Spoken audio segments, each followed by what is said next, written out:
Jerusalem Lights community. Go fuck yourself.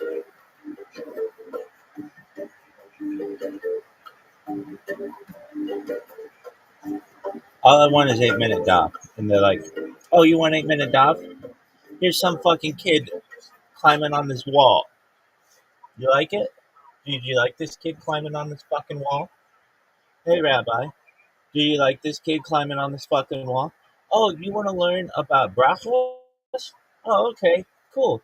Here's a kid climbing on a fucking wall. It's like, no, dog, that's not what I want. I want fucking brachos. What up, baby? Yo, I'm here. Don't worry, I'm here. Who is it? Smoking. Smoking. How you living? Smoking. Just don't have it. How you living? I'm going with the If you're there, I'm adjusting to the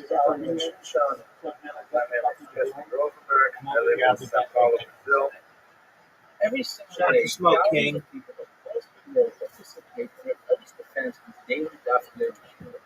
Yo, dog. Hey, Rabbi. You want to listen to 8-minute daf on brachos? Yeah, that'd be great. I want to hear about the fucking black cat of the daughter of a black cat and her afterbirth. Oh, okay, cool. Here's a kid climbing on a wall. But why? Oh, because you want to hear about the black cat and the black cat of the afterbirth? Huh? Roughly is Daf Samach Dalet. God. It's the last Daf of Seventh Prophets, an amazing accomplishment. Finish the first percent of Shabbos. You should take this opportunity to make a commitment. You're going to learn a Do you want to hear about a black cat and the black cat and the afterbirth? Huh? Oh, okay. Doug, look at this athleticism. Dog. Look at this athleticism. Welcome to 6,000 new subscribers who just joined us in the last few days. Welcome to the original subscribers. We should all be joining together. Look at this athleticism. Finish shots with Mashiach and the Hero of the Oleg. I just like to take this opportunity to point out some of the amazing benefits of that yummy and some of the reasons why people fall off of that yummy and what they can do to overcome that. The saying is, it's not about the dog, it's about the yummy. The yummy provides an opportunity to learn every single day of the year, even what's additional Yom Kippur, Yom Kippur, Shabbos, Sundays, vacation. Hey, Rabbi, do you want to listen to the 8-minute daf? You want to hear about the afterbirth of a black cat, of a daughter of a black cat? Huh? Well, here's a kid climbing on a wall. Oh, dog.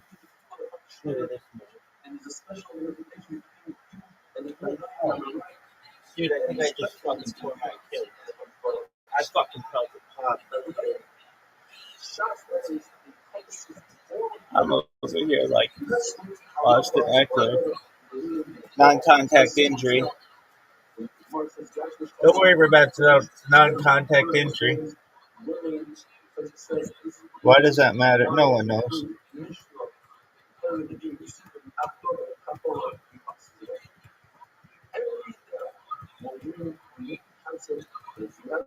Prevents a non-contact injury.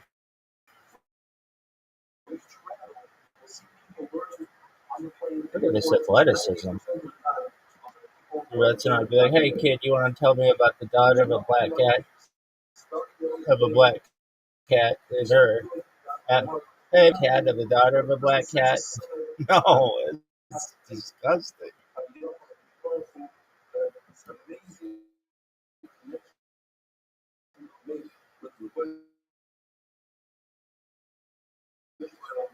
And now, some of the reasons why people fall off the paradigm. People say, that You want to see this black cat kid? Calm down, woman. It's not English. Speak English, dog.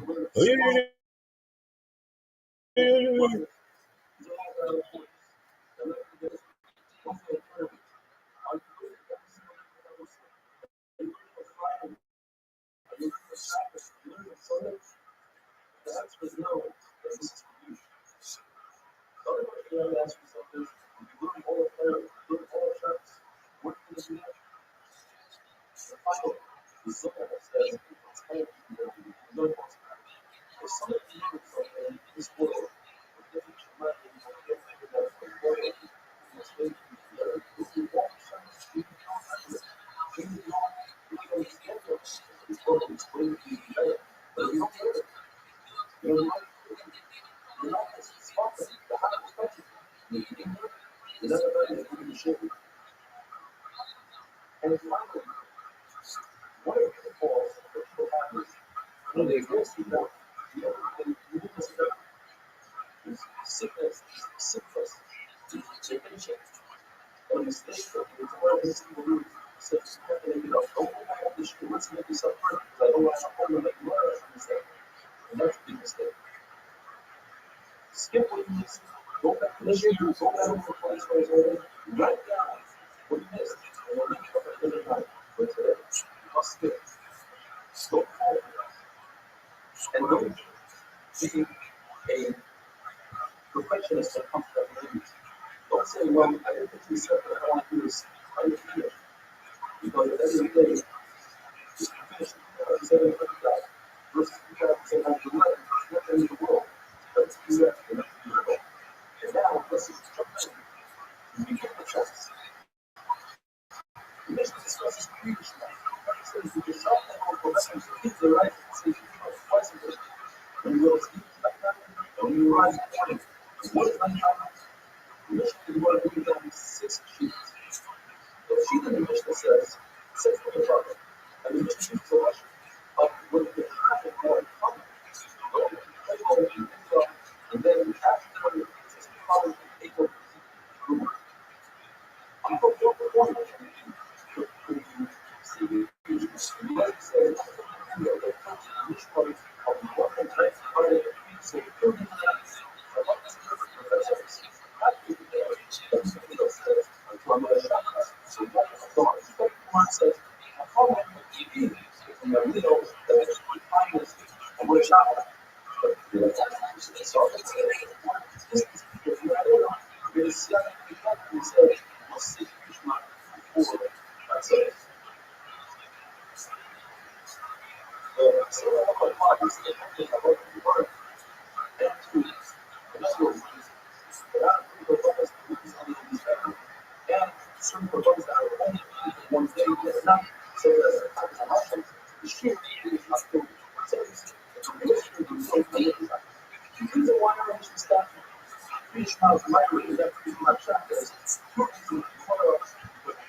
Roughly is like zero. Tremendous amount of every single one of you starting shots. You should be something for to stay on board, stick it out, and finish shots from the pressure. Welcome to over 1,500 subscribers. subscribers in the last 24 hours. That brings us up to 7,500 subscribers in the last 4 days. I think it is. Our goal was to get to 10,000 new subscribers during the single chats. We're almost there. With your help, just send out the link, put it on your status, tell your friends about it. We'll make a tremendous difference. We're trying to make a big difference. We really reached that point where we realized that we take Mishmar and tell so much more Rishonim from the head of the first Mishmar. There are 3 Mishmars that we're watching the Shemayim and the Halachas and Shira, and when one Mishmar ends and the next one begins, that's when we take 3 Mishmar. The question is, if you only deny that the 3 is supposed to 4 hours, why don't we just say take Mishmar for 4 hours? And it's supposed to teach us that the Mishmar is Shemayim coincide with the Mishmar is down here. We also have Mishmars. For instance, the first Mishmar appears in Dominant's day to make noise. The second Mishmar, you'll hear the dogs barking. And the beginning of the third Mishmar, the angels wake up the nurse. And when a couple wakes up, the wife starts talking to her husband. From the next chart, all 3 of these signs happen at the end of each Mishmar. And then the third Mishmar is really big on either side. Because it's funny that you're in a dark room and your wife starts talking to you. When your baby wants a nurse, you know it's time to say, preach. Because most Shoyek Army, he roars like a lion 3 times a day. And it says, only in the body, but we say to Rabbi's faces. Well, to the nation, like, the Lord's my sons, I had destroyed my house, I had worked my headphones, I had set place on the doors. I was amazing. I was They're the number 1 team in the country right now. Yeah, we're all that happened. We're the number 2 team in the country. This is the When I finished, he said, show it. I said, show it. number 1 versus number 2. So now we're not number 1, it's down into sorry. They're the number 1 team in the So country. we guys that want to do things like that. First of all, you don't go into a photo. If you're traveling on the way, and going to town, you must have an able to be cool. And we don't know if you continue to ask them, what you hear on the photo? You heard, you said, I heard a voice that sounded like a pigeon cooing and pigeon sang, but the voice was saying, oh, you're body like you just said, I want to knock on my house, and feel like you're like, and you might want to send the young motion. And the question of school and double school, I swear to you, but and the photo says this every single day, 3 times a day. When you let me see, right so long, show me, see, only if you remember, that was every alcohol. It says, as inspired of God, and sent by the struggle, you know. Why don't you go further to do this? First is a shot, suspicion. That's the reason if you go to people, they're not like us. So you still have a shot that a person will be with a soda. People will say it's with soda. The second thing is that person will worry that the rules will cave in. And that's the reason if going to 2 kosher people in one. 530 is Mexican Satan. If it's a brand place, then 2 people that are kosher. But it's in your place where the Mexican like to hang out, it's still dangerous even if worse. If you're just a bummer, or you're by yourself, and you're in the field. So there's no one, there's no rush hour. There's nothing. Rabbi says that the night consists of 4 mishmars. In other words, 3 hours. Rabbi says,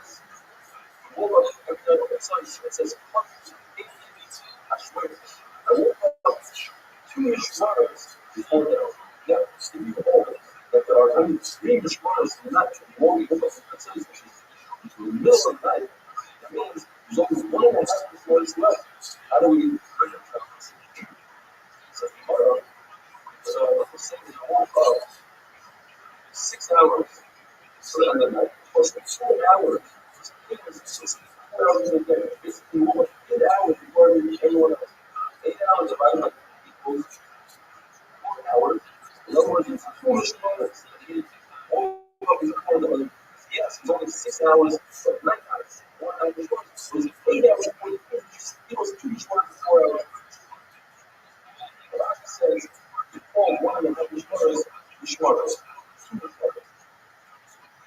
The more said, I want to trust. The fact that that person is not fucking right, you're explaining about it, since that person can't fucking learn you, will feel better. Unless you fuck and learn that that person can have. Another time is like, you fuck any shtriyot, since if anything becomes a release, it still makes you feel bad. And unless you fuck, it's about the basic stuff. It's a contradiction, it's in Psukim. One person says, The government woke up at other parties say they woke up before that. The Gemara has a future. The Rabbi says, I never slept as Chatzos, or he said that I was only under the Chatzos, like a horse that takes his walk, and he's working in his building. And then at one time he was gathered by me, he said to himself, every time he's like, look at this here, and then it's on, he basically shivers his uppers.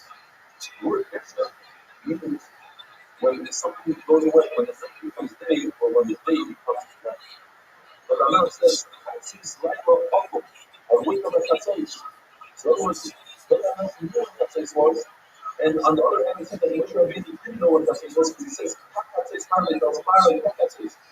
Almost like Chatzis. Or something in the world. Even though Moshe Rabbeinu didn't know that Allah knows his heart is only exactly what Chatzis is. Or the time Moshe Rabbeinu also knew just what Allah knew his heart in order to awaken.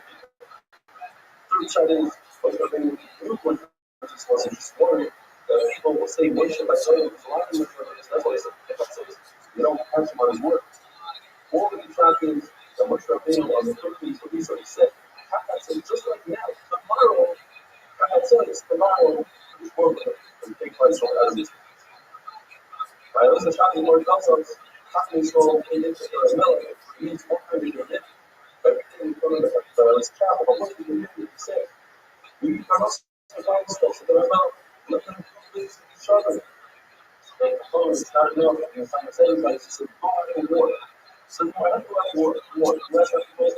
In other words, it's a strategy of war to get them up. But for the other, means you actually just put something.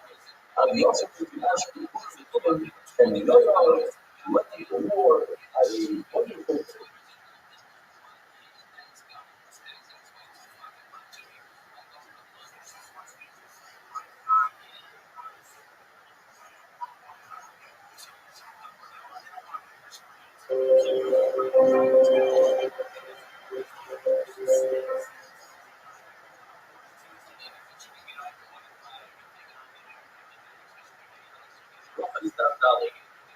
I'd like to thank each and every one of you. A few months back, when I found out that my sister-in-law got sick, that day I started thinking about it. Just recently, I promised people that we're supposed to be planned. We try to get 10,000 subscribers to see the shots. In fact, today, Baruch Hashem, with your support, we achieved that. And we met those and Shoshana Blazek, our silver Jewish women. I also like to thank the 1,500 people who viewed the regular 40-minute cheer. You can find that on YouTube. Search under those dance people or not young and subscribe. The Apostle says in the Rabbi says, children naturally cost money. But another does a child who doesn't cost to each other. What if you have a cost to the computer that other people will get up 3 hours a day and I get up exercise? Or the other kids they sit around with friends, but I have this local rabbi or a child. I get my hands bloody to make sure that the women are guarded to their husbands. And the husband, I ask him questions, known as questions. These ones called weekly questions because it embarrasses Governor. So Governor asks him questions and says, is this water, is this kosher? When he embarrasses the Kaaba, he's not much better than the Kaaba. So Governor tries to revenge. They had a son, Daniel, he's called Kilo, because he was able to embarrass the questions. It says in the famous passage, the word Rubai has that somehow, but the Judas. Nobody else wasn't sure and the reason is because he's worried showing you from that thing. Perhaps the sin that won't be voted. As we see what happened to you about the Pope, Congress could shoot for his action. It says for possible, like Yirayaka, who's worried, why should we even have in fact, you see that the fact was better. Yo, what up, man? How you living? What's good? Can you hear me? Yo, Doc, what'd you find out about me?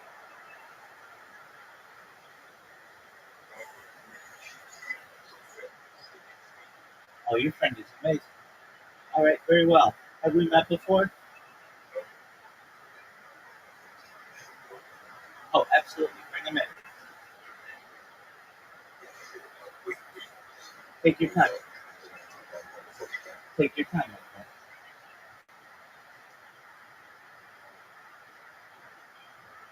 Didn't tell you that. You want to just make my fucking day?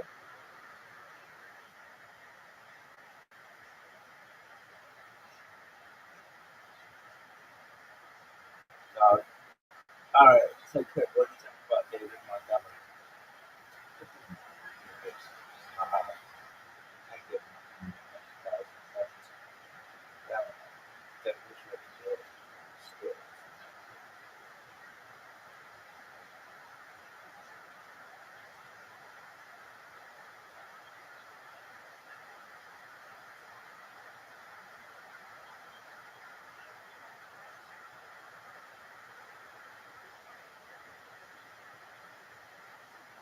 But what are your thoughts? The fact that he's not starting. I don't know. It's the number one team in the country. They're the number two team. This is like November 13th, 1993.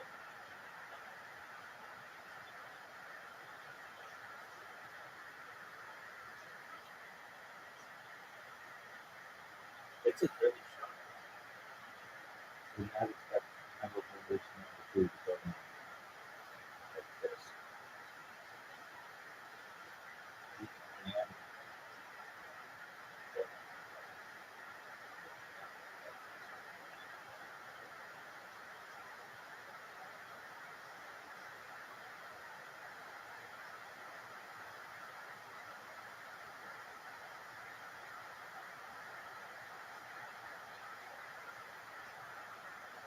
what a throw! What a catch! What a beautiful, beautiful play! What a beautiful.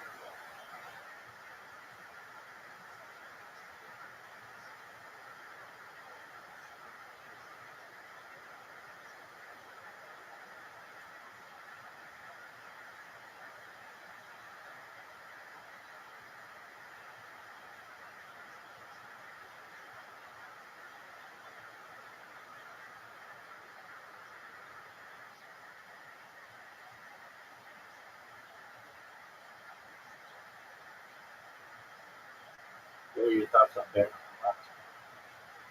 It's the best possibility. But,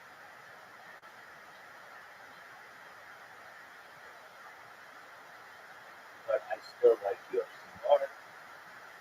They should have Bear of UFC. Or UFC with the first.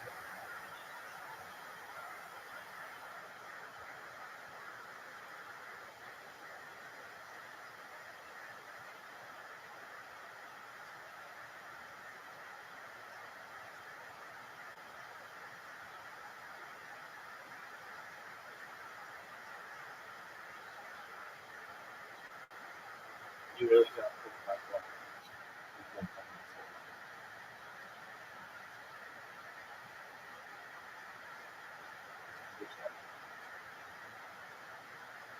And it's supposed to be one.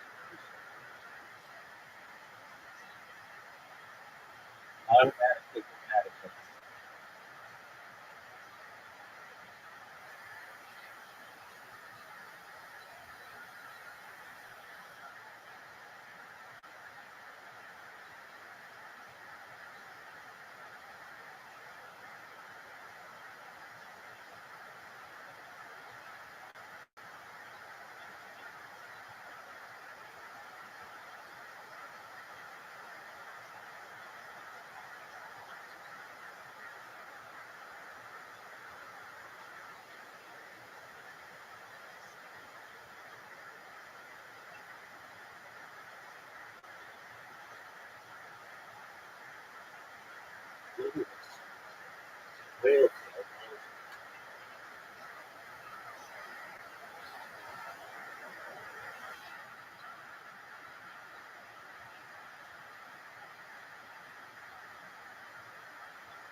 From deep.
Yeah, I can give you. Yeah, I'm not gonna make like if I eat too much, it's what I want.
Amazing.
But these stadiums need to just start putting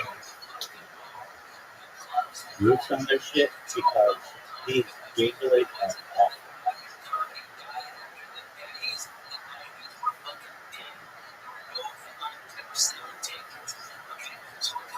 This shit sucks.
Where's this guy making?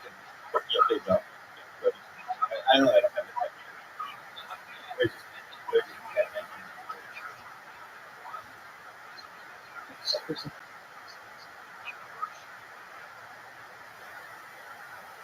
Make a mistake starting Scotty.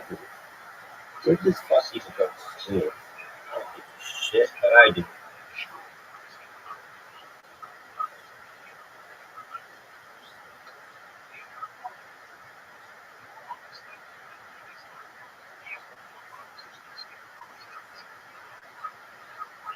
Sac State, Arizona State.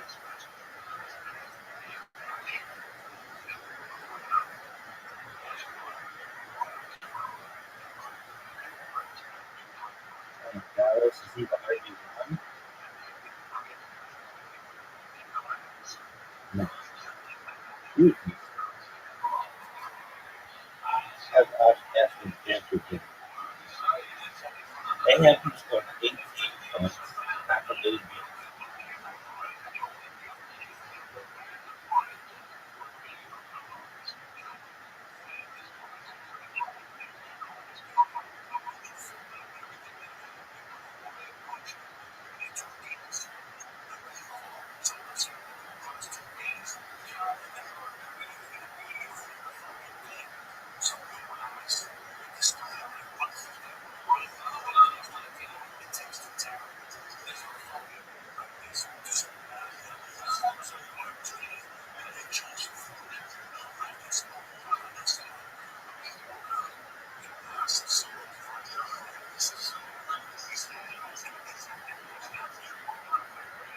All right, do a breakdown. All right, Lamar Jackson, just head and shoulders better. He sucks. That's a January over Connor.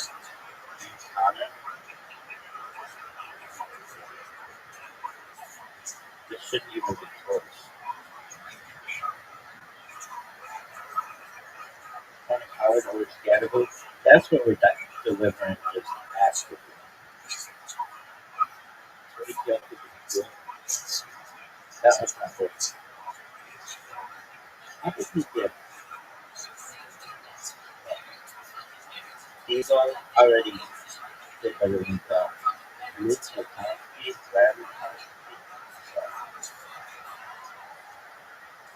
Man, it's everything. Everybody's kind of Tyler Warren. Kobe Myers dropped the ice. David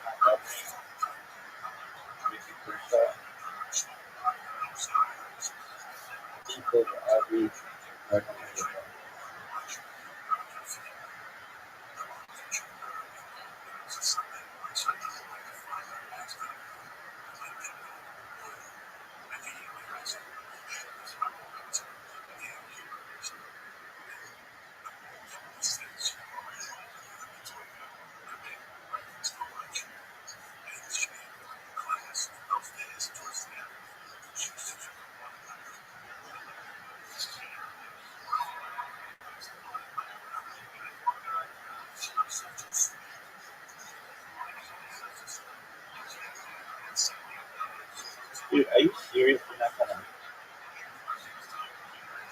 get it, dude? Yeah.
Look at this. Look at this song, bro. That whale tail.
What do you think you do? Do bananas?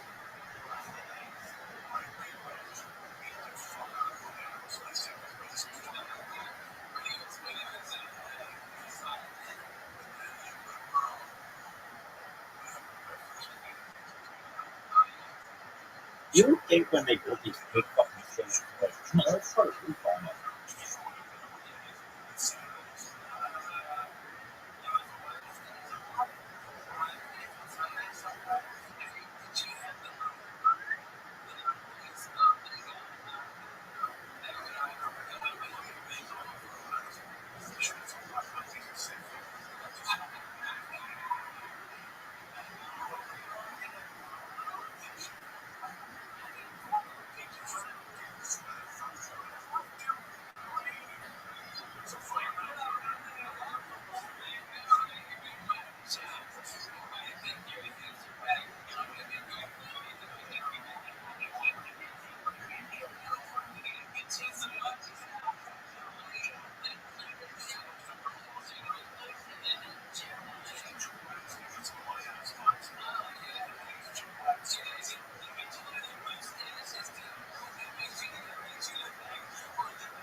This show will have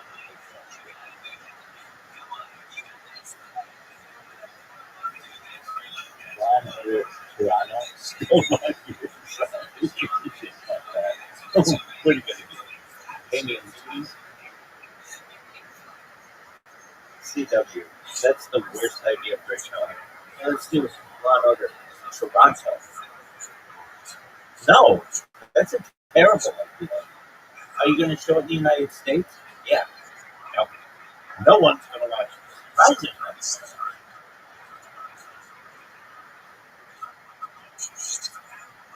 No wonder it's on CW.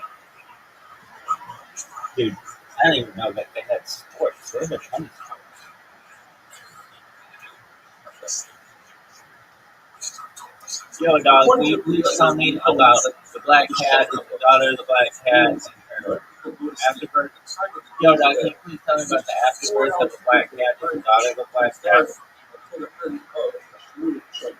According to the numbers, the show comes in when you go to bed. It means when you are sleeping, you sleep the entire night all the way till the other shot. But the user remembers that's where the shot comes in. What we say, that the only situation about the size is that just as a person from you're concerned that a person comes out from work, hard to work on the field. So you get a little bit, it's a little nerve. And a false sleep the rest of the night, that would be hyperreset. Why is the nerve so strong with this language? It's hyperreset. Because sleep is very dangerous. You try to take a short nap, you fall asleep for the rest of the night. Another shot is you want to tell you that you know my rate is not delicious, it's obligatory, it's not that like you say Krishna says in the Gemara, and then you can say Shemina that goes towards the virgin. Remember it says that so much you kill people. When you mention it's describing you have to say Shemina immediately. Rashi explains beautifully that is because first praise up his heart and having love and you open up his woman's heart. And once his heart is open, you can jump in and ask for the directly and say Shemina. Shua Levi says, don't say it. Don't say Krishna and then this. Obviously, that's really Krishna. Make a sandwich. You wake up in the morning, say Krishna. That's really Krishna. Krishna on both sides. Why this child? The question is, why would you consider the Judas Mitzrayim? The main part happened during the day. The passes of Israel is a little bit that started at night and therefore at night also that the same through the field. So the ladies says, no, the main happening thing, and that's what we need to concentrate on. Or the question is, shut the whole is a difference between laying down and getting water. According to Beautiful, just like when you get up, you have to say Krishna and then that's when so cool you go to sleep. You say Krishna and then so the lady says, there's a hektish. Because we go for the hektish is that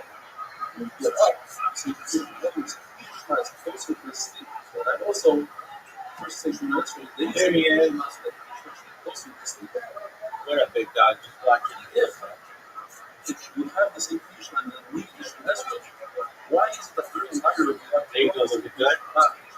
that's once you come from the second, it's considered it's a long expression of it's Okay, sounds good. it's easy to say Hashem's second love. It's a tefillah because it's tarnished from the Israel. So Yes, it's sir. an ashray. All right, I'm watching.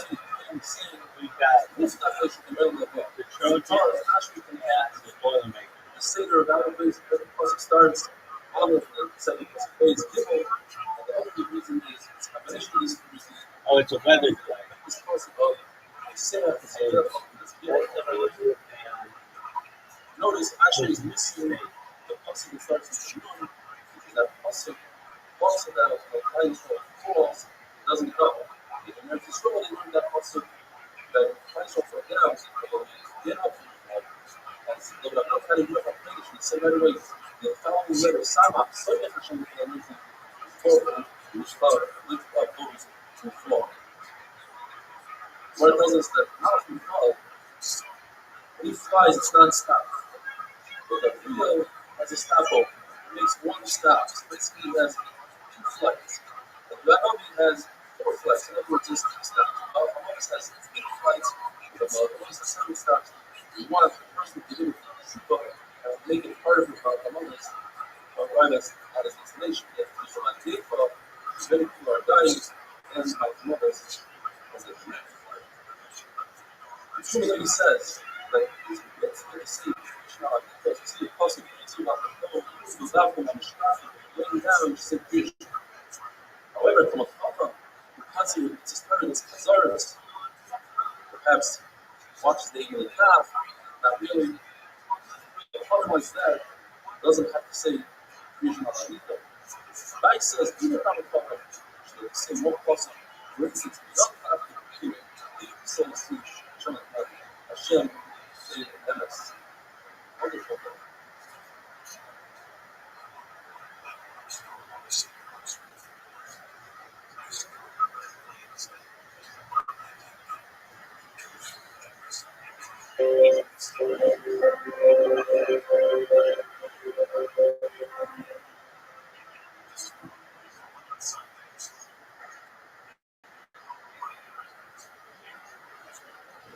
Rabbi's got paid. I'd like to apologize. We're simply overwhelmed by the vast amount of new subscribers that we just had in these days. And it's very difficult for us to get the video out to everybody. We're working on it with one technology, and hopefully in the next few days we'll have it all sorted out. The Gemara says that a person should use the Yetzer Hara in a battle against the Yetzer Hara constantly. If that doesn't work, he should learn Torah. If you see that he's not beating the Yetzer Hara, he should take Kriya Shema. It's still not working. He should remind himself of Yom HaMisa, the day of his death. This has come as a surprise to some people that even Shas, all of Shas, came down from Moshe Rabbeinu and Sinai. As we learn in the pasuk, the head of the first Ruva's or Evan that's referring to Ruva's that starts with Ruva's, the Torah. But one is included to learn Torah. Commission is Torah. The mitzvah is referred to Mishnayos. Asher Kesafti is the Levim Tzura. If you write so, how do I get Allah from the mother? It's not derive Allah from a Mishnah, rather from the mother, and all these came from Moshe Rabbeinu. We want to discuss this Kriyash Malamita. That Kriyash Malamita acts as a double-edged sword to kill away the Mazikim, and Rishon says, get rid of the swords. Says the Rebbe is not even possible for that. Every individual, the Pasuk says, if you do anything that Rishon tells you, for a lot of something to try to see up on, is something that gets rid of the sword. Since the other one, if you don't want to play with Rishon, then Rishon who said, terrible the sword. So the Rishon doesn't act like a regular person who gives a present to somebody. When he sells something, he's upset. He's probably gave us a Torah and he's excited about it. He says, the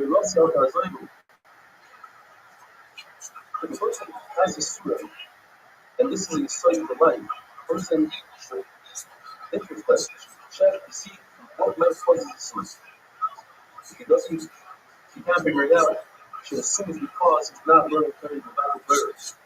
And if not, you should understand that it's a concept of in order to Sakar level above. So the Prophet says to the Gemara, it's a serve the people he loves. On one condition, that his people accept the Ahava, and if they do, they'll be served on children and Arima Skava.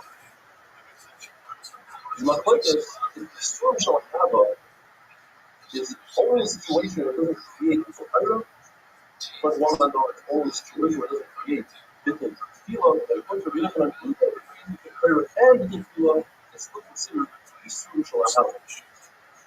What is a Talmud? If a slave leaves his master when his master knocks out his tooth or his eye, certainly his students, which take hold of the entire body, it should give you a paras of us. Yeshiva, if I said, and this is also a great insight for life, anything good comes with a struggle. The book gave us 3 gifts, and they all came with a struggle. He gave us the fire against Eretz Yisrael, and he gave us oil haba. If a person is about learning, or is reading Hasana, or a lot of fun, various children, the one all other nice, all other nice. Rabbi says, the Otsu Ras is considered a Param Mistaya, yet it's not considered Yisur Shahab. Those Yisur, the difference is, those Yisur come, take away Adon Rabbis, Yisur Shahab, as you mentioned, means that it becomes doubly Shahab. Many distinctions in the Gemara has somebody has some rats, as it's wrong, it has a lot of food stuff. It's very embarrassing as well. The mountain has to be accepted, then it's considered not the social album, but considered social albums. In America, in Buffalo, that's a rats, that's the social album. Another distinction you make is the student are physical to others, it's a rats physical to others, that's not the social album, but it's rats is covered, it's the social album. Famous lots of the beautiful on the river and boys that were lifted, and he carried on himself the bone of one of his children, of the last child that died, and he said, they forgot about that zero figure. This is a reminder of the story of a Hava that was from drinking. Because the other was decided he didn't have the son that weren't Shalahava. And one is the distinction. The person who never has children, that's not the son of Shalahava. The person that always loses a child, that's the son of Shalahava. Here, but Abba was sick, and there's one listening, and revelation was happy to be seen, and says, no, I'd rather not have this truth, and I'd rather not have this surprise, it's what it is for me before it comes to the fire. There's just being your hand, giving his hand, and they kill him.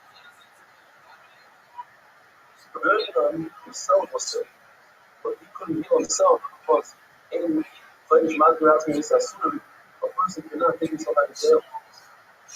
The Rebbe said the same thing. He says, I'd rather not have to assume, I'd rather not have to surprise, and the keeper Abba put his hands and killed the Rebbe. The Rebbe once visited the Rebbe Lazar. He was also sick, and he saw that his house was dark. He rolled up a sleeve, and he came right in the house. The other one's skin shining. And he asked him why he's crying. He's crying about the prayer that he didn't accomplish. The famous concept that the Margo, that the Manas, the Lajin, Shangin, the Shoshamayim, doesn't matter. The quantity beats the quality of counts.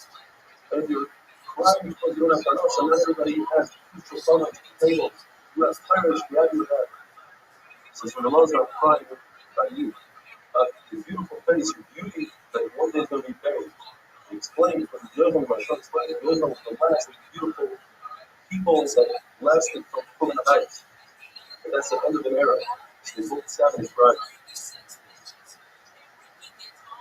Now, who knows? 400 barrels became big. So I'm came to find this thing. And they said, listen, you have to look into what you've done. There's a reason. And I said, what? Question me. And they told me they knew. They knew that you did something. And so what you questioned, you were questioning that you do something without a reason. You see from here, everything is true. All the truth that you have comes from heaven. And he said, I don't know. You tell me. He said, well, perhaps you didn't pay your sharecropper. And he said, well, the sharecropper is a God that stole from everybody. And said, nevertheless, even as a God, you still can pay. And you take a little bit of the data. She said, okay, I took it on and said, I'll pay you back. And in fact, here, almost 400 barrels of wine or the price of vinegar became higher than water. Abba Beloved died before the animal offer and before he ate. And Rashi says it's before he looked fire. This says you don't understand what Rashi said. Of course, you learn before that. You should put the bed between the north and south because the Shekhinah is facing the west. And if you do so, you'll have on his home and the white wall is only have the wonderful bed.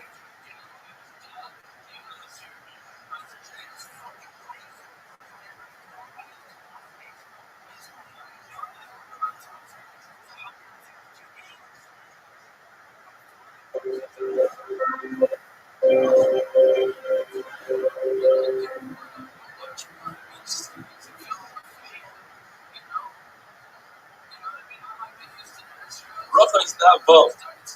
We have the capacity to see Shader. We be so scared that we wouldn't survive. All around us, many of them, many more than us. In fact, each person has 1,000 Shader on his right side and 10,000 Shader on his left side. And you blame the Shader for everything. The fact that our clothing is worn out, that our feet knock each other, that our knees are weak, that when we go to a shear, it feels as if it's crowded. It's all the Shader thing. Look, if you want to see evidence of Shader, take action, put on your bed in the morning and see footprints that look like those of a chicken. You want to see them.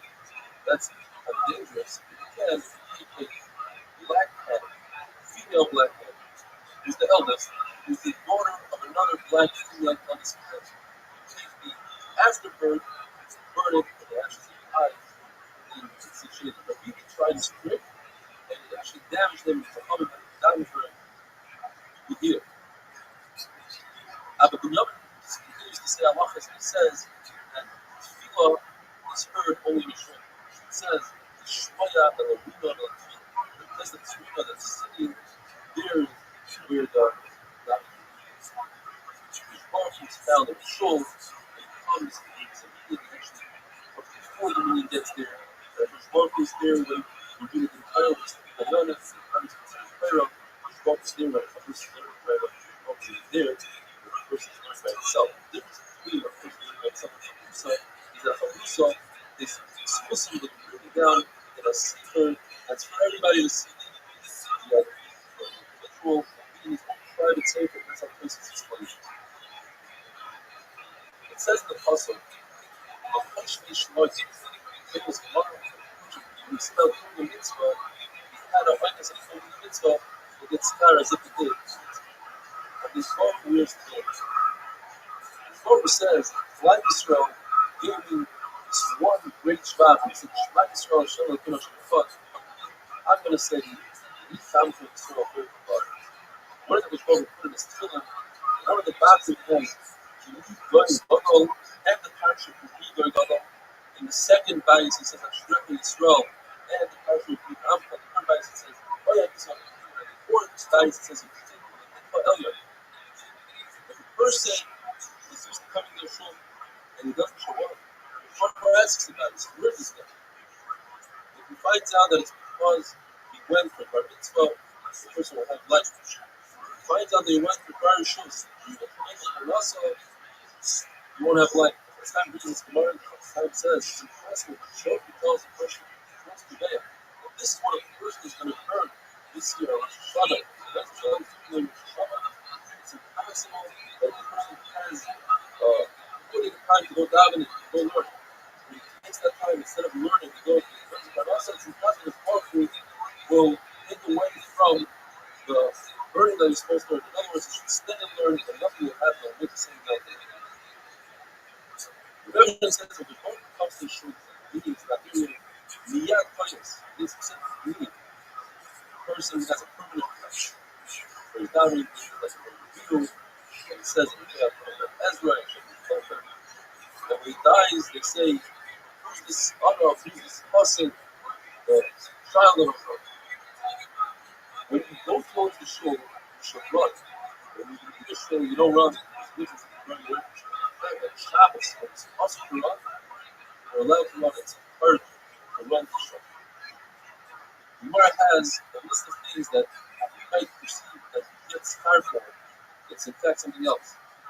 When you go to show a list of speech, you don't really understand the speech. You get scarred not for listening to prayer, but rather for walking the show. The scar for arguing and learning is the scar that you get for the yourself for the absence of prayer that you get from coming up with the sword.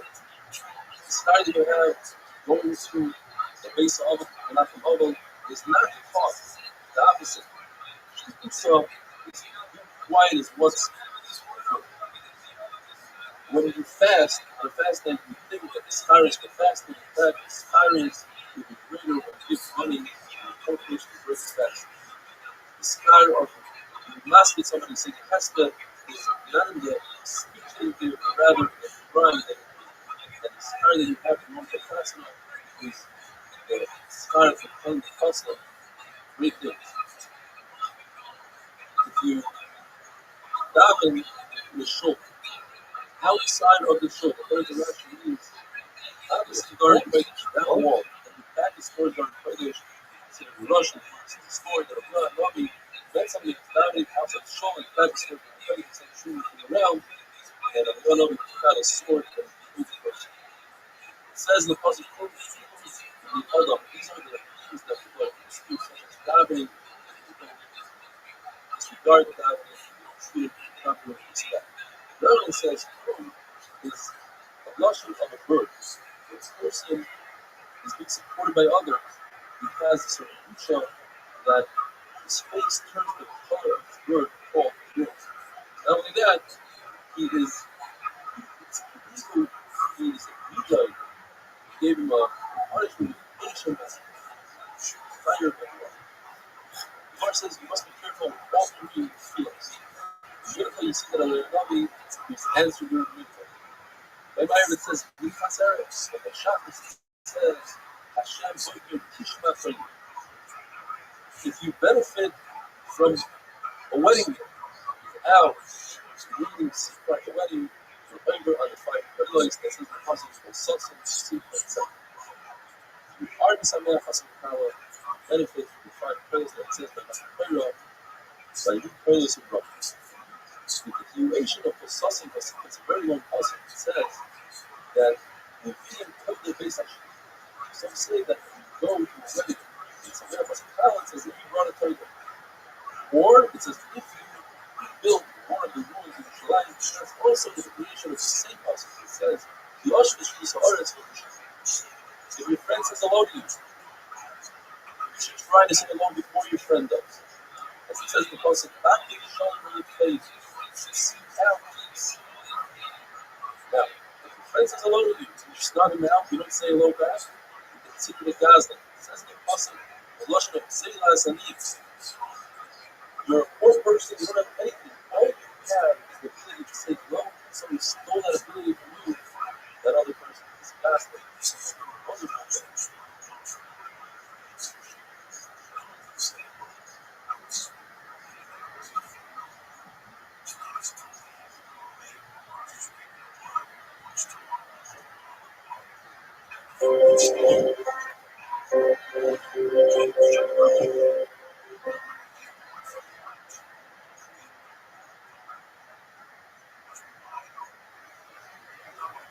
Rocha is not saying. The Lord tells us that even if it's more for David, what does he say? Who does he say to? The Lord says he says it to himself. It's actually the same exact word as the famous song, just he says it to himself. The famous song, Tanya, Omer, Bishmol, Ben Elisha, Hamachas, Nifnasi, Lahakis, Hasharis, at one point he did, in the Beis Hamikdash, to Surah HaKadosh Baruch Hu with virus, the releasing Hashem Tzvachos, I saw HaKadosh Baruch Hu himself, the Yosef is sitting, Omer Ali, and told me, Martin, give me a prophet. Martin, you wrote him for that, for Shif, Shirach, and Nefes, Pastor. Your mercy should overcome your anger. The Lord is going to explain it with confidence in everything. And your mercy should overcome your midos. This is not your children with mercy. And then after the and he shook his head in agreement. The Lord says it a little differently. He says the same words. He says,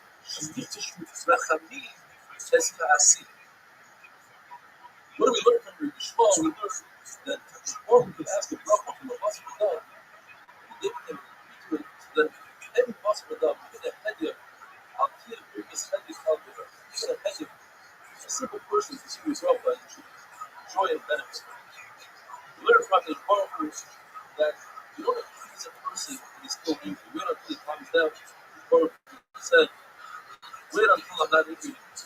When is that they Baruch angry? Every single day, for a split second, for a 16th of a second, the Baruch says it's 158,888.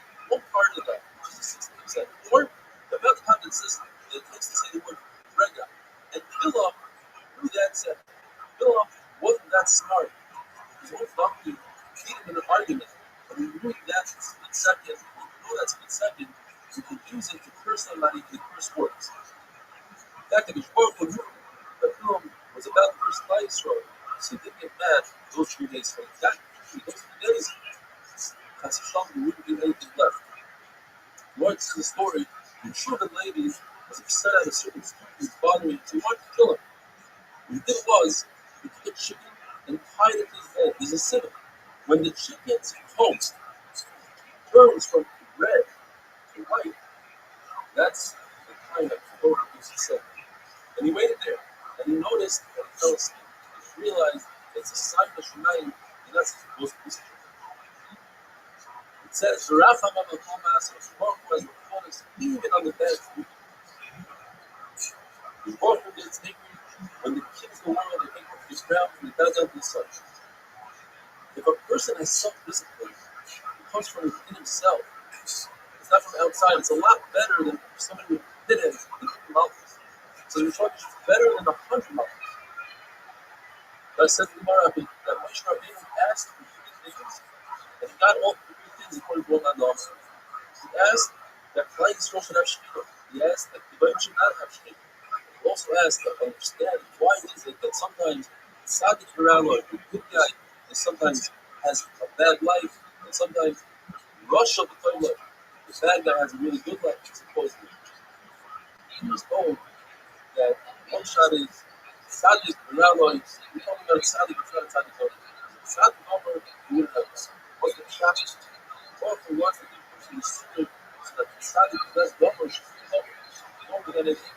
But it's also the point that the wants to embrace all the schools in this world. Even the sky of this world, when it comes to the Olam Haba, you shouldn't have enemies. The mayor says that Moshe Rabbeinu said, I want to see you. What kind of a book? He said, listen, I offered you as a slave. Now you want me, I'm not interested. So the Lord says this, that Moshe Rabbeinu covered his face. He was so covered that his face glowed. It's hard that Moshe Rabbeinu was fearful of Hashem, so he were fearful of him, that he would be Hashem. It's hard, and he didn't look at him, but he showed him it's a fire. What is a fire? It's a Gemara shows you the not for the feeling trouble. But if the Baruch Hu says something, promises something, even if it's connected to a condition, if the condition doesn't happen, his Baruch still will fulfill his word. For instance, Baruch said, I want to fulfill all of Israel.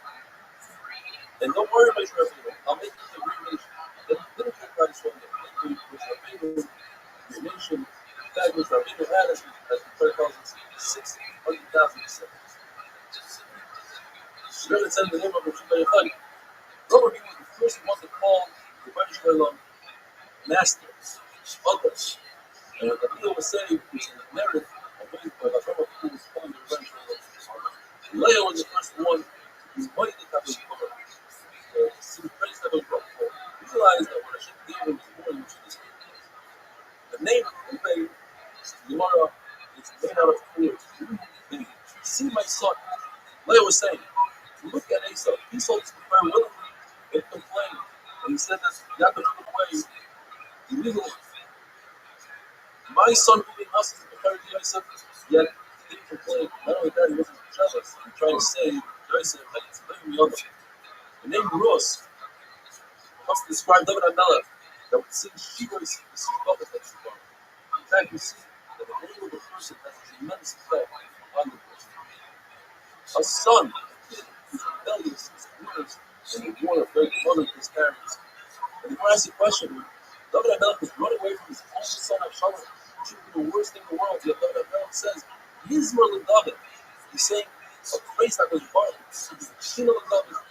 David HaMelech was relieved, like a person paying off a big debt. It's upsetting, but it's a relief. He was relieved that if you were comfortable, you can have a building within your house, and you thought perhaps it's a match or a heaven, it's his own son. His own son's not going to kill him. When are you allowed to start up with a bad guy, with a Russian? So there are four ways. Either when it's either the Shmaya, it's not a mistake, otherwise you make it dangerous. Or if the Russian is not having a good time, it's not a good time for the Russian in his life. He's on the down. So on the down, you let it go after. Or he's on the up. He's doing really well. But you're at Sadik Gomel, go after him. The other thing is, even if he's not at Sadik Gomel, still go after Russia if it's not a good time. If a person sets a permanent seat in a shul, then his enemies fall within him, in front of him. And finally, the Gemara says it's better to serve with Hamkachim than to pray for him. Have a wonderful day.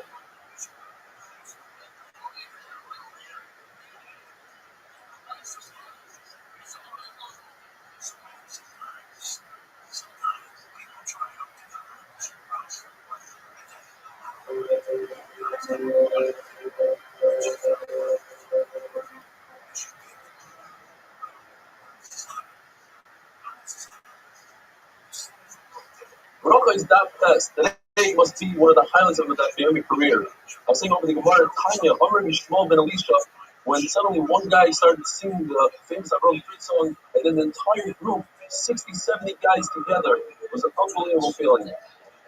If you want to be part of a Shmat Chevra, a fun, entertaining share, check us out on YouTube on the Rabbi Stefanski. Understand why we're close to 2,000 subscribers. Now look at this. If a person has an illness, he's sick, and he can't make it to shul, and he can't gather 10 people to his home, it's preferable that he should daven at the same time that they're davening in shul. HaKadosh Baruch Hu doesn't turn down the tefillah of the tzibur of the Rabbi. Baruch Hu says, whoever learns Torah, does Milas Chasadim, and davens with a minyan, it's as if they redeem me and my children from within the nations. The Shlosh says, if there's a shul in a city and he doesn't go in, he's considered a bad neighbor. And because of him, he creates dollars for him and for his children. Rabbi was under the impression that there are no extremely old people in Babel. Because it says in the possible when you remain from that's referring to Israel. When he found that there were more old people, he said it must be because they come to shul early in the morning and they leave shul late at night, and that keeps Aridas young. Rav Chisda says one should not sit right by the door, the entrance of the shul, because it looks as if he wants to run away from shul. Rather, he should give himself 2 doors distance into the shul.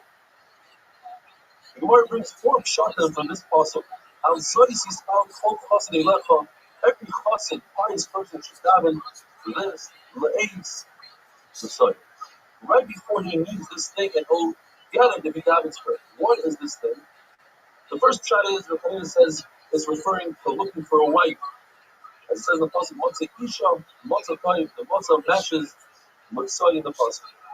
In fact, in Israel, they would ask, Matzah, or you might say, after you married, now that you find out, the woman you married, is she a Matzah, Matzah Isha, Matzah Taik, is a good woman, or the one that you married, you love us as a Isha? The Muslim says it's referring to Torah. You should ask for Torah, and you'll receive it. Rabbi says, you should ask for Kfura, for burial. The Rabbi says, it's talking about death. You should ask for a good death, a pleasant death. In fact, the says there's 903 kinds of death. The worst one is Askra. That one is Mrs. Nashika, like taking a tear out of milk. Askra is like taking thorns at a wall. It's very difficult. You should ask for a good Misa. My Zufra says it's referring to a bathroom. You should find a good bathroom.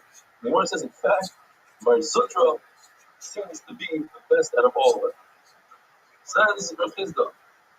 It's in the pasuk, Hashem Shari Tzion Mikol Mishkan Yisrael. What does Hashem love the most? He loves Hashem Sha'arim Mitzvyon Ba'alacha. He likes the places that they come to the bottom of the halacha more than shuls and fucking measures. The halacha is one should daven where he learns. When Rabbi heard this halacha, he changed his ways. He used to learn at home and go daven in shul. But then he changed it to where he would daven and learn in the same place. Rabbi and Rasi, they had 13 shuls in Feria, yet they chose to daven by the pillars of where they used to learn. It says, "Miyom Shchoris Hamikdash, Ein Melech Baruch Hu Elo Dalet Amis Shel Halacha B'Lavash." In the time the Churban Rabbi, Baruch Hu only has 4 Amis Halachas. In other words, that's why Rabbi also he decided to daven in the same place that he learned Halacha. That's why Baruch Hu. Where it says, somebody who has Yerushalayim and earns a living is greater than somebody that earns that just has Yerushalayim without earning a living. It says in the Pasuk, "Yagia Kapecha Tzarchel Ashrecha V'Toivlah." We learn Ashrecha B'Olam Hazeh V'Toivlah V'Olam, whereas just Yerushalayim only has Olam Haba, not Olam Hazeh. There's that halacha that one should live right next to his Rebbe, if he's subordinate to his Rebbe, if he accepts everything his Rebbe says. Otherwise, it's not good to live next to your Rebbe. You see that Shlomo Melech didn't sin, didn't marry, nor a parent, as long as his Rebbe, Shimon Geri, was alive to live next to him. Says the Pasuk, "For Oizvei Yichalom." Is that halacha that they say the prayer is open in shul, you're not allowed to leave the shul. The Rabbi would leave the shul between Gabra and Gabra, between our lips. The Rabbi asks, what about the Sukkot? There's a pause, can you sneak out? And your hands with the Taik. If Shimon says, I can turn my back to the same time and I learn, they're doing what they want to do and I'm doing my thing. The halacha of I make with that paragon brings Arichas Yamin. You should say, Sukkot at one time. What if no time when the pasuk life at the center is Kiva? Andros is Kiva. Says Rashi, in that case, the Lord says you should still say it, meaning you should say the pasuk 3 times, once instead of the time. One should not wait until you're different to say the entire Shamik because everything people say that we eat is as if you're fasting, and you're not just Shamik earlier than the week that you need to say that. The children Levi told his children, first of all, when you shut the bird, be careful that you shut all the breathing, the veins, make sure that all the blood comes out. Be careful with that. I was talking about something that had Torah, even though you forgot it now because of the highness, just like they put the broken mufais into the Harai. This person is a broken thing with Torah. Rabbi told his children, do not cut meat on your hands. One shot is because it's a sakana, you might cut through, you might slip and cut your hand, or you might nick your hand, some of the blood will go into the food, and it'll disgust everybody. The other is, you're not allowed to sit on a mita aramis. One shot is, it's referring to going to sleep without saying Krishma Lamita. The other shot is, Rabbi was telling his children, for Tahanim, do not marry a Gyeretz because they're pregnant. It's also. And some say that it's a Goya Mamush. Why? Why can't you sit on a bed? Because the stories about Papa, a woman told him, a Goya said, sit down, and he said, let me see what's underneath the bed. And she looked up the bed, and there was a dead baby there. She wanted to blame him for his death. Lacha is, one should not go behind the shul. It looks as if you don't believe in the shul. Gemara says there's a number of conditions here. If a person is carrying something heavy, it's obvious that he's not trying to avoid the shul. He's wearing tefillin, it's obvious that it's Yerushalayim. If he's running, it's also obvious that he's trying to get somewhere. And if the shul has another door, then people think he's trying to go to the other door, and it's not beside the shul. Rabbi Kiva loved 3 things about the nation of Modai: that they cut their meat, they don't cut their meat on the table, and they would kiss each other only on their hands because of germs. And when they discuss private things, they would go into the field so nobody else could hear. Rabbi Yonah says, I like 3 things that the Parsian did. They had sneezes in 3 areas: when they ate, when they went to the bathroom, and when they had relations. Nevertheless, the Parsian are ready to go with all the sneezes. They're ready to go straight into the Gehenna. The halacha is like when you read in the Mishnah, they can say Pri Shema all the way until Amud HaShachar. Rav Shimon Bar Yochai says that there's a possibility of saying Pri Shema one after another. One will be for the night, one will be for the day. That is, you say Pri Shema right before Amud HaShachar, and right after Amud HaShachar, the one after Amud HaShachar will count for the daytime, even though halachically right after Amud HaShachar is considered night. Since people get up then, your Yotzah, Pri Shema Shachar, have a wonderful day.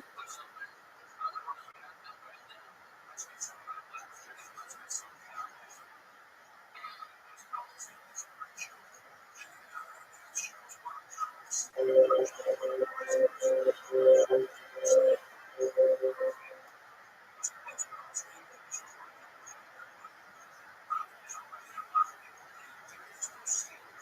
is not yes. One tells the story. You tell me that they came from a wedding drunk. And they didn't say Krishma, they asked Shulchan Levi, the Pasuk of Chasam, whether or not they could take Krishma, even though it's a problem. Shulchan Levi says, yes, we pass it like we should by fine, that in a time of a virus, like drunk, you can say Krishma, a fire all the way to the next. That's the halacha. You're supposed to say Krishma, a fire, a couple of times. If that doesn't work out, I don't feel much. Only in the case of a virus, you go from Netzachab. As the our Mishnah we had, that the sons of Gamliel, we also went to the wedding, but they didn't have a notice. They were all drunk, and asked for Gamliel, so Krishna said, yes, up until I'm going to shach. Because they weren't sure whether or not the Chachamim or the Rabbi argued with their father or not. They knew their father should, they weren't sure if Chachamim agreed. And they said, yes, Chachamim agreed with me. Shir really is up until I'm going to shach. Chachamim made the kind of siyah, say Krishna before Chatzos. Lazim Zari has Zeri Shal. The next word has that. It learns out that the Pesach is only on the Chatzos, which people have Pesach is always more. People learns from the word for puzzle.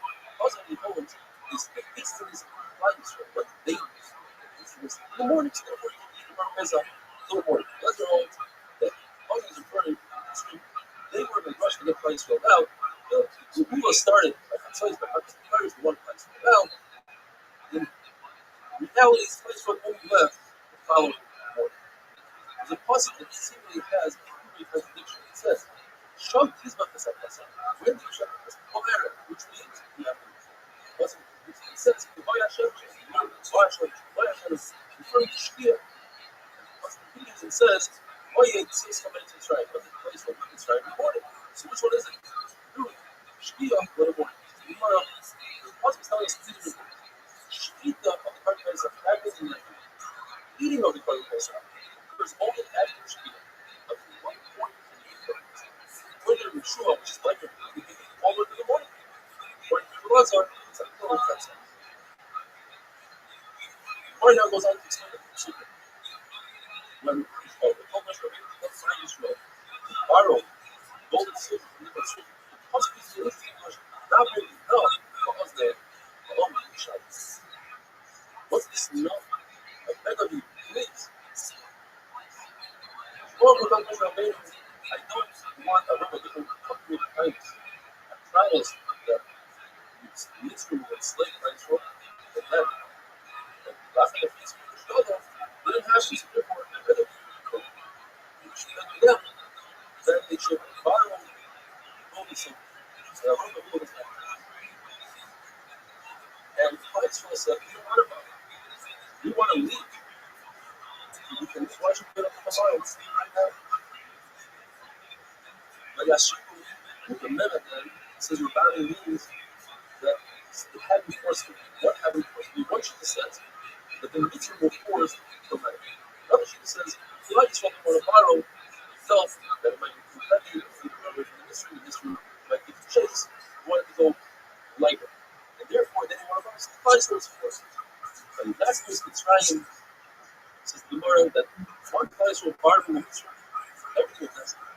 It's as if it's a trap for an animal without the bait. Or the Mitzrayim is like, it's something that flips in the ocean. There are no fish. So you try to find no values left. Hey, Asher, hey. What's the double Lashon? Small people was a big true. Just like I was looking now, I'll put them true dollars.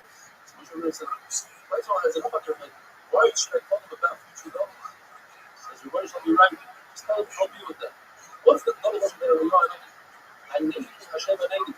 Take the story of Yonah the they have found that they are false. So we had them try to consume meat fire from Shemayim. They didn't work. They expect to revenge them. Bring an ace.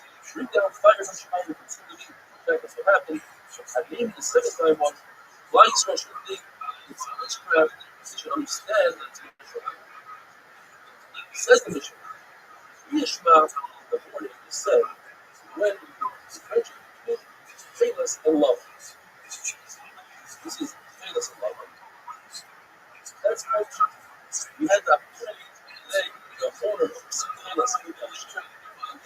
further inspiration and let this do. Gemara says that it's this is the end of love, peace of most of the guys in the friendship. When the friendship with the white and the blue, that's the shear. That's what you could say. Rabbi Lazar says between us and comparison is a lead. So when you differentiate between the blue and the green, that's the shear of the fish. The same shear might be used in another way with the differentiate between a dog and a wolf, between a donkey and a riding stick, a wild donkey. And I find say it's when you differentiate, you pick up your friend or an acquaintance, an associate from 4 episodes.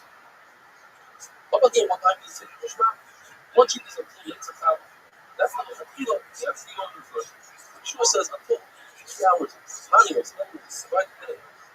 Or the light, that's what we grow. The road, it says to start from the Shachar, the event says to start from the Kama, and that's when kings wake up. 3 hours before. Which it says, never beats Krishna. Past this time, at least if you find this is the rise of human authority. And it explains it says because this person is saying about that. And this person is saying he can't say that unless he gets a high. The Buddha says, the halacha is that Yishmak and he said, the shear of your friend from around the way, Rabbi says, no, that's only in regard to the field. But Yishmak is a secret type of person that's a cousin, and a cousin is a Yishmak and before Nate, that was right after Nate, because he's like the mitzvah, he wants to say Shmonesri, really this class of time. But so we feel on it, Krishna right before, therefore, we have everything of the Krishna at the last moment, right before it. It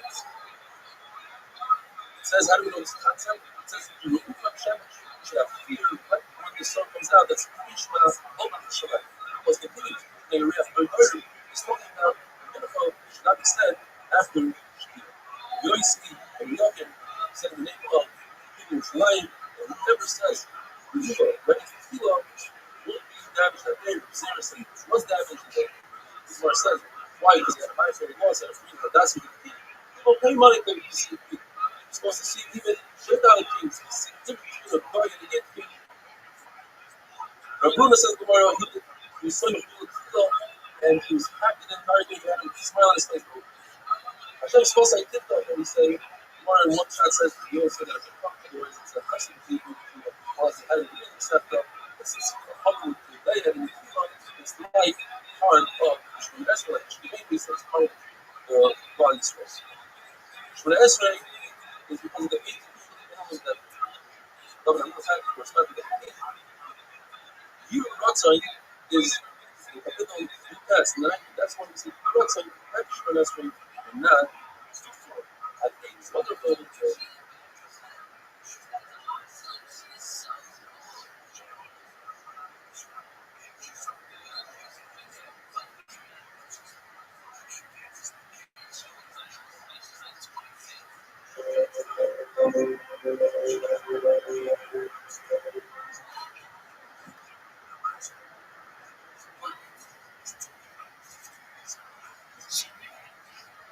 Rabbi is not you. The Gemara tells the story.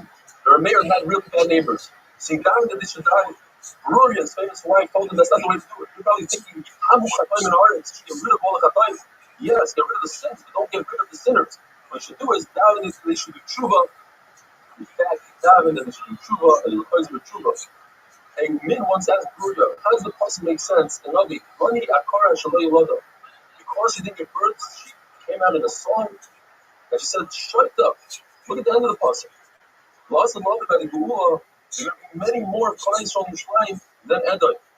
In fact, the word Akara is referring to that our children don't go into Gehenna like your children. The Rabbi will explain to Amin, why is it that the Davan HaMelech put the parak of Avshalom, him and Avshalom, the third parak of Zillah, and the parak of him and Shaul is all the way at parak of Zion. It shouldn't be the opposite. It's not in order of how it happened. She told them, we believe in a concept called smuchim. When a pasuk next to another pasuk, or parak is next to another parak, we learn something from it. We learn from the parak Goyim Lagoi, which is parak Bates. Somebody might tell you, how is it possible that Goyim is going to rebel against us? I'll tell you, look, my own son rebelled against his father. Kimba Yochai explained the famous passage in Yeshua. He was b'chokma, v'sorah es chesed al shoyna. Shlomo wrote about his father David, that he had Ruach HaKodesh later on in life about 5 times that he was in different worlds. One of them was the world in his mother's womb. He said Shira, he said a Baruch Anachi about it. When he came out and he gazed at the stars and the Mazalis, he said another Baruch Anachi. And when he nursed, he also said a Baruch Anachi. Because humans are different than animals. You nurse from a clean place, or you nurse not in fucking herba. And he said Shira when he had the falling of the Rishayim, and when he spoke about the day of death. Hashem Hazi says that it corresponds to Kadosh Baruch Hu and the Neshama the 5 times. Kadosh Baruch Hu fills the whole world, the Neshama fills the whole body. Kadosh Baruch Hu sees it, but it's not seen. The Neshama sees it, it's not seen. Kadosh Baruch Hu feeds the farthest the whole world, the Neshama is the farthest the whole body. Kadosh Baruch Hu is pure, he's hard, so is the Neshama. Kadosh Baruch Hu sits in the inner rooms, so does the Neshama. So therefore, the person that has the Neshama within him should come and praise Hakadosh Baruch Hu. It says, my innards. The Baruch is not like a human being. The artist paints a picture on the wall, you can infuse it with life and in the Neshama. Not only can he infuse it, but he can infuse something within something, a baby that's within its mother, he can infuse it with life. As Chana said, ain't surta mekayim, and we learn ain't sire. There's no artist like our God. In other words, Hakadosh Baruch Hu can create humans, and nobody can do anything similar. Kein del Zecha, we learn Kein L'Aloischa. Kein L'Aloischa meaning Hakadosh Baruch Hu outlives everything he creates, whereas an artist, usually his art outlives him. What happened in the story between Chizkiah and Yeshayahu, who were both tzaddikim? Chizkiah was the king, Yeshayahu was the Rabbi. They didn't want to visit each other. Each one held that they had more honor than the other one should come to them. So Baruch Hu made a compromise. He made Chizkiah really sick. He told Yeshayahu, go visit Chizkiah. So he went to visit him and said, he makes outcome, you're going to die, the life tip, and you're not going to live, which is a double loss. The word explains, you're going to die in this world, and you're not going to have a little my body because you didn't do pure who, you didn't get married. Because they said, I saw Rabbi that I'm going to have descendants, they're not worthy. So, Yeshayahu told him the famous line, the Hadi Kashi Rachman Allah, why are you getting involved in the Rabbi Shalom's business? Let him do his thing, you do your thing. So he said, okay, so give me your daughter, and our 2 schusim will be certain that it won't have bad descendants. So he told him 2 letters. He said it already happened. So this we got to say, he said, I feel a fair having happens for Rabbi Shalom, you not saying you're not coming, you have a sharp swords on your neck, you should never stop dabbing. And the word tells us that immediately he took the Musar, he got up and went to the wall. What's the wall? The wall is in his heart. He stepped within his heart. Or, Levi says, he said, something has to do with the wall. He said, if Isha Shunamis, with the story of Elisha, that Elisha did kiss and listen to her son, and it is discussed because she built him a wall, as the Gemara is going to discuss later. So my grandfather, Shlomo, he built him a and he should have deserved this fuss. Chizkiah told him, Kadosh Baruch Hu, he said, I did everything. What did he do? Says the Gemara, an amazing thing. He was so much cool over the tefillah. Levi says it means that he took the book of medicinal remedies and he carried it. As one says, this did 6 things. 3 things are abundant. A Chomer agreed with, and 3 not. He buried the book of the voice. He broke the copper snake that Moshe made away from him. People started doing a bizarre with. And when his father, the Rosh Achaz, died, he dragged his body in the streets out of benefit. Broke to show people this is what happens when you do a bizarre. Those 3 things Chacham agreed.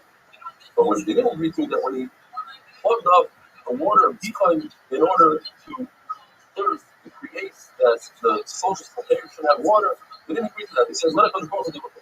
When Chizkiah gave the doors, the golden doors, the Tzachar, they didn't agree to that.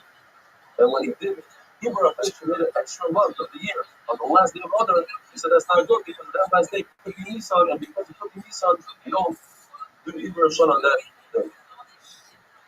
If somebody uses other people's testimony down and says, "What will answer me in the source of my forefathers?" Like what you're going to do in Abraham, he's answered in his own source, but he's going to use his own source instead.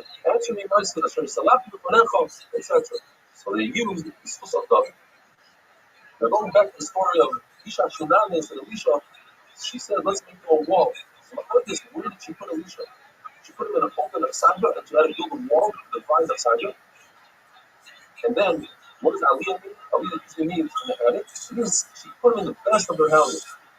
One shot is she put him in the attic, and she had to build a roof. So why is it called a pier, a wall? Because it's called piru is a lesson of roofing. It says that she put a bed, a table, a chair, and a lamp. The Gemara says Elisha benefited from it. You're allowed to benefit from things that people give to you. But Shmuel would refuse favors. He was in a suitcase. Wherever he went, he had all his belongings looking for him with favor. She knew more than her husband that Elisha was a couple. How did she know? She noticed that flies wouldn't land on his table. Another child is she noticed that his sheets were clean, they didn't have any clay on them. Whereas his Misharis, Gehazi, didn't have Yusha. He grabbed her inappropriately. Says the Gemara that if a person pulls the Chacham and gives from his own belongings to the Chacham, it's as if he's makir the public. Where's the scale up is in the Tefillah? First one is they shouldn't stand in a high place when you daven. If you're makir the Sikha Hashem, there should be no haughtiness when it comes to daven. You're supposed to put your feet together like we do during Shmini, and you're not supposed to eat and drink before davening. If you do, it's as if you have gaiva and then you're trying to be imam Shem Shamayim. Shmuel said that was like Yeshua, and Kriya Shema said until 3 hours into the day. Raisa says that if you say Kriya Shema after this man, it's as if you were Mekayim become a Kaira. But you should say Kriya Shema 2 before and 1 after. Let's just agrees to that. And in one lashon, this argument, Rabbi says, somebody says Kriya Shema at the right time, has a bigger source than learning Kaira how the woman is okay.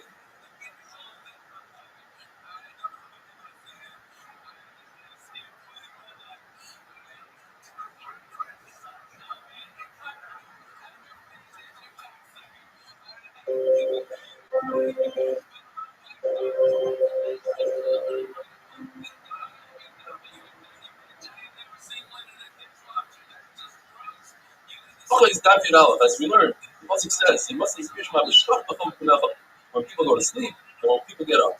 We try to take it a step further and they say, just like when we go to sleep, we're laying down. So when we say Kriya Shema Shel Arvis, you have to be in a laying position. When we say Kriya Shema Shel Shachris, you have to be standing up. Otherwise, the Pasuk would say, but Baik Yeruva. They still say, wait a minute, the Pasuk says, you must say Kriya Shema even when you're walking on the way. Walking is not laying down, it's not even standing. Therefore, say still, you can say Kriya Shema when you're sitting, standing, laying, and even while you're working. Both me some Bisham agree that from the words of Shachar Chokmecha, you can learn a big thing. That somebody that's facing the mitzvah, he's preoccupied doing another mitzvah, he's pulled from saying Kriya Shema. What the Lashon Chavader teaches us, and not only a person that's actually doing a physical mitzvah, but even somebody like a Chasam, who's harder in his machshava, his mind is preoccupied, he's also pulled from Kriya Shema since he's about to marry a student. If he's marrying an almana, he's not occupied, and therefore he's fine. You need a combination of two things. You need to be preoccupied, and it has to be with the mitzvah. So therefore, if somebody's about to lose his shit with singing, that's not enough to give him a Torah from saying Kriya Shema because it's not a mitzvah. And although he's preoccupied, he just lost a loved one, and he's very desired, he's also chayiv in all mitzvahs. Besides still, because still say prayer, and since he has afer on his head and he's in Kitzar, he's punished. Even though they still use the Belech HaChavadar to teach us this concept that basic mitzvah with Potter, nevertheless they learn the physical words of Belech HaChavadar that it's talking about the person that's walking and not laying down. More tells a story where Rabbi Shmuel and Rabbi Elazar ben Azariah were together. Rabbi Shmuel was laying down, Rabbi Elazar ben Azariah was standing. When the time came to say Kriya Shema, Rabbi Elazar ben Azariah decided to lay down like a Shabbat. And Shmuel, who's laying down, jumped up to say Kriya Shema. Elazar ben Azariah told him, "You remind me of a mashal. Somebody had a beautiful beard, and he told him, look, the beard is beautiful." So he said, okay, let me cut it off. I was standing up and I laid down, and because I lay down, that's why you stood up. I give you a compliment, and you're doing the opposite of what I'm doing. So he said, no, I'm worried that people will see us, and they'll say that Allah is like Bishana. What's the difference? Because they still say you could also lay down. But since you were standing, and then you lay down, so it looks as if you pass it like Bishana. So what is the halacha if you do like Bishana? According to Rabbi Cheskel, it's okay, you're Yaitse. But according to Rabbi Yosef, you're not Yaitse at all. Similarly, we have that if somebody does a sukkah, like they sukkah, Most of his body's inside the sukkah, but his table's inside the house. According to Basil, it's fine. The Shammai say if you do like Basil, you're not getting to at all. So if you reverse that, you say if you do like Basil Shammai, Basil will hold you didn't do anything. And according to Rav Yitzchak, not only did he not do anything, but he Taik Misa. You see the Mishnah, Rav Tarfon says, I once put myself in danger in order to be yoyt like Mishabbai. If someone told him if something would have happened to you, you would have deserved it. The Mishnah tells us, based on the pasuk, Sheva Bayom V'Al you should say 7 brachas, 7 brikas Kriya Shema. How do you break it down? The Mishnah says, in the morning you say 2 brachas before Kriya Shema and 1 after. In the evening you say 2 before and 2 after. In the evening, the Emunah, Emes Emunah is a very long bracha, and Ashkivenu, compared to Emes Emunah, is considered short. Anytime Chachamim or Misakin a long bracha or a short bracha, a bracha that finishes with Baruch Atah Hashem, but it doesn't finish, and you add or keep off, you're not doing the correct thing. One of the brachas that was in the morning, you don't use the word Noida because we want to say Chesha, which is darkness, which is light. We want to mention the night during the bracha of the day. Just like we mentioned, the daytime during the bracha of the night, where we say, according to Shmuel, what's the second bracha? Ahava Rabba, like Nusach Ashkenaz. According to the Chachamim, it's Havas Olam, like Nusach Sfard. Because it says, therefore, one should say Ahava Rabba in the morning and Havas Olam at night. Like Nusach Ashkenaz, I guess, this is for Chachmei Sarfas Ashkenaz. Shmuel said halacha that if somebody gets up early to learn, you should say Birkus HaTorah.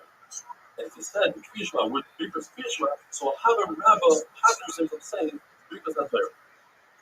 When do you say Birkus HaTorah? The Buddha says you only say Birkus HaTorah and Taik Shema. You learn Chumash, but not even a medrash that tells you the halachas that come out of the Chumash. The Buddha says even medrash. The Buddha says you say Birkus HaTorah even for Mishnah. And Rabbi says you say Birkus HaTorah even Gemara. And Rashi says because that's the secret Torah. This is great for the young people. Gemara is the main part of Torah. Because for that, Allah comes out, and it's the logic behind Mishnah, and it explains away the contradictions in Mishnah, and sometimes to add and take off words of a Mishnah. It's Metzger. Shmuel says, what bracha do you make on the Torah? Last evening, the judgment ends. Higher and lower, you finish off with a bracha. And Rav Nuna says, which he says is considered the most important bracha out of the 3. Why? Because it gives a place that is powerful, and a place that highly strong Torah. Therefore, since these are all important brachas, we say all 3. After the Kohanim brought the korban tamid in the morning and they salted the Ivarim, the Kohanim would announce, make 1 bracha. What is that 1 bracha? According to Shmuel, it's Achai Rabba, and according to Rav Shlakish, it's Yoitzer Ar. And then they would say Aser Sedibros, but then they would say Shema B'Mishmei Yomer, and then they would give 3 brachas to Klal Yisrael. They would say Emes Yatzim, and they would say the bracha B'Oida, which is similar to Ritzei, just at ends of Shais Fanavad or another bracha, and then they would say Birkus Yohanan. Rav Zrika proved that you say Yotzer Ar and not Ahava Rabba. Shlomish says, from here you see that brachas are not matter. In other words, if there's 2 brachas together and you say 1 out of the 2, you guys on that 1. Similar, let's say for Tefillin, if you say just a bracha and Shalinan, and that's your right, you only have 1 pair, or you can't put on the other one, you guys it. How does he prove it? In fact, that they said 1 bracha, and if that 1 bracha, for instance, was Yotzer Ar, then that's a great proof. Why? Because why did they say Ahava Rabba? Ahava Rabba you can say all night long. There's no spot for it. But if they said Ahava Rabba, then there's no proof because perhaps they said it when it was too early. The Yotzer is only when the light comes out. And maybe they said it later on. The Gemara is not saying the Gemara says perhaps they said both prophets. We meant to say that it's not ma'akim, that the Seder's not ma'akim. You can say one before the other. It doesn't matter in what order. That's a wonderful thing.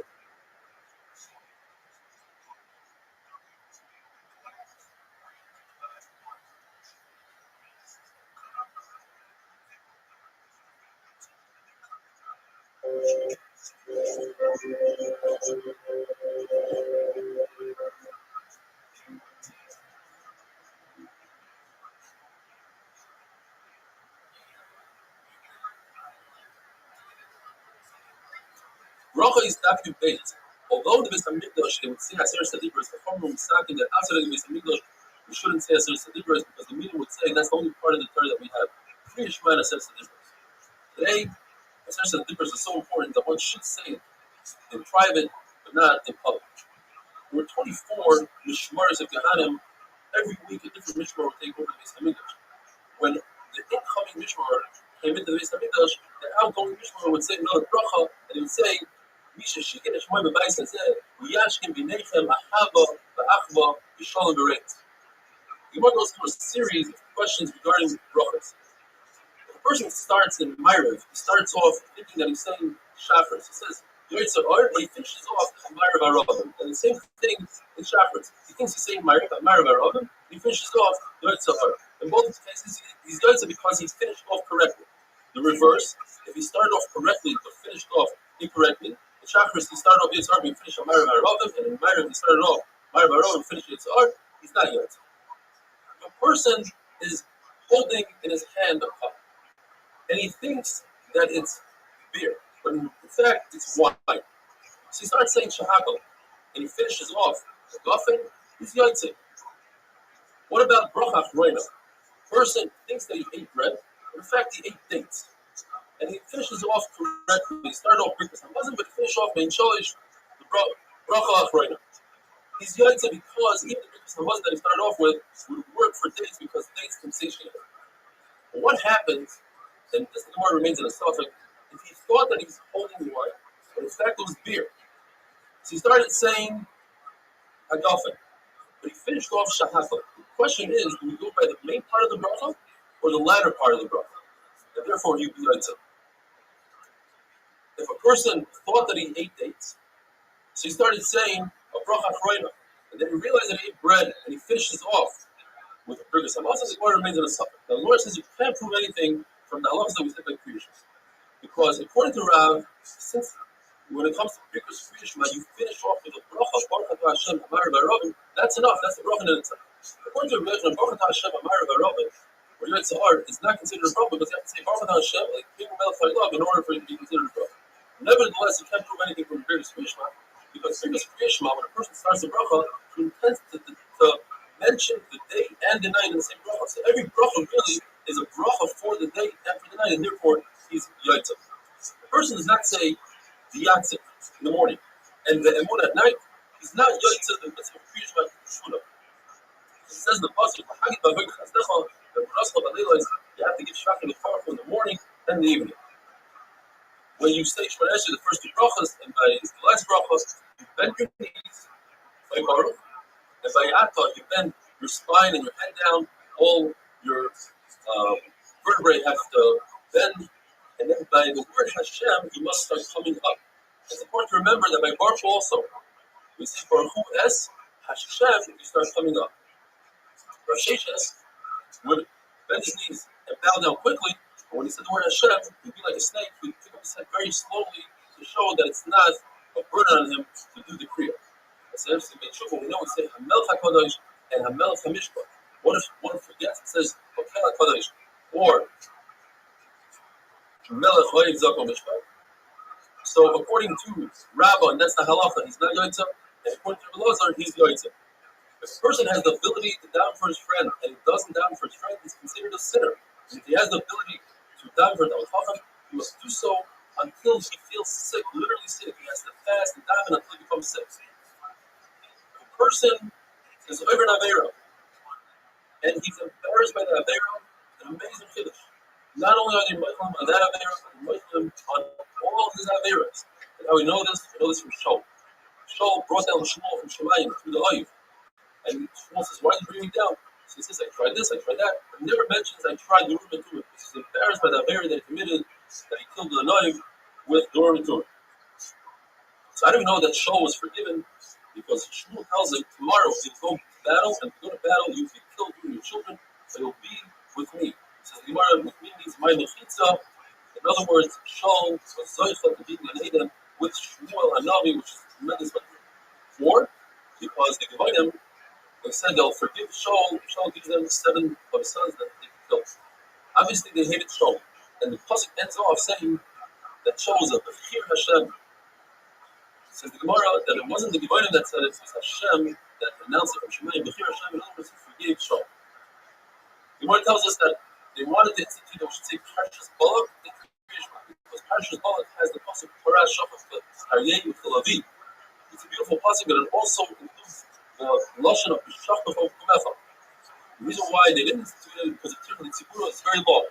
And they say one pasuk you also can't say because you can only say a full parasha from a pei to a sama. Why do we say parsha of tzitzis? Because it includes these amazing concepts. It includes the concept of all mitzvahs. Who's hardens all mitzvahs. It includes parsha of tzitzis, also tzitzis. Yitzias Mitzrayim, Asher Yitzias Mitzrayim. The words after the Vavkim tell us that you shouldn't think about minos. After Ereichem comes to say that you shouldn't think in Averis. After Zoidim comes to tell you that you shouldn't think about Avodah Zarah. Says the Mishnah, this is the famous Mishnah we say in the Haggadah. Even though nighttime is not a time to put on tzitzis, nevertheless, Rabbi Azariah holds that you should say the parsha of tzitzis. Why? Because it says in the pasuk, all the days of your life. Yemei Chayecha are the days you made. All Yemei Chayecha, that's your call, the nights. So you should say parsha the night. If I'm saying, all Yemei Chayecha comes to include I'm a Mashiach, we're also going to say the parsha of tzitzis have a wonderful day.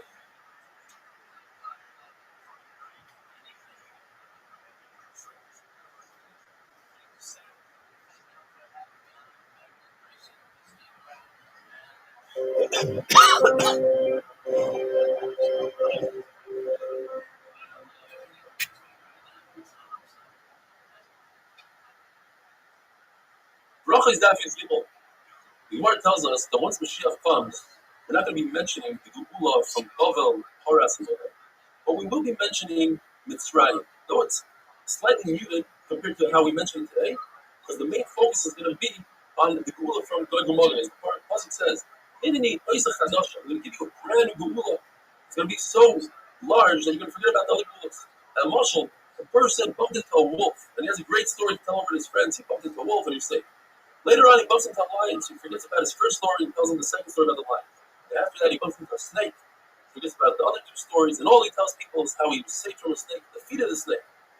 Klal Yisrael is going to be so busy with the Geula of Gog and Magog, they're going to forget about all the other Geulas that they have.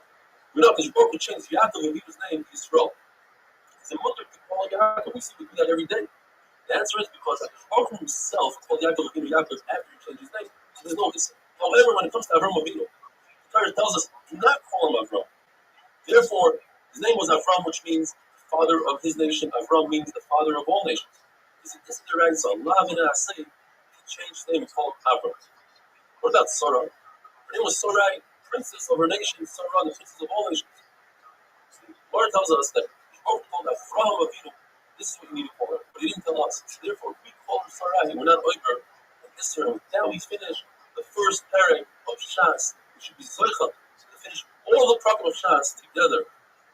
Says the Mishnah. If a Sofer was fixing a Sefer Torah, and the way you fix the Sefer Torah, you say the words to yourself, and you fix. Now, if he had no intent to say the words, then he's not Yaitz Kriya Shema, it's the time of Kriya Shema. But if he had intent to read, he knew he was reading it, then it's Yaitz. Unless you hold, like the Manora that says, Mitzvahs Tzrichos Kavana, and then you have to have Kavana to the mitzvah of Kriya Shema. The Gemara is going to be discussing the Mishnah, that is, different cases of somebody stopping in middle Shema to say hello to his friend or to answer. Everybody agrees that if the guy's not his friend, the guy is a bad guy, that if you kill him, then obviously you're allowed to say hello to him and answer him smack in the middle of Kriya Shema. If it's out of honor, kavod, so if it's between trucking, and we'll see what that means, then you're allowed to, according to Rabbi, according to Rabbi, not only that, you're allowed to answer somebody anytime, even if there's no honor involved. In the middle of the parak, the middle between psukim, in the middle of the parak, according to Rabbi, you're not allowed to answer. And according to Rabbi, you're allowed to answer. What is bein hapraka? And hapraka means between the two brachas of Kriya Shema before Kriya Shema, between the second bracha of Kriya Shema and the pasuk of Shema, between the parsha of Shema and the Vayomer from Shemaya, between the parsha of Shemaya and Vayomer, between Vayomer and the Yatz. According to Yehuda, you don't stop between Vayomer and the Yatz. Why is the parsha of Shema first? It's not in the right order. In the Torah, the first parsha is Vayomer. The answer is because first we want to do all of Shema, and that's in the parsha of Shema. So then why is Vayomer Shema second? Vayomer should be second. The answer is because the Shemoya is talking about Torah, and Torah is day and night, whereas the Parsha Vayomer is only during the day. Rabbi holds that Kriya Shema must be said only in Lashon HaKodesh because it says V'hoyu as is. Although we already know that you can't say Kriya Torah in any language, it has to be in Lashon HaKodesh. But there's a Havamina that Rabbi would darshan like Chachamim. Chachamim say the word Shema. Shema is Lashon of hearing. Any language that you hear it in, Chachamim hold you can say Kriya Shema in English. Comes Rabbi and says no, Kriya Shema has to be said in Lashon HaKodesh. So what does Rabbi do with the word Shema? He says the halacha is that you must hear the words coming out of your mouth. Chacham hold yaitzu even if you don't hear the words coming out of your mouth. And Rabbanan take the word v'hayu and they learn that if you mix up the words Shemoya in instead of in Shemoya, you're not yaitzu. It has to be in order. And Rabbi learns that from the hay of Hadavar. We have a three-way machlokes. Where do you have to have kavanah, the proper intent, in order to be yaitzu? If you don't have that proper intent, you're not yaitzu. According to Rabbi, it's just the first pasuk. And therefore, and Rabbi holds that's the halacha, and that's how we pass it. So a person just had to hold the first pasuk, and he had some items, and he didn't say the rest of the Shema, he's got to the halacha. According to Rabbi Eliezer, you must say the first three psukim of Shema, the kavanah, as it says, ba'ela. And therefore, they hold that you have to stand. In other words, if you're walking like Priscilla, you allowed to say Krishma while you're walking, but the first three psukim you must stand still in order to have the proper kavanah. Rabbi Akiva holds that the entire first parasha you must have kavanah because it says Levavecha, and therefore the whole that you have to stand still and say the whole first parasha so you have kavanah. Also it says Levavecha v'dibar daban, that until that point you have to read it and have kavanah, but from that point on you could just read it without kavanah. And you're yaitze. You should have kavanah, but if you don't, you're yaitze. What about the fact that in the second parasha it says Alavavchem Adaber Bam? Seemingly, you have to have kavanah. So you want to know that comes to tell us the halacha that your tefillin shinyan should be opposite your heart. For Yeshua holds that up until that point, Alavavchem, you have to have three of the kavanah, but past that point, you have to have kavanah. And the words Adaber Bam come to teach us that we're talking about Torah, and the Pasuk is telling us in the Makkah Moshe B'neichem Adaber Bam. You must teach your children Torah so that your children can talk and learning. Says the Gemara in the pasuk of Shema, when you say echad, if you lent it the dalet, it's very hard to do it as Ashkenazi. It's easy to do it for your money. Then Baruch Hu gives you arif haslamet. Rashi says as long as you don't say the ches really quickly, the ches has a comment that's echad. If you say it quickly, it might sound like a shema. You shouldn't do that. Rabbi saw Rabbi Yirmiyah saying the word echad very, very long. So he said, listen, the only thing you have is to think in your head that Baruch Hu is one in Shemayim and the Aretz and in the four Ruchos. There's no need to be migrant. Rabbi would teach his Talmidim Torah from morning to evening. He had no time to say Krishma. He was actually close from Krishma. So what he would do is he put his hand on his eyes and he just say one pasuk, the first pasuk of Shemayim Yisrael. And the machlok is whether or not later on Rabbi would repeat the entire Krishma. We know one thing. We know that Rabbi would say over his Talmidim every single day and talk about the Tzis Mitzrayim. Either because he wanted to be Yotzei, Tzis Mitzrayim, or he wanted to be Matzir Tzis Mitzrayim in the proper time. Have a wonderful day.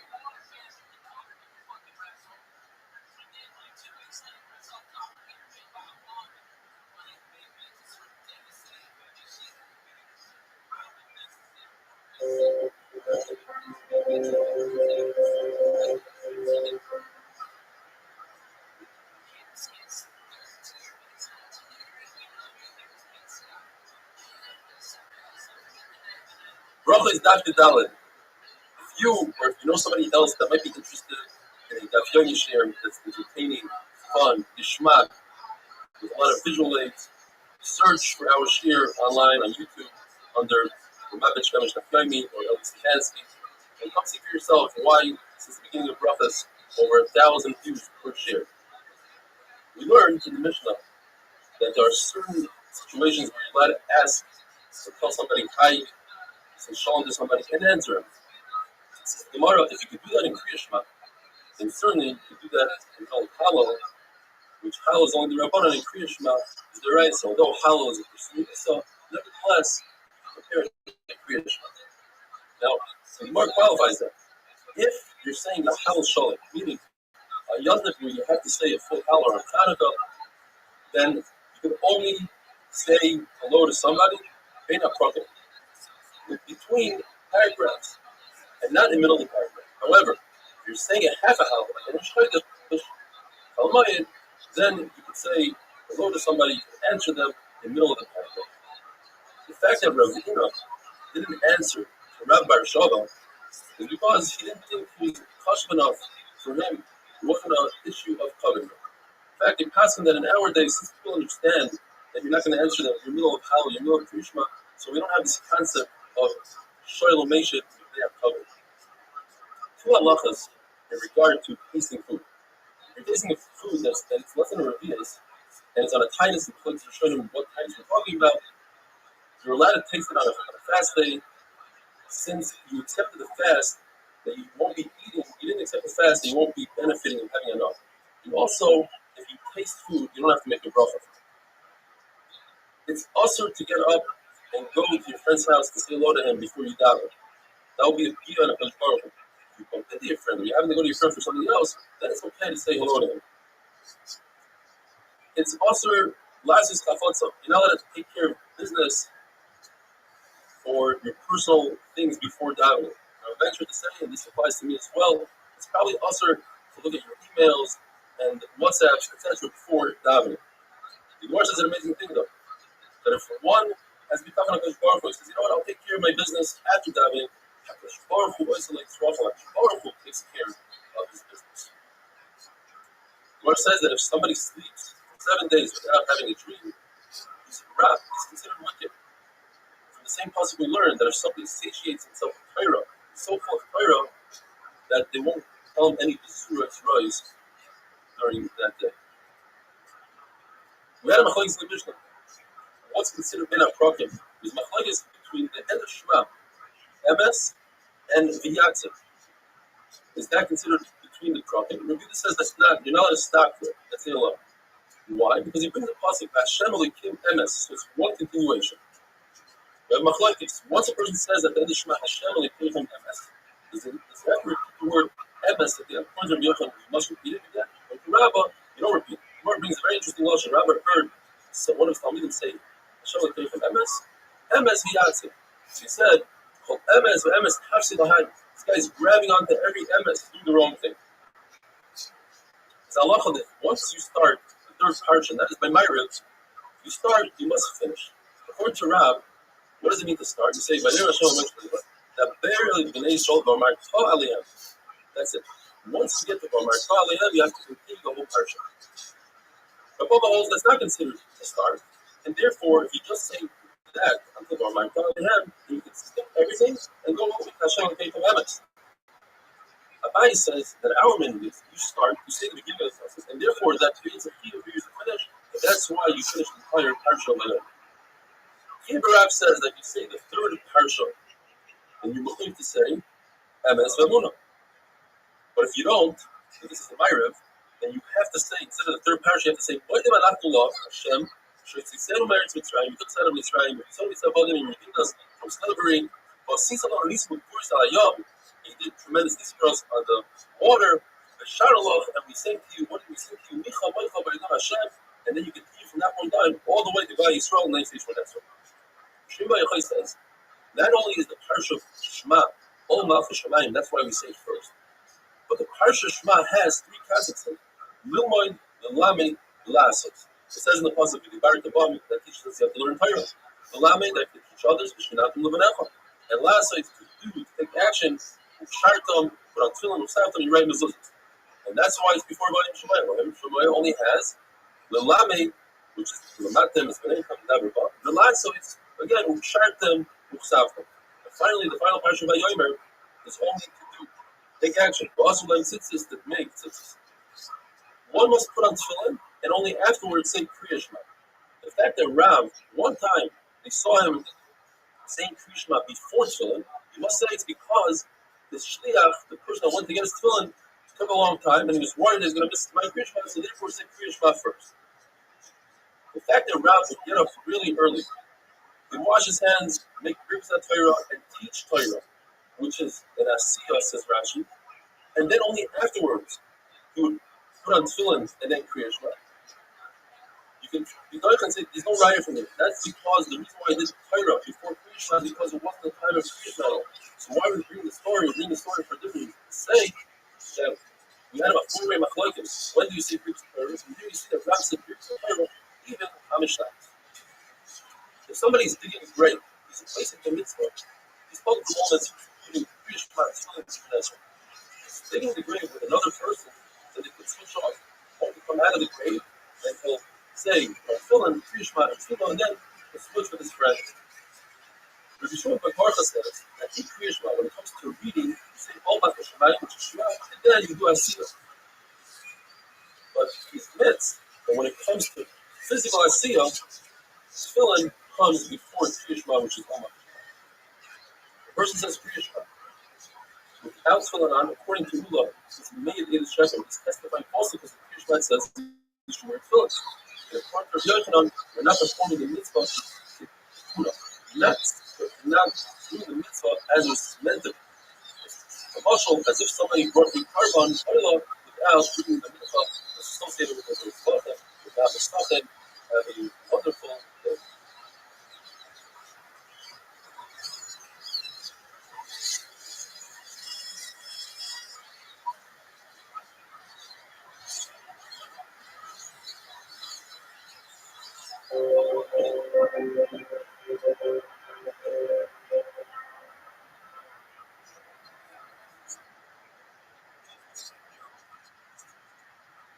Racha is daft as follows. The Reverend says it's almost the process of all Malchus Shemayim, the entirety.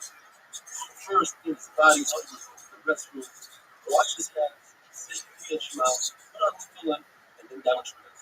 All that, it's as if he's built in his bed, you will back to the carbon and hop in his bed. Says Rabbi, not only that, it's as if we're titled in this needs to first go and search for water before saying Kriya Shema. Kriya Shema has a zman. I miss the zman. But Ezra, on the other hand, look for water, the zman is much longer. You should look for water up until a parson, which is approximately 3 miles in the direction that you're traveling. Then to go in reverse, make a turn and look for water. When you know there's water, the only place to go up until a mill, which is approximately 4,000 feet. The Mishnah says that if a person doesn't hear the Kriya Shema, his own ear, it wasn't Mashmiya La'azam. Taik, which is what Yehuda says, Yaitza, and Rabbi says, it's a very long sugya. It's almost complicated and brings in 5 different prices and rights. I'll try to make it very simple.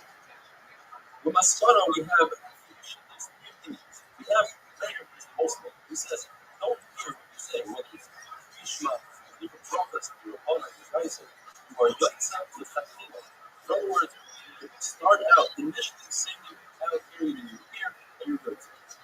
On the opposite side, you have your Yotza, who says, when it comes to Yishma, don't use it in your ears, not Yotza, even after the Mish, which wasn't necessary, you have to be with his ready. He says, you are Yotze, only the other. If you want to be Yotze, you should use your ears. Not these species. How do these species match up the following 5 things? Not our Mishnah that discusses Krishna. That's not right. So in Krishna, we're going to have all 3 sheets.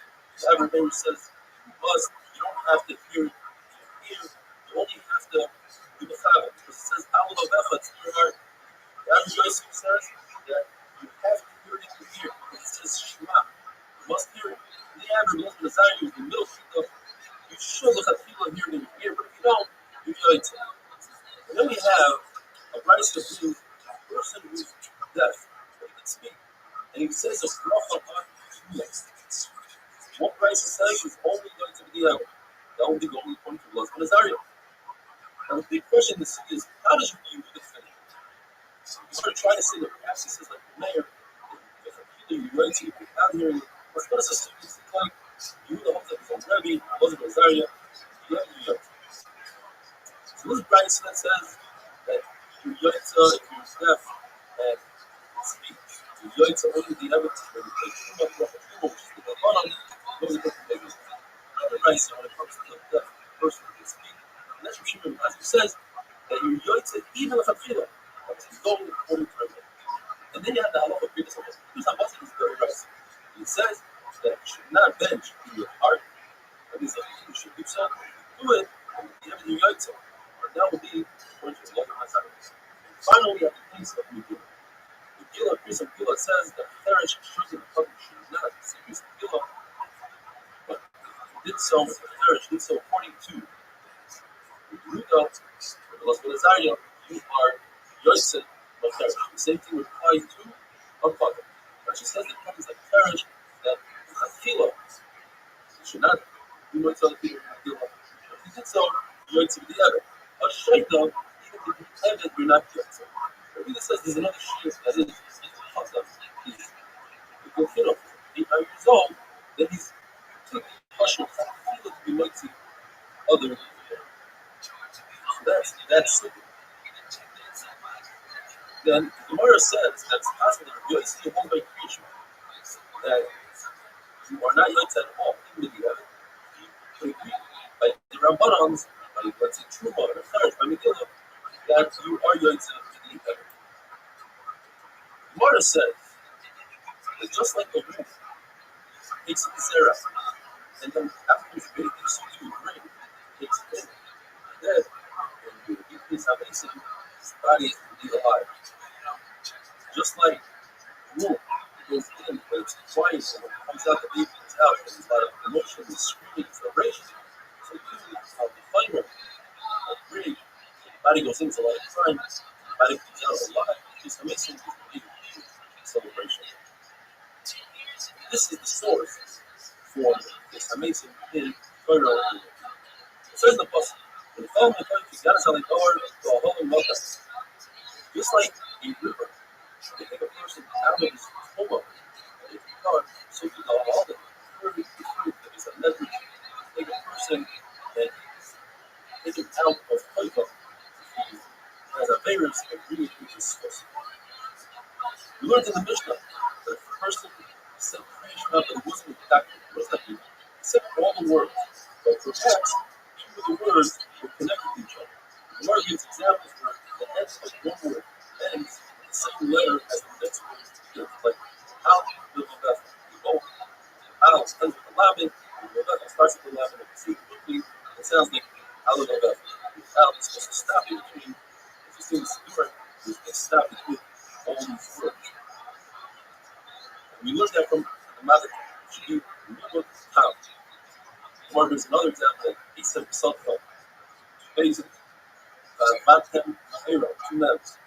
The place it brings down also the Hora Av. You see quickly, it sounds like Hora. We can stop the Hora Av. Also, talks about this Kuru, which people are not good. This Zion, this Kuru, but it should sound like this Kuru. If somebody is very careful with the way he says Krishna and lower the temperature, so the Gemara finally says at the end, Safta, Siva Kama. There's a Havamina that perhaps you shouldn't have to say the instructions regarding Krishna. How to put on your tefillah, how to write, how to do the mezuzah. Maybe you should only say the psukim that have to do with Yerushalayim. The Gemara says, no, that's only by a site that we take out all the instructions that are just put in verses, so it says Olis. And there's no Zerushalma between the site and our Sukkah, because it says if Sav Kam, it should be still Kama, wonderful.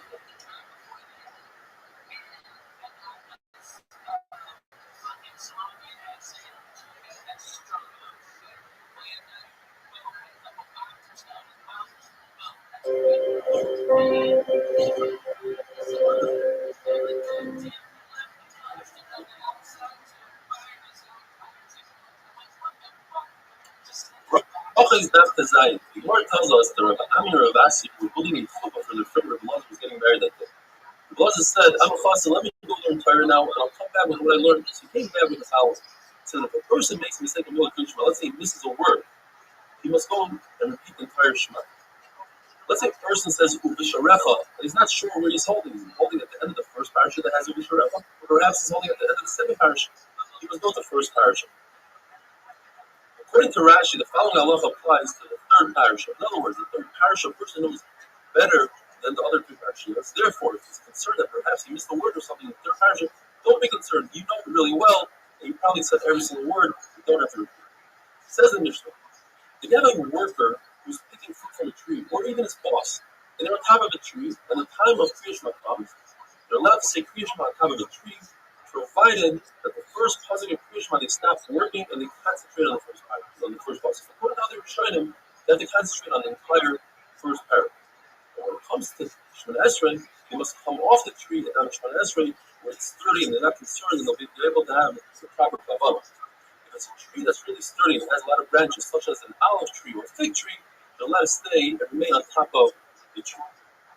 The Gemara makes a distinction between a worker who receives a salary for his work and a worker who only receives food. The one who receives a salary has to be a lot more careful with his time and how he uses it, and he shouldn't cause a loss in his boss. So therefore, when he davens Shemona Esrei, he should only say the Shemona Esrei known as Havinenu. It's the shortened Shemona Esrei where you say the first three brachas and the last three brachas, and everything in between is shortened to 3 to 4 words. Like you see in the picture, this is from a siddur given to servicemen in the English Army in 1940. When you say Birkas Hamazon, you only say 2 out of the 4 brachas. You say the first one completely, and the second and third bracha you combine together. The fourth one is only the Rabbanan, you don't have to say. When it comes to Birkas Hamaitzi, since it's only the Rabbanan, they don't even wash and say a bracha. Somebody that works for his food should be careful not to be a chazan. That's a waste of time for the owner, and he shouldn't do Birkas Kahanim, he shouldn't do it. As we look at the beginning of the mitzvah, if somebody is occupied with a mitzvah, he doesn't have to say Kriya Shema, because it says and from the left of Chavadar, we learn that a person who's not physically doing a mitzvah, but he's preoccupied in his head with the mitzvah of marrying a Basula, therefore he is pater from Kriya Shema, because he has a combination of 2 things. He's preoccupied and it's a mitzvah. Therefore, a person who's preoccupied but not in a mitzvah, for instance, if his ship is sinking and he's very occupied with that, but it's not a mitzvah, he's chayim in Kriya Shema, because he's obligated to take the preoccupation out of his head. If, for instance, he's an Abel, he lost a loved one and he's preoccupied, that's also not a mitzvah, he's chayim in mitzvahs. A person who marries an Almana, he's not preoccupied. Yes, it's a mitzvah, but he's not preoccupied, therefore he's chayim in Kriya Shema. The Gemara tells us that Rabbi himself, when he got married, he did say Kriya Shema because he knew about himself that he could be mechaven. And the Gemara says that anybody who's muhsat, has a chazaka, that he's a chacham, and he could be mechaven during Kriya Shema, he's allowed to say Kriya Shema. But anybody that's not muhsat, according to Rabbi, that's considered gaiva. He has haughtiness. He says, "Oh, I could be mechaven." The chacham say that he could say Kriya Shema regardless. An Aval who just lost a loved one is usher to bathe. Unless he's what we call an instance, somebody who's spoiled, let's take care of himself, and he's not bathing for enjoyment, but rather he can't live without it. And that is in a time that the Isser of Rachitza, of bathing oneself, is the Rabbanan. The first day is the Isser Deraisa. But the first night, according to some, and after the first night, according to everybody, it is only the Rabbanan. The Rabbanan weren't making when it came to an instance. The person who uses a slave, we don't stand in the rows, don't stand in front of Avela, we stand up to Yerachim, we don't make the bracha of Rechava, which is by the Sukkah, the first Sukkah of Havra. What do we say to somebody who uses a slave? We say, Hamadai, the Malach Esreinfa, like we do for any other object that one might use. There's no hespedim that you give on a slave. According to Rabbi Yossi, if the Ebed, the slave, was a kosher, he was a Talmud Chacham, then you could say, "Oy ish toiv ne'eman v'nehena v'yigoi." Wow, what a great person he was, and he was trustworthy, and he was nehena. He worked hard, and that's how he earned a living. Chacham disagree. They say, if that's what you say about a slave, what is left to say about any kosher Jew? And therefore, you don't say any hesped about a slave. You don't call a slave Mister or Abba or Iba, which was in those days a way to call somebody in a nice way, unless this slave is a chashudah slave, and then give him that kind of surname. We only have 3 Abbas. Avram, Yitzchak, Yaakov. We have 4 Imams. We don't have any more. In other words, you can't call one of the Shvatim Ruvain one of our Abbas. Because the Chashivas is up to 3 Abbas and 4 Imams. Whoever is careful with the Yishma. And Shemona Esrei says the Gemara will have Olam Hazeh and Olam Haba. And now the Gemara brings many different filas that the Amirayim and the Tanoim would say after Shemona Esrei in order to make the Shemona Esrei their own. And the time permitting, we'll go through most of them. Rabbi Lazar would say the following: that we should have a hava, ba'achva, reis, shalom. In other words, we should have peace and harmony, achdus, and we should have many talmidim, and that the future should show a lot of hope. And we should have Gan Eden, and we should have the Eitim Taiv, and we should wake up in the morning and find that we have Yerushalayim, and we should find all our needs. So Yochanan used to say, peek at our shame and see how hard we have in our life. And you should use rachamim and ois and chasidus. And you should give us graciousness. And you should use good and hibus unasefa. Rabbi Zera would say, we shouldn't sin, we shouldn't be shameful. Rabbi would say, our occupation should be Torah, and we shouldn't have pain in our heart, and we shouldn't have dim eyes. And Rab would say the famous davening that we say, a long life, we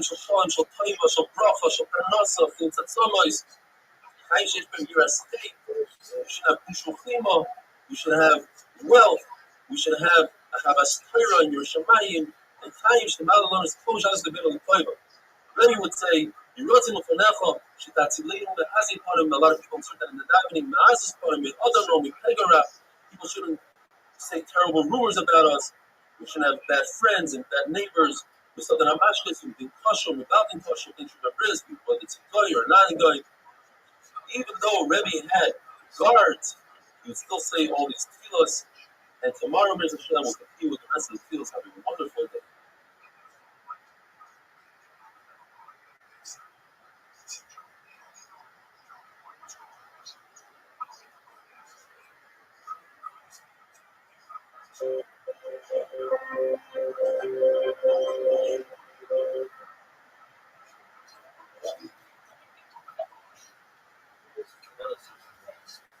Bracha is not designed to continue with the special davening that the Neumann Amroim inserted at the end of their Shemona Esrei. Safar would say, please put peace between Allah and the Shemayim, because when they fight, war breaks out down below. Have peace between the Chachamim and between people that learn Torah Lishma for its own sake, and people that learn Torah for their sake, for their cover. And those who learn Torah Shalom Lishma, they should have the skills to learn eventually Torah Lishma. According to one of the Alexander used to say, Hashem, put us in a corner. If you're already putting us in a corner, make sure there's light in that corner. Don't put us in a dark corner, and our heart shouldn't be aching, and our eyes shouldn't be dim. But another Shaz Alexander said, it's our will to do your will. Almost preventing us so harsh in Esau, the Sahara. And Shubit Malchiyos, the fact that we're in Gulf, please take those 2 things away and we'll behave properly. Rabbi used to say, when we say on Yom Kippur, by Vidui, Lokai, actually, I shouldn't have been, I was not worthy to be born, and now that I was born and created, I'm still not worthy. I am dust when I'm alive, and certainly after I'm dead, after I die. And the Ratzon that I shouldn't sin any longer, and whatever I sin, please erase the future. My brother Rabbi used to say, basically what we say every day after Shemona Esrei, etc. And then he goes on to say, save me from a Isha Ra, from a bad woman and a bad guy. And this is what we say when you have a Kenzach, and he'd say, when we had a Beis HaMikdash, we'd be marked for bonos on the Zbeach, and you only put the chaylev and the fat and the blood. This tightness that I'm fasting, now I have less fat, less blood, that should be as a kosher, to be mechaber. And then the Gemara goes on to say, beautiful sayings that Anayman Amram used to say. Rebbe would say, when you finish Yoy, it says, everybody's destined to die, whether it's an animal or a human being. The famous song, Ashri Nish, praiseworthy is the person who grows up with Torah and toils in Torah, and create a beautiful nachas to his creator, and he dies with a great name, with a great reputation. Hashem, a good name is better than good oil. So this is my favorite. The mayor would say, every one of those people, the more believe try to understand my ways, etc. The Lishka Adasi, a person should be a master when it comes to Torah. Have Torah in your heart, and you should always have your Shemayim in front of your eyes. Watch, guard your tongue, guard your mouth. There's one rabbi Sin, did it, and then he and you should fucking act dies up, in and Kedusha with everybody the was Haro. nobody's Therefore, like, I will have be the with you. fucking stupid anymore. Chacham Yavne would say, I'm a creation and you're a creation. I go to learn Torah, you go to work in the field. What is this? My job is easier. I'm closer to home. And what are you going to say? And this is Damn it, unbelievable. NBC. The person says, I'm an Amaritz. What good is it that I'm learning Torah? I don't understand it as well as the other one. This is Gemara, that's not true. The main focus is the intent and the effort a person puts in. You can learn the same amount as somebody else, and that person understands I like more the than back you. of the thing. You get the same amount of stars as that other person because you had the same intent. I used to say a person should always be conniving when it comes to the Tzahara, try to trick him when it comes to Yiras Hashem. A person who answers softly will do away with a lot of anger, and a person should always seek peace with his relatives and with his brothers, with his friends, and even with Goyim in the marketplace. The Mark brings Rishon and Taik would never allow somebody to say hello to him first. He was always the one to initiate the hello, even to a non-Jew in the marketplace. Rabbi says that the main point of Torah, and that's the ikar in the world, is to do the Meisim Tova and Tshuva. A person shouldn't be someone who just learns Torah and then kicks the person upon the Torah like his father, his mother, and his Rebbe. So we're talking about a different type of Shema. A person who learns Torah should learn the Shema, the concert. That means in order to outdo somebody else, that's a person that's better than they should have been created. Rav says, this world is different than the world to come. In the world to come, even if we have a physical body, we're not going to be dealing with eating, sleeping, food. We're not going to be jealous of each other. There's not going to be competition. We're just going to be sitting with crowns on our heads and basking in the glory of HaKadosh Baruch Hu. The Gemara's famous question, if women don't learn Torah, how are they Zocheh Olam Haba? And how are they Zocheh protection according to the Malagaim? And the Gemara answers, by bringing their children to learn Chumash in school and allowing their husbands to learn Mishnayos and Gemara, that they join me, and waiting for their husbands. In those days, their husbands would leave for extended amount of time, waiting for the husbands to come back from learning. That's how they share the Torah of Olam Haba. Gemara brings beautiful bracha that Chachamim would say to each other. It basically includes all the limbs in the body that their mouth should talk Torah, their feet should run to Torah, their eyes should look forward to Torah, etc. There's a machlokes in the pasuk. Alufein Mesubalim. Alufein means our leaders. Mesubalim, we take the burden. One man says Alufein is that our leaders in Torah Mesubalim, that they have the yoke of mitzvahs. The other says Alufein was referring to Torah and mitzvahs. Mesubalim is referring to Yisurim. And the Gemara goes on to say that we make a bracha that we shouldn't be like David and show that they had bad advisors like Taik and Taik. And we shouldn't, but we say that we shouldn't have children that go off the earth. According to the pasuk, Abirei Leib or Chaykim Tzedakah. Who are these Abirei Leib? One shot is we're talking about tzaddikim, that they are distant from tzedakah, so to speak. That they could sustain themselves. They don't need to come on to the Kadosh Baruch Hu to help them with the entire world. That's what Kadosh Baruch Hu. Mar brings that the Chanina, the famous pastor, would come out and say, Chanina B'ni, he doesn't need anything but some boxer, some karuvim, where the entire world is sustained because of him. The other shot is that Abir Leib is referring to the Rishayim, like the Gevalim that lived within the midst of Klal Yisrael for many generations and they never became Gerim. They didn't see the beauty of Klal Yisrael. Or the people from Machasya who they saw Klal Yisrael gathering together before Yom, 30 days before Yom, before Pesach, before Shema, places even brings that they flew up. Fire would come down from the sky, a pillar of fire, and they still didn't do true. They didn't become greater. And we're able to say that Well, we know that you're allowed to do malacha on Tisha B'Av, and in a place that you don't do malacha, you should do malacha. But if you're Talmid Chacham, you should never do malacha on Tisha B'Av. The question is whether a person could act like a Talmid Chacham. Is that considered Nefzik Yura, or is that considered haughtiness for that? The Gemara goes on to say that if it's obvious that you're doing it as you are, such as a pasuk, it doesn't say Kriya Shema, everybody knows that he doesn't have kavanah. Why is he saying Kriya Shema? He shouldn't do so. On the other side, you could say, well, nobody knows what he's doing. When it comes to Tisha B'Av, maybe he doesn't have a job, that's why he's not working. Or on the other hand, you could say, everybody knows that he has a job, and the reason why he's not working is because he's acting as a Valdaiva. And basically that finishes, with that we finish the second parak. And the Mishnah says in the third parak, Mishnah Besa, if you have a deceased one, a loved one in front of you, you call it from Kriya Shema, from Tefillin, from Shmona Esrei, and there's a machlokes in Gemara whether the body has to be right in front of you, or even if it's not in front of you. I will go into it a little bit more tomorrow. Have a wonderful day.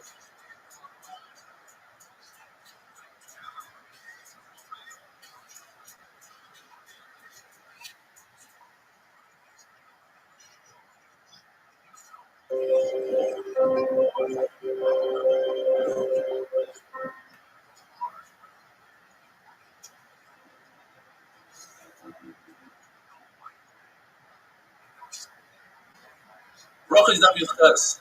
Before we get into some amazing stories, let's first talk about halachas that have to do with the dead. It's a concept called loig l'rush, poking fun at the dead, causing the dead to be jealous. And that includes not only mitzvahs, but even eating in front of the dead, as we're going to see.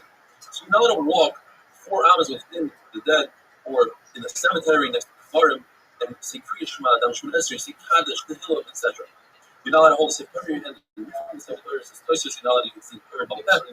And you shouldn't wear your tzitzit outside. It causes the dead to be jealous. If you see a funeral procession, you must accompany the procession. Otherwise, the dead is going to be upset. He's going to say, "Why doesn't this person come to my funeral?" And if you do, says the Gemara, then it's as if you accompanied the Yibor for himself. It's also to eat in front of the dead, and therefore, if one has to eat, he should leave the house that the dead person is in, or his own home, or his friend's home. If you don't have a friend's home, build a wall. If you can't build a wall, and turn your back to the dead, and you. As an oval, it's also to be made, it's also to lean, also to wine. And it's Rishonim says to Rashi, you don't need to make a bracha, not a bracha Rishonim, not a bracha Prana, according to other Rishonim, it's also to make brachas. And it's also for other people to be nice to you. And according to Rashi, other people don't have to be nice to you with the bracha. But on Shabbos, all those halachas don't apply. You could lean, you could eat meat, you could drink wine, and the machlokes is whether or not you're chayav in Taik. Someone who's dealing with the burial of his own relative is placing the mitzvah, and therefore he's covered from all the mitzvahs. Shmona Esrei, etc. The machlokes in the Gemara, what that means exactly. Rabbi says that it's only if the dead is right in front of you, but once he leaves, the house is not there, then there's no longer a field there's no longer a tour to do other mitzvahs. But the Rashi, you have Rabbi that even though he was dealing with Ephraim and Sarah was no longer in front of him, Ephraim considers it as if Sarah was in front of him, he's still dealing with it in his head, and therefore he's covered from all mitzvahs. What about the people that carry the Aron, the pallbearers? They are all covered from Shmona Esrei. The ones that are in front of the Aron, they haven't had a chance to hold the Aron yet. They are covered from Kriya. The ones in the back, they already held onto the Aron, they want to hold it again, they must say Kriya. Those people have to comfort the Avelim. That's also mitzvah. They're also basically once upon them in a mitzvah. If they have a chance to see the first possible, or the other sheet of the first parsha, they can say so. If they don't have a chance, then the inner ones, standing in the inner rows, that they are the ones saying directly to the Avelim, and even in the words of comfort, they are following Kriya. The ones on the outer rows, they don't really say directly to the Avel, they are higher than the Kriya. What about those the Shremer, people that watch the body? It seems like in the Gemara that they're watching them from ice. They are also considered flexible mitzvah. They are comfortable mitzvah. If there are 2 of them, then one could go to the side and daven while the other one watches. On a ship, is machlokes whether there are mice or not, if that's a concern. According to one man, it is, and therefore one should watch the body. According to another man, both of them should go to the side. And once my Krishna comes and say Kriya Shema. There's an issur to treat bones of the deceased without respect. You have to treat it with respect. The same law applies to Sefer Torah. Therefore, you don't take bones and throw it in a sack and throw it on a donkey. Same thing with Sefer Torah, unless you're concerned that people come and steal the Sefer Torah or do something to the bones, you throw it on a donkey. Now, the Gemara discusses and throughout all the beautiful stories, what exactly do the dead people know? What do they hear? What do they understand? Because we're talking about like the Russian, poke fun at a dead person. What does he understand? It comes out of Masparas Asugi that a dead person can feel pain. Some say it means his neshama feels the pain. But if an insect is eating the body, he feels that pain. If there's a mouth called the Duma, who's in charge of the dead, he announces that a certain person is going to die soon, within a day or so, and the other dead people, they know that. They know that he's coming up. Dead people get information and news from visitors. Other dead people come up and tell them what's going on down below. They can get that information. And in a situation where the person whose nifter is a great kosher person, they will in fact announce that his arrival way before his nifter, as the Gemara discusses regarding Shmuel. Says the Gemara, the sons of Rabbi were wondering if their father who already was nifter, does he know about their pain? Because they forgot their learning, they were busy working, and they forgot their learning, and it bothered them a lot, and they were wondering whether the father in Shemayim knows about it. One of them said, what do you mean it's a possible? Dead people don't know anything. This is the other one. You didn't learn right shot. Mason is referring to the Rishon. They're in this world. You're not concerned about that. Even when they're dead, they're considered alive. The tzaddik is always concerned about El Abba and what the future holds for him. What talks about Yob and Yoyada, that there's nobody like him, the first Mikdash, the second Mikdash. The Gemara says perhaps he was toivel and the ice cut open the ice and was inside, or it means that he went through the entire Sifra de Beirav, which is the hardest Sefer, says places, in one day, in one short winter day. It says the Gemara, an amazing story. There's once a chassid, usually when the Gemara says chassid, it's referring to Yehuda Bagloi or Yehuda Baba, that his wife really bothered him to the point that he had to sleep in the cemetery, and we're talking about Rosh Hashanah night. He was sleeping in the cemetery and he heard two young girls that were nifter, they were talking to each other. They said, let's fly around the world, let's see what's going on. He says, one, I cannot fly, I'm buried in Matzal Shushanim in reeds. But Tzach explains, since her body didn't decompose, therefore she couldn't fly. He said, she tells her friend, you go out there, tell me what you hear. And she went out there and she heard that whoever plants Revi Rishayna, in the first, says Rashi, he's talking about the 17th day of Teshuvah, the 7 days, and then comes the second Revi'ah, and then comes the third Revi'ah 7 days later. Whoever plants then, hail is going to come and destroy the crop. So this chassid did not plant in the Revi'ah Rishayna, he planted in the Revi'ah Shniyah, and he made a lot of money. The following year, he decided to do this trick on his own. So he went and he camped out in the base of forest, and sure enough, he hears the two guys saying, let's go fly, I can't fly, I'm a Matzal Shekanim. So you come back and tell me, and she said, I heard that whoever plants in the second Revi'ah, the Shekafon, the heat is going to come and ruin the crop, so he planted in the first, and therefore he made money, everybody else lost the crop. Says his wife, how did you know to do this? So he told his wife the secret. The wife had a big fight with the mother of the girl that was flying around in the paragon, and she made fun of the mother of the other mother, and she said, I know that your daughter was buried in the Matzal Shekanim. Third year, the chassid goes to the cemetery, and he hears the Rufa saying, let's go fly around, and one Rufa tells the other, I cannot fly because the live people are already saying, they're making fun of my mother, that she buried me with Matzal Shekanim. So you see that the dead do know. So the more perhaps somebody was nifter, told her. Ziri once gave money to a lady, and she died, and he went and he asked her in her grave, where's the money? And she told him exactly where it was. And she also said, tell my mother that we're going to have a visitor soon tomorrow. Please send my comb and my makeup. And that's because she must have heard it from Zuma the Malach that it asked. The Gemara says that Avod the Shmuel used to take the money of the orphans, and he was nifter, and people started making fun of his son Shmuel. They called him the son of the person that steals money from the orphans. He went to the Sepharis, and he sees that Levi didn't make it into Shemayim because Levi heard his Rabbi by not going to the Shir.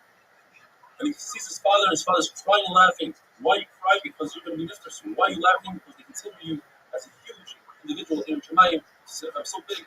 Have Levi go up to Shemayim. In fact, Levi went up to Shemayim. He says, where's the money? The money is buried between our money. It was established. Our money is Yisrael's money and our money. I didn't want it to get ruined. I didn't want people to steal it. And in fact, they returned the money. Upon you see that the dead know what's going on, but it's different because Shmuel was such a hush person. They announced it at Shemayim. Way in advance. Have a wonderful day.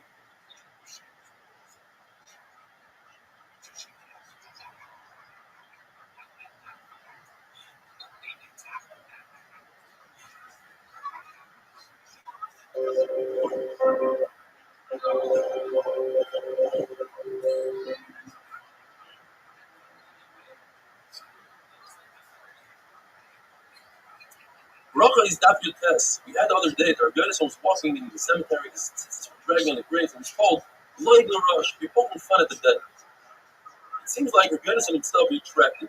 Rabbi says that the Baruch Hu tells Moshe Rabbeinu, tell the Avos of Rabbi Yaakov that I kept my promise, I gave Klal Yisrael Eretz Yisrael. You see that Rabbi Yaakov care about what's going on in this world. Lord says perhaps they don't really care. Baruch Hu wanted Moshe Rabbeinu to speak to Rabbi Yaakov, so that Rabbi Yaakov can have a person that Moshe Rabbeinu for everything that he's done for their descendants, Klal Yisrael. The law is to speak about a mace, instead of speak about a rock. Because either they don't care or they don't know.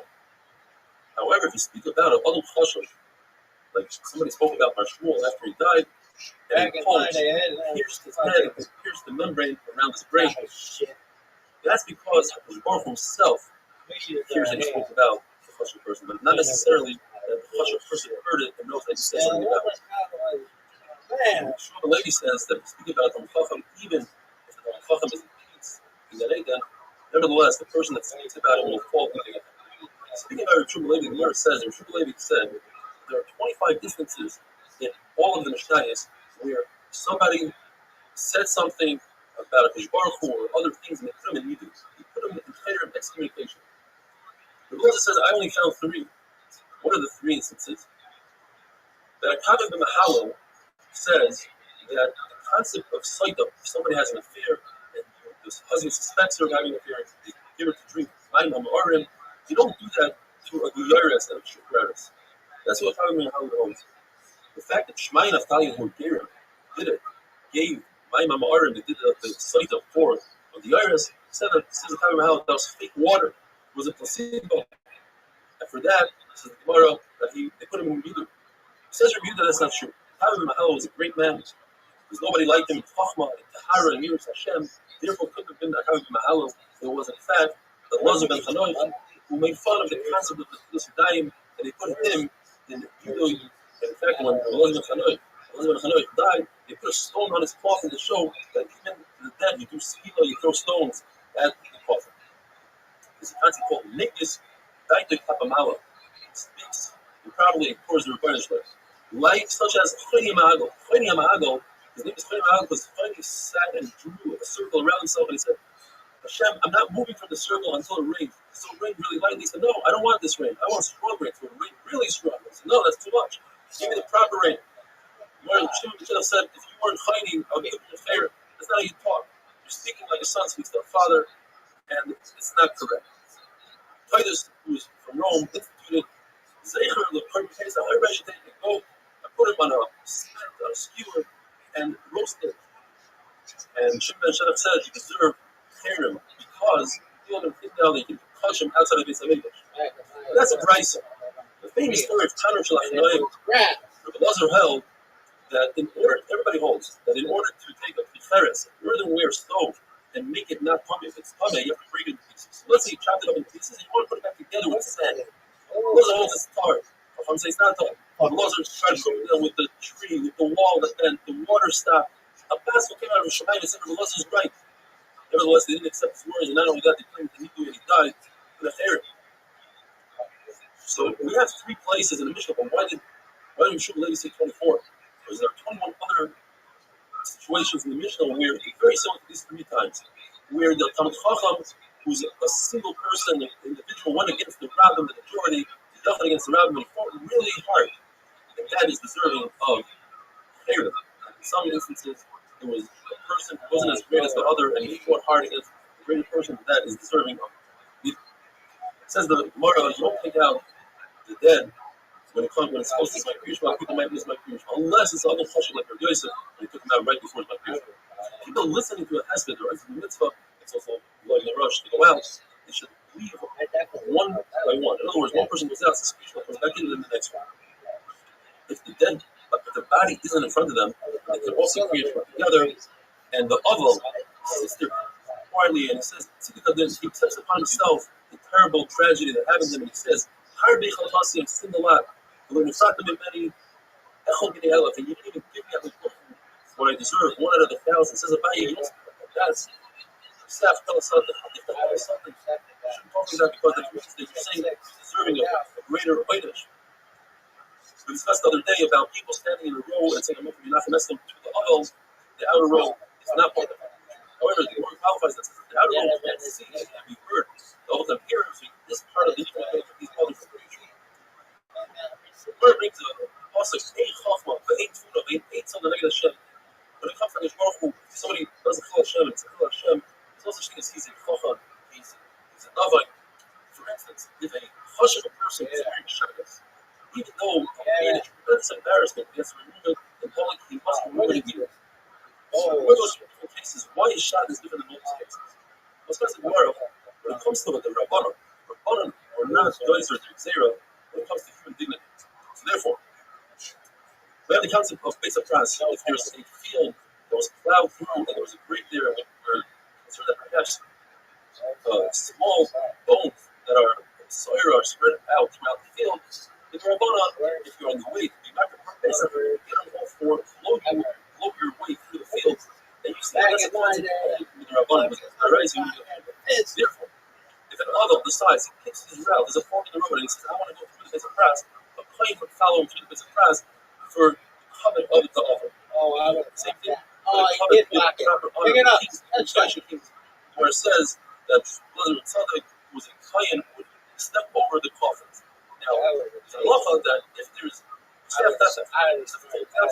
here between the body and the top of the aron, then the tumah stays inside that aron, provided that there's an opening on the side.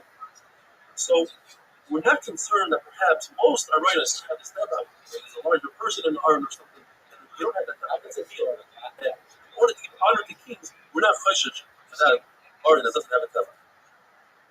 There's also the concept of human dignity. When it comes to toilet paper and the time the Gemara needs to use stones, so you're allowed to carry a stone for the bathroom. And if a person sets this script, not only has to this on four corners, he must take off his garment right away, but if it's in the travelers, which is a shus the Rabbanon, you leave it on. So anyway, the passage that says the salat, if you find an object which is turned with this exception, you're fighting against the fire, so a person that's not honored money that will take it back, your father. Why Shabbos is different? The answer is this is salamto, the special meal nafta in these three cases. And another who's a plain double. He's another kind of or he's a person who's going to risk on his son, or the Shabbat from Pesach, he does not become public. But if he's amazing, it's going to find the dead person. Nobody's taking care of him. Then you have another why Shabbat is different. And the answer is because we discussed Shabbat Pesach. We love Pesach, and it wasn't said by so having wonderful things.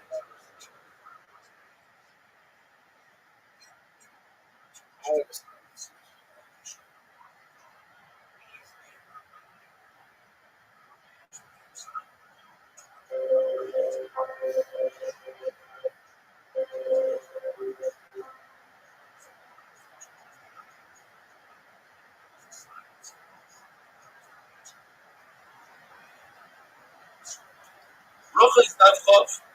Rabbi asked the Bible, why is it that in previous generations they had so many nisim? For instance, if they get ready, Rabbi Yehuda would just take off his shoe and start beating the tsar, and immediately would start raining.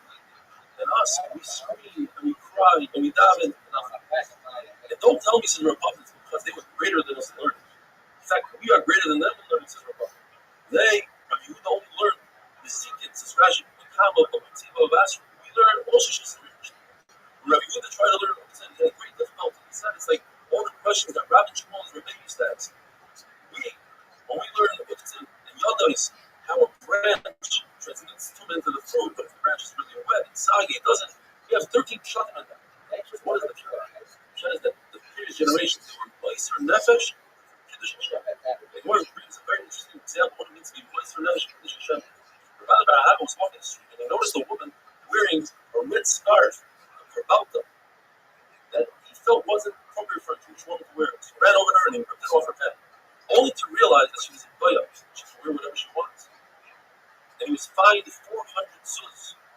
She said, because her name was Muslim, it sounds like 200 times 2. You see, that is serious nefesh. He put himself in a position where he owes money to make him a flaw for Torah. This is where it says, Rav Gid will position himself by the entrance of the mikvah. So the women going to be titled and asking questions about feeling. They ask, what about Yitzhara? women appear to me like white geese. I don't have any son. So Rabbi would also position himself at the entrance to the mikvah for a different reason. So that women can see her as beauty. They can have children that are as beautiful as the normal disease says. They can be entirely. He asked Rabbi, what about Ayin Hara? You're not worried about Ayin Hara? He says, no, I come from Shevet Yosef. There's no Ayin Hara. Why? It says by Yosef, Alei Ayin. He's above Ayin Hara. Or V'yikul Arayim. He's like a fish. Fish don't have Ayin Hara. The water covers the Ayin Hara. Or the eye that they go after Ishis by Tifar will not be Mizoid from a Ayin Hara. Says the Mishnah. Kanim are part of Krishma. Even if the Kanim is the age of Chidam, it's part of Krishma. If you don't want this father to be worried about his son's Krishma, he has to go to work early in the morning and can't show him to show that early.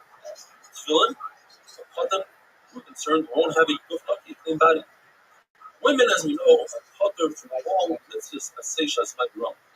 Anything that has to do with a specific time. Therefore, Kriya Shema is a specific time, the morning and the evening, they are Kadir from Kriya.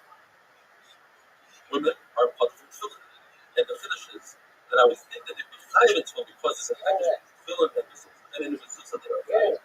Mashma, women are Kadir from Tefillin. Now, they are chayiv in a mezuzah. Why? Because in a mezuzah it says the language you make, the mezuzah brings longevity, and women need longevity. I would think that a mezuzah would be part because it says Madras places Benechem, and then right afterwards Usafta, there's a package just like they're part from Torah. They should be part from mezuzah. For Mashma, they're chayiv in mezuzah. A woman is chayiv in Shemona Esrei. Shemona Esrei brings rachamim, and women need rachamim. Even though Shemona Esrei is Erev, Oikir, and Tzarayim, this is man grandma, nevertheless, because of the rachamim. What about Kiddush on Shabbos? It's machlokes whether they are chayiv with their raisa or with their rabbanon. They're definitely chayiv. According to Rabbi, they're chayiv with their raisa. It says, "Sofer v'shalom, shalom v'zofer." Whoever's chayiv in keeping Shabbos is chayiv in mentioning Shabbos. According to Abaya, it's only chayiv the rabbanon. Because Hamazon, they are chayiv. Although Moshe Rabbeinu says that Klaisol should eat this evening, this morning, so it seems like it's a mitzvah as like Roma. Nevertheless, they are chayiv. I want to prove that perhaps the mother of a woman is on the right side because she could be white to your husband. That's not right because in the same place it says that a Chatan would be white to his father. And certainly is the Rabbanon. We have to say that the father only ate a shear of the Rabbanon, less than a Sabiyah, a satiating Achilah. And therefore, the Chatan could be white. So maybe that's what it means that a woman could be white to her husband in a situation where he ate a shear of the Rabbanon. The Gemara says the Malachi Ashar told her bunch was not fair. You said that we shouldn't take bribes, but you show favoritism towards Klal Yisrael. It says Yisa Hashem Kanavi Lecha. It says bunch of them, of course I show favoritism. I told Klal Yisrael to say brings a muzzin when if you're satiated, and they were machmer on themselves, and they say brings a muzzin even on a kibetza like the or the zayis like your mayor. That's why I show favoritism. The Mishnah says as follows. We know that about Kerry cannot learn Torah. Ezra was mistaken that can be Torah. So how does one see creation life about Kerry? Says the Mishnah, he should think it in his mind, he should contemplate it. And therefore, he doesn't see previous creation now. And when he eats, he doesn't see Hamaitzi. And Birkus Hamazon, he says it in his head. He contemplates it, sees Mahara. Judah says no. About Kerry, he must say previous creation. He must say Hamaitzi. He says Birkus Hamazon out loud. He says creation out loud with him.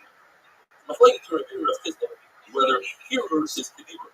Contemplating something, thinking about something in your head, does it have the same effect as saying it with your mouth? According to Rabbi, it has the same effect. So why does it Perry only think it as if he's saying it? Because when you guys are just like I said, you should not say it with your mouth, think it in your head. When there are things that he would love to be. So why is he thinking about it at all? It has no effect. You have to say creation. And the answer is, you're right, it doesn't have that effect. The issue is, if he's sitting in shul and everybody's saying Kriya Shema, he's going to look as if he doesn't care about Kodesh Baruch Hu, and we want him to be basic and be doing the same thing as everybody else is doing. That'd be a wonderful day. Well, go fuck yourself. Yo, no. I'd be so good. I'd be like, touchdown.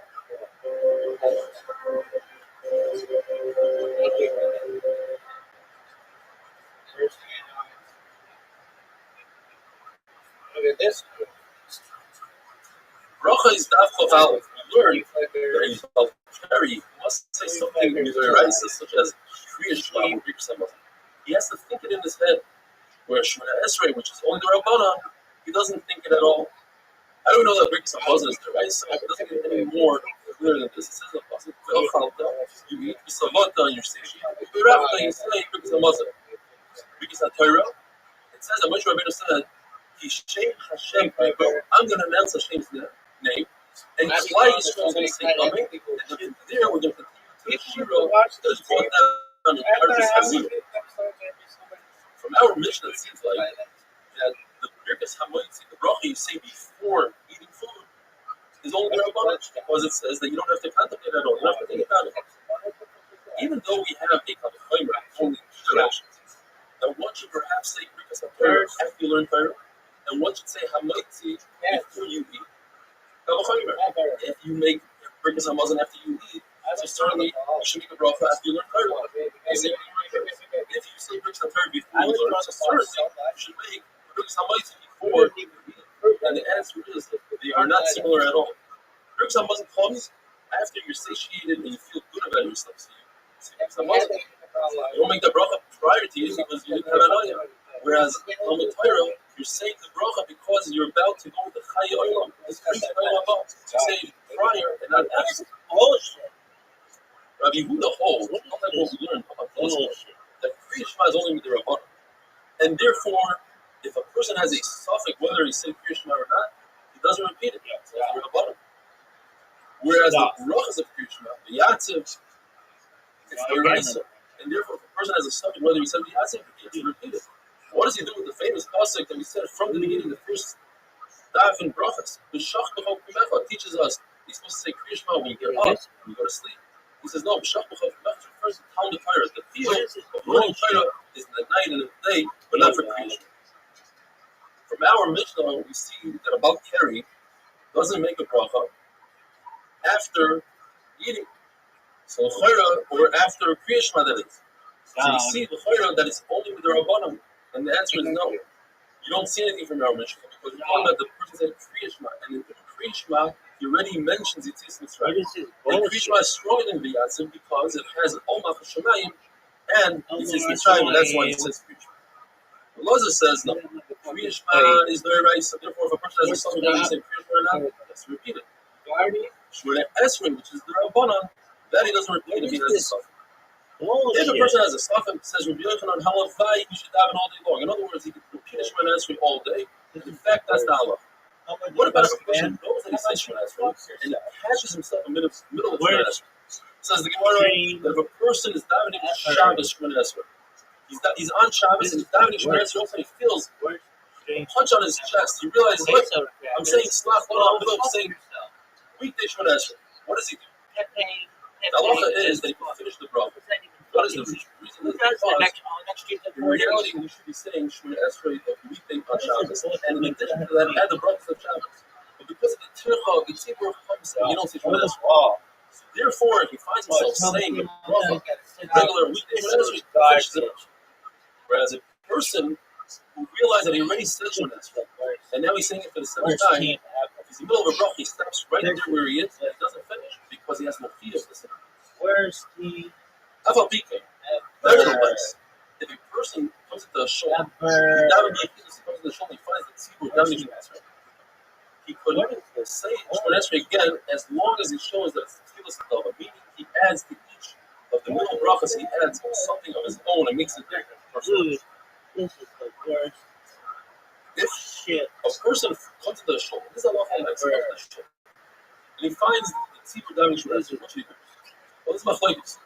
According to Rabbi, if he could finish Shemona Esrei before everybody gets to the chazan gets to Moedim, then he should start Shemona Esrei and finish. Because the problem is you don't want to be davening Shemona Esrei while everybody bows and does Moedim, then it looks like you don't agree with them.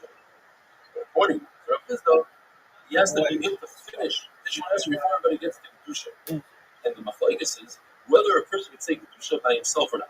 So we the paskin that a person can't say Kedusha by himself. L'chayra, it comes out that he should be able to finish Shemona Esrei before everybody gets to Kedusha.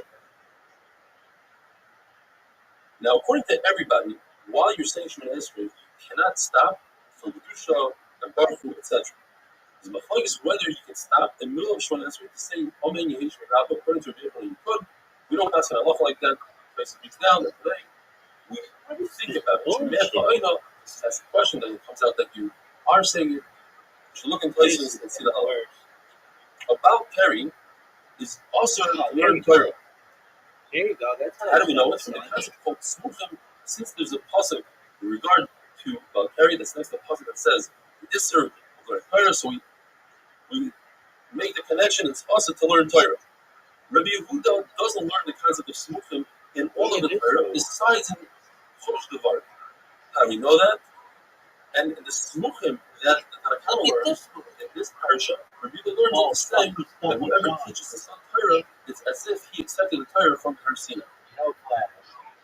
When it comes to a machashefel is a Torah which you can't keep alive, so we learn it. The reason that she has Mispino, we learn from a behema. And Rabbi Yehuda learns it from Rabbi Yehuda because he doesn't learn the concept of Smuchim. Yet when it comes to the Learn, he does learn the concept of Smuchim. It is machlokes whether a person who's not allowed to marry his father's wife, he's allowed to marry his father's anusa. His father rapes somebody, he's allowed to marry him. But Rabbi Yehuda, you're not allowed to marry. And why? Because he learns from Smuchim. It says in the pasuk, "Lo yikach ish es ovid, but lo yigali k'nafa." The Yisrael Rabbi Yehuda learns talking about an anusa. Why? Because the following pasuk talks about an anusa. In the Mishnah it says that there are three people that have zera and they're not allowed to learn Torah. One of them is a zav. She's not about Torah. Anida that was pointless zera, and a woman after relations who had zera, they are not allowed to sing Torah unless they go to the mikvah. Rabbi Yehuda holds that they don't have to go. It's mashma. It's only these three cases that Rabbi Yehuda holds they don't have to go to the mikvah. But what if the person is about Torah without any side effect, any ziva, plita, etc., just a pure about Torah? Perhaps he holds he has to go to the mikvah. When it comes out, it says that. At the end of the day, Rabbi Yehuda holds that about Torah is also to learn Torah. He just holds that when it comes to Birkas Krishna, etc., he made them like their parents. In other words, since they are Durabanan, so you're allowed to say, have a wonderful When you're business, isn't that big of a hard reference you? No, just stay down. Rabbi and him. Fuck you. This is the worst stream ever.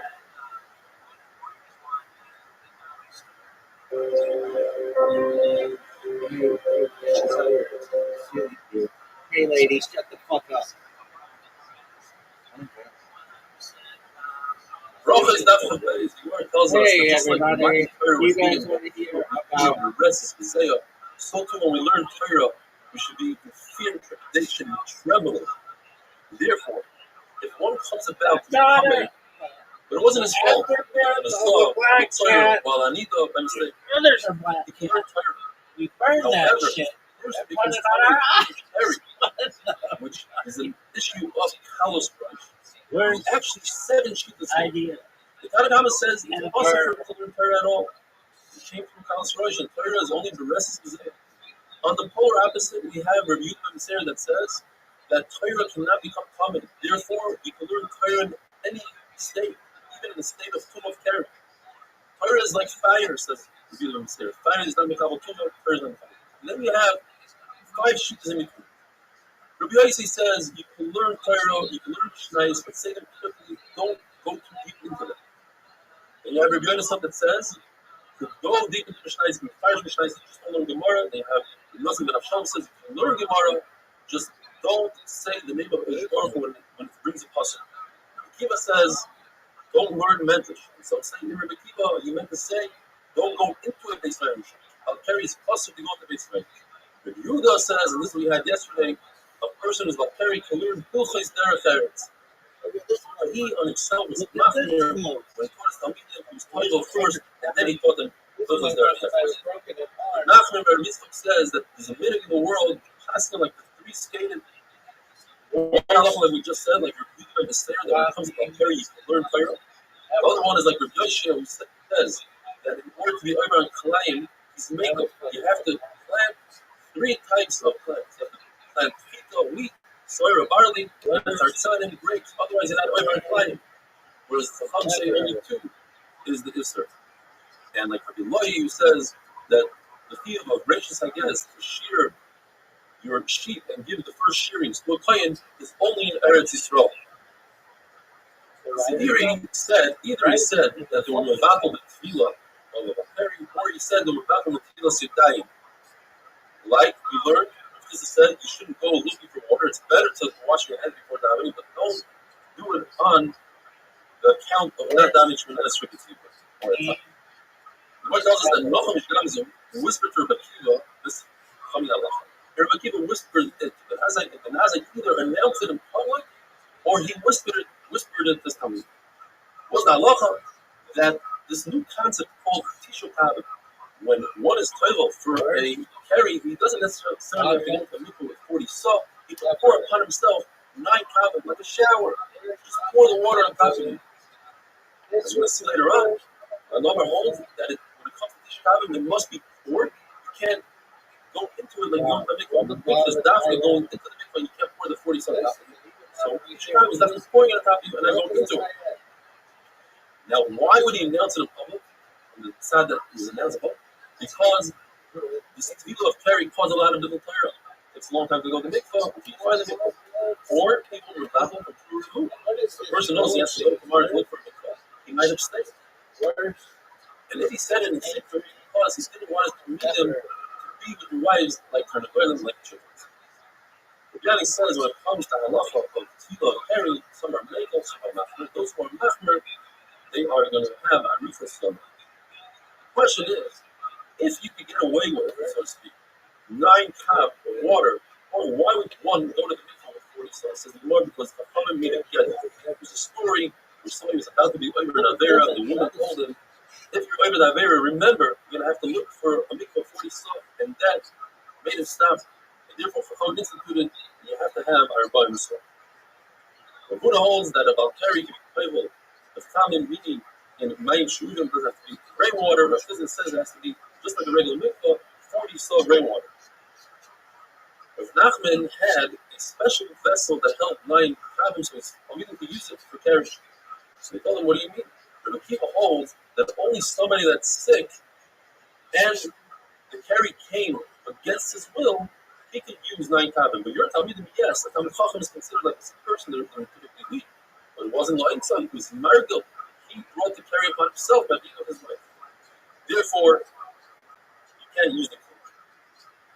Says the Gemara, halachically, Rav Nachman's plea was broken. Though, according to people in Usha, his vessel was repaired. Why? Because in Usha, they said the exact opposite. A chayla who brings upon himself carry, like an Chacham, could use 9 kavim. A chayla that the carry came against his will doesn't even need to be tribal at all. Ezra was masakin the tefillah for carry, and he said they have to go to the mikvah with 40 saw. What about somebody, a regular person, a bari, that the tuba came against his will? Abai says Ezra was also masakin something, and that's the 9 saw, the 9 kavim. And according to Rabbi, Ezra wasn't masakin. That's sick. Rabbi says lahalacha. That's sick. Somebody who's healthy and he brings upon himself the tumah, and somebody that's sick who brings upon himself the tumah need 40 saw. If somebody's sick and the tumah comes against his will, blindness, or somebody who's healthy and it came against his will, but somebody who's sick, they're all putter without anything, not even 9 saw. According to everybody, somebody who's teaching Torah is different than somebody who's learning Torah. Someone that's teaching Torah and he's healthy, or he's sick, but he brought it upon himself, needs 40 saw. But if it happened against his will, he could teach with 9 saw. And some are mechulek and say, since he's teaching Torah, he needs 40 saw. Some say that about carrying needs dafka, karka, has to be a real mikvah. Some say no, like we mentioned before, it could be like in a bathtub. mentions the words, the Gemara learns these words to mean that you could use according to Yehuda, Mayim Shuvim, doesn't necessarily have to be framework. Gemara finally says a story where there were three Amoraim sitting around. Rabbi says, listen, we're benching now, let me take over, let me bench. Why? Because I was coming, but I used 9 kavim. Says Rabbi Bar Shmuel, what are you talking about? 9 kavim is not enough when it comes to teaching other people, saying to other people, you need 40 stuff. And I, in fact, was coming, but I used 40 stuff. Says Rabbi Huna, let me solve this for you. I wasn't coming at all. Let me bench. Says one more halacha. Rav Chama was toivel in 40 saw erev Pesach because he's waiting to other people. Says the Gemara, the halacha is not like him. You don't need 40 saw. Have a wonderful day.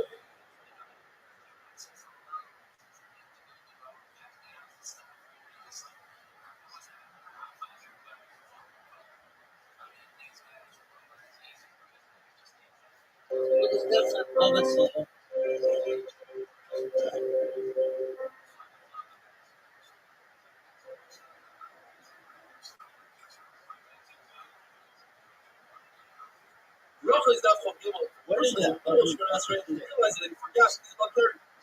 He doesn't just walk away from Shemon Esrei. Rather, he should finish off Shemon Esrei, but be the concept. He should shorten every single bracha. He should say the beginning and the end and take out everything in between. If a person is about Torah, he's learning from a Torah, and he realizes that he's about Torah, he should say everything really quickly. And according to the mayor, he can only say Yisukam, and that's it, and then he has to let somebody else learn. It's closer to daven in front of waste extremes. So if he sees waste, he should turn his back to it and make sure that he's at least 4 amas away, approximately 8 feet away.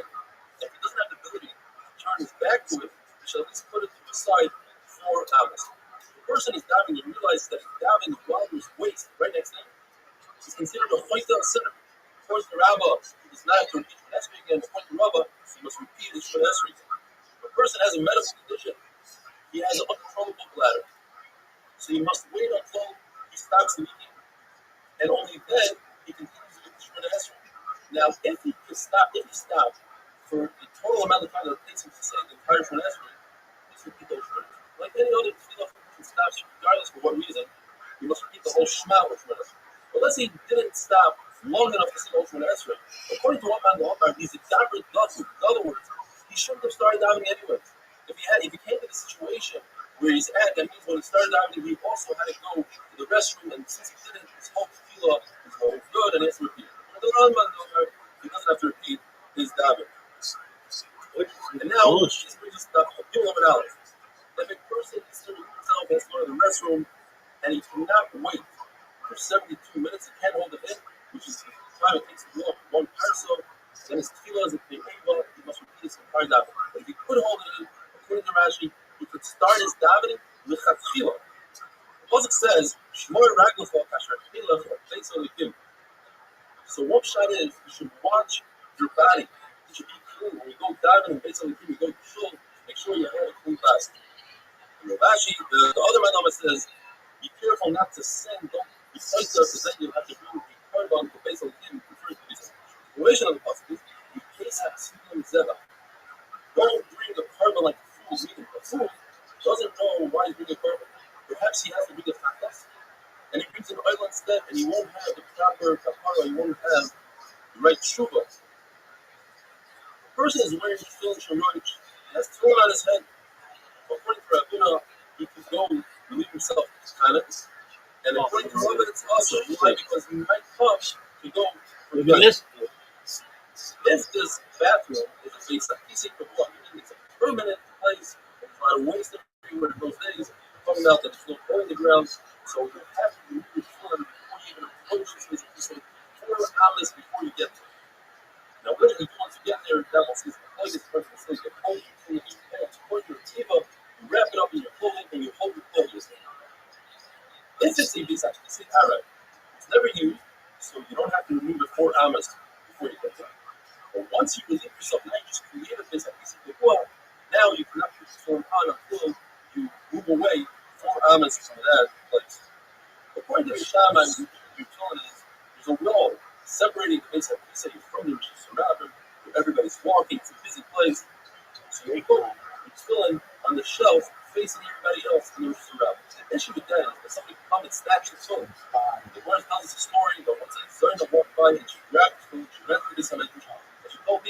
Where's this boy? He owes me money. That boy, obviously, he wasn't rented out there, but she lied, and he was so embarrassed that he threw himself off. Then they said, now Rabbi, somebody made him. So the issue is the inside part of war, because inside it's quieter, and there are a lot of rodents, and they might think you're chilling as well. But that's the inside of the letter. Therefore, it says, you must hold your tefillin in your head.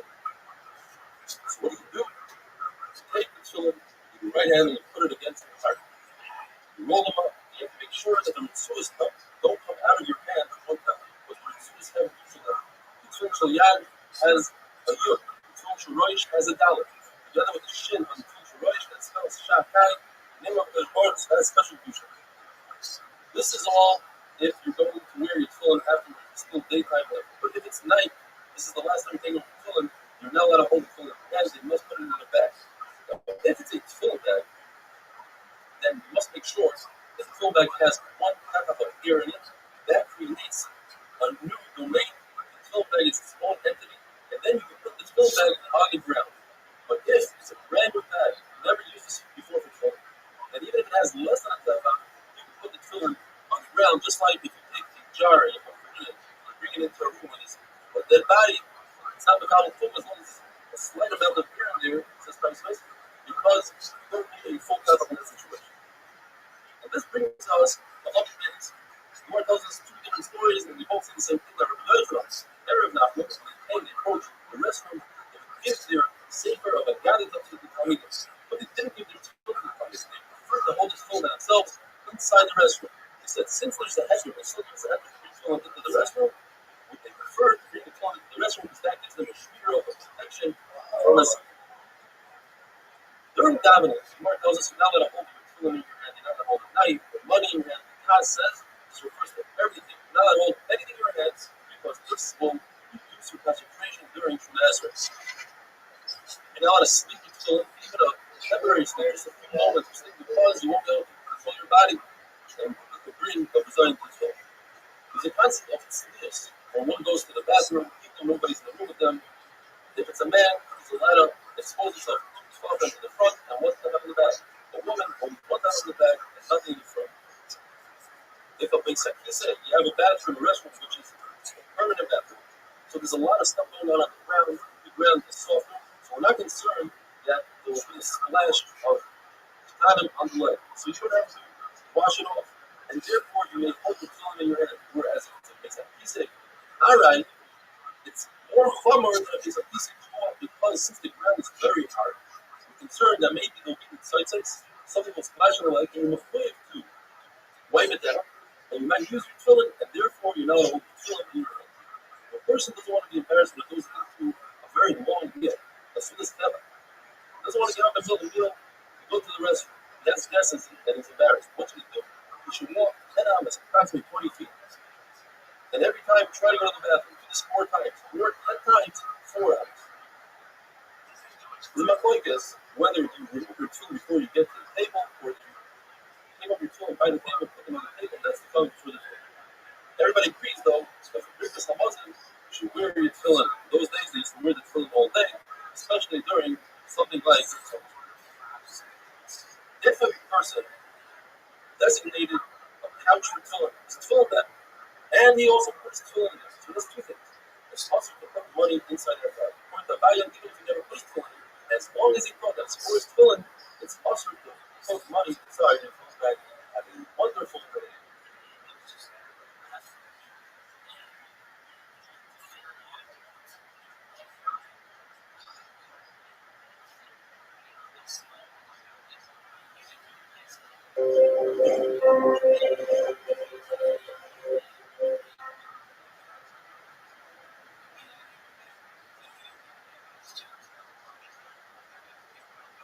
Rocha is not so valid. In order to protect one's tefillin, you're likely to reach your mattress and pillow, provided that you don't put your head directly above the tefillin. Shmuel says you're allowed to do so even if your wife is in the room, and the Brisa says you're not allowed to do so if your wife is in the room. But Allah is like Shmuel. To put your tefillin underneath your feet, that would be complete disrespect to tefillin, and that's possible. Rabbi wanted to prove that not only did he say that Allah is like Shmuel, but he asking that Allah is like Shmuel. So he told this Talmud Rabbi, you know, don't get my tefillin. But his Talmud Rabbi, you know, when they get his tefillin,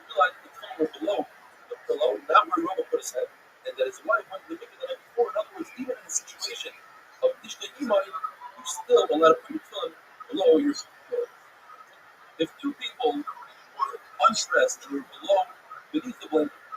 How do they say Kriya Shema? Now, if they're facing each other, it's definitely us. If they're not facing each other, back to back, if it's his younger children, what exactly the ages of Machlokes in Gemara? A girl below the age of 3, a boy below the age of 9, or a girl below the age of 11 and a boy below the age of 12. Then it's his wife, or his older children, or just another person. According to Shmuel, it's Machlokes in Rice of whether you have to put a pizza or the palace. And you pass in Shmuel that it's a mother without the Hefzer. And according to Rabbi Yosef, there's a difference between his wife and other people's wife. His mother is the fighting other people, it's cousin. But there's no concern of Agavas, meaning rear. The rears that are touching each other, they are not considered an erva, and therefore you can take Yishma even if they touch each other. The halacha is, in order, in a lot of mitzvahs, but our precious colleague were discussing, you should be standing up, making the bracha. If a person is unclothed, it's also to make a bracha. What if a person is unclothed and he's sitting? If it's a man, it's also because he doesn't have complete covering of his erva. For a woman, if she's sitting, it's really for her to make a bracha. The ears of the erva by men are not considered erva, and you're allowed to say Krishma in front of them. A tefach of a woman who typically covers that area, not necessarily erva, but anything that's typically covered, is also for a man, even his own wife, to say Krishma in front of that tefach. Now, if it's not his wife, it's also to look at even the pinky of a woman if he does so to gaze at, to stare at, and to benefit from. The thigh of a woman, according to the Mishnah, means above the knee, according to the definition, below the knee is considered erva. Therefore, in the way that I've explained, it's worse than a pinky because even if you're not staring at it to benefit, it's still usher to look at it. Hopi Isha erva, the voice, the singing voice of a woman is considered erva, and the ear of a woman, Sarbi Isha erva, of a married woman, a woman who typically covers her ear, that ear is considered an erva. The Gemara says it's also to hang your tefillin. Either it's on a peg, but you're allowed to hang on the box. It's a machlokes if you're allowed to hang it by the actual box. If it's in a bag, a tefillin bag, you're allowed to hang a tefillin bag on a peg, even though a Sefira would be also to hang by a peg. And this brings us to other pegs. If somebody is allowed, very short answer, allowed, if he just is trying to show Hashem that he's Rabbi, that's also to show that it doesn't have a Munah that Hashem hears him without him being allowed. But if he's doing so, because that's how he has Kavana, then his mother provided he's not in public, because if other people that are Shemesri and he's disturbing them, that is also that's disturbing to if somebody really raises his voice during Shemesri, it's considered a double shepherd. If somebody burps or yawns during davening or Shemesri, it's considered Gasi Yeruah. He's a great type of person. If he sneezes from his mouth, then that's a good simon. The Gemara brings a story that Rabbi Zera, who had a sneezing issue, that had allergies, he sneezed a lot. He was very happy to hear this halacha that if somebody sneezes during davening, it's considered a simon. He said this is worth more than all my prayers. Rabbi Chanina witnessed that Rabbi burped, sneezed, he spit during davening, he yawned. The Lord explains, when he burped and yawned, that was not intentional, and therefore is not considered a Gasi Yeruah. When he sneezed, that's considered a typical sneeze, when we call when he sneezed from his mouth, and that's a simon Jaffa. When he spit, he didn't spit onto the ground because that's considered spitting in front of the feet, so he spit in his clothing, and a person who's an istinus, he could put it in his scarf. If he's really an istinus, he could spit it behind him, and that is only spits in front of him. Rabbi Yochanan, that is the Rebbe, he used this garment to crush allows during the Esrei, and he also, when his palace fell off completely, he wouldn't return it. It's also preparing your palace during Shemesri. But when he yawned, he had manners to put his hand over his mouth in order not to show his mouth. However, the Gemara calls it sneezing from below, a sneeze that has a smell to it, that is also on purpose that's considered a Yasruah. Now, what do you do if one feels that he has to do so during davening? He must walk Dalad Amos behind back and confused from where he was in Shemona Esrei. But before he does so, he has to say a bracha, ask sort of for forgiveness for what he's done. He says, "Yitzar Kanu Rekavim Rekavim Chalulim Bali B'Dol Chanecha." Start by saying what people say. Understand how embarrassed we are. Chayenu in our life, we got to say when we die, we're going to be magnets in the world. And then it's unbelievable that in the middle of Shemona Esrei he makes this bracha, and then he continues with his bracha. Shemona Esrei is near we learned off before. The Gemara tells us that Rabbi Yehuda held that it's possible to move from Florida instead of Israel. That's because it says, I will come and get you from Wallace. And Rabbi Abba held that it's mutter. So Rabbi Abba held that Rabbi Yehuda, and Rabbi said before I told them to Israel, let me do one more Allah, and this Allah that he does. He said this bracha, and walked away. He said, if I only came to do this, it was worth it. If a person is sleeping, let's say a sleeping bag, and he's not dressed, he wants to say Kriyishma, but it's too cold for him to poke his head out. Now you have an issue of people Rois Arabo, ain't no Rois in Arabo, his eyes Rois Arabo, his eyes in Arabo, his heart is Arabo. So you need to fix it, some sort of claw through your neck, the Arabo, and that's enough. That's supposed to prove the Manamah that says that it's not an issue for leaders. That's an issue. You put the claw a little bit lower down, and that creates that teacher. If a person is walking the street and his excrement is soil all around, walking up the cutoff, one man says, to put your mouth, your hand on your mouth, and continue to say, here's what I'm right, continue to walk. If you're standing still, everybody holds. As a spot, and the other man says, you put your hand in your mouth. Doesn't work like a wonderful day.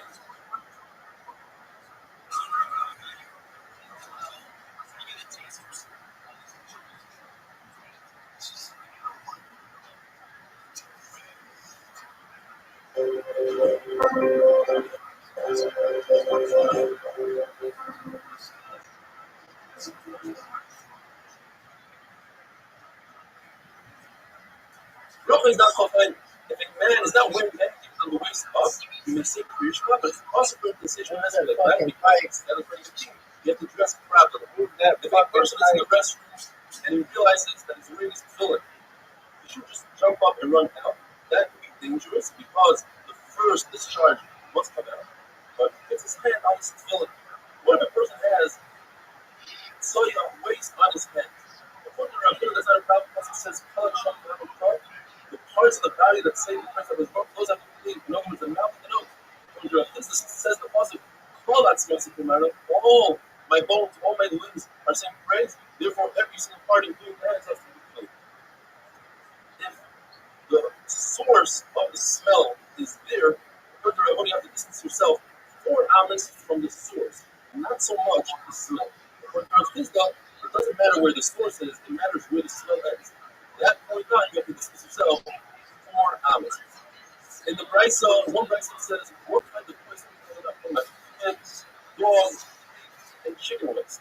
It says it's not really chicken, it's turkey or a lot of chicken poop.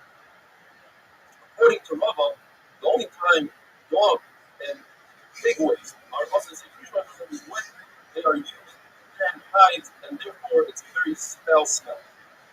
Now, if you can see in sunlight, it doesn't matter how far away, as long as you can see it, it's possible to say Krishma. If it's that far above or below you, then it's looking to say Krishma, that's considered another domain.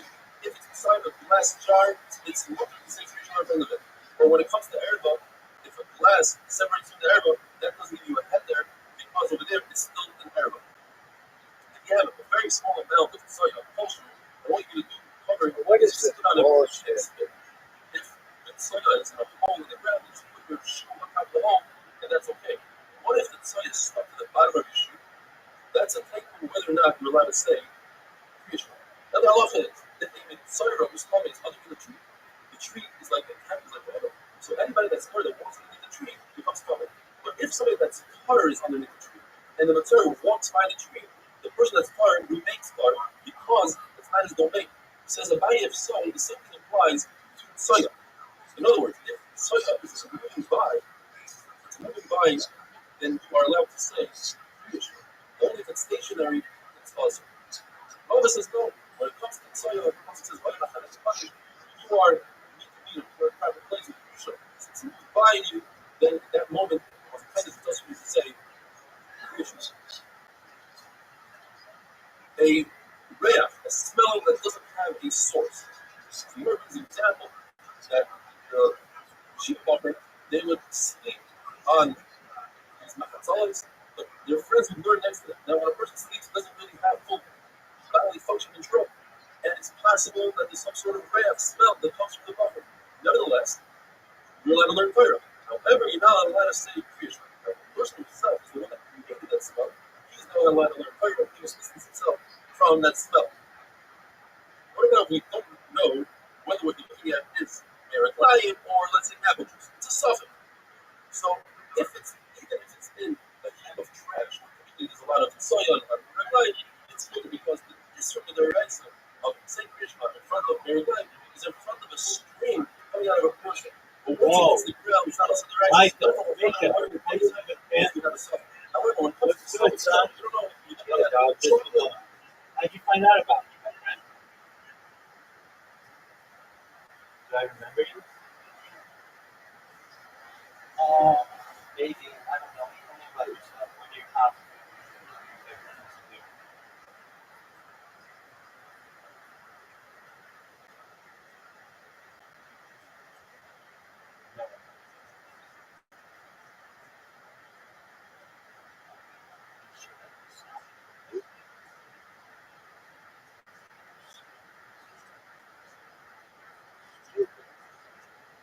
Worst thing ever. Dog, I'm so excited to get a feel like it's shit.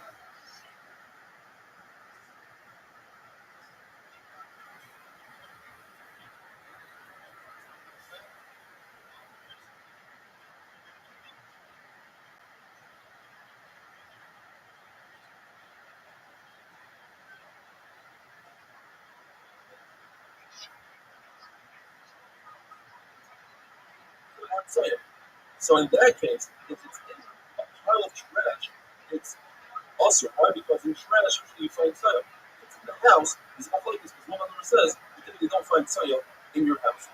Worst.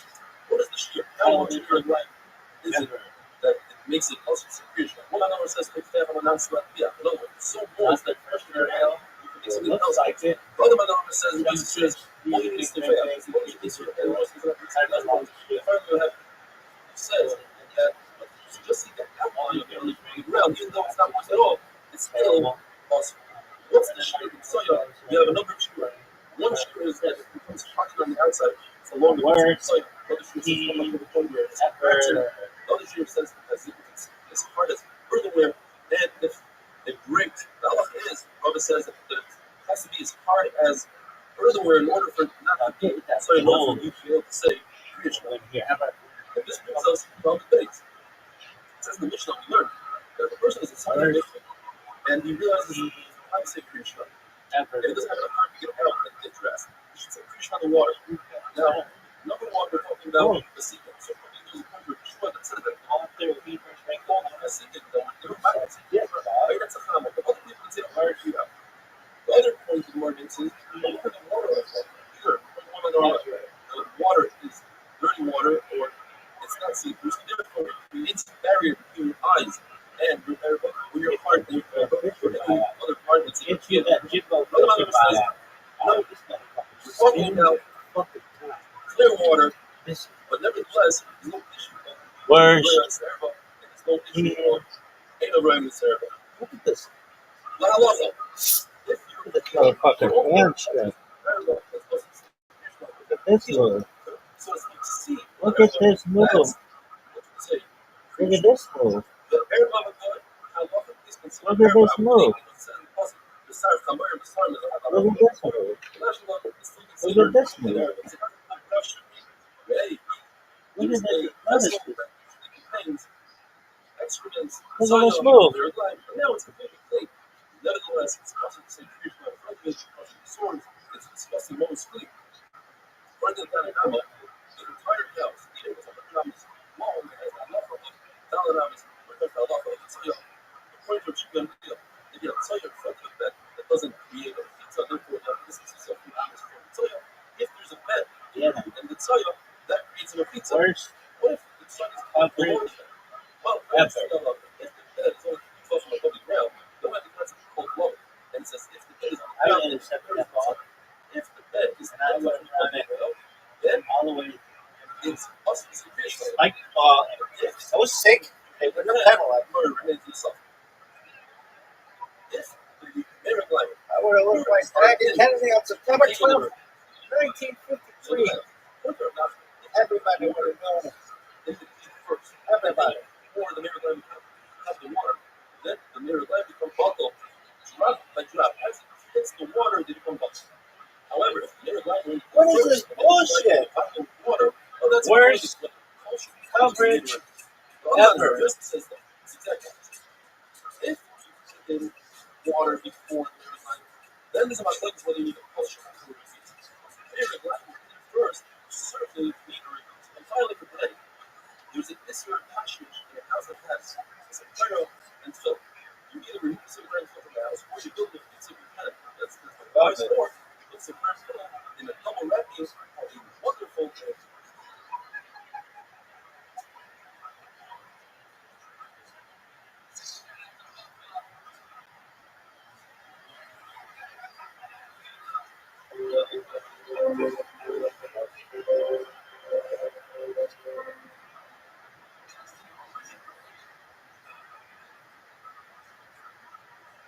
Rocha is Daf Love. It's a huge day for my wife and I. We became grandparents. I want to thank all the well-wishers, many emails, WhatsApps, etc. If you happen to be in Ramat Shabbos, Shalom Zachar at my house, you're all invited. Achal Noam to apartment 9.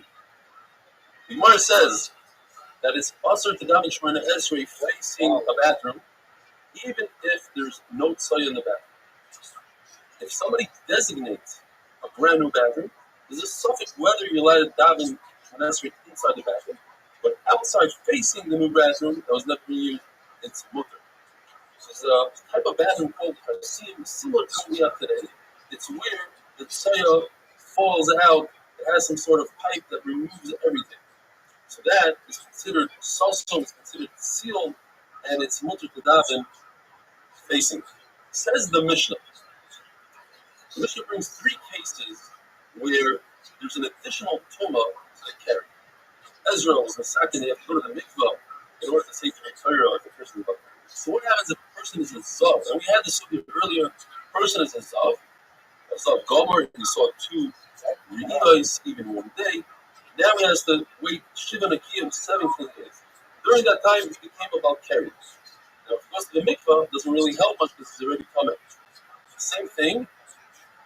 If a woman was a nida, so she has to wait 7 days, and she was pregnant, she admitted she was there, so she also has the tumah of carry.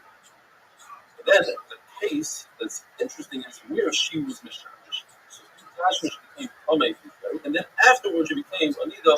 In all 3 cases, Tanakama holds that you have to be toivel in order to say the retirer review that says since it doesn't help anyways, you are putter. Now, the Gemara brings a case that's exactly the same as a woman who's mishamish and then becomes a Nida, and that is if a person is about carry and then he becomes a zav, since the tefillah doesn't help anyways, according to Tanakama. You need a tefillah in order to walk in Torah, and according to Yehuda, you don't need it. And with that, we finish the 3rd parak of brachas. Mazel tov, hadron alach mishames. It says in the new Mishnah, the new parak, Shemona Esrei, according to the tzaddikim, the people that are called the Sikim, they would daven Shemona Esrei exactly at sunrise. All other people would daven Shemona Esrei up until Chatzoyos. That's midday. And that's V'loi ad b'chlal, up until midday. And Rabbi says up until 4 hours, shows manios, up until 4 hours, including the 4th hour. If somebody purposely, amazing, didn't daven, that's what the pasuk says, Me'ubas lo yuchal lispain. This is something that he can never fix. If a person forgets to daven Shemona Esrei, it doesn't matter if it's Shachris, Mincha, or Ma'ariv, he says 2 Shemona Esreis in the following tefillah. If he didn't say Shachris, we'll say 2 minchas. If you didn't say mincha, we'll say 2 myers. And the big chiddush is a mincha. Because mincha is saying by 2 myers, myers is already considered the following day. Nevertheless, you think, over manoi, auto korbanoi. No. Since it's davening, it's rachamim, you could say 2 Ma'ariv because you missed the mincha the day before. Yet, if somebody does say 2 Shemona Esrei in the following tefillah, he gets tzachar for saying that tefillah, but he doesn't get tzachar for saying that tefillah is fine. The duration of that pasuk of Muvas Leif at this point is the Tzarin, the Chesrin, the Yuchal Yimana. The Gemara says that's referring to what people get together and say, let's go mitzvah, let's go give Mivata Chayil, let's go give tzedakah. And you refrain from going with them, that's Chesarin, the Yuchal Yimana. And with this, we come to Amid Beis. If a person forgets Mincha, the weekday Mincha, Erev Shabbos, what should he do? He says 2 Shabbos Ma'ariv, even though it's a different type of Shemona Esrei. It's the Shemona Esrei of Ma'ariv of Shabbos.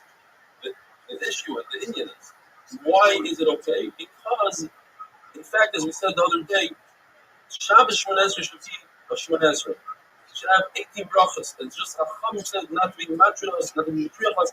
They made it less brachas. So therefore, if we say a weekday Shemona Esrei, say Shabbos Shemona Esrei instead of weekday Shemona Esrei, it works. What if somebody forgot the Mincha of Shabbos? The following tefillah is Ma'ariv of Motzei Shabbos. It's a weekday Shemona Esrei. What do you do? You say 2 Shemona Esrei, 2 Ma'ariv, and the first one has a bell in it, and the second one does not. Because the halacha is that the Shemona Esrei that you're saying first should be the one that you're mechuyev to. So the first one is Ma'ariv, same Ma'ariv. The second Shemona Esrei is Tashlumim. What if you reversed it? So the first one for his benefit, and the second one for Ma'ariv.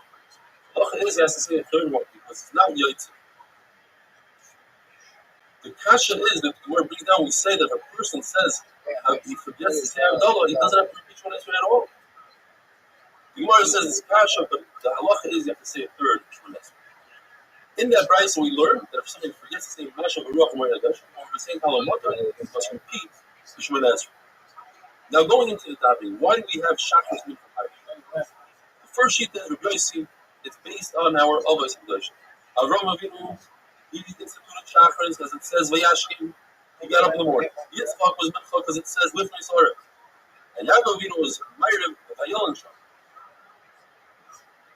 Now, Rabbi Shmuel Levi says that it's based on the Avos, but they were so much that they compared it to the Korbanos.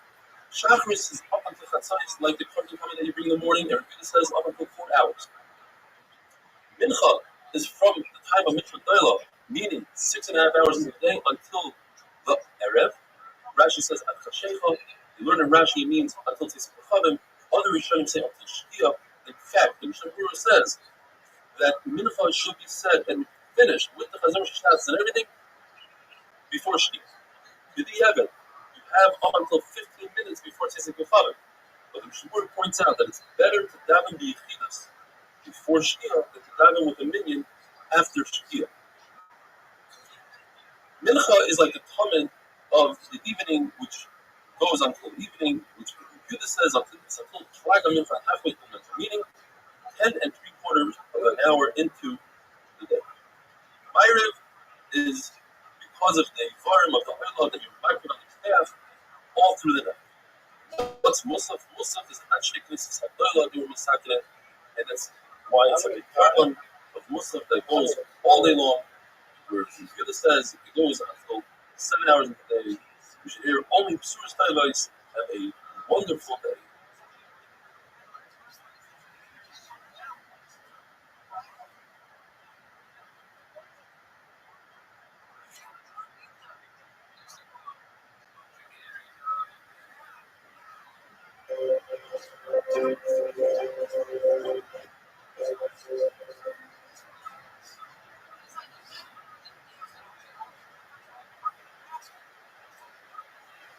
Oh, did you catch it?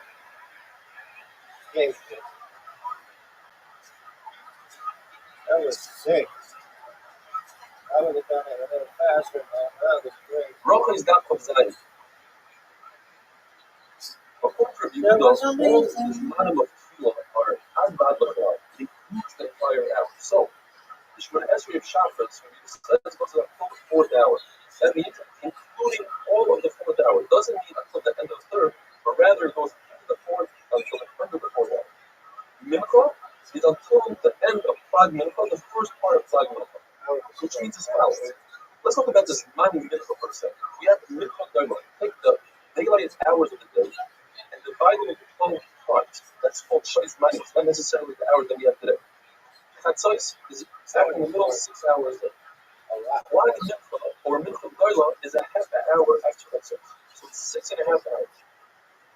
Mincha katana is 9.5 hours from the beginning of daylight, or 2.5 hours before the night.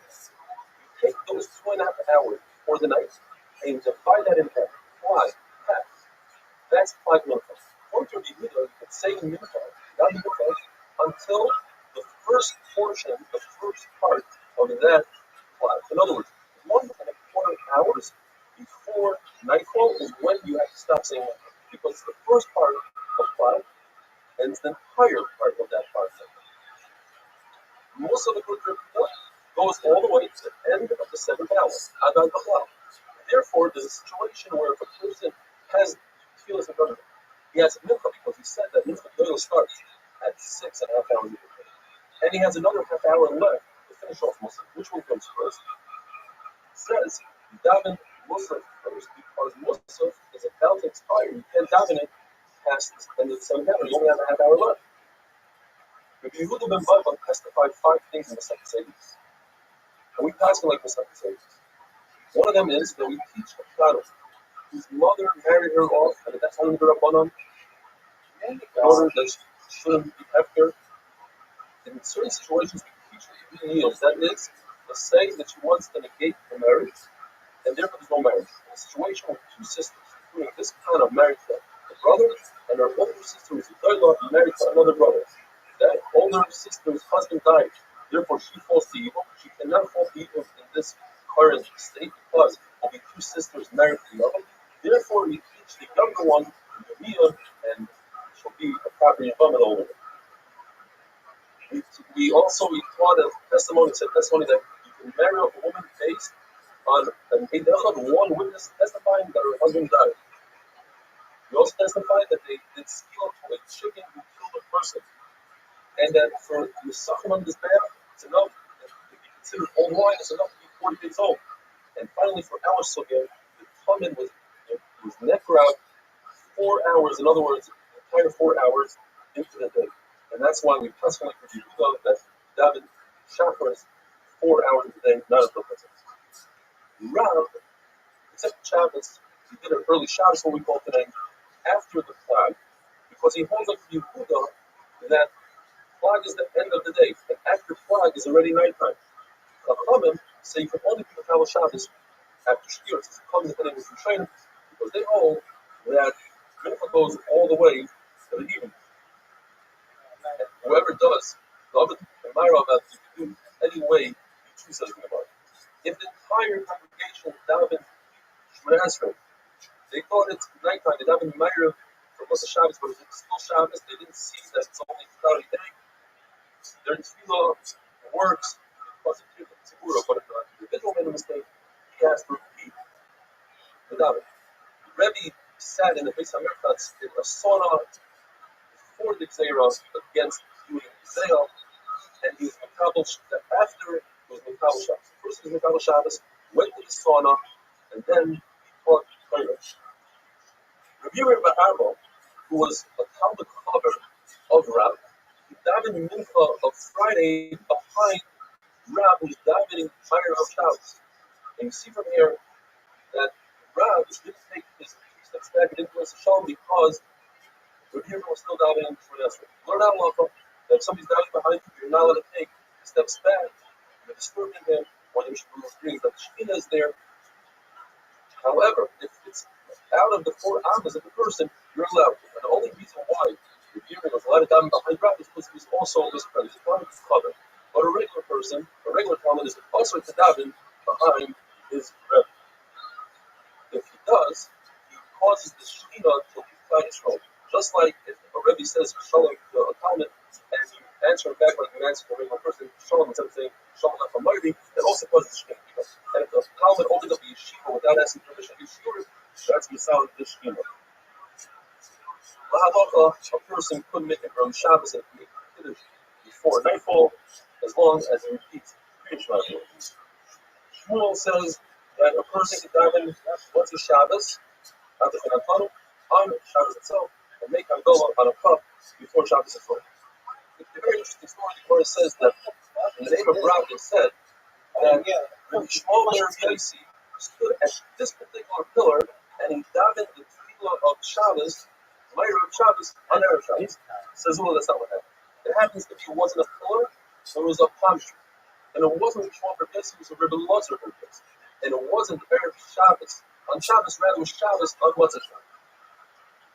This is whether the Meir is obligatory, you have to daven it or not. And the Gemara brings it. Therefore, our Mishnah says, our Mishnah holds that it's not a field. The Gemara brings a very famous story that Rabbi Shimon bar Yochai asked Rabbi Shmuel, do you have to daven Meir or not? And he said, it's a rishos. And he went and he asked Rabbi Gamliel, who's the Nasi, and Gamliel says it's a flavor. He said, wait a minute, Rabbi Shmuel said it's not a flavor. Let's wait until everybody comes. Everybody comes to his village. He says, ask him. He says, you have to daven Meir? He says, you have to daven Meir. Rabbi Shmuel said, I don't have to. No, so Gamliel said, is anybody here before? And Rabbi Shmuel said, no, nobody argues with that. But they said in your name that Rabbi said that you say that it's a rishos. Says Rabbi Shmuel, I can't argue with him. He's alive, I'm alive. I'm not arguing with him. Rabbi Gamliel forced Rabbi Shmuel to stand as the year went on. And Tzibor was very upset. He said, last year when it came to Rosh Hashanah, Rabbi Shmuel asking that it's Yom Kippur, and Rabbi Gamliel said, I want you to come on Yom Kippur, which I hold is not Yom Kippur, with you stand with him on. And asking when it comes to clearance, Rabbi telling him that he made Rabbi Shua stand up like he did today. You have to get rid of him. Who's going to be instead of him? Rabbi Shua can't be instead of him because it's part of the story. Rabbi can't be instead of him because it doesn't have Shua always. It has to be Rabbi Shua. Because he's a chacham, he knows how to answer everybody. He has Shua always. He's 10 generations from Ezra, and he's wealthy. He can go deal with the Pesach. Rabbi Lazar has asked his act, ask him what. His name is excuse. So he asked his wife. His wife says, what if they remove you? It's better to be a glass cup than to break the next day than not to be anything. But you don't have white hair. The story in Pesach. That day, the nest, he has 18 rows of white hair. And there's Hashem that we say in Cheder, the Rabbi says, tomorrow we'll continue the story, and Hashem have a wonderful day.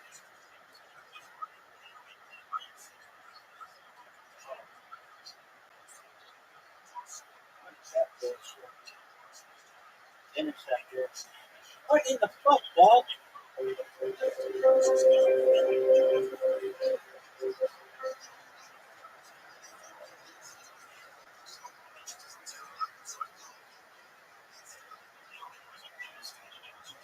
Not only that, folks, we continue the same story where they removed the Gamliel as the Nasi, testing with the area that they continue to stats are getting right. That day, the Nasi is the only doors removed the gatekeeper and to put his weather by 400 more benches field, 700 Gamliel, something really bad. Sometimes everybody prevented so many people were able to show them white vessels with ashes inside, meaning that they were not the outside wasn't Everybody got people fucking out, man. in fact, these people were proper people. They were really just want to make the feel good. That day, we set this studios or CPOs, the water, everybody came all the 30 kilometers. Any time you have to spend your money, it's very sad days. Honestly, any halacha that they had a question about to resolve, and three levels didn't themselves go back to this and fighting again for Yeshua halacha's effects. The big fight was the same with Yeshua, whether the anointing of Yehuda was a person who came from Ammon, whether he she's a or not. It says in the Torah, it's a Gary from Ammon. Yeshua claimed that some parents came and mixed up all the nations, and therefore they are no longer considered among them called the parish, this particular non-Jew comes from the Roy, and therefore we accept him. We will argue with them if everybody agrees with Yeshua, says if everybody agrees with Yeshua, I see that perhaps I made a mistake by fighting with him. When that's like when the authority saw that the walls of his house were black, you realize this is not something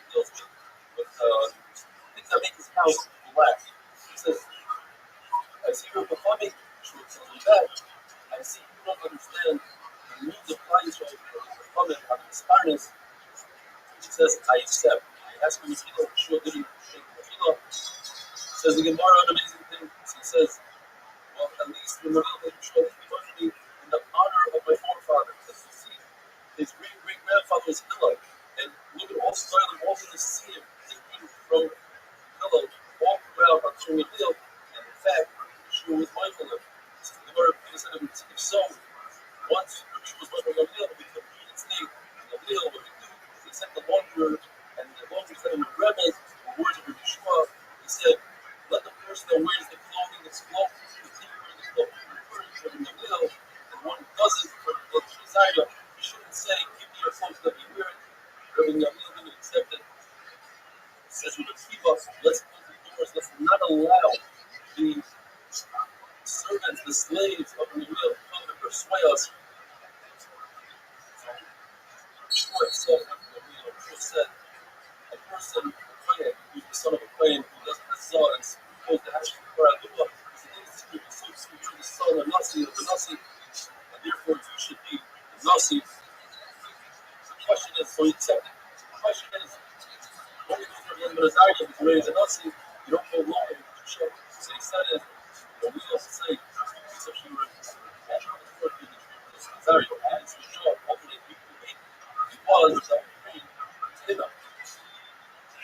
Worst. Rabbi was very weak. He couldn't retire, but he wanted to get some stand by his suspension. It's amazing. He retired to stand up. And he heard the following Allah from in the name of Rabbi that if somebody is late with his Musaf, that is also after an hour, it's considered a free. Yes, if he has the option, diving in Musaf or Musaf, he should dive in Musaf first because Musaf is fun. The Sayyidina repeated this halacha 20 times in order not to forget, and he heard it from Yonah and that's through the lake. The place where you want Musaf, you call it. That's I'm not saying according to Bishul Levi, it's also for Allah, it's with it. So this brings us to other things. If a person is having a shul with a tzibur and not holding by Muslim, it's also for him to have a Muslim before somebody else, because you do this and she is holding the equal.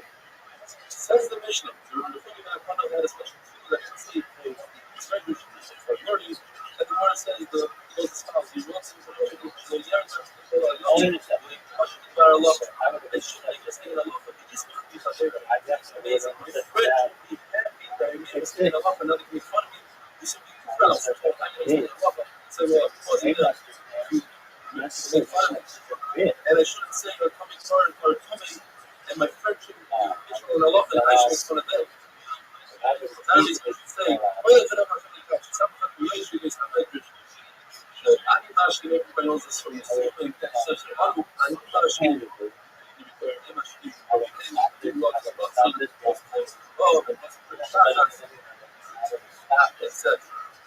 When Rabbi Yezer was sick, he told us that if you want to know what's up, this is how we drink. He says that this water is very interesting. First, the friend that respect is number one. Number two, don't allow your children to learn to Shkovish. Then the stay with you tomorrow. Children being surrounded by the put them in a place. When you die, number one real diving is not so much Havana, etc., but remember, are you diving? When Rabbi Yezer was about to die, he was crying and asked why you crying. He said, for a husband and not for a person of a king, we're so careful that the judgment was jail, etc. But the king, today he's here, tomorrow he's meant to be private. I'm afraid. I don't know if I'm getting this. You guys want to have a giving a process that you beautiful mind as some sort of example that you fear human beings.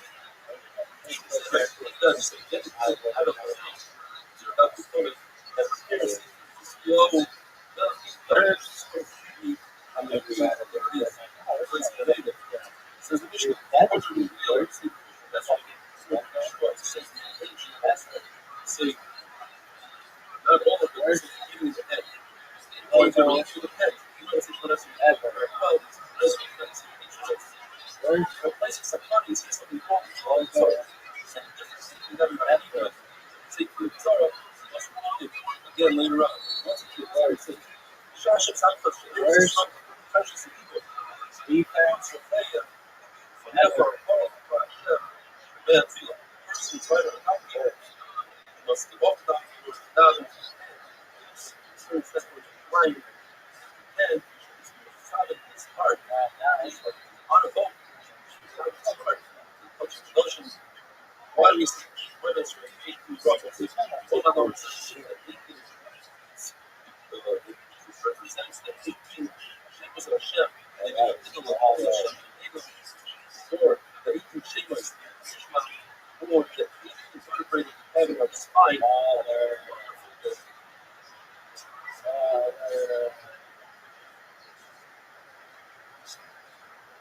I would hand it off. Taik, bitch. I'll take it. Touchdown. I think that's my worst run ever. Rafa is Daf of Tes, as you might have heard. Tonight is the Shalom Zohar of my first grandchild, my grandson. And I want to thank everybody from the bottom of my heart. We got close to 400 emails, WhatsApps, text messages. And I want to show you, I read every single one. I just can't reply to that many emails and WhatsApps. I really thank you from the bottom of my heart. It means a lot. It's very touching and moving that people went the extra mile and sent me messages of encouragement and mazel tov and welcome me to the grandfather club, etc. We should all share and sing this together. The Gemara tells us that Shimon HaBikoili, he's the one that put together the Shemona Esrei, the 18 brachas that we say every day. And the Shmuel HaKatan is the one that added the 19th bracha. Today we say it's called Shemona Esrei, we say 19 brachas. And the 19th bracha is Bilam Al-Shinim, it's against the Mina and the heretics. And the Gemara tells us that a year later, after you author it, he's diving for the Ovid, he was a Shnei Tzibur, and he simply forgot his masterpiece that he put together.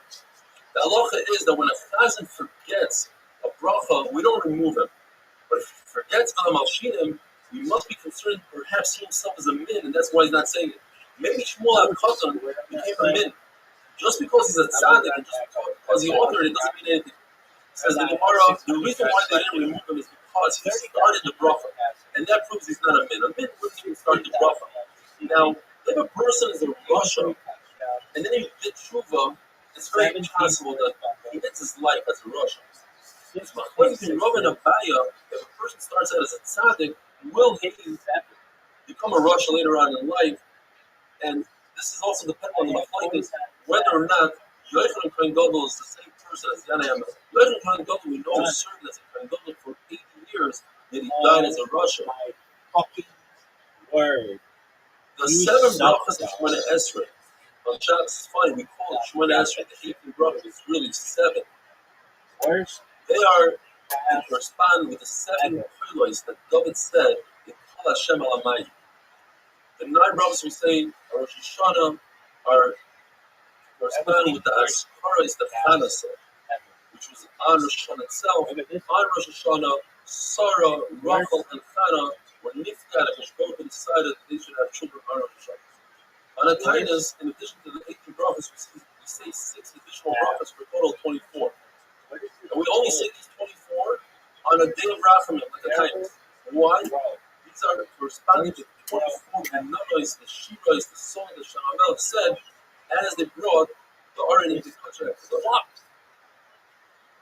Yeshua says that you say Me'et Shemona Esrei. You don't say a full Shemona Esrei. Everybody's supposed to say the Me'et Shemona Esrei. What does that mean?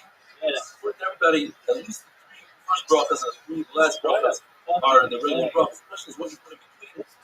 For the Shmuel, you put Habineinu. So you have before it's a Kitzur of Shemona Esrei. Each bracha consists of 3-4 words. And Abaya would curse those that would use Habineinu instead of Shemona Esrei. Shmuel says you can say Habineinu every single day besides the Motzei Shabbos. Because what do you do with the Havdalah that we put inserted to the Shemona Esrei? But at the Chayim we put in Taik Adonu. And you cannot make its own bracha like Rabbi said it should be the 4th bracha Taik Adonu. And according to Rabbi Eliezer, it's by Biden. The reason why we don't pass like Rabbi Eliezer is because you don't insert additional brachas. Therefore, it has to be part of something. The only question that remains in the Gemara is, so then why don't we just say the kitzur In Atochayin, add a couple of words for Abdullah. The verse says it's passion. Rabbi would not say Avineinu in the wintertime because you can't insert the same talum matar into Avineinu. And you can't put it together with the bracha of Birkas Hashanim because that would be matching him, that would throw the person off. Now, we don't say that someone will get thrown off by inserting Atochayin Torah with Atochayin because the beginning of Shemana Esrei, where it says a person has kavanah. It's only later on that a person starts spacing out. So when he has kavanah at the das, then we can insert whatever we want. This is the worst shit and we don't ever. insert it purposely by Shemanah. That's only if a person made a mistake, you can insert it. If a person doesn't say Mashiach Ruach Moed Geshem, you make it repeat the entire Shemanah. If a person doesn't say the same Talmud Bracha, you don't make him repeat the entire Shemanah unless he's passionate. You always say it by Shemanah. The person doesn't say Yahweh, he goes back to Ritzay. As long as he didn't finish Shemanah, he goes back to Ritzay. Now, if he takes 3 steps back when he's wrong, then he has to repeat Shemanah. Some people that say that if a person is not using the same Talmud, even if he didn't take 3 steps back, he's at that Shemanah, he doesn't say he must repeat Shemanah. We learned in Mishnah that you should not make your Shemanah a kvav, fixed. A fixed thing. Now, what does fixed mean? One means numerous pshat. One pshat is that you make it as a burden. Like, when are we going to get over with this? When is this davening going to be over? Another pshat is he doesn't say it like a human, he doesn't say it softly as if he's begging for something. Another pshat is that it's a Shemanah Esrei that you don't add your own words. If you're a singer and you're done, you're supposed to make it your own. You're supposed to try and hear and add words to it. So that's not true. I know how to add my own feel, but I don't because that's for real. Another shot is that he doesn't daven when the sky is red. In other words, you don't daven chakras by the city. You don't daven the cause. It's like By Shkia, which is all at the last moment. And it's true they would curse those who hey guys, let me forget we said daven. NBE. The Mishnah discusses tefillah tzara if you're in a situation of danger. You should say tefillah tzara, shortened tefillah. One of the things we say that tefillah is the whole parshas Hebrews. In the parasha of Hebrew, the Gemara explains it's referring to pregnancy. It's just like when a woman is upset when she's pregnant, so too when she's upset, she never wants a client. What does it mean? A woman that's pregnant, she's upset.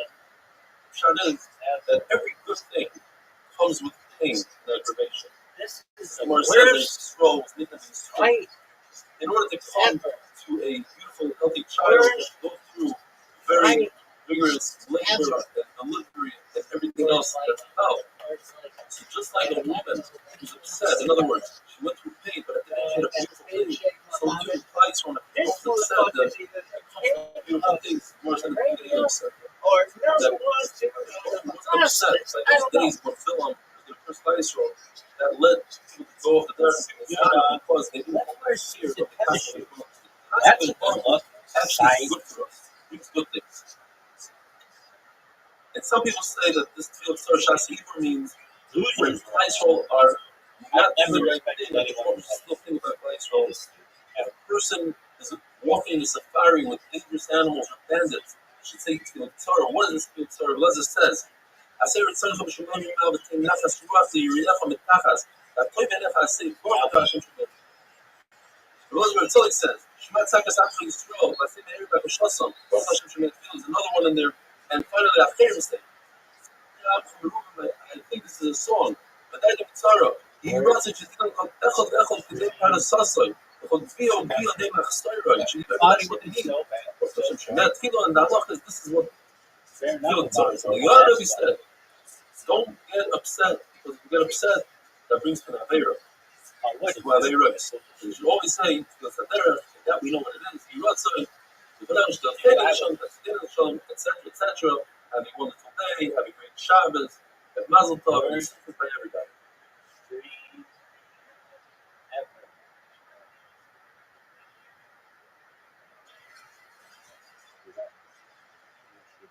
Worst logo ever.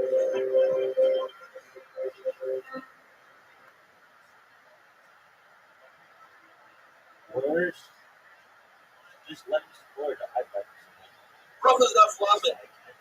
Going to watch the Super Bowl today. Please remember to insert a little bit of Torah, maybe at halftime and 8-minute dive. And if you do, don't forget to send some pictures. The word tells us that we're going on the way of Tzitzi Sadera. To wait until you come out of the city, but not Tzitzi Sadera once you pass 8,000 amas, which is approximately 16,000 feet. Rav Sheshes hold that when Tzitzi Sadera stands still, Rav Tzitzi says it can be moving.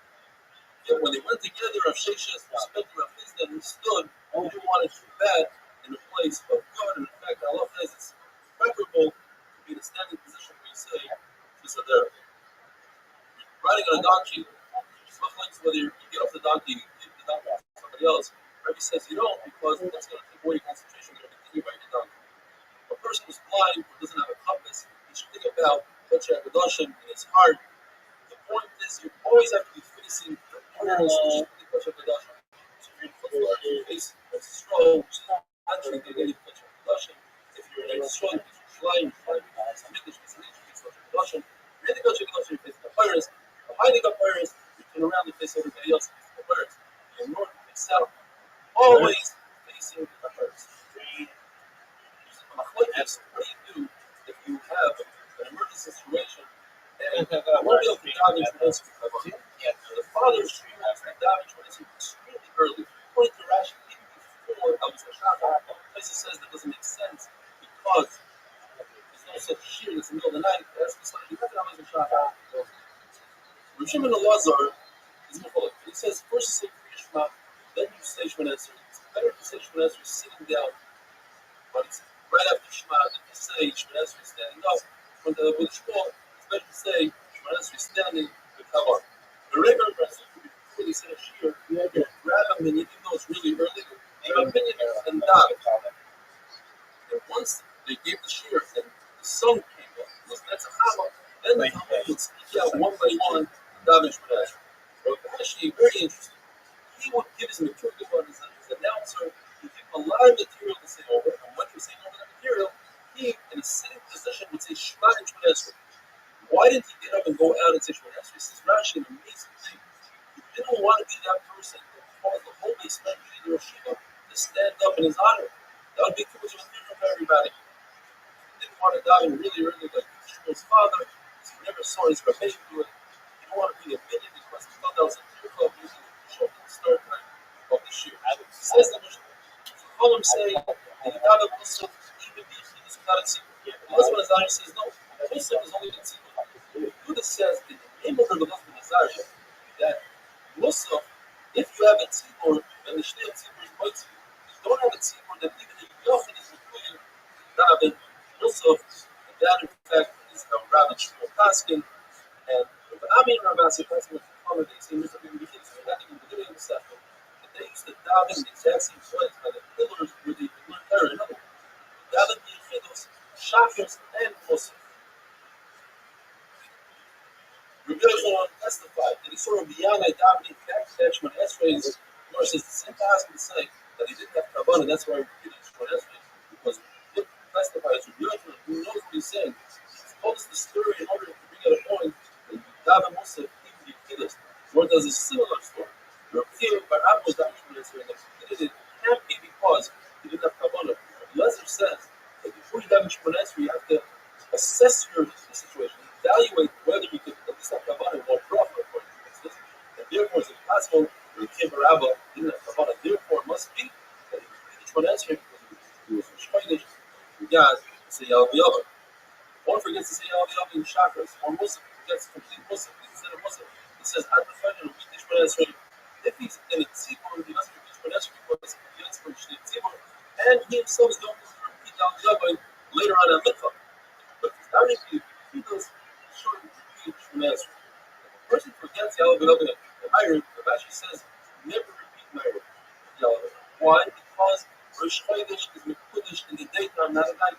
It's not enough Kedusha in order for us to make him repeat Yal V'Yava. However, Amemar says that's only in if you day Rosh Chodesh where you can say I'll be in the second night of Rosh Chodesh. One day Rosh Chodesh, you would repeat Shemona Esrei. The person must repeat Shemona Esrei because he forgot how to be up. Or he's davening the Musaf immediately after Shabbos. He must wait enough time for him to walk. I would say that's approximately 2 to 3 seconds. But with that we finish the fourth parak of Tfilas HaShachar, and now we begin the fifth parak, Ein Oindim. The mission tells us that the doctrine has to be with complete respect and awe of the Baruch Hu. You can't be laughing, giggling. It has to be with private grudge. The Hasidim Rishonim would contemplate and meditate about the davening for 1 full hour before the daven. Even if a king comes over to speak while you're learning Shemona Esrei, you're not allowed to enter it. If a snake wraps itself around the clock, you're supposed to have a snake. Don't move. The verse says, don't learn from Hannah. That says by her, she had a bitter heart. Hannah is different from our children. Don't learn from David Melech. It says, but you have the father of Sefa. The Shtachava is the Pekah, the Shem of the Yira Sefa, the Yira, meaning the fear. David Melech is different. No, and they work extremely hard on themselves. Fearful, powerful. Perhaps you can learn from the passage by Hatras Kodesh. Sometimes the hand of test is interchangeable, so we can compare that way. We should have fear of the Kodesh. If you want to know, we could just read simply Hatras Kodesh, meaning you should wear beautiful clothing, glory. You should wear nice clothing when you die. So when we do this concept, you have to be with private grudge. It says the passage, if you do this Hashem in Europe, you should serve Hashem with fear. If you wish the passage, you are joyful of recommendation. What does that mean? That anytime you are joyful and happy, on the other hand, you should have that fear. The Lord tells us, Rabbi asked Abaya, why is he joyful? He says, because you have to be fearful. He says, don't worry about it. I'm wearing tefillin. That will keep me in check. It's a similar story. Taylor said to Miriam, I'm a Litvak, so I could allow myself to say this. This is probably Litvak's most favorite puzzle. To be sad, you get sachar for being sad. At least that's what Sassi would say about the Litvak. According to see from the puzzle, you should be fearful of Hashem. Don't run around laughing and being joyful. He says, Rotero, I'm wearing tefillin. It's okay. That's a sign from me. Keep me in check. That'd be a wonderful thing.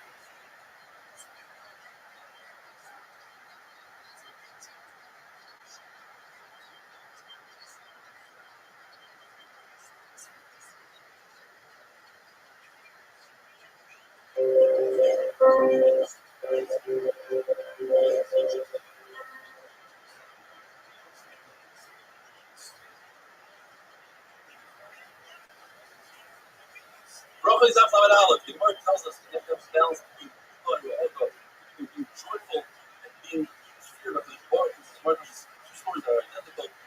Margaret and Rabbi and Rabbi Asher both had weddings at different times, so that the crowd was very joyful. Extremely expensive glass dishes broken. It's a minute to drink because glass got football. But they put everybody in their place. The Gemara says, Rabbi on the walls, it says, only then when Mashiach comes, you have a full smile of be happy. Shlokish was smiling at the time. You heard this from that on. You never smile again. I love it is that when you come to an answer, you shouldn't have it right after you have a date or after you learn a real Allah. That won't be worth concentration. That's the Allah of Suga. Allah. There's no arguing about it. For instance, the word says, the race is strong, they accept it for themselves, that even if they see down the size of a mustard seed, they have to wait 17 days. Your eyes see not doing it. Now, all throughout 7 days and go to on 7th day. Another Allah. With your eyes, you bring food into your house, you take wheat into the house, you the back door, Shafan, you pull from ice. Because Allah has to be the front door, and you have to be more of it. It has to be smooth and fire. You have to be with the Shafan, and that's you animal, that's not another Allah. If you let the blood out of an animal, you draw blood, you're not allowed to use it where an animal was a carbon. You shoved an animal that's a carbon, you use that blood, there's no meat. You inject it, you like carbon. Do you like MMA more than boxing? Rabban said, Yeah, well, I should think it's fight on the ground. Rashi says, right before you say Shemesrei, saying, I love you. You don't have Shemesrei, you're sad, or you're extremely happy and joyful, but you just finish a great conversation, or the thing, simcha of image. Same with all the products, you take a bite of your friend, you shouldn't be with Kalisroy, you should be with the thing. Best thing is, you give him a great fart, best thing to think about, remember you after you lose. Here's what Kanina says. The only places that are inhabited today, this on earth, are places that other Hashem said at the time this should be inhabited. Therefore, when you see the tree growing, that means that back then other Hashem said that place. It means that when you dive into yourself, you start out in one corner of the house, you end up in another corner, you do all these prayers and shasavayas, you bow. So when he died in Tzibur, he was mindful of other people around him, and he died in a really good you don't have to wait for him. From Daniel, they wanted to kill Daniel, they threw him the lions in, as we know. And he said, look, he doesn't listen to their Yavash. He asks the question of his heart. The right is because he has windows in his house. This motherfucker. This motherfucker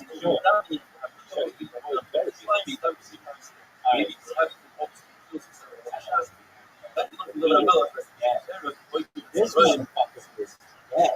When you down Shemesrei, it's set up. You say three rocks in the beginning that are shocks and rocks. Rocks is a less brownie. Why? Like Mel said, that the Reno, first is Reno, and then Shvila. What she asked is needs, the Roth of Shemet. If your mission wants to ask this motherfucker, and that over the end, I want to be okay. That's not no the famous story about water that says amazing places in the field. Chana was in the field. She was married to a Chana and Navi, and she did not choke. She went to there was a Mikdash to Shiloh, davening, and Izzy Taik. She was there and thought that she was grown. In fact, she ended up having Shmuel and Navi. So you were like boxing goes too. It says, "It says that one team is probably when he dies. Rabbi was saying, "It's supposed to be meaning the house must move to lips. You can't just stare at the page. The sound's not coming out. You must move your lips." It says, "Trailing the Shemet." You didn't hear all of the voice. You didn't hear sound because it's also for the person davening out loud. Next to you, Skybo. They have Chevelle, the Chevelle, making functions of drunk, eating the drunk, is also for the davening, versus the drunk, sorry. This brings us to the day. It says, I must have Chevelle, when you drunk. In other words, you must rebuke your friend, even if it's a Rabbi. She said, what are you? I thought you have prepared the chance. No, I don't think that I am not. Somebody accuses you of something, you must tell them that they are wrong. Don't let them think that you are really doing something wrong. So I think you're wrong, he said. This motherfucker. And it's over for this guy. You must think that person was wrong. I hope he won't be wrong. I was the first person that I'm going to go here and they make slides. This motherfucker was straight. She puts the Phillips. Yeah. If you don't get your son, I'll pretend I'm a son. And a son that became a man, I'm a murderer. You really, it's the order.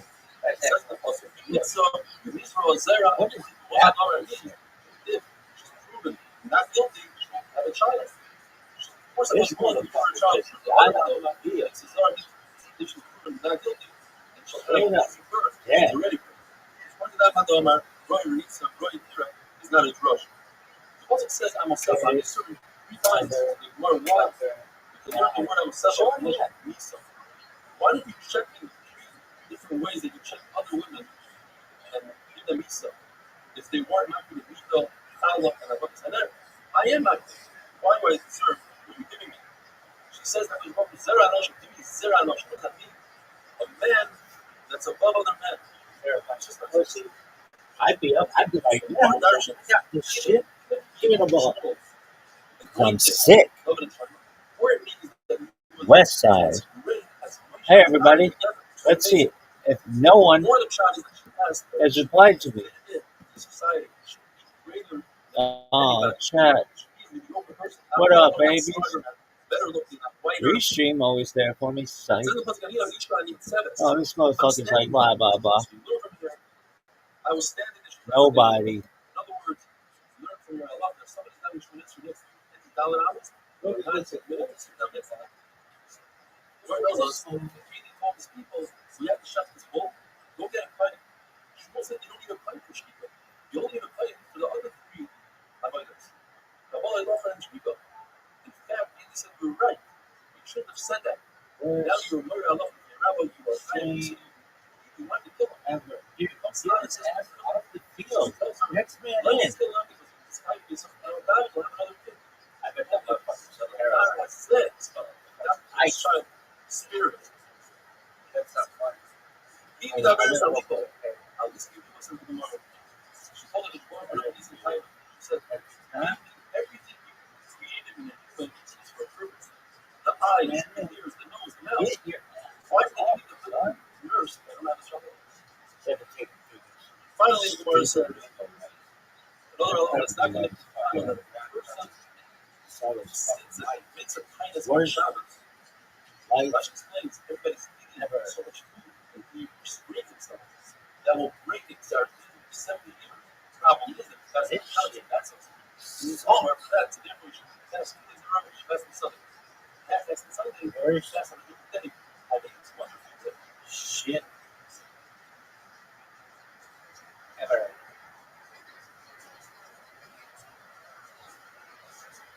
Where's shit? Ever.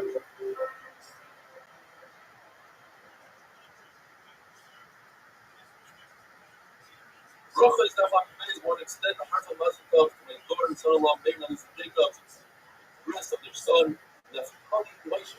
This one's bad. But he's not He is bad. He's never forget this. that Nephtali means tefillah. Tefillah Moshe Rabbeinu. The Word tells us that why Yisrael always has a good answer why they sin, because it says in the Pasuk about Hashem everybody sin. I'm the one that causes you to sin. He didn't declare me out of the outside like to lay in the hand of an artisan. Give him one of those. It's his fault we sin. Now see, raises the level of the heart should be removed. The heart of stone that he turned off. It's his fault. That's Ruchi has to be given. I'm the one that inserts the Ruach. And then finally, Alel, Moshe Hashem. Moshe Hashem, the Gemara version is Al Hashem, which is even more than Hashem, which is not the best thing in the world. Zov. What's this place? Zov is the Lashon of Dai Zov, and enough of this gold. It's your fault that you gave us so much gold and silver. That we sin with the egg, without that we wouldn't be able to sin. Moshe is a person who had a very weak cow, a bony cow. He fed him a lot, and then the cow kicks him. Whose fault is it? It's the owner who fed him. Therefore, he got kicked. Like your father, another Moshe, it's his son. Feeds him, he gets a lot of money, he puts him by the door of the house of the Zoyim. It's the father's fault that he sinned. The Gemara says when you spoil something, you spoil a kid, fill his stomach, that causes sin. Finally, it's the Moshe Rabbeinu says it right. The chesed basic, I gave him a lot of money, a lot of silver, and a lot of gold, and what we made, started to now, it's my fault. Moshe Rabbeinu later maybe go down, what's the double Lashon? Moshe Rabbeinu, I only give you your godless, your greatness. Hey, sorry,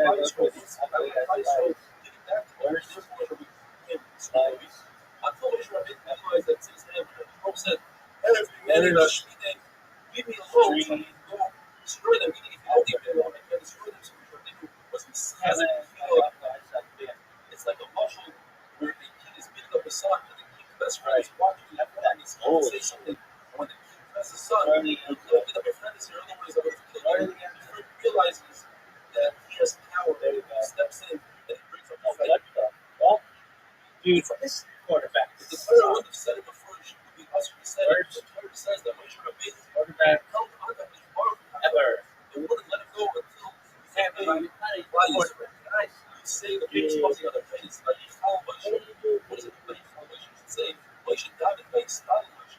One gives us 6 options how to learn the word Moshe. One is if you go to the Lashon of prophecy, to be persistent, if you go warn Yafet, which is a Lashon of nether, it's a nether. Somebody wants to know that 100% made Moshe Rabbeinu, a little bit of destroy by Israel. Warn the Lashon of follow is value which the person of Rabbeinu said, if anyone is speaking about God, give up my life, by Israel. Here it's Lashon of foul, to rest. You need some refuge, rest of by Israel. Dream Exactly. ever. Moshe Rabbeinu thought it was wrong. It doesn't make sense. I would watch this. This is like, okay, if we say punishment, this is all Moshe Rabbeinu said, "Daven so much Worst that he got sick." dream Not the ever. sworn off in yourself. What does that mean? Had a book sworn in the heaven and the earth.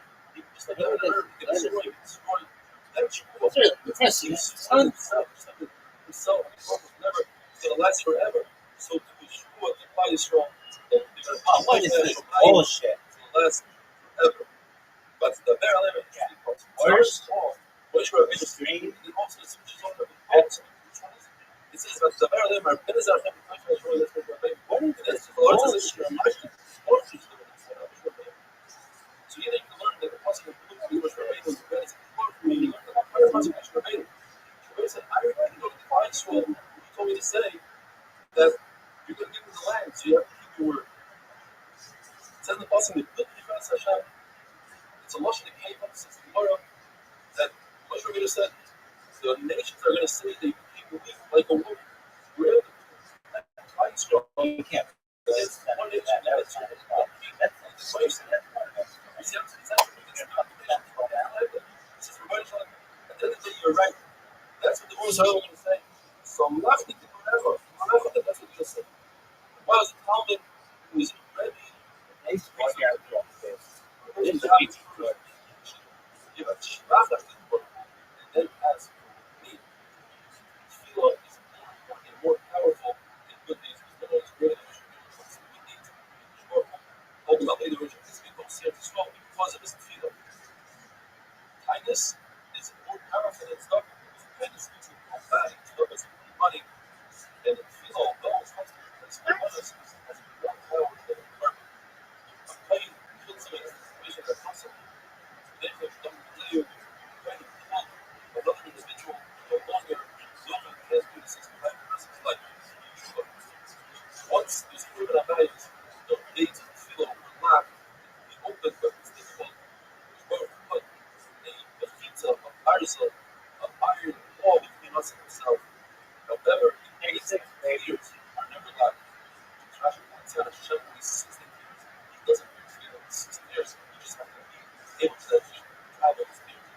Rabbi never made a kindness as big as cloudy, said cloud, stop the tefillah. And a person lets his tefillah as long as it's not behind him. As long as he doesn't believe that Hashem is always him something. This is a fight. Even when he has, then his tefillah will be established. But if he believes that his tefillah is so powerful that Hashem must answer him, it's not behind his tefillah, then it's going to end up with a heartache. What does he have to do if he has a heartache? He has to learn prayer. If a person's tefillah wasn't answered, he should repeat his tefillah. It says twice, Kaveh Hashem, as a base level, and Kaveh Hashem. There are 4 things that a person has to strengthen himself with. Torah, tefillah, has to play with. This one is interesting. In your job, in your profession, you strengthen yourself. It says in the Bible, Hashem forgot about us. That's the Hashem. Even if a person adds another wife, will never forget his original wife. So we rebelled against him in the Baruch. Forget about us. Right? Forget about it. There are 3.6 billion times 300 billion stars in the sky. I don't know. 16 zeros. But those are the stars. They're all for your sake. They forgot about it. It says the Muslim that each ruler. And a woman forget about her own child. The Lord says, I'll never forget about your boys. I'll never forget about your brothers. However, I do sometimes lose my memory when it comes to Averis like the Hegel. I'll forget that, but I won't forget your good deeds. I see that. You can see the Rosh Hashanah says, we prepare themselves an hour before davening. The Lord tells us that they also prepare themselves an hour after davening. Davening could be an hour. So it's 3 hours of each tefillah. It's 3 tefillahs a day. That's 9 hours. When did they have to chazar? You had to see out the Shema that you didn't forget to learn before the that's Shema. But also, very minimal. Finally, for today, if you're revealed for an answer, you see a key. You say something. I don't answer. That's the help that you really do answer. You see a key coming, you got your key. And you're able to finish this quick. Say it quickly and run. I mean, wonderful. Where?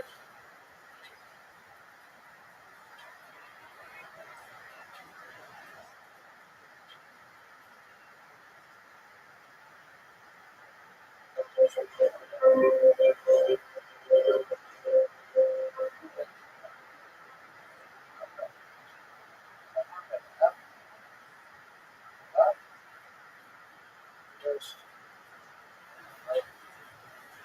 Daf Lamed Gimel, the Gemara tells us a story. There's a chassid, David Shmon Esrei, and a non-Jewish officer walked by and said hello to him, and he refused to answer him because he was in the middle of Shmon Esrei. He says, the officer, Reka, you're a poor. In your own Torah it says, you have to watch your soul. I can take my knife and cut your head off. What are you doing? She says, give me a moment to explain it to you. If you yourself were talking to the king and somebody said hello to you, would you stop? No. And if you did stop, what would the king do? The guy says, cut my head off. Okay, Kavachomer. I'm going to Melech Malchei Baruch. I'm going to stop. Learning the Mishnah, if a snake wraps himself around somebody's leg while it's down Shemon Esrei, you don't stop Shemon Esrei. Yet, if it's a scorpion, says the Gemara, scorpions are unpredictable, they'll attack for no reason, you must stop Shemon Esrei. In fact, if a person is thrown into a pit of snakes, we testify that that person is dead. Why? Because once you go into their domain and you cause them to be uncomfortable, they will attack you. However, if you're thrown into a pit of lions, you can't testify that the person is dead because lions don't always attack unless they're very hungry, etc. If you see a bull coming towards you and you're down in Shemon Esrei, you must stop immediately.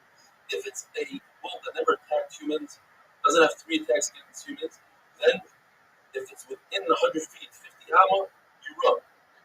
And if it's a bull that attacked humans, as long as you can see it, you have to get out of there. Because there's a saying in Aramaic. If you see a bull, run to the roof and take the ladder with you. Because a bull will attack is unpredictable. Shmuel says that's only a bull in Nisan time and a black bull because there's so much food around that he goes crazy. The famous story with Rabbi and the Aroid, so we call it Arvad, there's a very special animal that's the product of a snake mating with a toad. And if it bites a human being, there's a race. Who can get to the water first? If the human gets first, then the Aroid dies. If the Aroid gets to the water first, then the human dies. And there was a Aroid causing a lot of trouble. They went to Rabbi. He said, show me where he lives. He put his foot on his hole, and the Aroid bit him. And the next happened that there was a Ma'ayan that opened up right below his feet, and there was water, and he got to the water first, and he killed that Aroid. He took the Aroid, put him on his shoulders, and brought him to the base of measure, and he said, ain't that Aroid mitzvah? The Aroid doesn't kill. It's our sins that cause us to die. And people said, wow, we feel bad for this Aroid that bumped into Rabbi ben Darsi. It says in the Mishnah, we're saying, Mashiv Ruach, where? In the Brach of Mechaya Mitzvah, because rain is the same thing as Tiyas HaMeis, it's the same power, it's the same nace. And we say the same Talumatul Bracha, in the purpose of Shonim, that's Bracha Parnasa, because having our fields with rain and food, that's our Parnasa.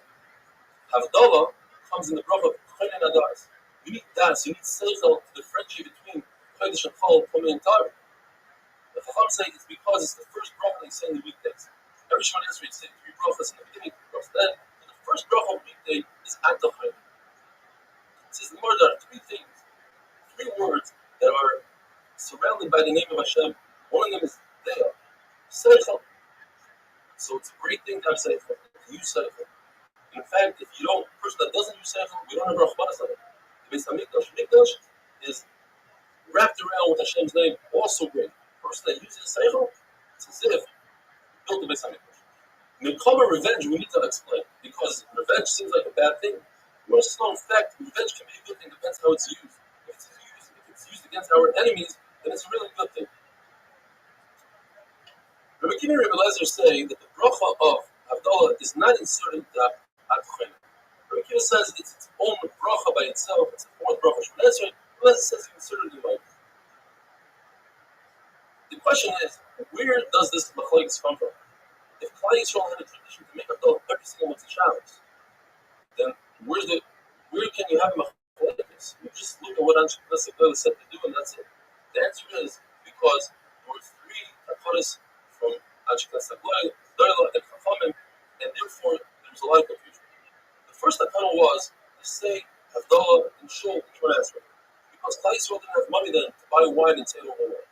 Later on, when they became wealthier, they changed Havdalah. They said, no more shul, let's do it on a cup of wine. But then Klal Yisrael became poor.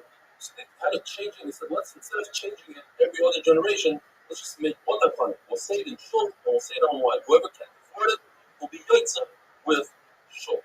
And that's where the confusion came from. If a person only made Havdalah on the cup of wine, he has to say Havdalah in Shemona Esrei, because the first Hakana was to say it on Shemona Esrei.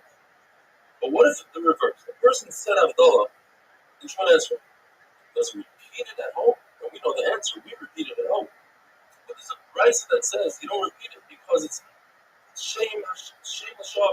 It's a bracha of Havdalah. You don't say Hashem's names for no reason. It says Leisisa. It's the right thing. According to Rabbi Yochanan, you do repeat it at home, and that's the halacha. And this brings us stomach aches. You can ask a riddle.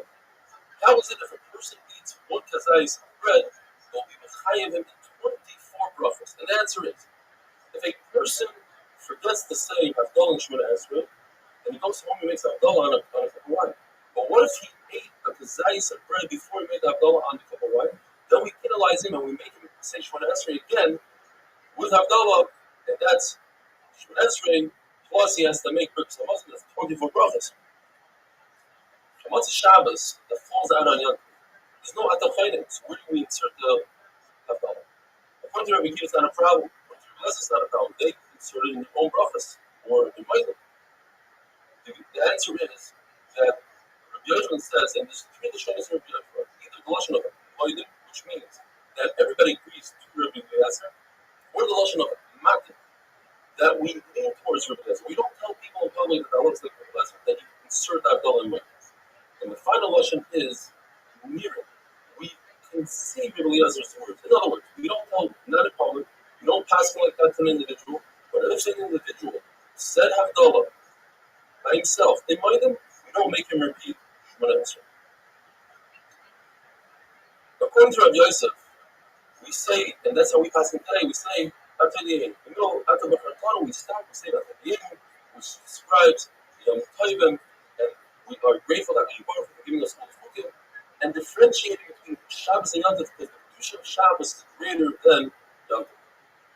Says the Mishnah, if somebody tries to give a shvat to Baruch and says, look, Baruch Hu, you can have Rahmanas on birds, you made us Lushidloch Hatan, we tell them to be quiet. Either because that's going to create a jealousy between other animals and birds, or because you think you understand Hashem's minds. When you do mitzvah, you have to do the mitzvah because Hashem said to do the mitzvah, not because we understand the logic behind the mitzvah. If a person says, Maidim, and he says it, repeats it again, Maidim, it looks as if he's talking to two different entities and we tell him to be quiet. If a person says, I recall Hashem's great chesed, all the good that he does to me, you tell him to be quiet because you have to thank Hashem even for the bad. Just like you thank Hashem for the good, you thank Hashem for the bad, you say, Baruch Dynamics. There was a person that was sitting in front of Ritvanina, and he started saying, okay, Hadadal, Hakibar, Hanayra. Those are what we say. But he added, Ba'izuz, Ba'ayam, Hanayra, Ba'ayaru, etc., etc. And when he finished, Ritvanina said, that's all you have, that's all you got. In other words, in the Torah it says only 3 Shvachim. And Ezra only said 3. And actually said, yo, we're stacking 3. So say 3. Otherwise, it's as if you are belittling HaKadosh Baruch Hu. There's that much more. It's like saying on a person that has that much gold and you say, oh, he has a lot of silver. You know that everything's in the hands of heaven besides Yerushalayim. And Moshe Rabbeinu says, what does Hashem want from you? Only to do a little bit of Yerushalayim. It seems like it's very easy. It's very difficult. And you see that Hakadosh Baruch Hu, all he has in his Eitzer, all he has is Yerushalayim. In other words, he covets Yerushalayim. The answer is, Moshe Rabbeinu was so good at Yerushalayim, he didn't realize how difficult it was for everybody else. So he considered it a small thing. Have a wonderful day.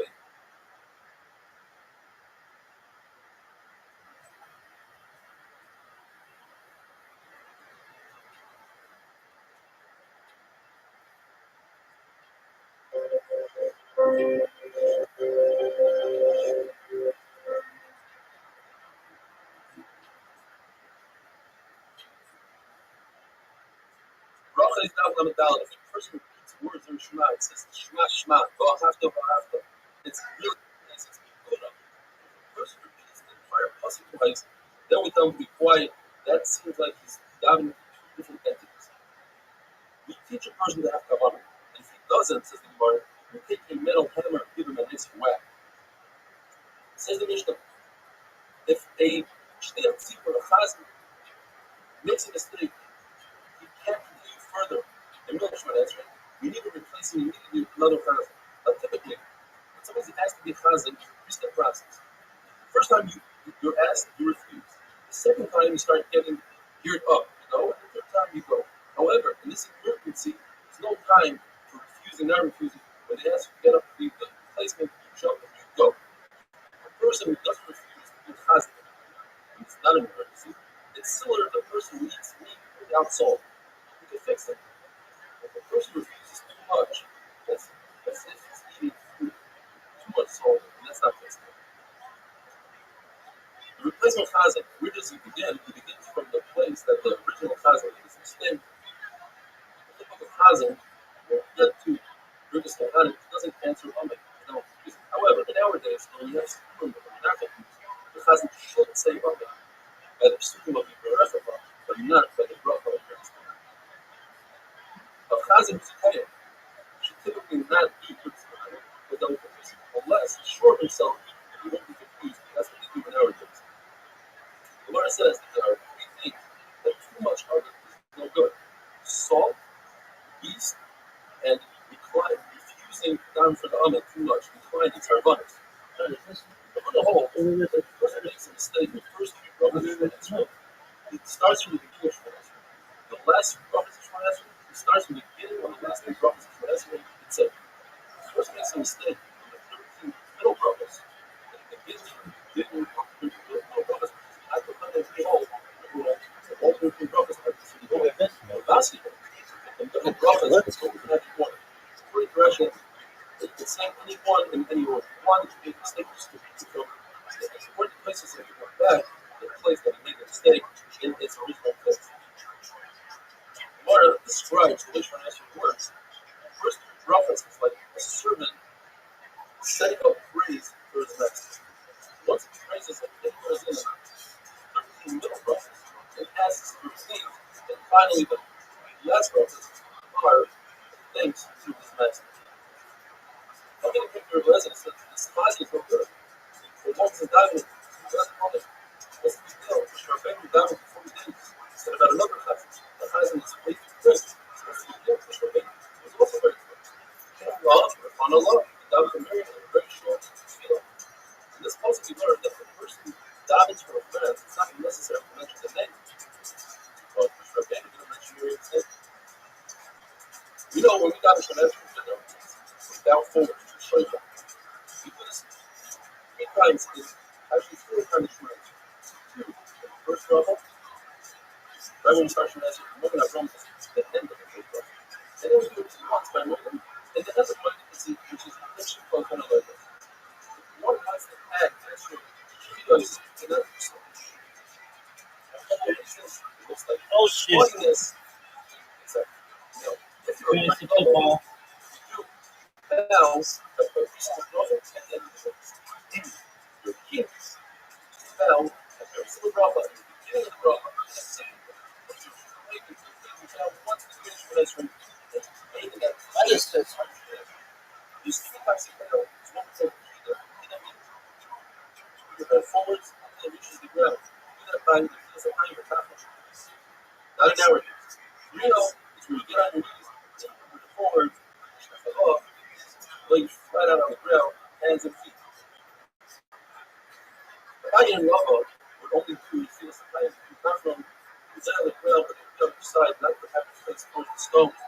And nowadays, we just put our hand on we put our head on top of our hand like that. It says the Mishnah. If a person makes a mistake, that's when it's a really bad sign for him.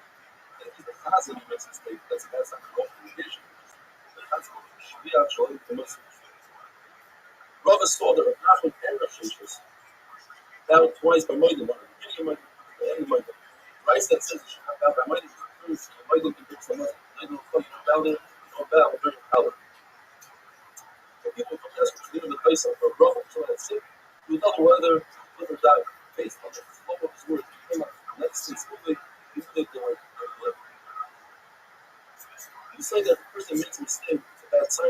Some say that means the first bracha. Some say the first bracha is referring to saying Kavana at least in the first bracha. There is an afflicted word of judgment said regarding the Nevuah, which is a full of good things that are going to happen in the kingdom, says the judgment it's referring to a person who marries off his daughter to a prophet, or does this foreign from the prophet instead of the prophet, or somebody who comes from the prophet from his own, the prophet himself, can't comprehend what lays in store for him. Another member of the judgment that the Nevuah is for the time of Mashiach. Above, which is different in the time of Mashiach. Nobody can comprehend. One control. The time of Mashiach and everything is identical. It's at the same home, the same fire. You're not going to have shooting of fields. One of the colors, like the Samigdash, it will be the same. And another Mishnah is that the people was given to the Valley Tshuva, or training the Valley Tshuva, we can't comprehend what you see. Pharaoh is down. Valley Tshuva, or greatest of the Tshuva, plus it says, I learned Rabbi, the eye has never seen what is referred to the wine that's there from the 6 days of creation. Or it's referring to Ada, which no one has ever seen. A creation has seen beyond, regarded, but he's never seen it. When Shamil's son was ill, he went to the house to decide for him. He spent the confusion down, and he said, no way. In fact, he was. When he told her the he says, "Daven all day long, nobody will answer you." I said, "Are you created anything?" Yes, I'm created. But I'm like the general. I'm not like the slave, the servant that walks around the king's house and makes some friends. Bigger people than I do. Gemara says that a person considered a matzah washing down is an open field. That a person enumerates his sins and talks about his sins in the open because that's considered football. Is open football.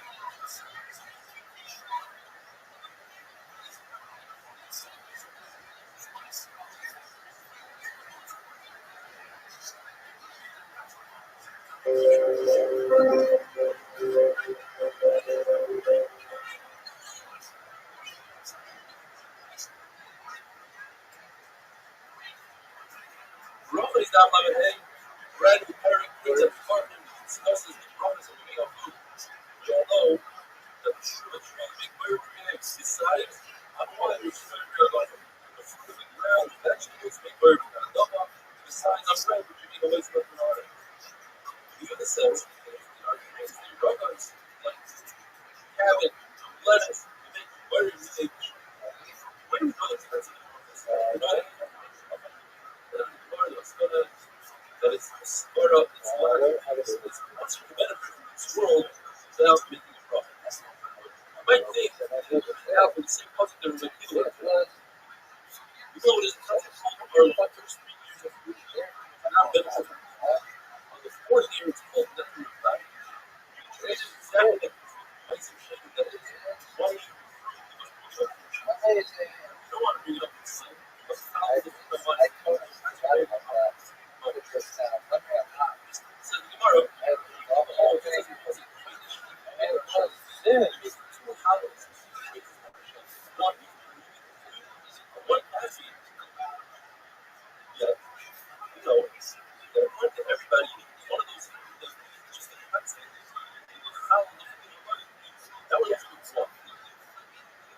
The second, you might be interested that the person is talking about great. Even if you say that the person is talking about also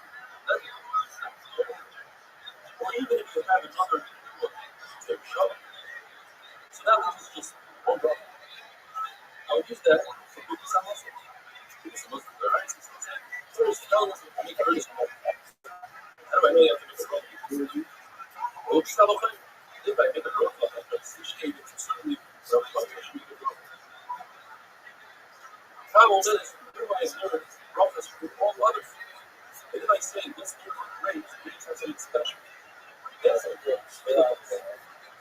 And what is we give it to the and therefore I think about perhaps it's related from bread as a flexible balance. Maybe that's what I'm about. Maybe combine it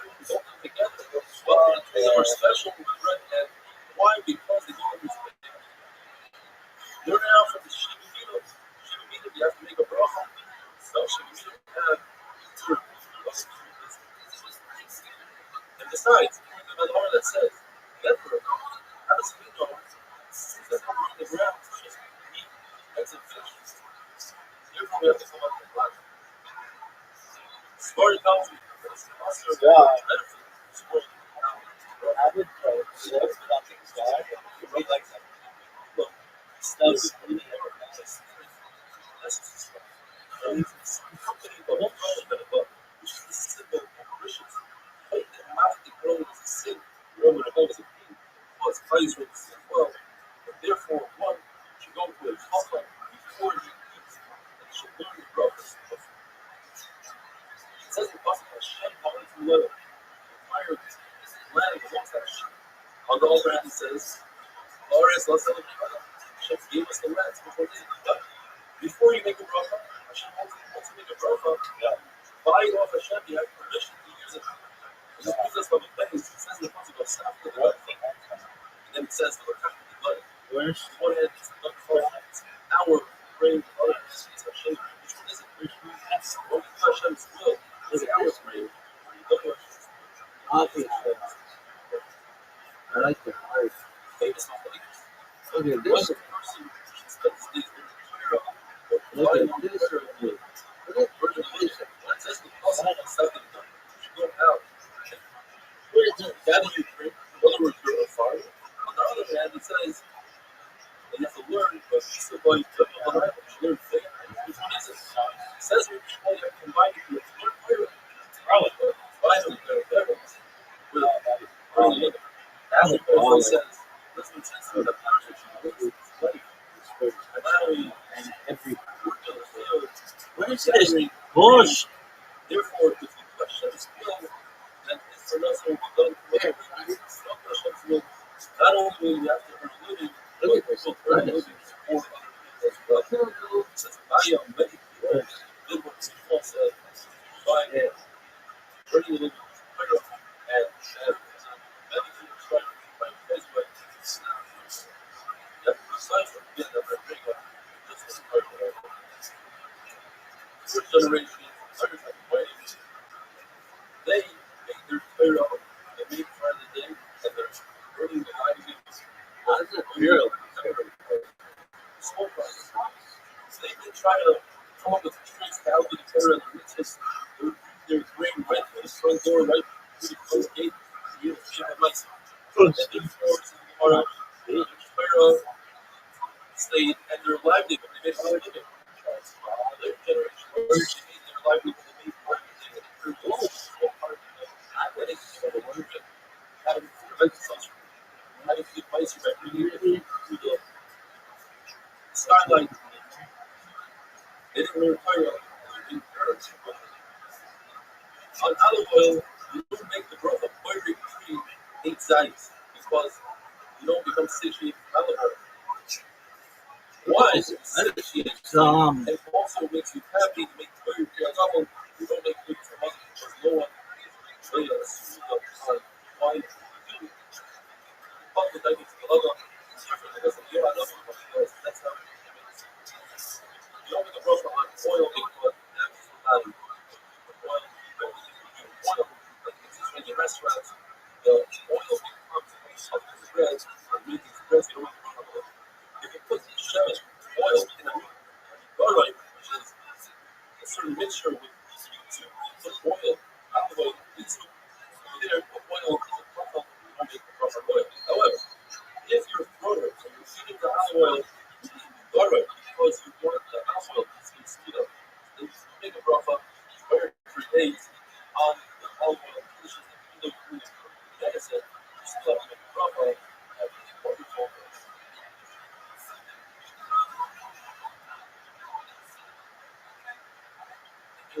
New York.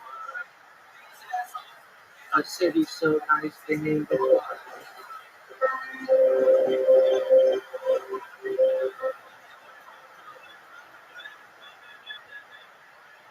Give some interest. Water is not the problem. What did you do to your face? It's not the problem to make it. People plant olive trees for the olive oil, final product, and therefore, if you were to drink olive oil as is, in a way that it doesn't harm your body, that would be very items. When it comes to flour, grain itself is not double. But once you grind it and make flour out of it, according to Shmuel, the other you continue to make double. According to Rabbi, since it's not Are you fucking serious? Flour from barley is different. Since it causes harm to the body, this works. And yet on the other hand, it doesn't. The body is hard. Therefore, we make a shahaba. Salt or salt water, we also make a shahaba because the hard people that sometimes taste it and they eat it and therefore it's a shahaba. Before I discuss this fire, it's something that comes out of one tree. Some say it's some shoot that comes out. Eventually, it becomes part of the tree, becomes hard and part of the tree. The question is, right now that it's edible, what cup do you make? Rabbi says you make very free double because it's a fruit. And according to Shmuel, you make a shahada because eventually the party is up. Shmuel tells us, use a sharp one. You know, I have a quote to you from a turnip. Turnips can become hard. Right now, the Gemara says it's not a raya because turnips don't plant it. We're eating it now when it's moist, and therefore it's a hadaba. But nevertheless, the halacha that Shmuel, the halacha is you make a shahada. Before discusses a Greek plant on slab, which are caper berries. Caper berries have four parts of them. You have the actual berries, and you have the husk. Around the berry falls up. Before you have a chance to take the berry. In addition to that, Sickest shit ever. grow on the leaves. Allah says to the Gemara that since you plant the caper berry from all four of these, therefore you have to make a rope on everything. And you make a eight on the berry itself and on the husk that surrounds the berry. And on the leaf and on the thing, you make a double. We know that our law, the first 3 years of the tree, are the rice. You don't have any benefit from it. The rice. In Chutz La'aretz, it's the Rabbi. And we have a concept that though in Chutz La'aretz, like the most lenient decision in Eretz Yisrael. Who's the most lenient in Eretz Yisrael? It would be Rabbi. He's the most by Meiser. It comes to a paper berry. You only make Meiser from one out of 4 things. You make Meiser from the berry itself. And not from the husk, not from the leaf, and not from the thing. Therefore, when it comes to our law, it puts La'aretz. Only are chayim on our law and the berry itself. That's the shit that's even more making than Rabbi Kiva, but we ignore that shit. That's that of Bisham. Shami holds that a paper berry is a suffix tree, a suffix vegetable. Therefore, it's an issue to play an area with paper berry. That berry means to take grapes and plant it together with other vegetables. Since Bisham thinks that perhaps paper berry is a vegetable, he says also. If it's a suffix, now it's a suffix arla.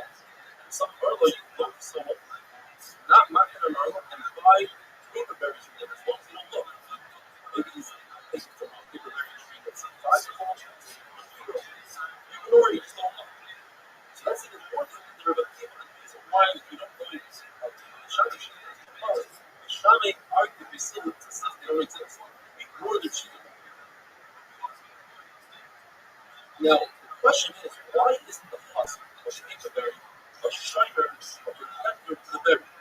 And if it's a shiner or protector to the berry, it should be high in barley, it should be quite very listening to the husk.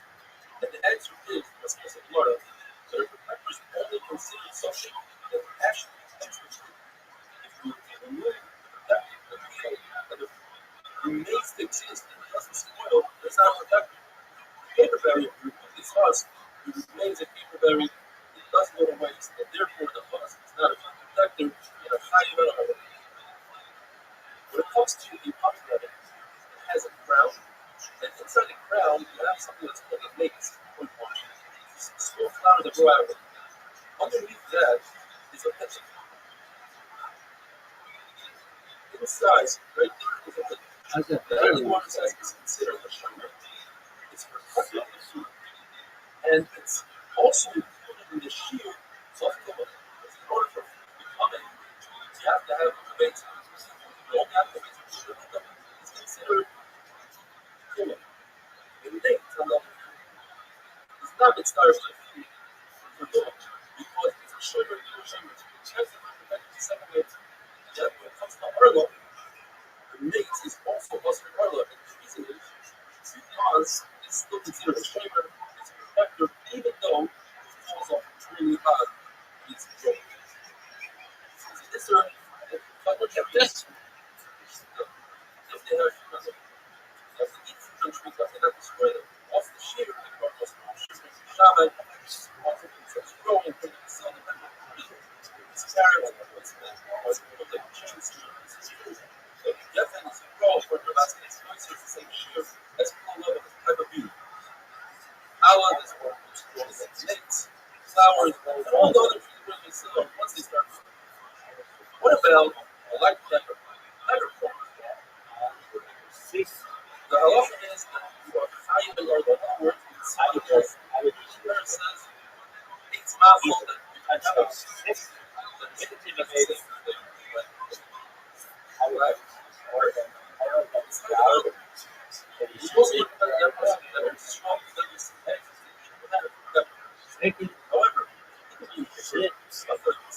according to our sheshes, you chayiv first if they are moist, and the brachane will be able to shake the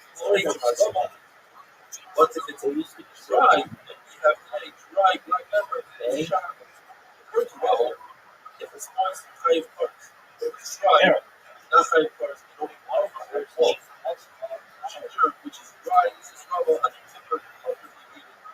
However, if it's part of the bag, we're going to look for the bush, Rashi says, it's Ethiopia, other states, India. The point is, it's very heavy on ginger. So first of all, we're not knocking on the Shabbat because it's mostly fresh ginger, yet what would be Adama? And the Gemara finally talks about Daisa, some sort of oatmeal. If you eat it as is, just oatmeal or the oats or finished lamina, Rabbi would be like this. If you add a lot of honey to it, it's not flavors.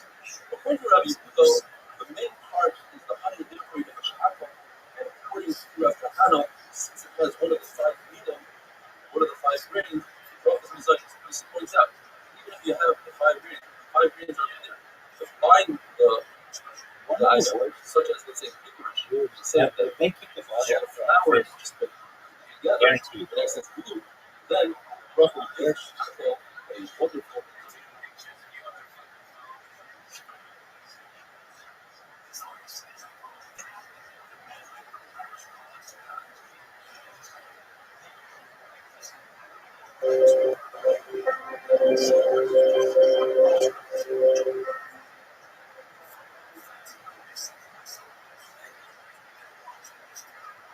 Is not like a person eats a mixture that includes one of the 5 grains, you have to make 5 grain reserves.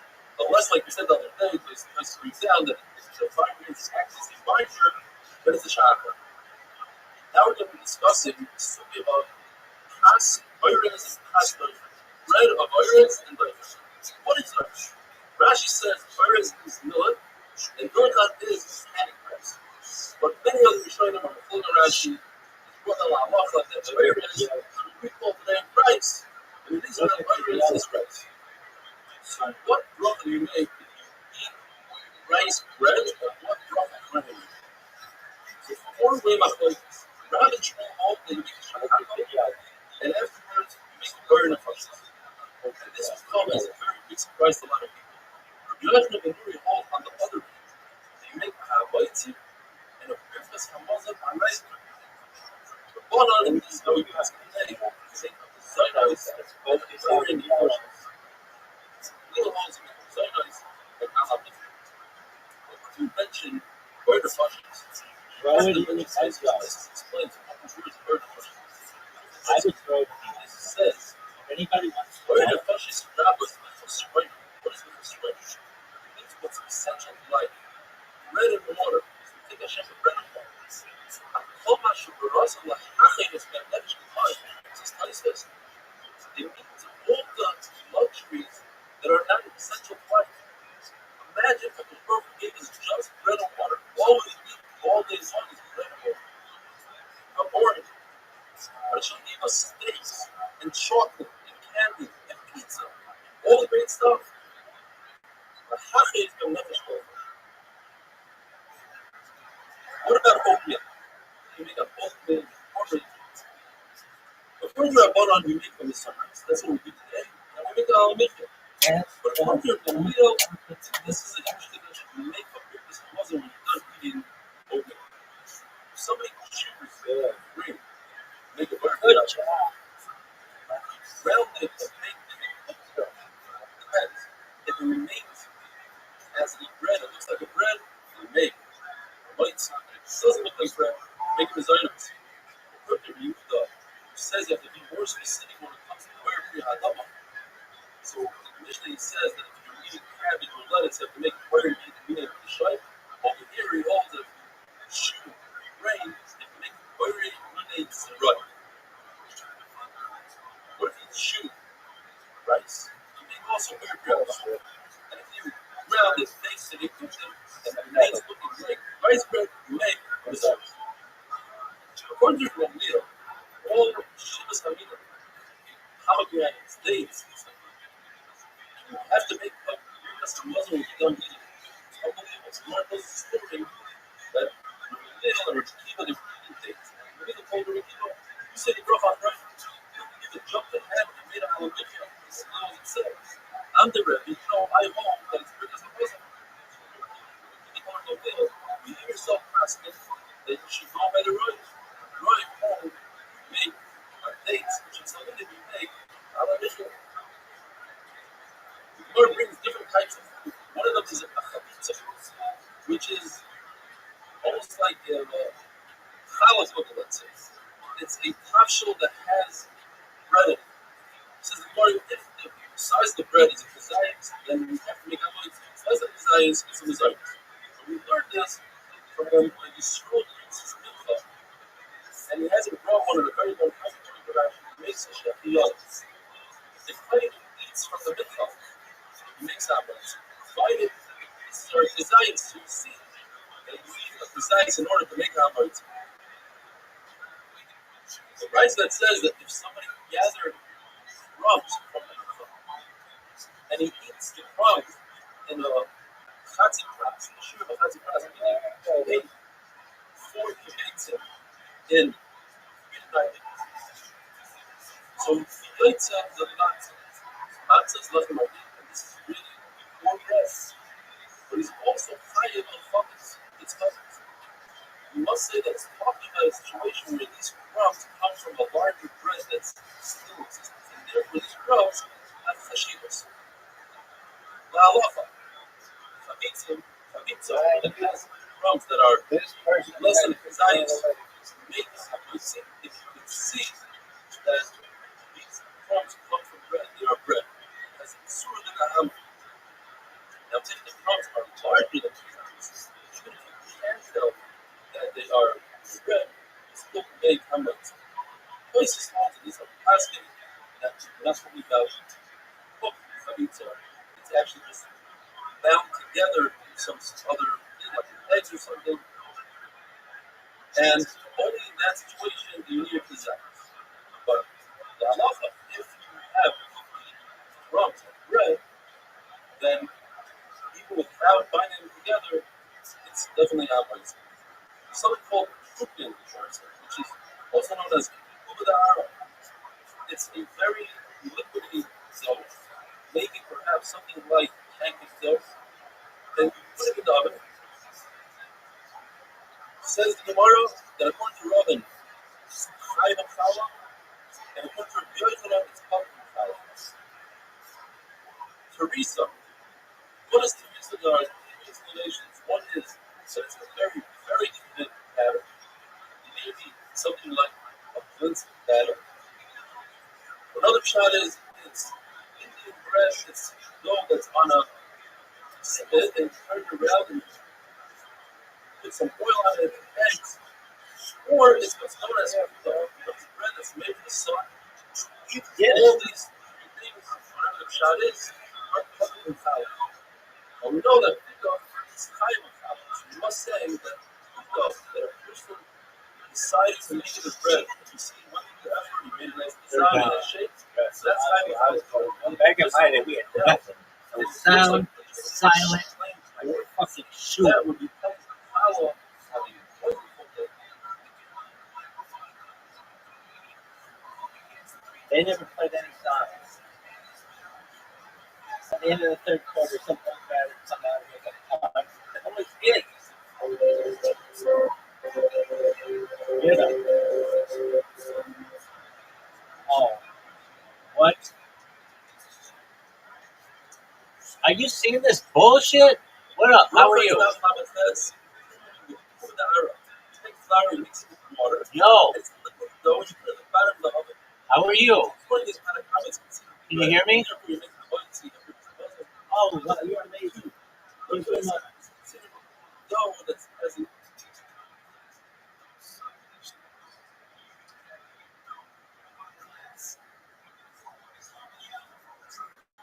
I'm here. Just a moment.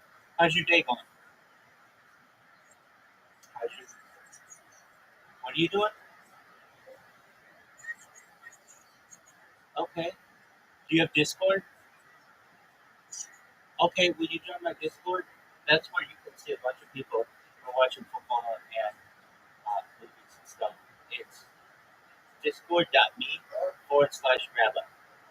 Discord.me/rabbi. Discord.me/rabbi. Just one moment. Yo, so just one moment, big dog. What's your name? Marcy. Amazing. I'm Rabbi, and we'd love to have you as a member of Discord. You can see me on a lot more cameras. So if you just type into your browser, discord.me/rabbi, and we'll give you the link to my Discord. Oh, you're doing that right away? You're amazing. Excellent. We're going to become very good friends. If you have questions, let me know. Excellent. What are your hobbies? What do you like to do?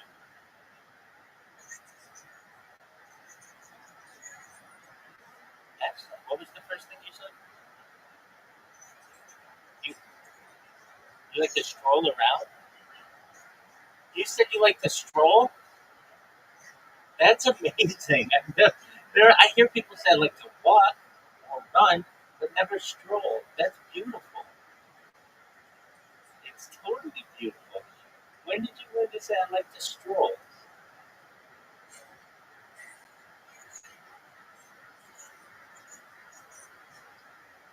Okay. Um, just one moment. I'll send you an invite. Um, do you know your Discord name? Okay, just one moment.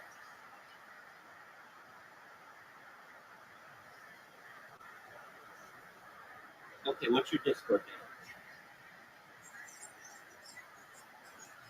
Okay, like MERCYY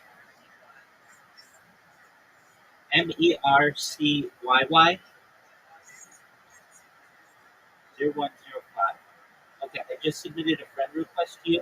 It said, this didn't work. Double check the username is correct. MERCYY 0105. Not MAR. MER? Yeah. Okay. So M as in Mary, E as in elephant, R as in rhino, C, correct? C as in cat, Y as in yo-yo, Y as in yo-yo. So MERCYY 0105. Oh, 0175. Okay, just one moment. Okay, check your friend request.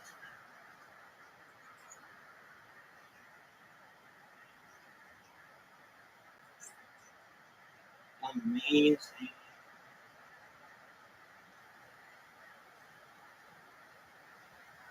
Okay, you accepted. Okay, now I'm gonna send you an invite, and then I'm gonna tell you all about myself. I'm gonna learn all about strong. All right, feel free to join my Discord. I just sent you an invite.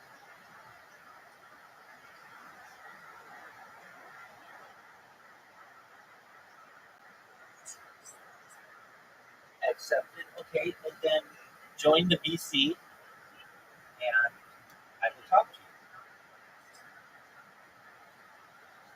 I mean, I can talk to you there. He's here. Okay, do you see how to join the BC?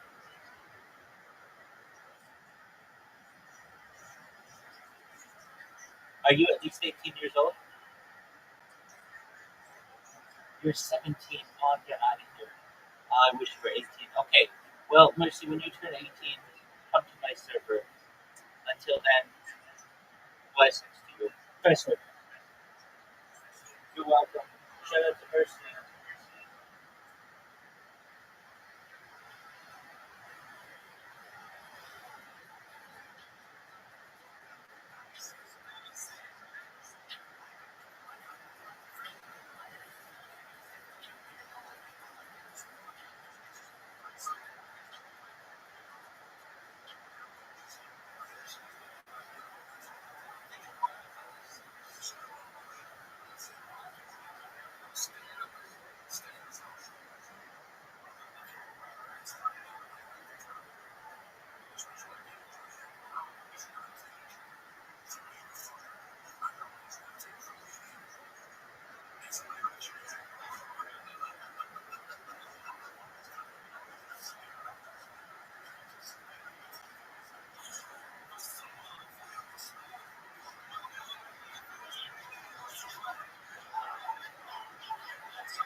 There's a little crust to it, and it's inside of an aluminum.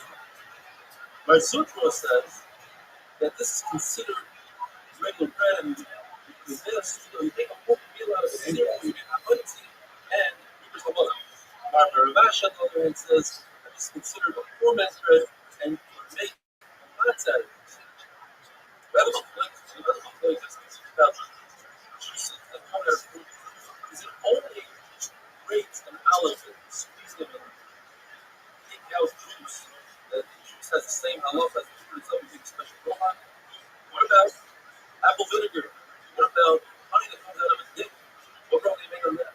One alone that says that all juices are considered like in their forms. When it comes to sugar, for instance, if somebody drinks sugar juice, any juice, apple juice, whatever it is, if you try to pay hand of back a pair of punches because it's cooked for sugar. And therefore the problem would be very creative on the juice.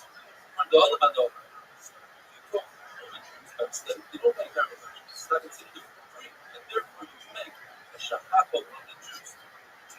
It's not just called people you think you mash it slightly. I love to think about fruit more. You're not allowed to destroy the fruit. And you make beer out of the fruit instead of destroying the fruit. Yet you're allowed to mash the fruit, and therefore it's considered true. And it retains its original form that you made it without being quite realized. The sea salt is when you take grapes or fruits, you dry them out in the oven. They're sweet, you add some oil to it, so that if they're thick, you can make some sandwiches out of them. And if they're very thin, that would be medicine purposes when you make a Shabbos. You know, Shabbos, you're not allowed to mix medicine on Shabbos. That's true because you're eating it for food. It just so happens to be there's a side benefit that acts as a medicine as well. It's finishing.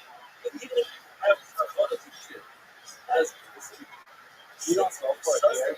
the body, you can make a rough on it. And you mentioned the other day that any medicine that's medicine plus sustenance should make a rough on it.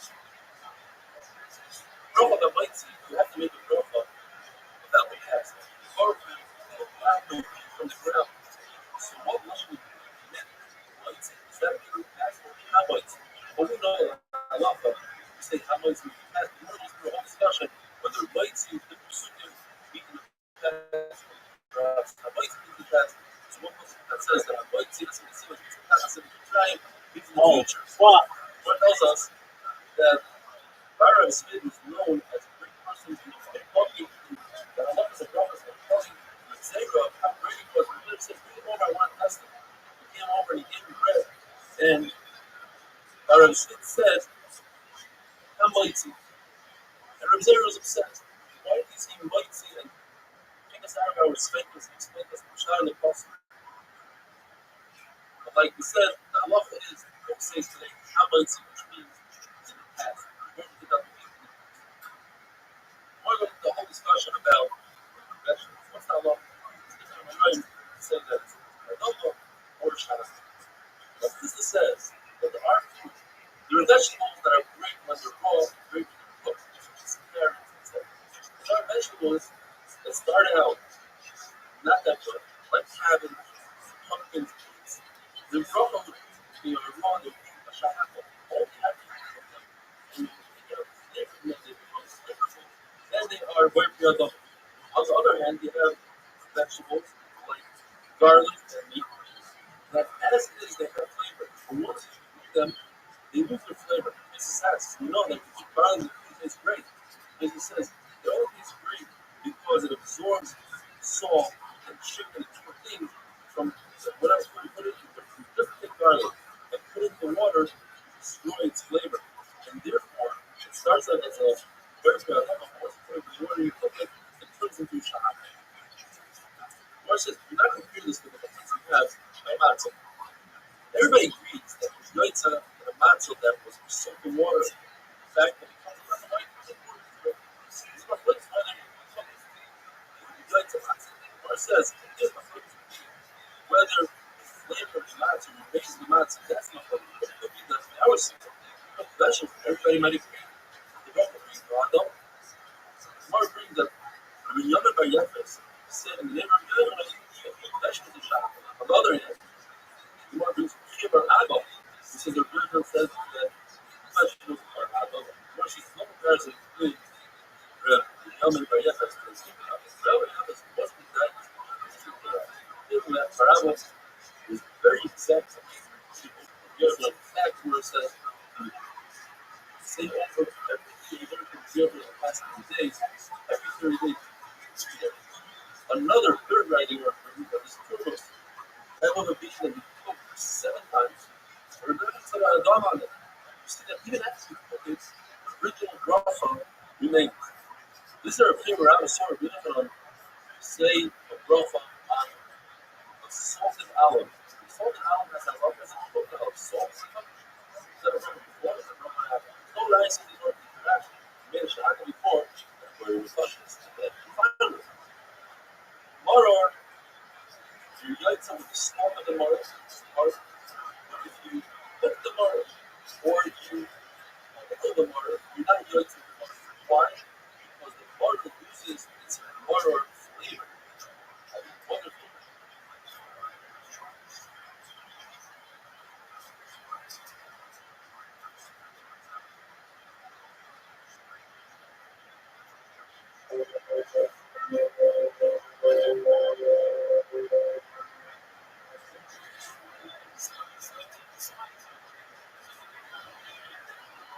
Bracha is the test that it's hard that Yosef ate a very salty olive. The question is, how do you make a bracha from it? In order to make a bracha from it, you have to eat a shiur of an olive size. But every olive has a pit, and therefore the olive that he ate was less than a shiur. So he was talking about a very large olive. The shiur of its size is a medium olive.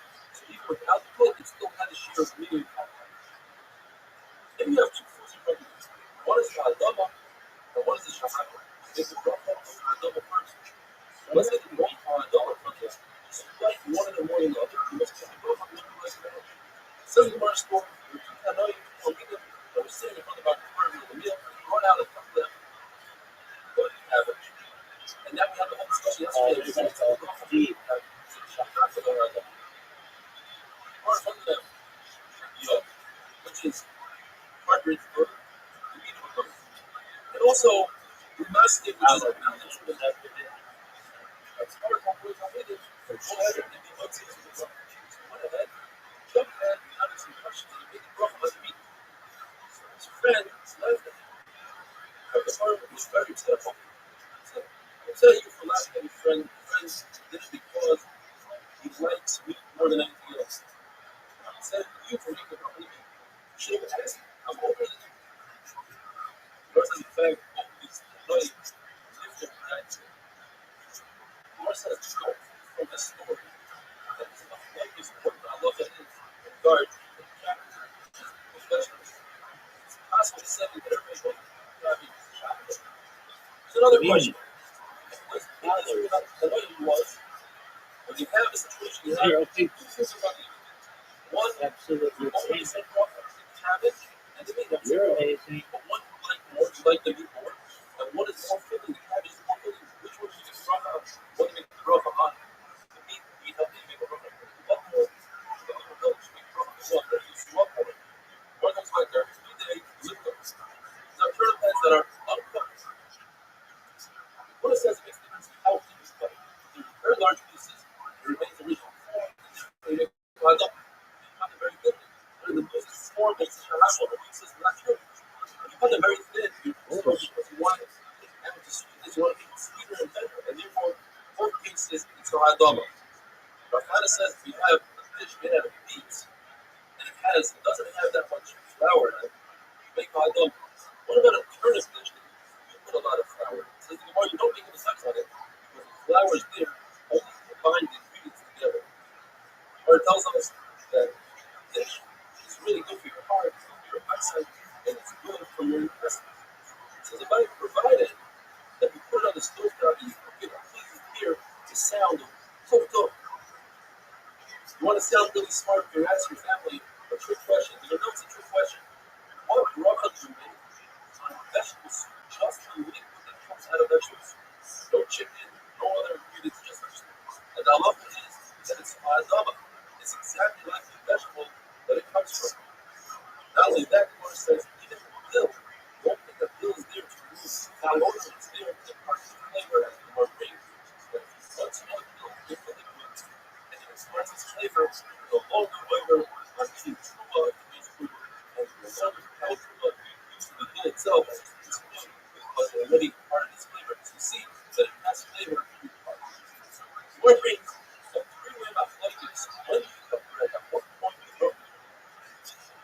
Rabbi Rashi, the Rashi says, if you have a very tough piece of bread, one needs to use soaking water. Soaking water creates a situation that says if it's hot, and you make a bracha after it. I mean, Rabbi Rashi holds that you make a bracha after your bread is completely stuck. But he himself holds that you should make a bracha of the bread to the end of the bracha. This is it. You make a bracha on a full bread. But it says that's not true. Since you cut it right before you finish the bracha, it says if you made a bracha on broken bread, therefore it's a bracha. That's how we pass the halacha. You make the bracha. They give you the hint. Cut the bread after you make the bracha. That brings us up to this. What happens if you have a company choice? What is a small roll of sugar, and all of a large piece, but it's broken? What it says, you make the bracha on broken bread, it's more important to the pasha, and therefore you no longer share the bracha. That's what it says. The bracha on the whole one, or it brings that Son of David said, you should do it. The Gemara said, take both of them together. Take the bracha on the whole one, like this. It's bullshit. That's what Rabbi said. It's amazing. He asked the guy, what's your name? He said, my name is Shammai. He said, Oh, baby. I heard of his whole show. Oh, baby. And Good couple. But the Gemara says, this face of a broken bread and a whole bread is not similar. And I love it is that if you have a large half onion, which tastes better than a small whole onion, you should give it a half onion as proof. Everybody holds it. But what he says, in addition, there's no fiber in it. Let's take everybody side. It's going to go to waste. So one line on the whole. It says side. They're two. They're not. I don't know. better one, more much more easier to hold bread. If you have a broken piece of bread that's made out of What is this? and a whole bread Oh. that's made out of barley flour, as long as you make a bracha on the broken wheat, which wheat is more kosher than Setting. as it says in the Pasuk. Cattle. Wheat that comes before origin. Our regular meal Bullshit. is the one that said before, we mentioned before, you can build them together. And therefore, on Pesach, when Papa says on Pesach, everybody holds the matzah, and you put it underneath the whole matzah, that's how you make a mitzvah. Setting. Because in Pesach, there's the concept of lefavoidi four-man's bread. And when you do so, it shows as if you are breaking off the broken piece of matzah, which poor people usually have broken bread. The Bible says that on Shabbos, you have Silas left his Mishnah, the Rabashi told him, kind of cut only one out of two bread. The Savior says, according to Rashi, Savior cut a very large piece of challah, and he said, it doesn't look like a rascal, like a professor, like a professor. And everybody knows that during the weekdays, you have a smaller piece, only on Shabbos they can make it a large piece. Other Rishonim learn that the Savior cut both pieces, both challahs. Rabbi and Ravasi, and these are the last one today, when they would get challah for the Hebrew, they would make hamotzi. They had a choice of different challahs. They would use the Hebrew challah because the Hebrew challah would have one mitzvah. The Hebrew mitzvahs have one challah. Oh, that is funny. They never had a mitzvah dumpster. I mean, wonderful day.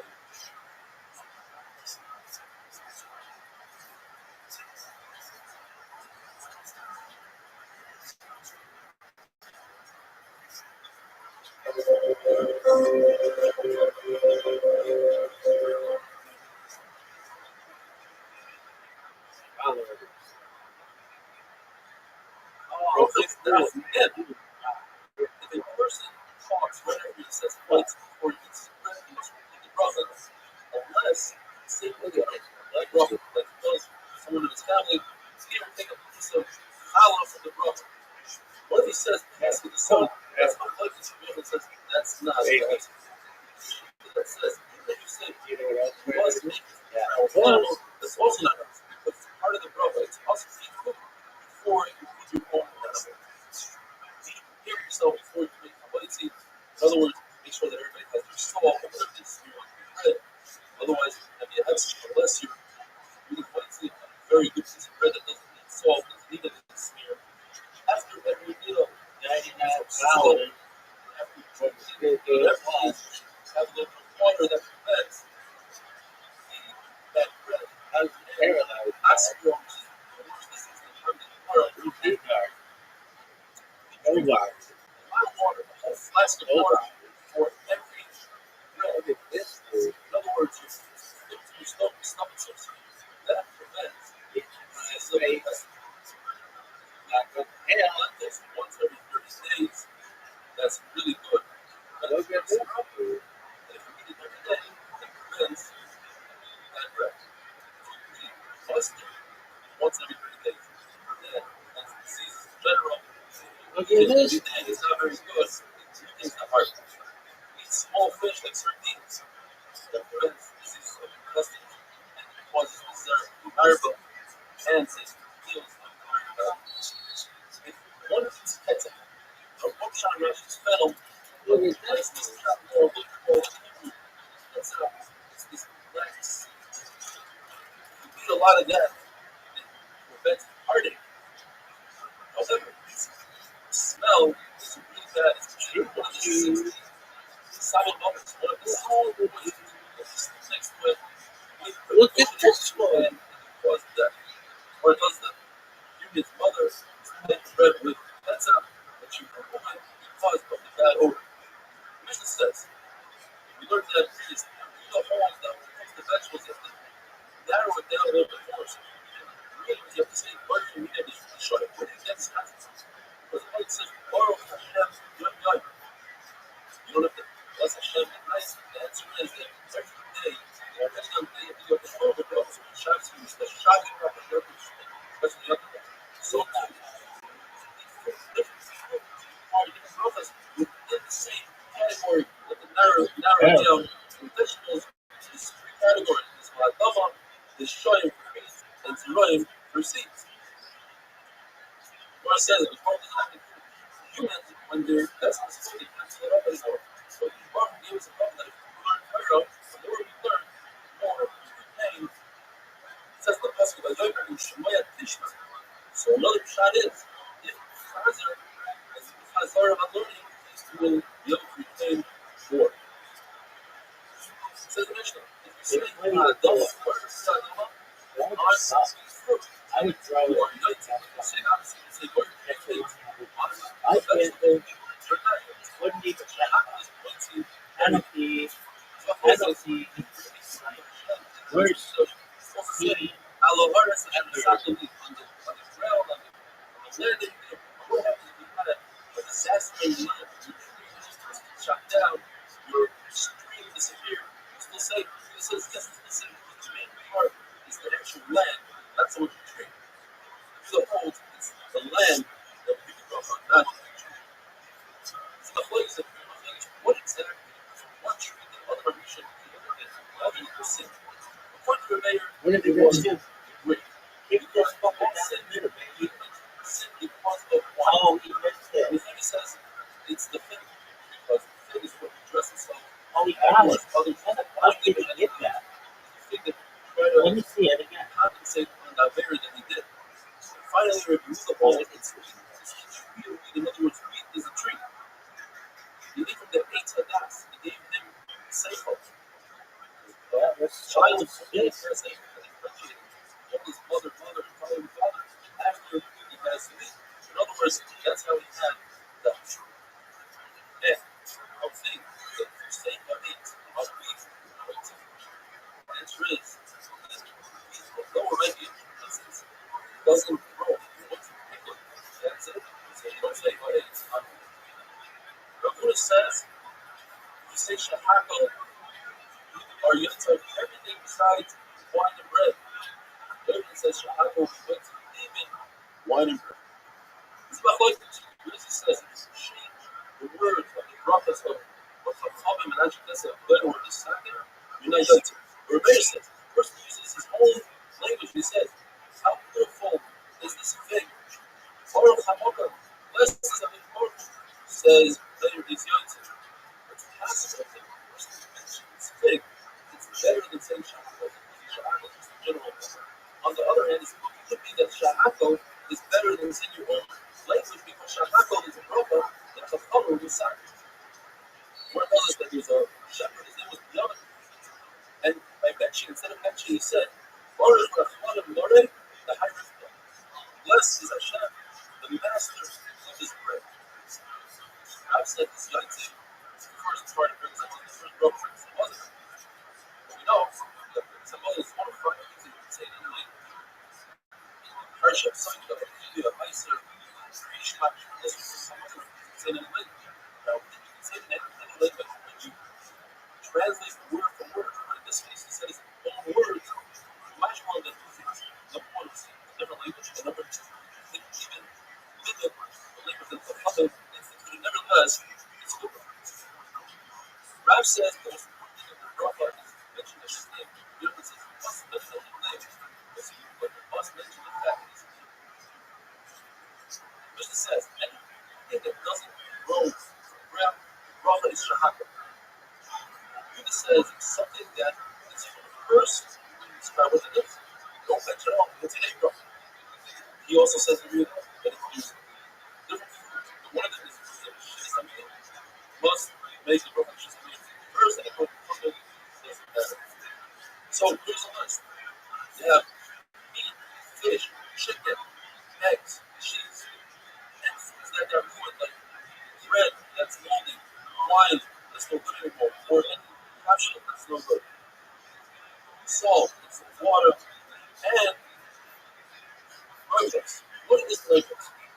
So you must say now understand that legumes means dates that were something. They were good in the sun, and it would be good. That's considered a curse.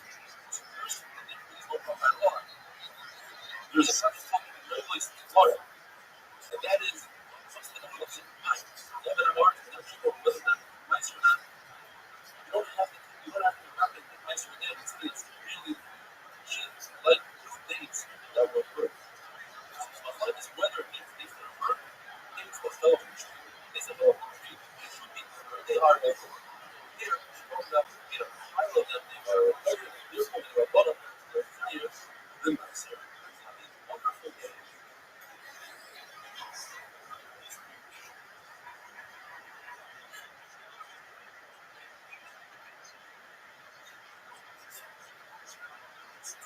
Bracha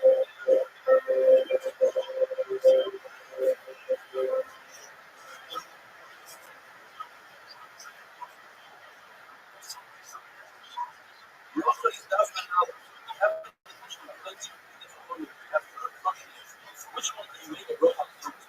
Is it the Shittas Hamid first, or is it Chavod first? One like more. Says flow, Machlokes on the right and explains why. Machlokes says only when the brachas are the same. Both of them are right. You have an apple and an olive. The olive is just something. The apples are like corn. Which one to make first?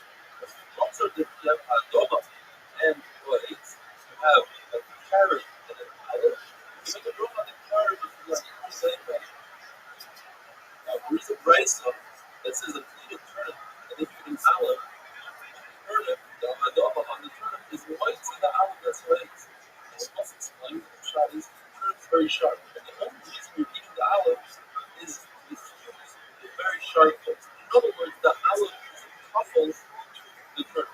And here's a big difference. Even though you're eating the truffles not together with the turnip, nevertheless, since it comes because of the turnip, it's still considered a truffle to the turnip. Don't make a bracha on it. Now there's a sheet that says that the machlokes are used though, and chachamim is even in the case when the brachas are not equal. Because we have a Rabbi who says that the pasuk that discusses the Shittas Hamid, Eretz, Chito, Yisrael, Yachen, Elohim, Eretz, Zistam, Zeitz, Shem,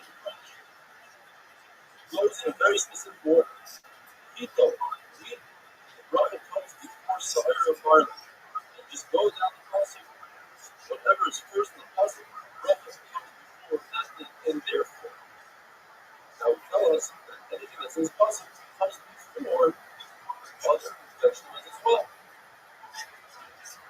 Chachamim says that this pasuk is coming to tell us that these food of Eretz Yisrael all correspond to shiurim in the Torah.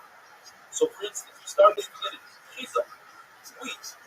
That is, if a person goes into the house of the Torah, holding his clothing and his shoes and his ring, they become how many he keeps on trying to clean all his clothing from wearing his clothing. He has to wait anywhere from 3 to 9 minutes. That's the sheer today at Kilas Price. A half a loaf of bread. A loaf of bread is a half of bread is 4 bits and 1 suda. But the Gemara says it has to be in a special shear that's easy to eat. It has to be made out of wheat. So here you have the shear of wheat. You'll be weedy and you have to have wheat there. The next shear is soira. A bone the size of a garlic is the common for that person. You touch it and if you lift it, it's not going to the whole room, but like Yafet, right? It's a shear for another. Another eats parzanim, eats the field and the seeds of the grape, eats a shear of the rubies. How do you measure rubies? With wine, and wine is thicker than water, therefore more of it fits into the cup. And is a fig that's how much you have to take out into a liquid. Just the size of fig fruit. That is the size of fig. You might have found if you own it, you not sell it, you wouldn't become heavy and lose this susceptibility to even if it has a small hole in it. But if you own it, you don't want to get rid of it until it has a giant hole the size of the cup. Then it's the lower part. An olive that's also the sugar of fire, such as Taik, down, and finally, Bash, which is a plate that's the best one. They kicked out of the game? Question. I'm from you a day, and I'm from there. Which one do you make a bracha first? Now, going to the list of Torah, the thing is the last one in 7 minutes. And it is number 5. So Torah, how would you use it?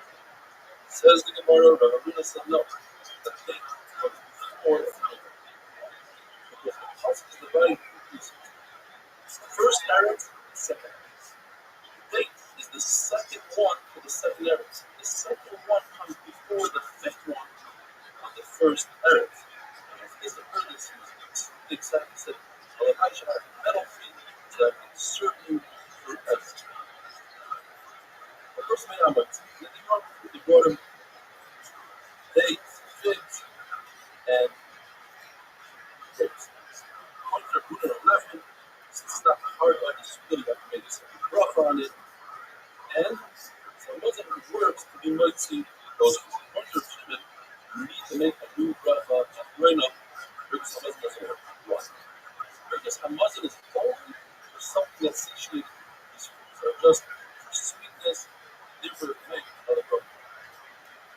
we have. This is one of the scariest relationships. The only thing that I think that doesn't require a broken partner is passive vote. This thing is suddenly Rashi explains. This thing is bread that comes at the end of the meal, roasted bread. Says Rashi, it's talking about every bread has some other roasted bread. In addition to the green bread, since that bread has so little flour, less precise flour, it has a lot of nuts, other stuff in it. Therefore, we don't have to make a broth on bread. Places argue with Rashi very strong. Rabbi says, bread, happens, all foods, wine, apples, all bread. It says Rabbi that a lot of them has this no. I'm going to say, a Rashi there are also the places in which we grow by places, and that's what you grow up tomorrow. Things that come cause of the Suda, in the middle of the Suda, don't need a broken out. Says Rashi, that's talking about anything that you shit, snow, it's broken down. Meat and fish, that's what we do today. We don't make a broken out of fish because it is a lot. It comes out of the bread. You don't even put the bread. But because of this bread, on the table, outside fish, and meat, and nothing. Secondly, if it doesn't come because of the Suda, then you have to make it broken beforehand, but not after. What does that mean? Says Rashi, it's not for a good reason to satiate yourself, such as eating cabbage or turnips. Rashi says, no, it's talking about food which is sweet. Rashi uses this as a verb. Sweets other food. Don't come close to the bread, and therefore, if you go before, then you get to the the final of the verb. Anything that comes after food, doesn't make a rough before and after. What Rashi and what it doesn't mean is even meat and fish that come after you've done, say another thing. If you've done, you can another rough and shove it. Finally, last one, the double side. And when you make that white tail bread, it's not white tail wine. Wine is that. What is that? Wine is great for broken. So eat it. There are times you can make a broken, you don't even want to eat the wine. You have to drink a white tail. Therefore, it's a very special bracha. Not yotza, fruit, bread, wonderful year.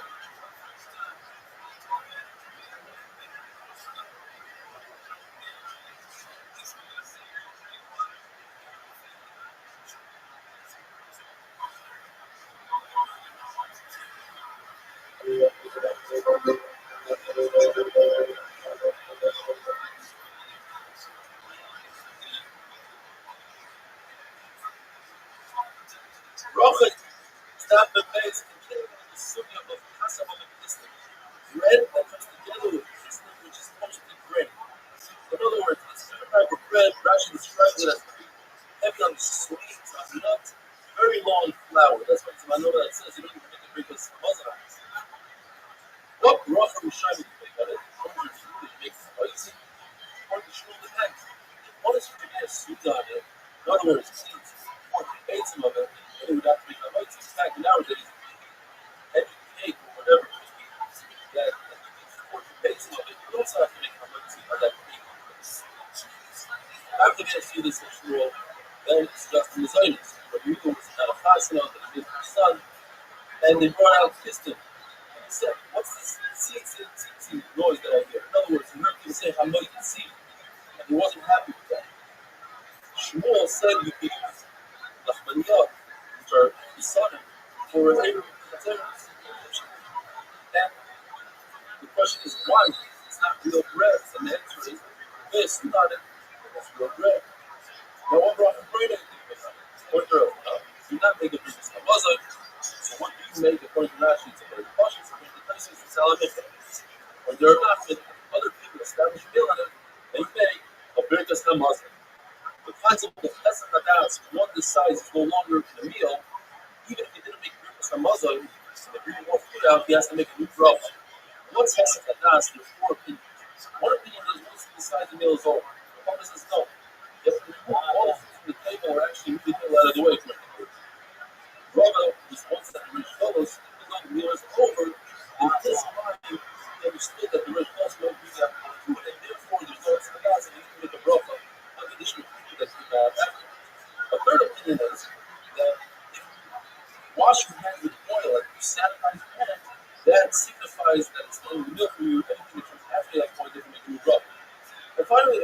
reason that's not helpful is that it's I'm afraid that that's after the I'm afraid then the meal is over. If you invest what you after that point, you have to make it rough. First, there are four things that must happen immediately after the first step. The first one is I would depend on the easily sleep. You must really sleep the country after sleep immediately. You rule out good people. Say, God, you swallow the establishment answer immediately. I didn't want to make it The final thing about the interception, one hand, immediately have a problem. Says the Mishnah. There are a few times during the meal that one will be trying to have his life. One is they Yeah. started drinking appetizers. yeah, that One during the meal that was more so after the meal before we were Sabbath. Says the Mishnah that if you make a bracha on the wine that comes in before the meal, that's enough to time for the wine that comes after the meal before Sabbath and same thing you do the bracha on. So appetizer, that's enough. That's appetizer during the meal as well. This brings us to the next. Where it says that one cup of wine, but it seems the second Ready cup of wine on. provided that it covers the silver. This is After bitch. bloodletting or after coming out of the bathroom. What if during the week? One cup of wine is double blood cup of wine. Make a rough one. In fact, First, dream like a value. Then you have to make a Ever. on the second cup of wine. He didn't have wine when you drink the first cup. He's actually going to have second cup. Therefore, you have to make a rough on the second cup as well. The concept of making a rough on the liquor that you might see the coffee. Make a rough on bread, you might see the paris, which is like cake, a snack. But not the opposite. You make a rough on the paris, you're not mighty on bread. By bread, in the tomorrow, when they ate the meal like Noah's, they don't say they used to lay down on their beds, on their couches.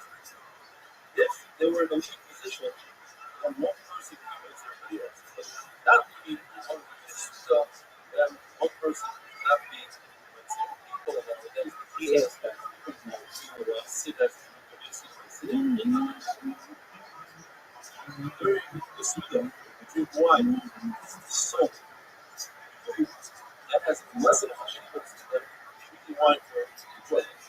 Therefore, it's about Legos whether making a bracha on the wine that's near to food is mighty, the more important one of after the meal, or you're drinking enough. When wine comes in the middle of the meal, everyone should make the wrong alcohol. One should not be mitzvah because they're busy swallowing and they're concerned that they choke and they want to sabona. It comes after the meal. So one person makes a bracha, everybody else. The Mishnah says that only when they're all meaning one to be with everybody else, unless they plan initially to sit down and have the meal, and that is considered as a layup, you decide to do so. Or it says historically that after Rabbi was lifted, Talmidim and Rabbi, and they all decided to get together and said they're going to eat on the base of the higher level. And when they got there, they weren't sure if that's considered established as Suda.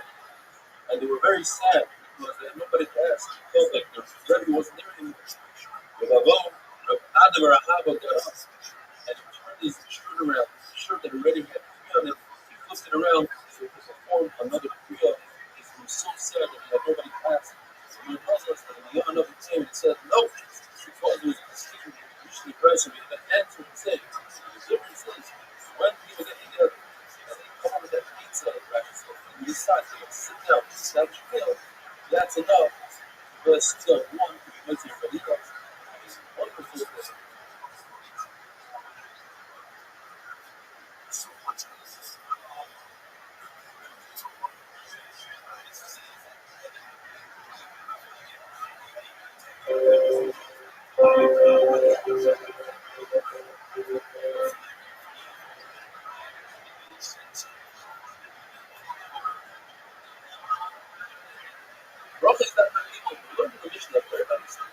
around it, all eating on the couches, one person making bracha for everybody else.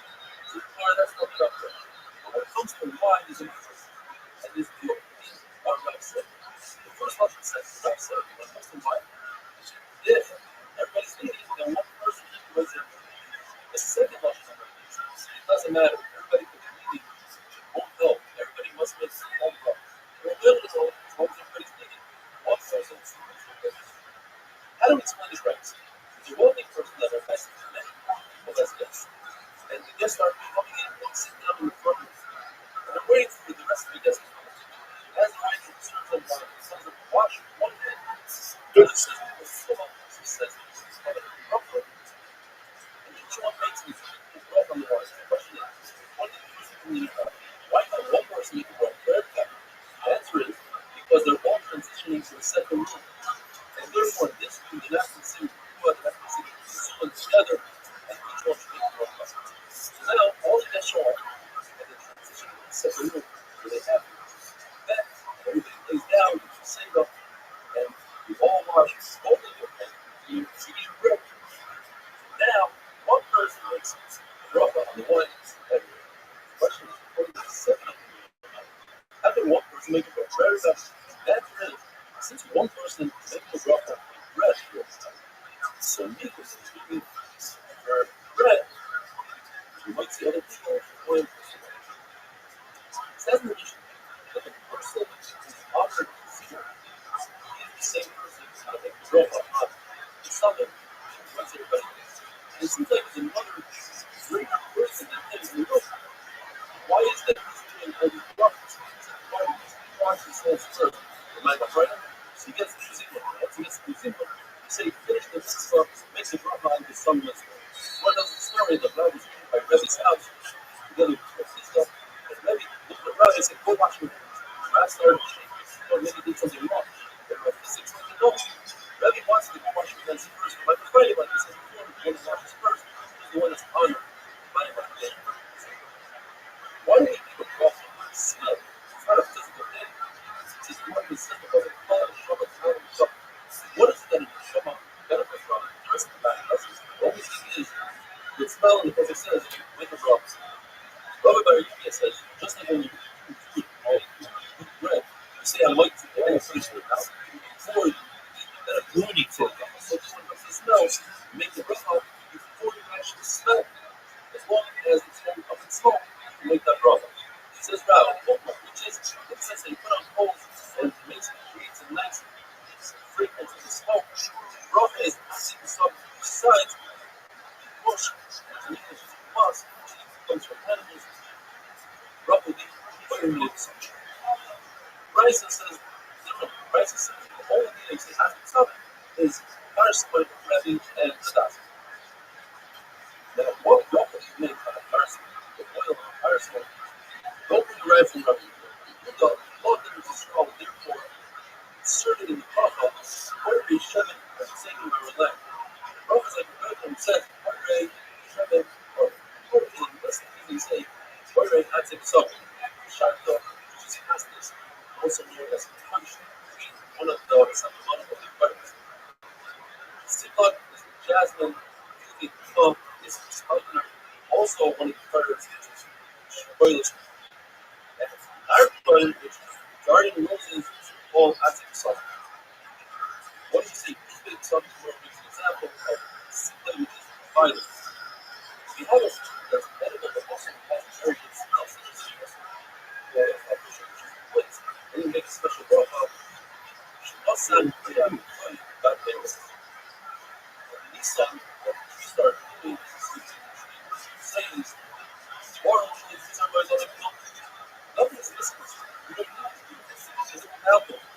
You part of our fears, flavors. You want us flavors. Why do you make the trees? It's not as bad as other things for us. It's like, this is more than the future of Shaq Cup.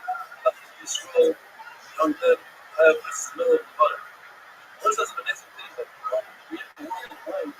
Everybody enjoys themselves, even a canner enjoys the smell, it's used to the smell, even though it's a really bad smell. It says the Gemara, similar to mushroom here, the person puts a punch on the back of the thing, and it's quick. People find finds a way to roll the rug. This person's better, finds another job, eventually it's better. And the person wants by himself at night. But after a shade, the shade damages the part of you'll see the shade. Also, left means 10. It's like, Well, there she is. How you living, girl? let's see the shade. What the shade You do.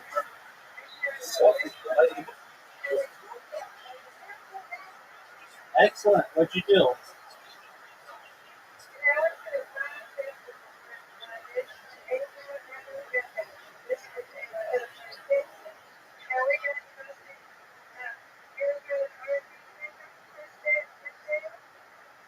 Okay.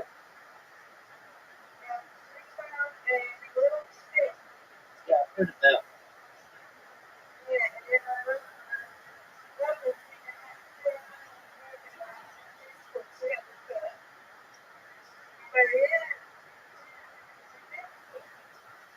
Did you have fun?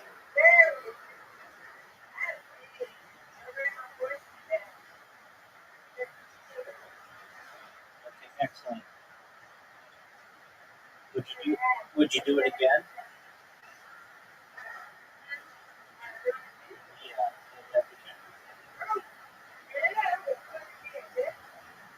Excellent. That's what I was thinking.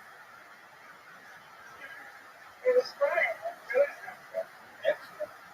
All right. You should have an invitation out. LFG, girl. LFG.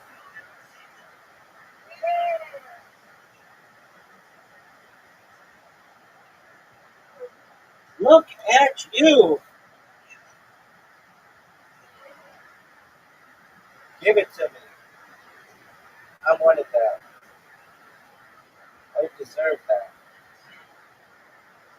Give it to me. Work, girl. No doubt. No doubt. No doubt.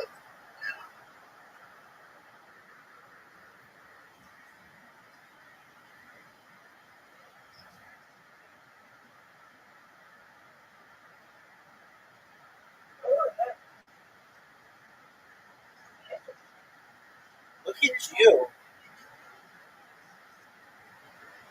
Get it. That was garbage.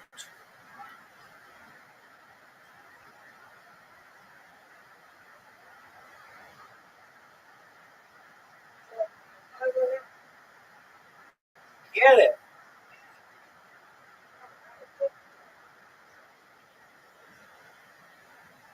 That was amazing. Get it. Miss Aquarius. No one's touching you tonight.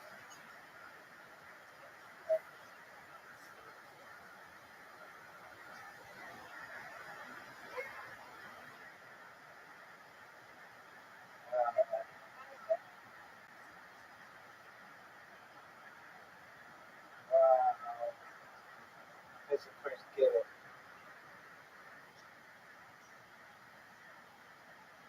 Miss Aquarius, you got this. No doubt.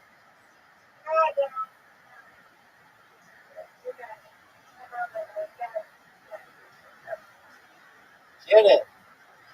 Miss Aquarius, this is not good. This is very, very difficult. Very difficult.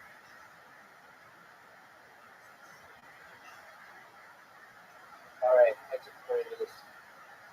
Get it, girl.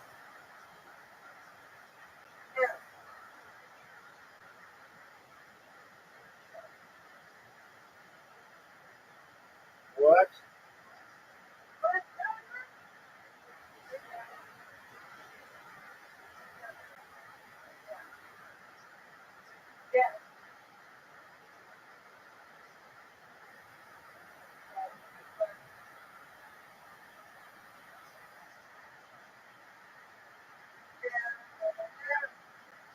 Oh no. You got me, Miss Aquarius. You win, I win. I win. You win. Miss Aquarius. I did win.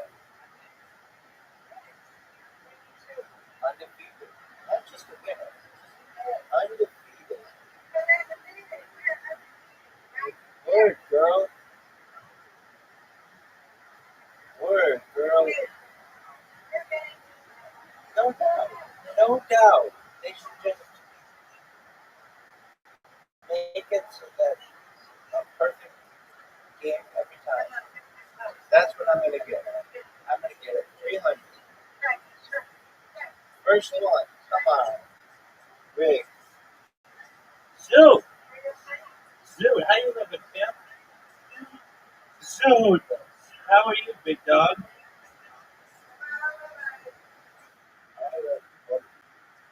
Why do you say such bad stuff?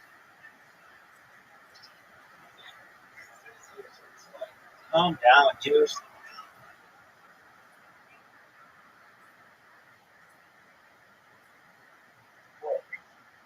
Oh!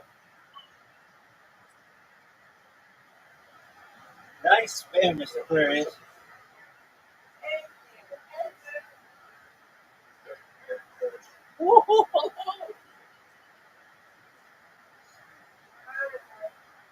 Zoo, it's Miss Aquarius. What is so difficult about that? She doesn't call you Zoe.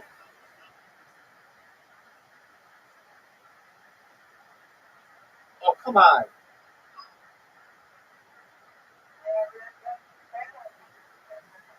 That's right. She deserves the respect. Zoo, how was your day, son? Are you ready to do stand-up comedy? I know, but I mean, are you ready?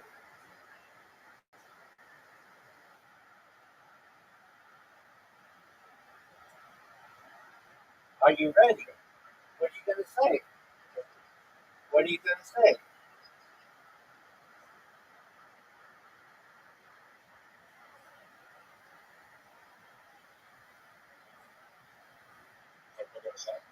That's what I asked you.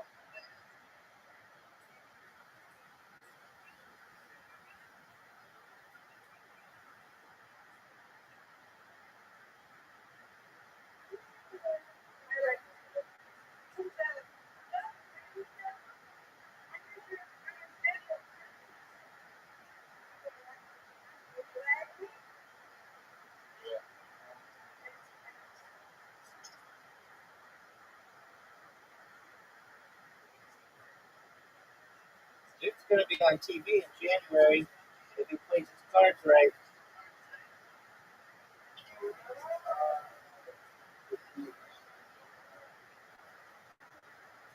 Okay, when's the show go on TV? And what's the name of it? World Comedy.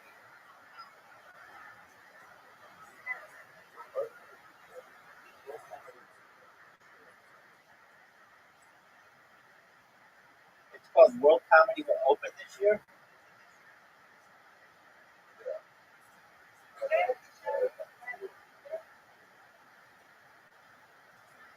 Alrighty, Miss Aquarius. I win, you win, you win, I win. Undefeated at bowling, undefeated at friendship. Excellent job.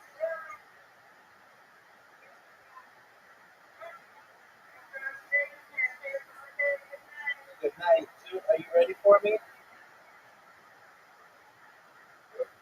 Alright, Sue. Sue, did you know that you had an invitation?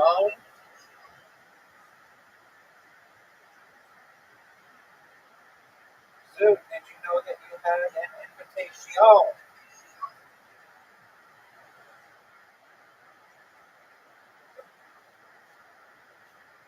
Are you happy about it?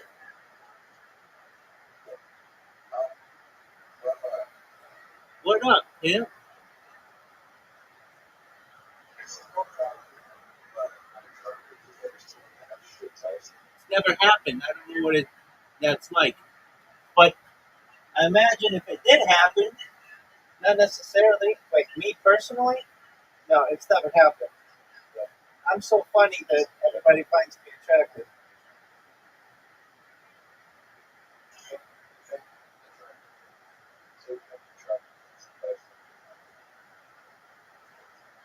No, but I have an attractive personality which makes people find me attractive. I have an attractive smile too, which people find very attractive. And so just that alone allows me to get ass.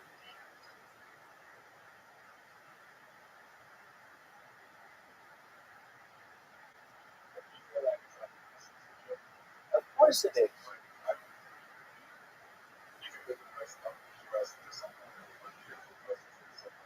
Work, dog.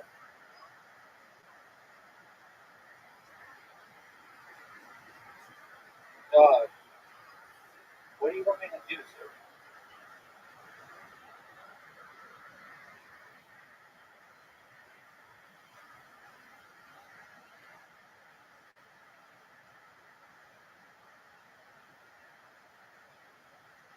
Proud of that move?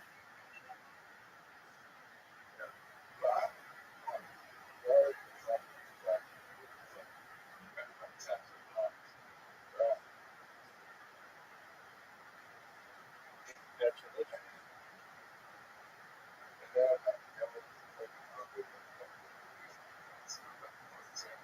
Yeah, but that's because their boyfriends are good for sad. That means their boyfriends are good for sad. Many times,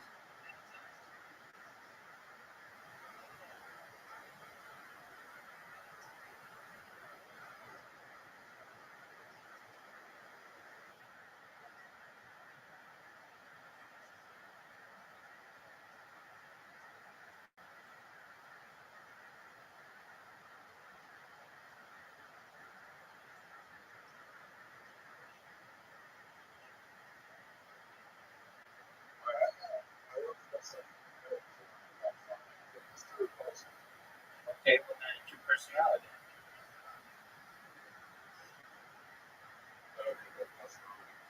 That's tough to do. You learn social skills. Like, I'll tell you this right now. Your social skills suck.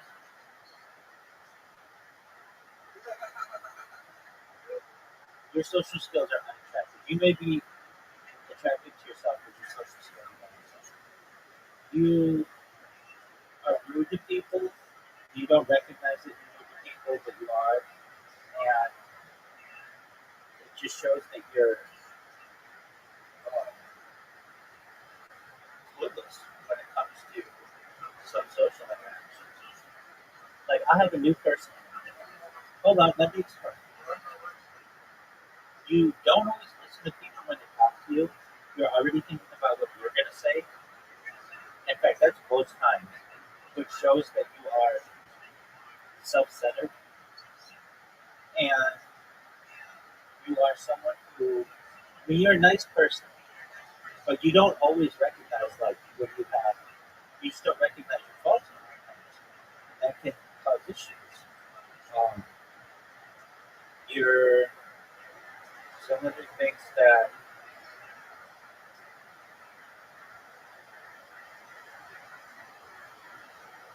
their opinion is always the most important thing.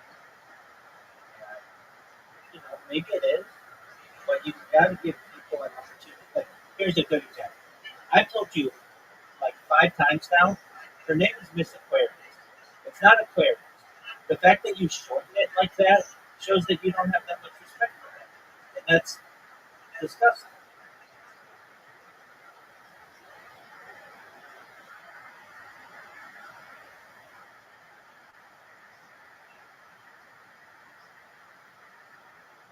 It doesn't mean that you're a bad person. It just means that you don't pay attention. Like I've literally told you this like 5 times. Like her name is Miss Aquarius. It's not Aquarius, it's Miss Aquarius. And then you'll be like, yeah, okay. And then next time you see her, you'll be like, hey, what's up, Aquarius? Well, it's like that's not her name. Oh, big though.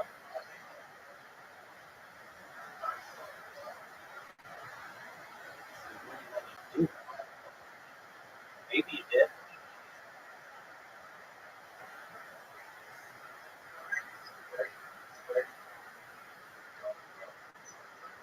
Yeah, that's a perfect example.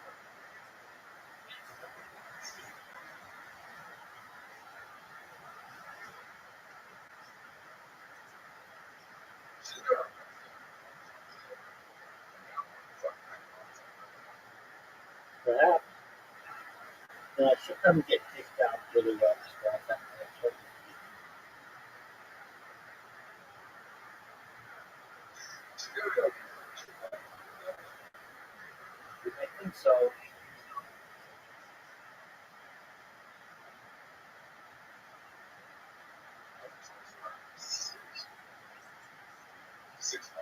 Valentine's Day, right?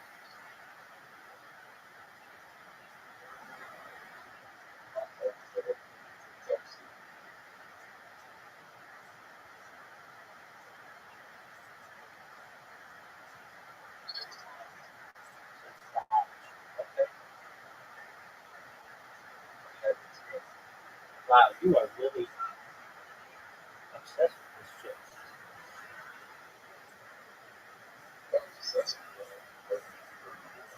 Why did you break up with her?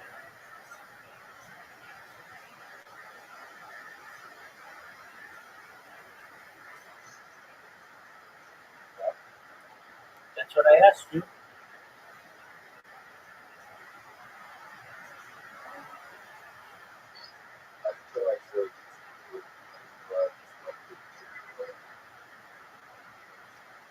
Okay.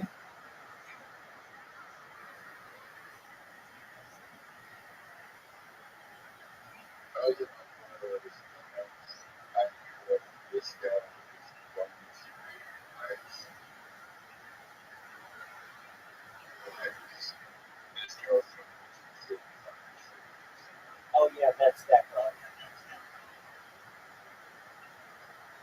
All right, so she was just using you for your money.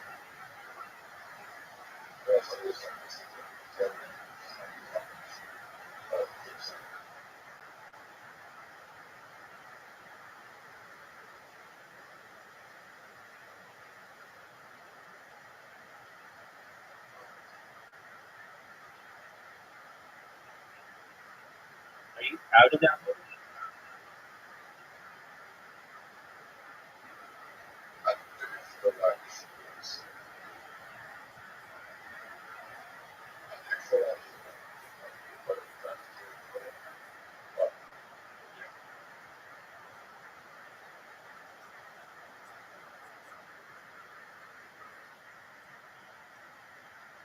Okay. Remember when that girlfriend told you that, like, out of a million guys, a lot of them will fuck you, but none of them will want your brain? That is what your wife's doing. I think about that a lot, and it didn't. Nobody even ever said that.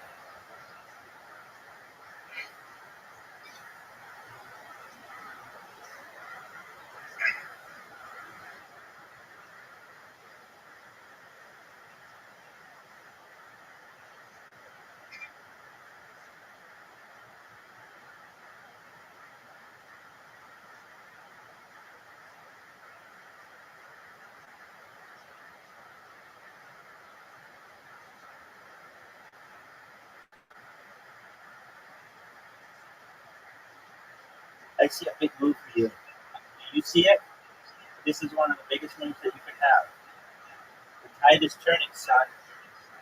The tide is turning. You got it though. But you gave. Oh, you fucked up, Sue. You fucked up. You fucked up. You fucked up. Yeah, you did. Big time. You could have gotten 5 extra heel points. Oh, it mattered. Big time, son. Are you gonna go?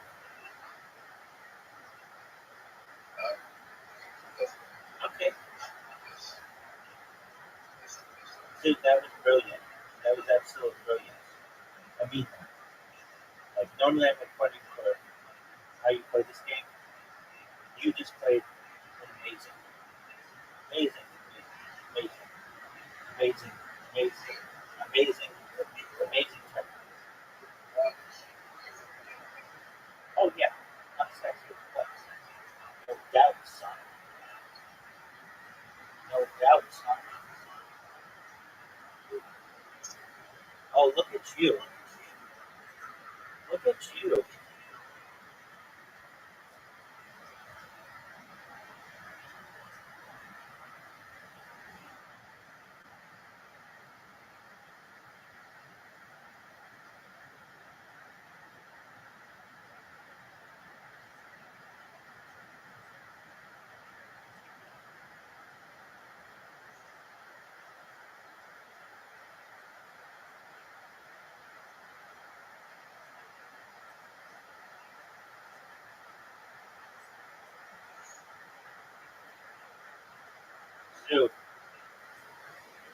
do I do, son?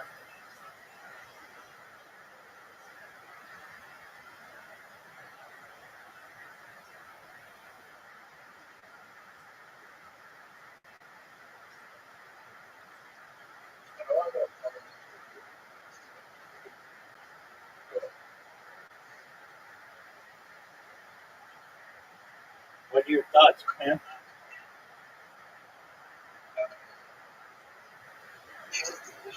What's the issue, Sue?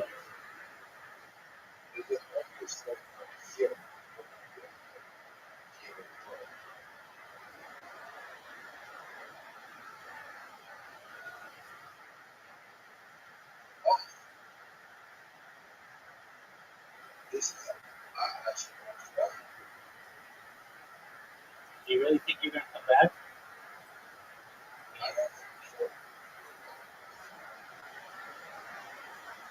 Okay.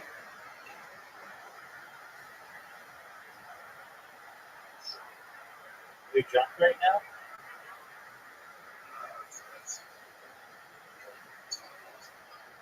How was that?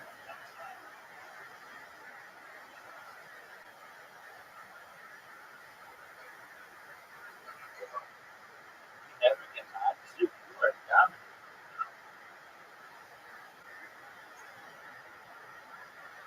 Sue, did you know you were dominating? Sue, are you,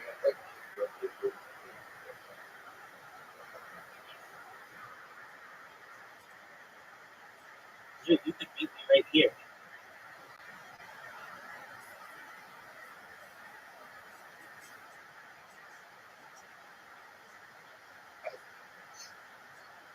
What are you saying?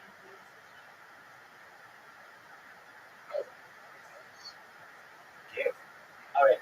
So, Sue, I think that you can be an attractive person to people, but nowhere you're perfect. But nobody.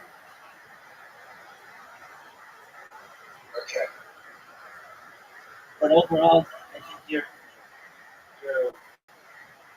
on your way to being a winner. Okay. Are you done? Are you done?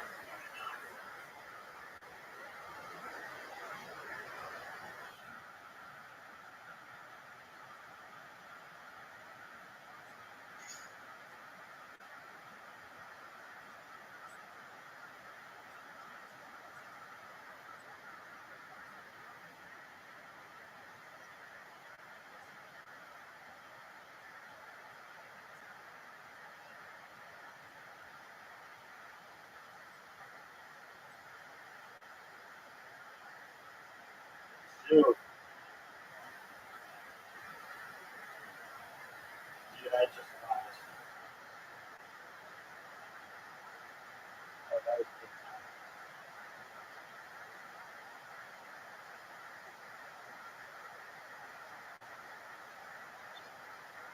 Dude, what are you saying, Big Dog? Are you?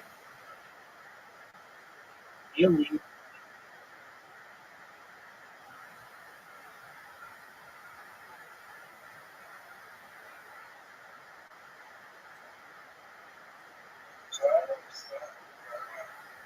What's that you read, Sue?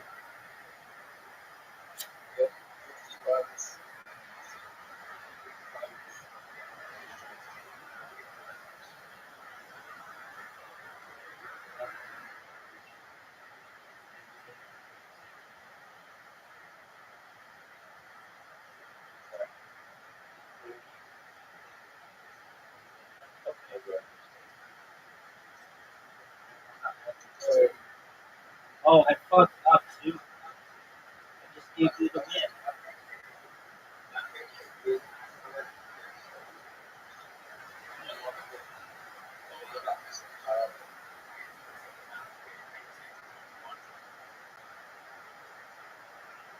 Yeah, exactly.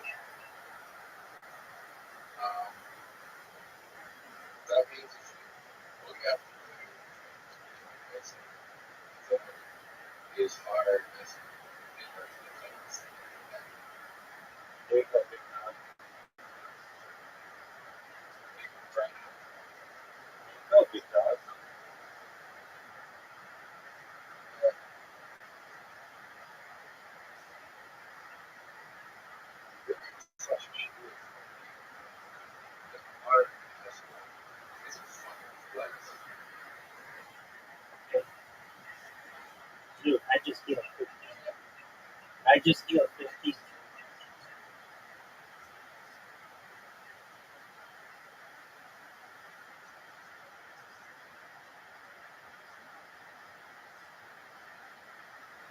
Shoot.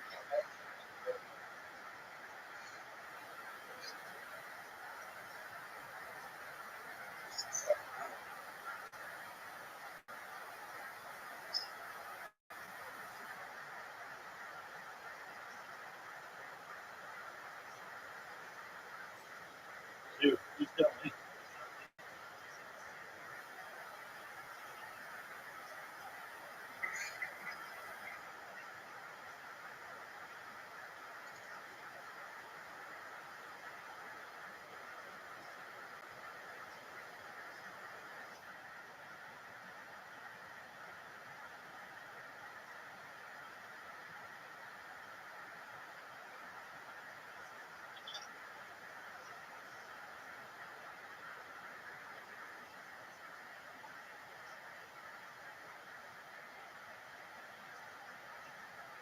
Shoot, ready for. Oh, wow.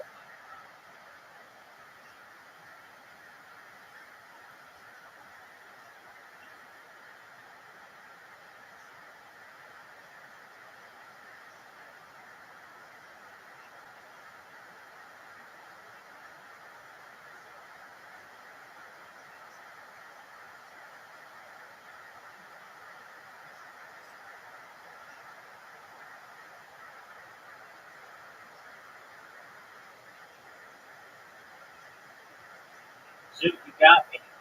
Fuck.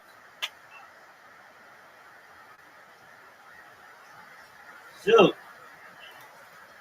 Shoot, you got me.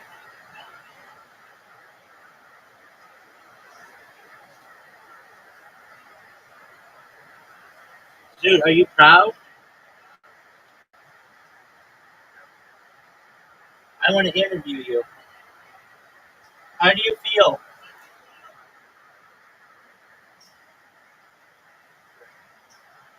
Do you feel better than you've ever felt in your entire life?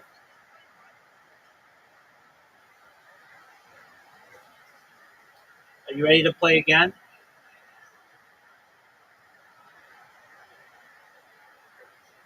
All right, just one moment. I'm going to send you an invitation to a game.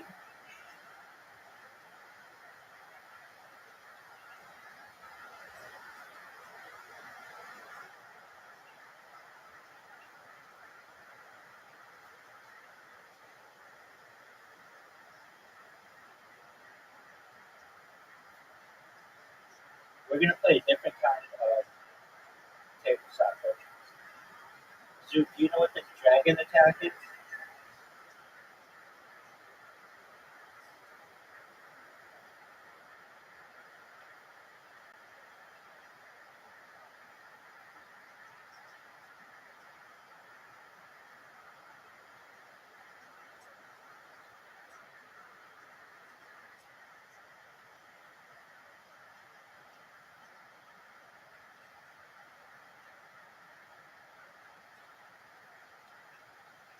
Zoot,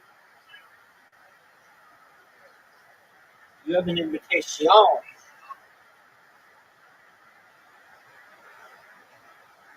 How did I get to China? I never to China.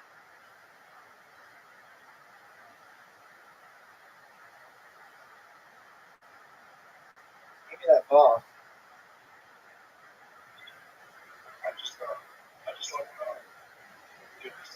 Excellent, man. Good job. Are you going to make this or are you going to stop this?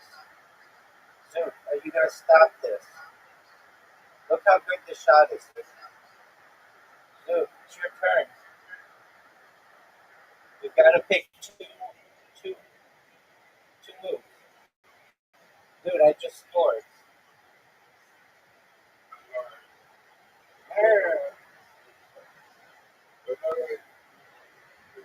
How about score? I could have predicted that I was going to score.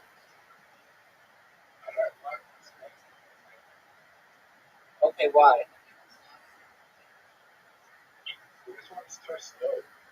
It's very fast. You just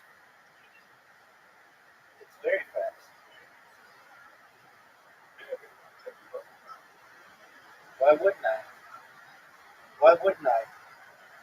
Look how good a shot this is, dude.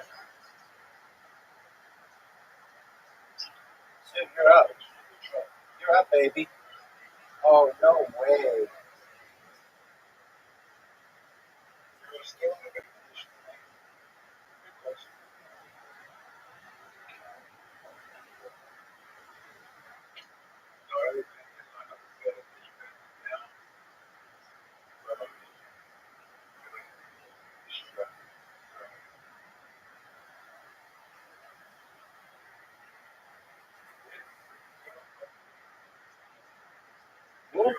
Dude, what in the fuck are you saying? You're not even speaking English. Go. No, because I'm not a loser.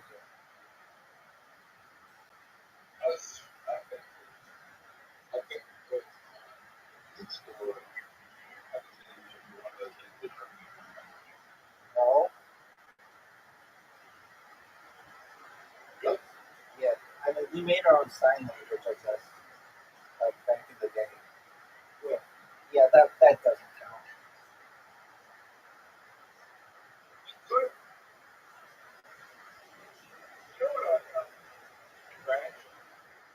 What's that, sir?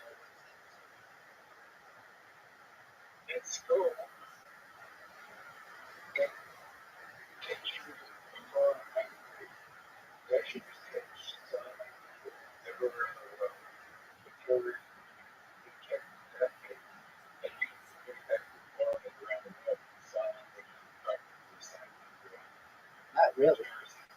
Okay, but there are differences. Oh, zoo.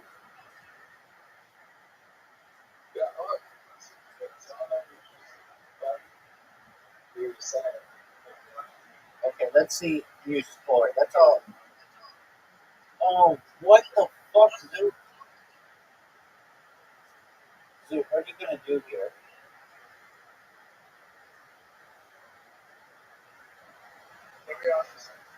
What's that, baby?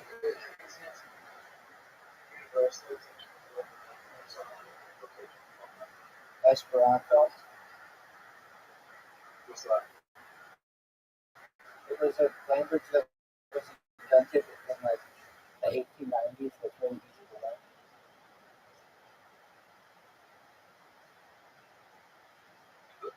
Yeah, you can learn it in like a month. No, it's not. It like doesn't have exceptions. Everything like is standard. Zoo, I'm gonna try to steal the ball from you and try to score. What the? Probably like 100,000. Oh shoot! Look at this pass, dude.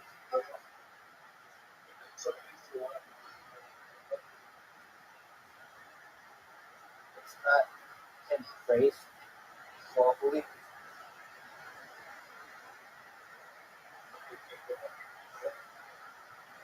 Yeah, they just don't want unification.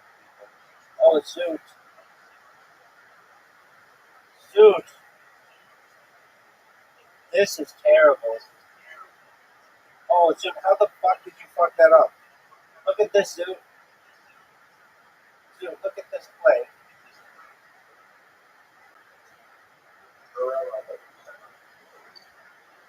Your Tourette syndrome.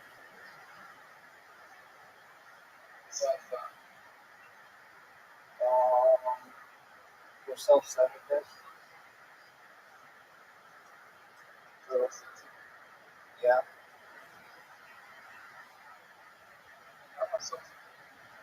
You only care about yourself.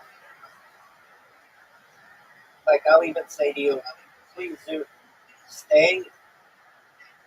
I have to go to the bathroom. And you'd be like, okay. And then you like, you may not think that, I don't know, but that's like extremely self-centered. Dude, do you know what the Chinese dragon attack is? Dude, watch this. I'm going to block out your guys. So did you know that it's 3-0? So did you know that one of the biggest fights of the year is on right now? No. Zoo. Zoo, do you like any sports?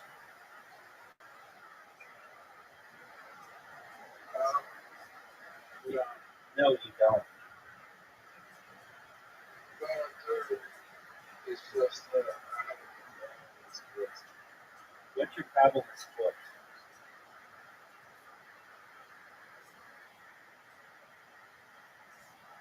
Dogs.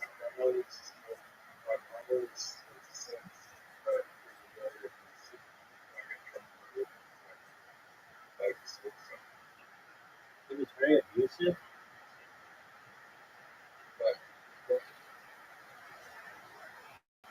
Is that because like you're a bitch, or because like he was really mean? You get along with him now?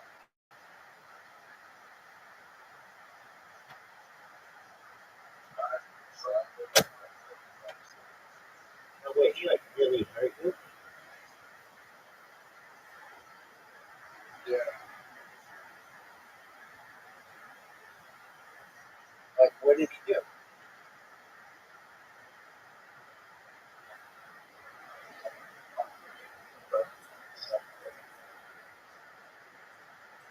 So he was really a dick. Does he get along with your mom?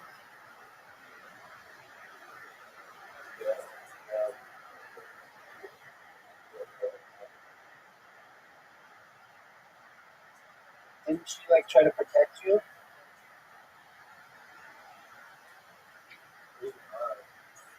Wouldn't you be like, hey mom, my brother is beating me up?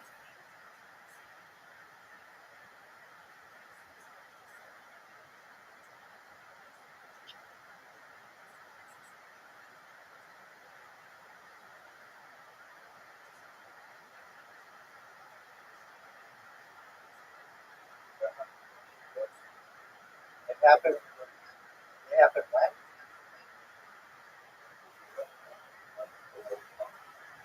No, you're covering your mic. What'd you say? Oh, it happened when she was pregnant. Is he older than you are? How much older?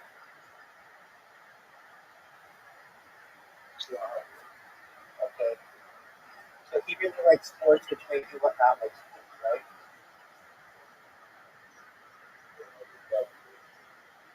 Okay, I get that.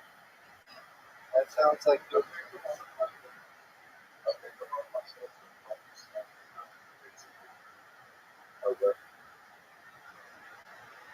okay.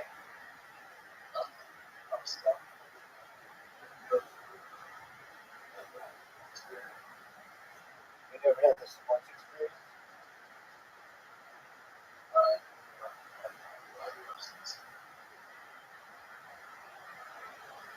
Okay.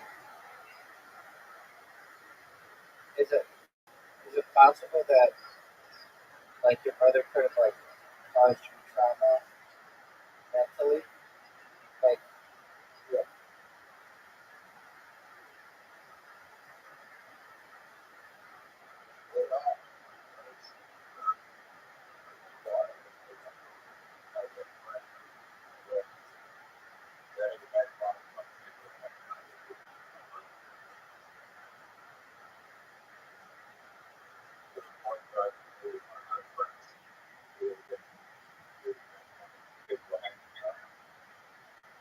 Okay. Well, you sound like a total dick.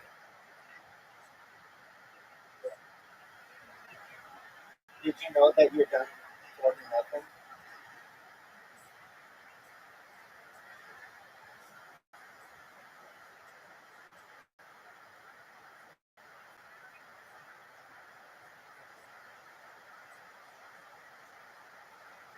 Dude, did you know that you're done for nothing?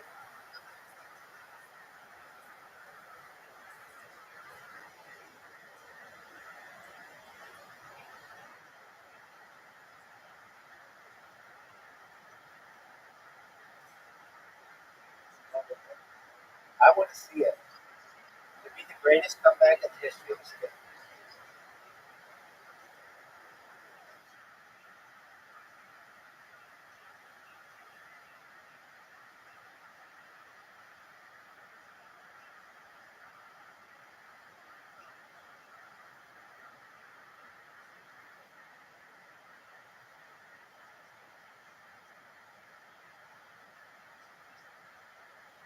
You don't like this version as much?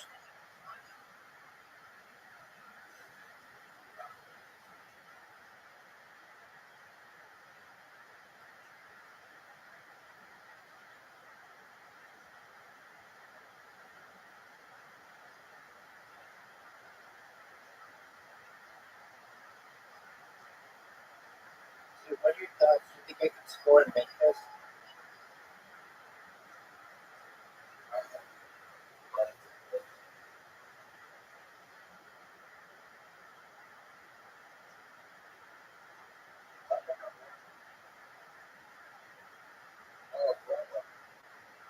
You're going to not score. Guaranteed you're going to miss.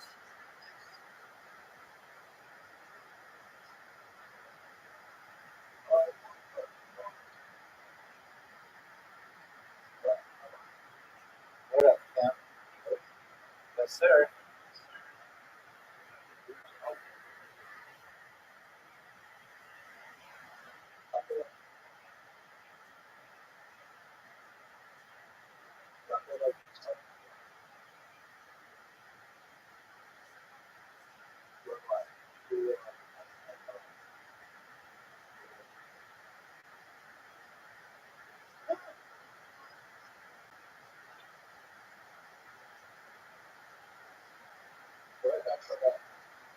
Zero.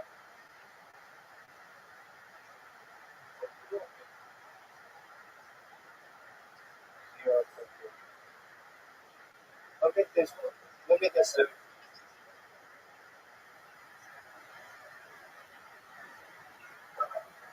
What up, Cam?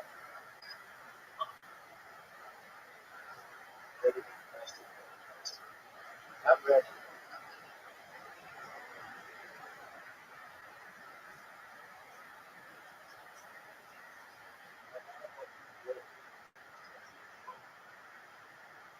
Incorrect. Are you going to go or are you going to drip yourself off raw? You know it's your turn?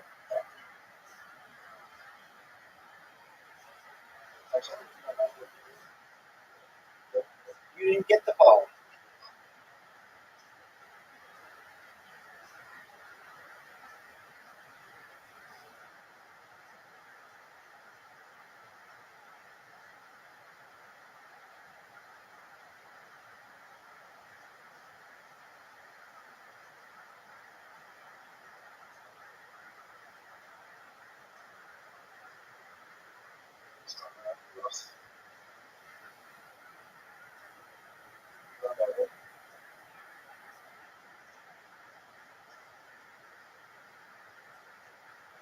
I'm going to block your guy. I'm going to score you. Oh, you need cosmetic surgery? So, you just talking. Score, dude. Are you fucking serious?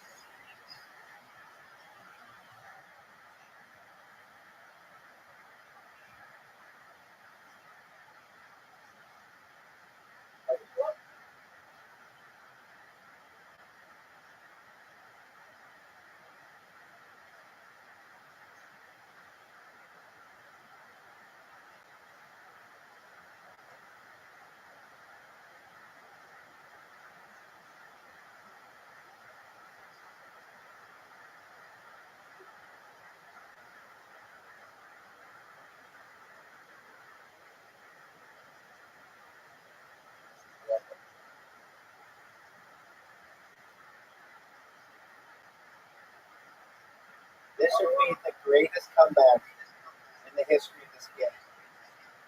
Zoo, you know that? That this would be the greatest comeback in the history of this game? No one's ever come back from 4-0. Zoo.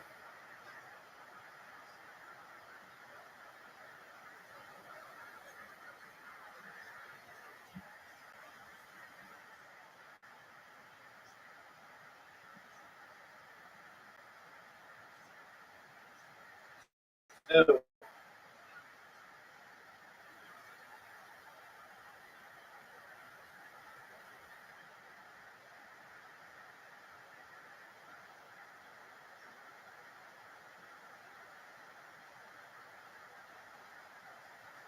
What are you gonna do, big dog?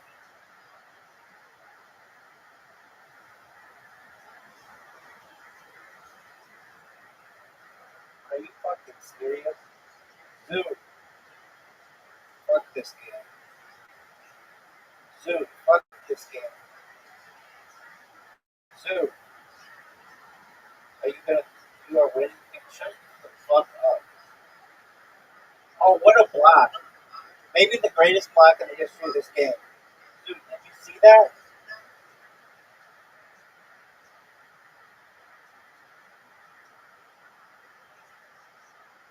Dude, did you see that?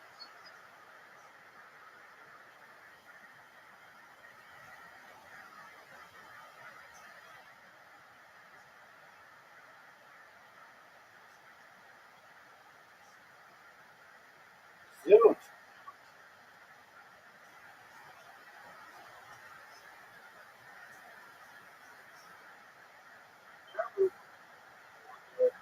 Oh, I know. I know. Dude, I know. I am well aware. I am well aware that this may be. We're done. We're done. It absolutely is the greatest comeback in the history of table soccer. We're going to give you claps.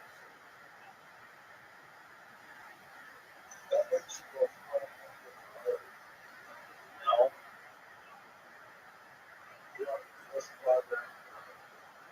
5 goals. Dog. That was.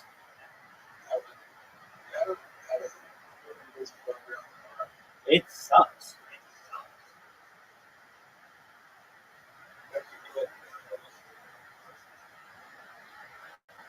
Yeah, but he still came back and won, which was amazing. Dog. Are you going to watch this fight?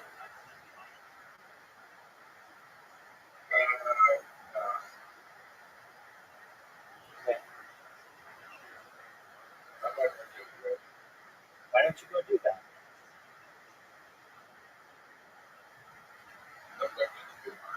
With McDonald's?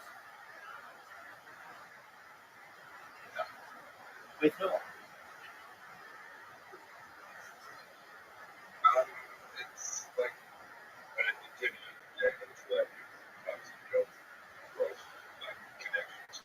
Oh, like with the government? Is it with the government? Okay, that's great.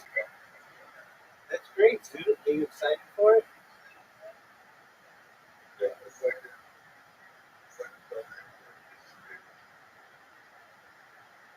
I thought you weren't autistic.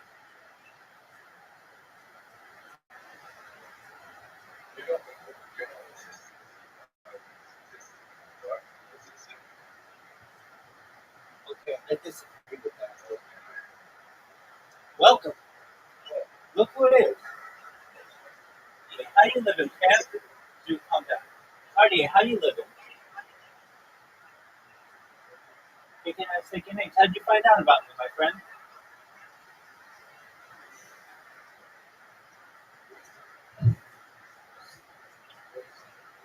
Absolutely. Do you mind if I tell you about myself? Excellent. I'm Rabbi ROTHSCHILD. I stream live 24 hours a day, 7 days a week, 365 days a year for World Peace. I've been doing so for more than 3.5 years. My streams go back to the pandemic, which is the death of a queen, the birth of AI, the coronation of the king, and everything in between. You ever seen the movie The Truman Show or the television show Big Brother? Okay, well, it's essentially a story of someone whose entire life is on camera. That's what mine is. The Economist magazine stated in 2018 that data is Britain's number one resource more valuable than the gold, bear, petroleum.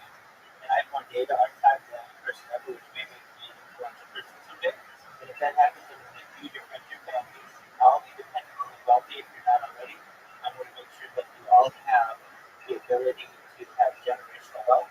And I want you to be able to start traders and build private organization of your own. How does that sound? Excellent. I talk about things to help the world, like ending world hunger through the use of technology such as agricultural drones, floating greenhouses, saltwater greenhouses, things like hydroponics, vertical farming, cloud seeding. I want to help end world thirst. Sponsored by cryptocurrency. That's what all my merch is. That's what all this stuff is. It's worth about $100 billion. One of the things that we do to improve wells in developing nations like Nigeria for the betterment of the less fortunate. Additionally, I'm an advocate for life share program and most importantly, desalination technology. Where we convert seawater and make it drinkable. How does that sound? Sure. In the upper right corner of this call, there's like a little plus button. Click that, and if you look at the left hand side, it says 24/7 live stream. Do you see it? Okay, excellent. I talk about futuristic topics. Futurism is really important to me. So what up? How do you Edward? 7? Yeah, Edward. How do you live with Pam? Edward, do you speak? Does Edward speak? Okay, excellent. I talk about okay, that's fine. Shyness disorders. I gotcha. Yo, what up, Edward? We hear you. How do you live with Pam? Yo, how are you? Yo, what up, Edward? How you living, big dog?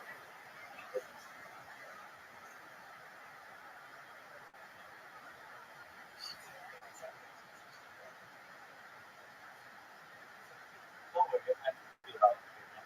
No worries at all. So I talked about futurism and futuristic topics. Futuristic topics like integrating internet, investment on travel, investment on technology, investment on communication, things like invisibility clothes, artificial narrow intelligence, artificial general intelligence, artificial super intelligence. I talk about things like quantum computing, I talk about things like cryptocurrency, and space tourism, space elevators, terraforming on other planets, things like de-extinction technology. People don't know this, but the person says the de-extinction took place in the year 2003 in the Pioneer Index, which was a belt located in northern Spain, southern France. Fast forward to the year 2021, a company out of Dallas, Texas, was founded and was philosophy scientific. They made it their goal that within the next 3 years, by the year 2028, to reintroduce the holy mammoth into the Arctic Circle, utilizing Asian alpine circuits, which I just think is a really exciting prospect. Additionally, they want to reintroduce the Tasmanian tiger, then the Dodo bird thereafter. They recently made headlines with their Direwolf project, an advocate for this type of projects. Additionally, I'm an advocate for life extension technology. Starting when you were born, average life expectancy for you or someone like you is probably about 8 to 80. I want to increase that using technology to get it to be at least 100, 120. Yeah, go ahead. What were you? Oh, yeah, absolutely. Yeah, sure. So when you were born, the average life expectancy for you or someone like you is probably about 80 years old. I'm going to increase that to age 100, 120 to introduce technology such as, yeah, absolutely, oxygen therapy, human growth hormone stem cells, things like nootropics, things like peptides, things like cryonics, cryogenics, all chat dance. Pardon me? Yeah, I do. Yeah, very well. As a kid with these types of technologies, things like red light therapy, cold shock therapy, emergency therapy, but eventually you may get to the 100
what are your interests there?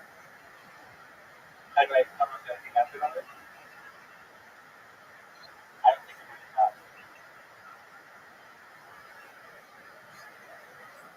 Where do you know?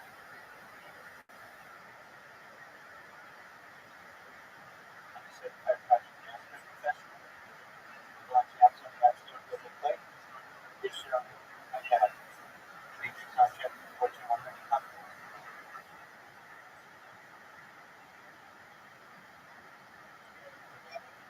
That's correct.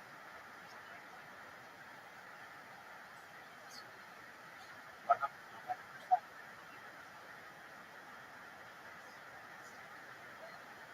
Astronauts. Eastern Europe.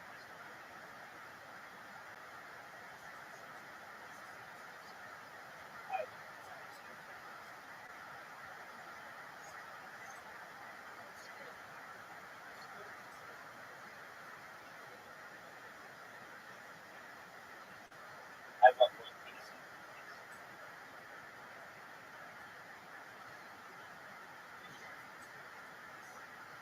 I'd sit both sides at a table, we live stream it.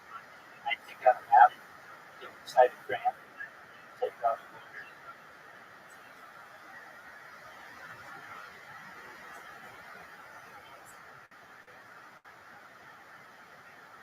It's okay.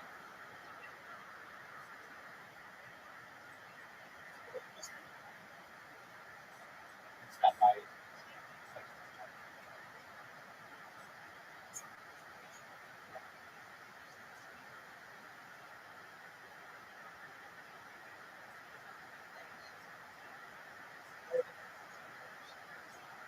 excellent, relaxing, big dog.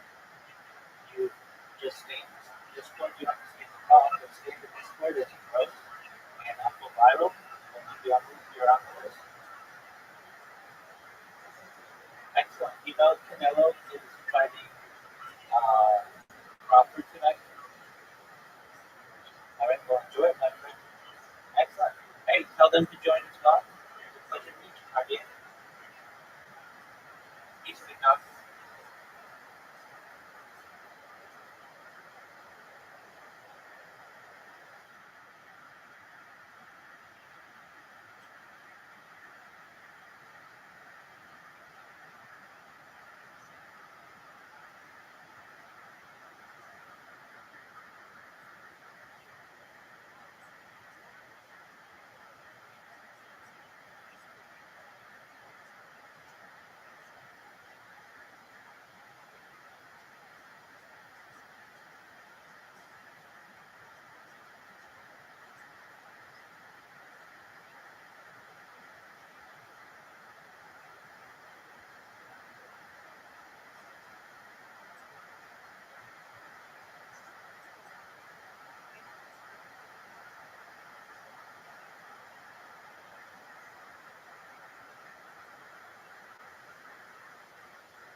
Word, Mockingbird.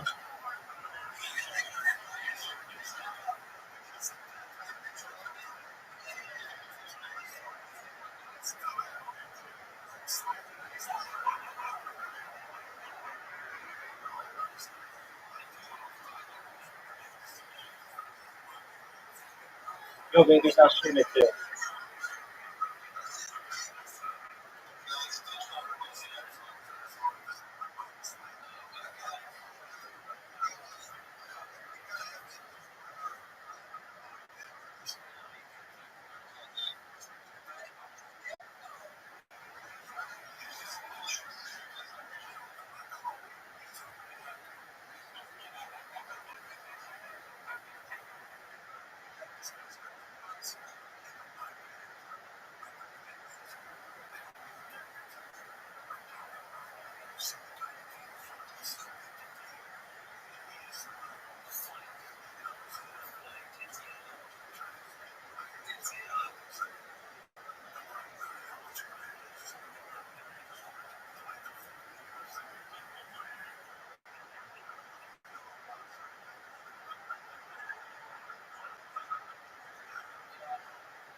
What'd you say, Victor?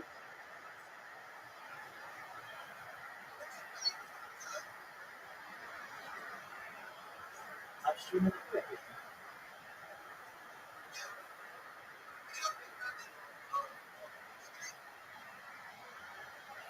Okay, but if that fixes up, you got me in the backup, baby.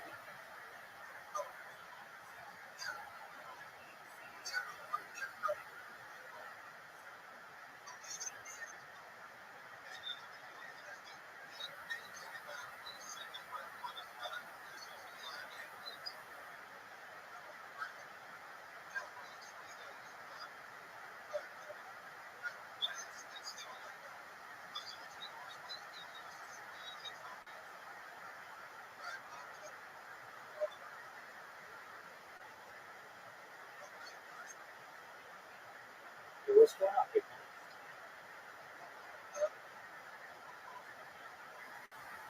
No worries. It's all good. Don't worry about it.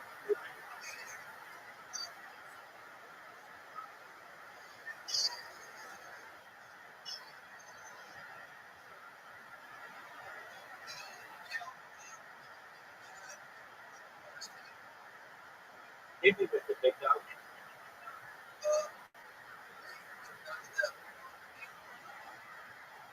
Yeah, 100%. Yeah, yeah, absolutely.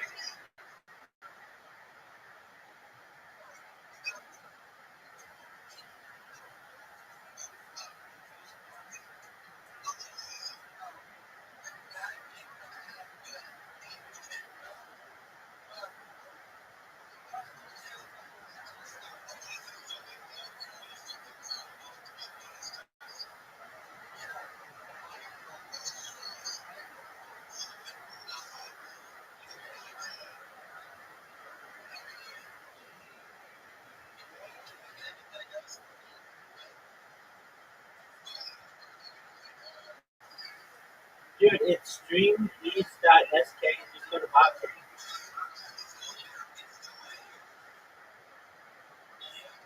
All right, big man.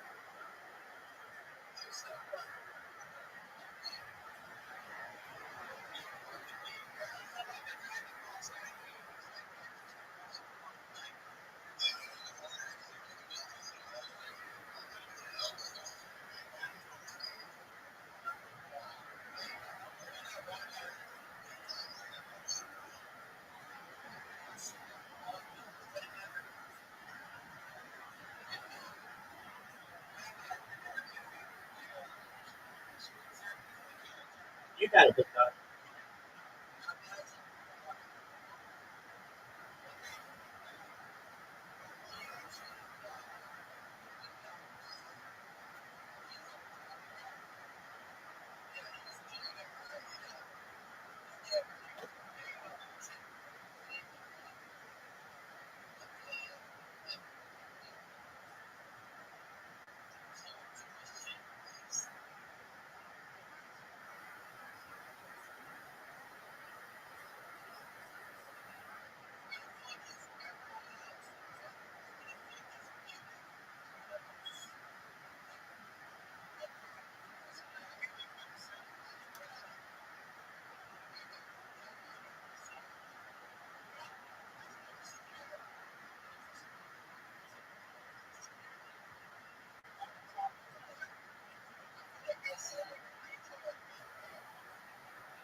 I support one juice.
Johnson.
You what up, Jack? I'm in the middle of the street.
So shoot this feedback. You have the opportunity. Go check out my profile, join my Discord. You're watching the NFL tomorrow. Here's Logan Paul. Here's Mike Tyson. They're going crazy for Mike Tyson. All right, here we go. Fifth round.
There we go. That's number 5.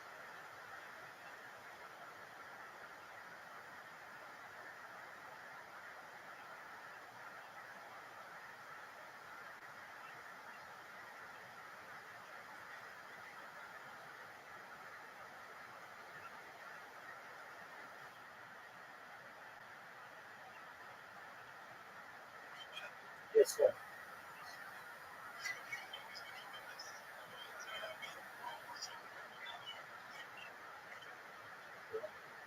So, as I understand, Prophets 41 and 0. So he's fabricated a loss. That's tough to bet against. As of right now, it's anybody's fight. How about you? What do you think's going to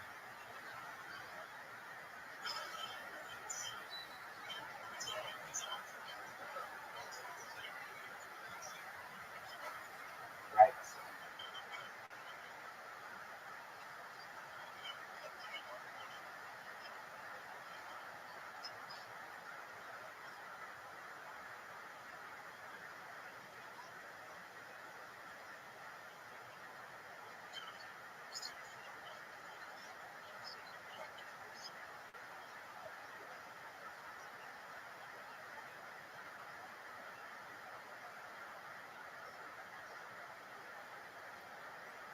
Ooh.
about 7.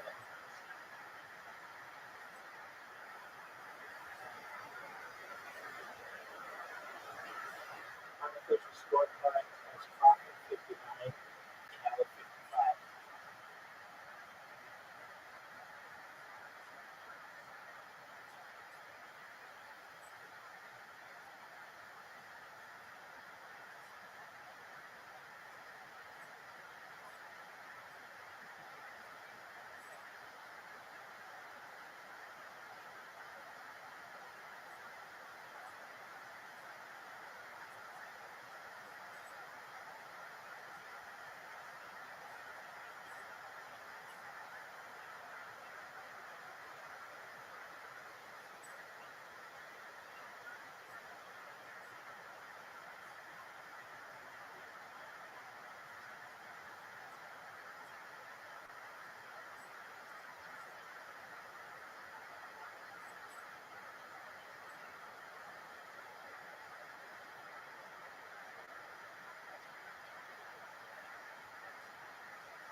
Let's see on the 7th. 12.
punches line. 48-64 in favor of Crawford.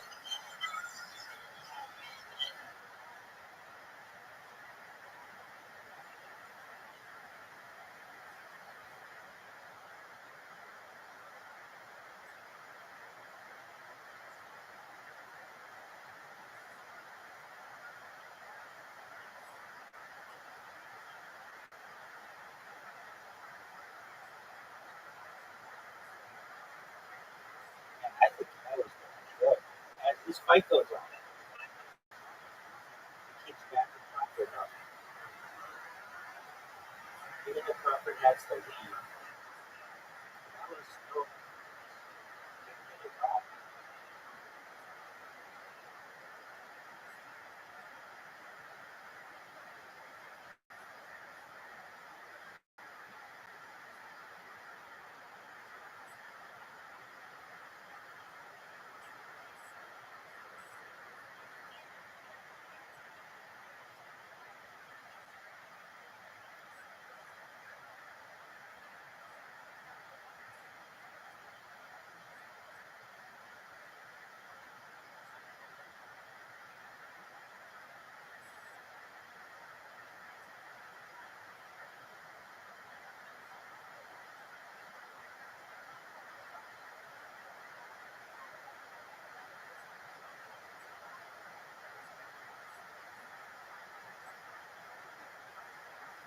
We've got 15 seconds left in the 8th round. Come to a close.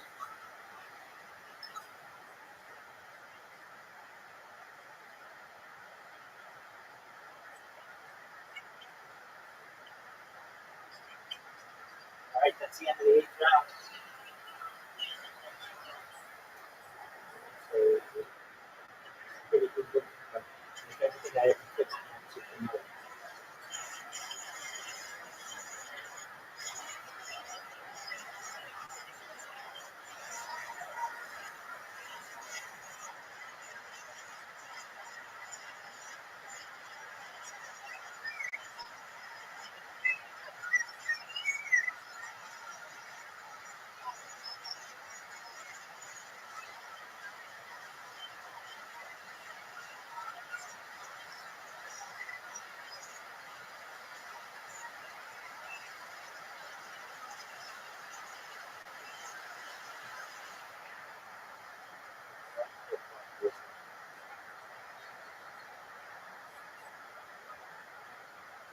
Thank you to our mod team. You guys are real MVPs. All right, here we go. This is the beginning of the 9th round.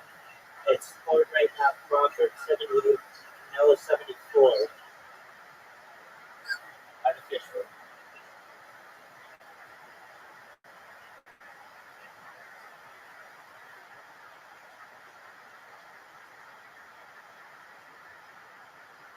They are going at it as the night starts.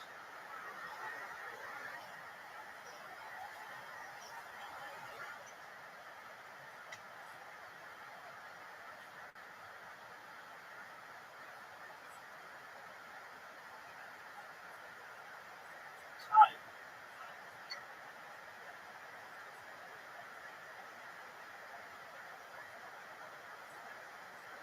So there's a night show.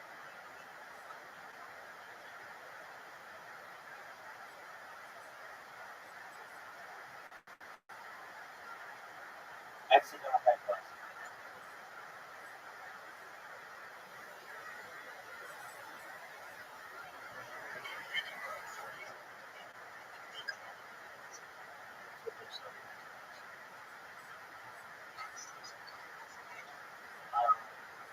Against Crawford.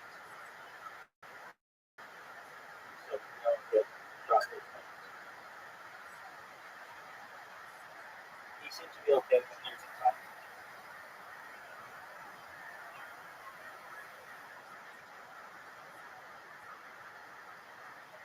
He says it like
88-83 unofficially in favor of Crawford.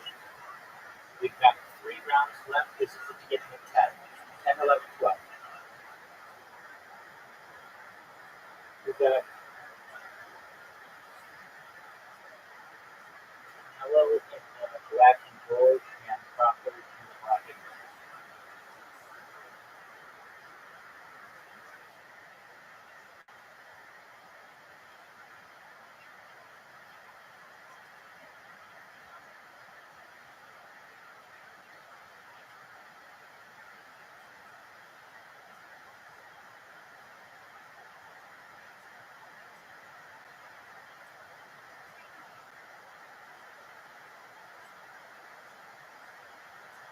Really, very good.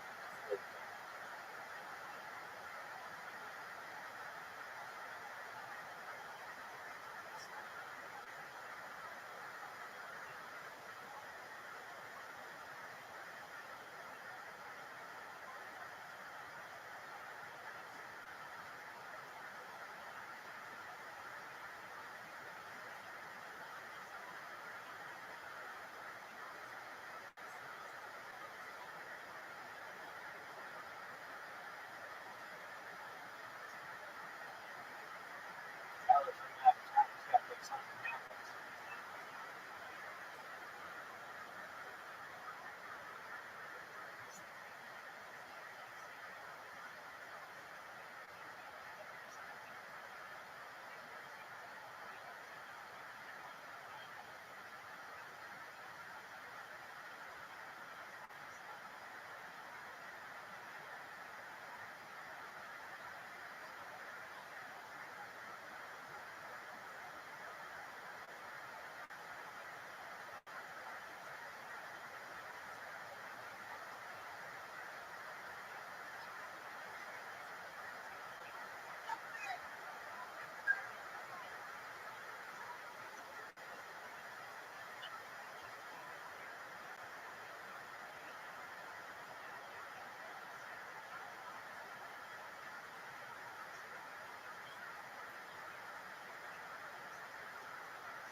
Seconds left in the 10th.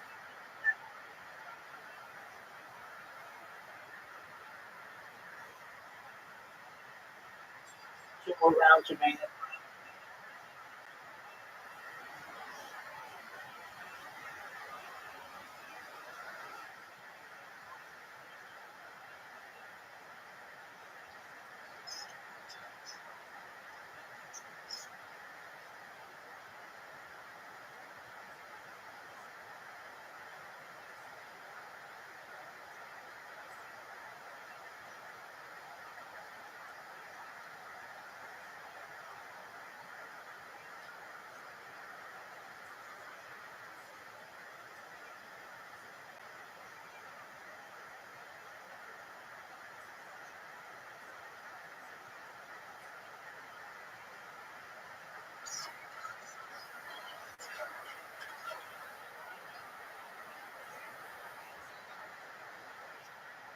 This is live from the Legion Stadium. It's a new attendance record, 70,183.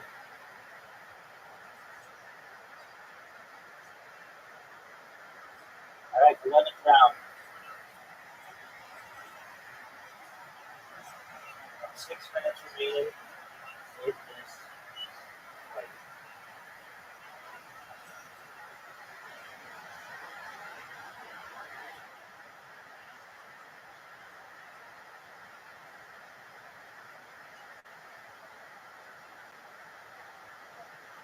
It's 97-93.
seconds left in the time.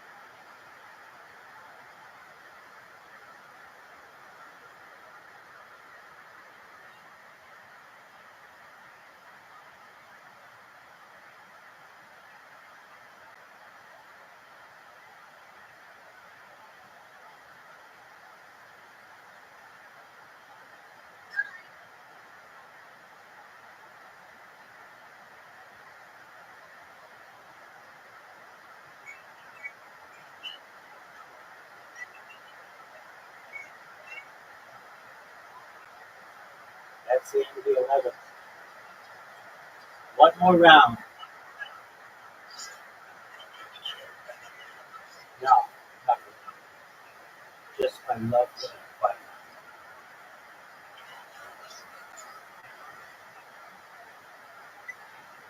If y'all haven't had the chance to do so, please join our Discord.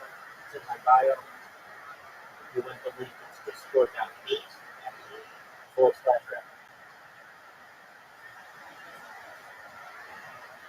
We'll be watching NFL tomorrow, all day on Sunday. Football night in America. Then we'll watch Monday Night Football.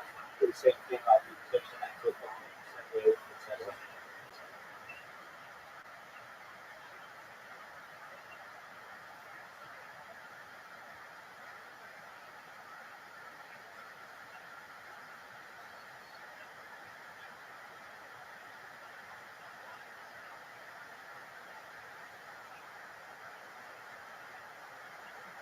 All right, here we go.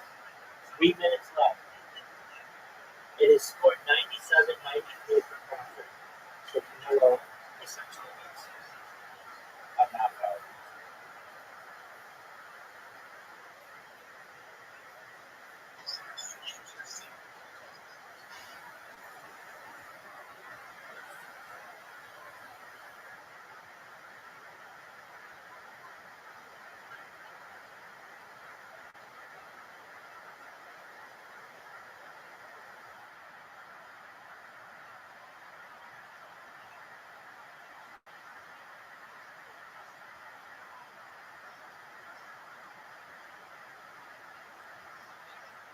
It's now 107-102 favor of Crawford.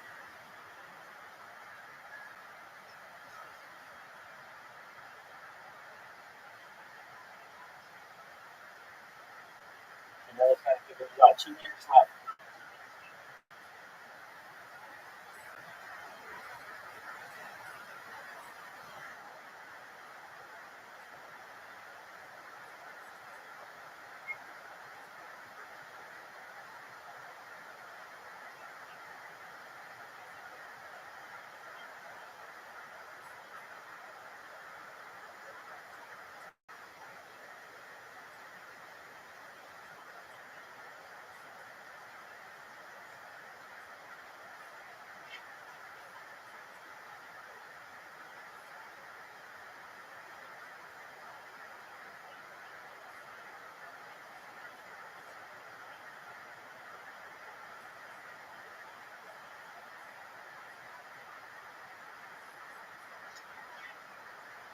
All right, boys and girls. Coming down to 1 minute left in this fight. Down 12-12. Here we go. 60 seconds.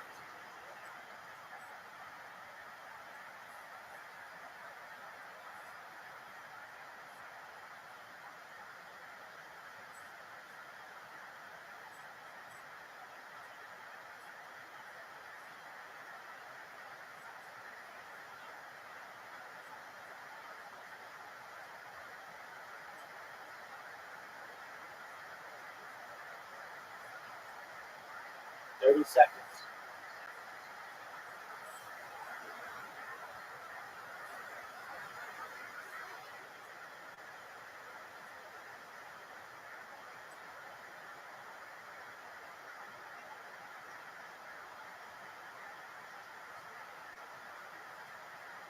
Seconds.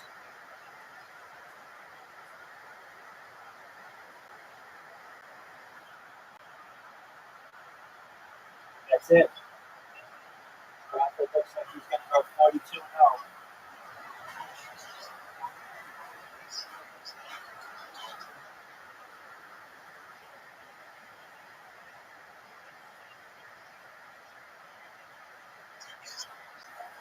You're welcome, my friends. Absolutely. Absolutely. I appreciate you guys being here. Thank you for the other Christmas stream. We're about to see who the official winner is. It's been a pleasure to be with you all.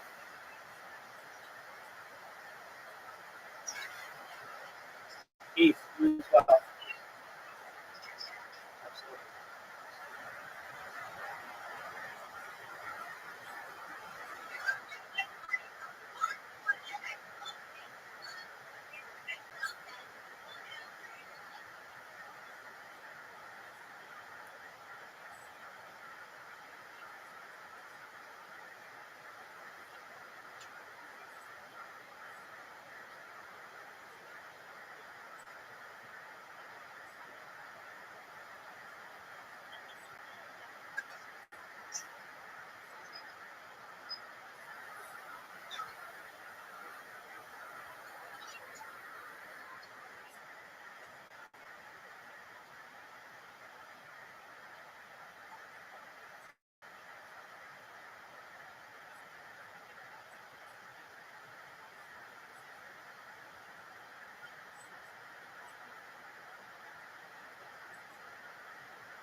All right, here we go.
Catastrophic.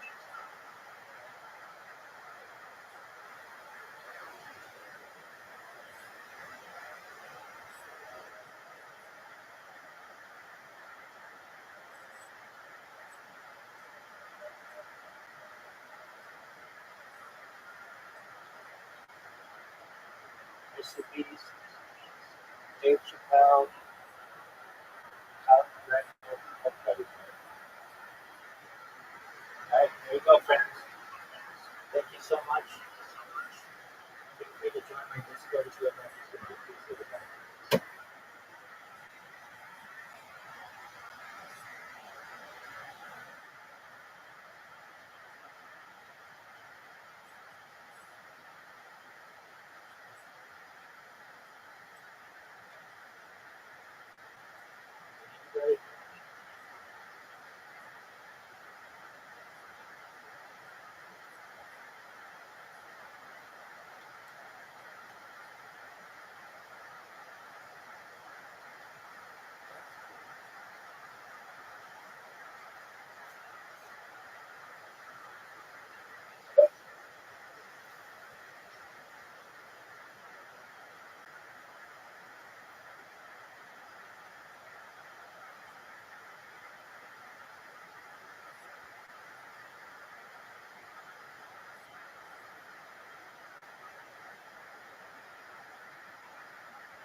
You know, but you shut the fuck up. This is criticism.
don't even see the shit.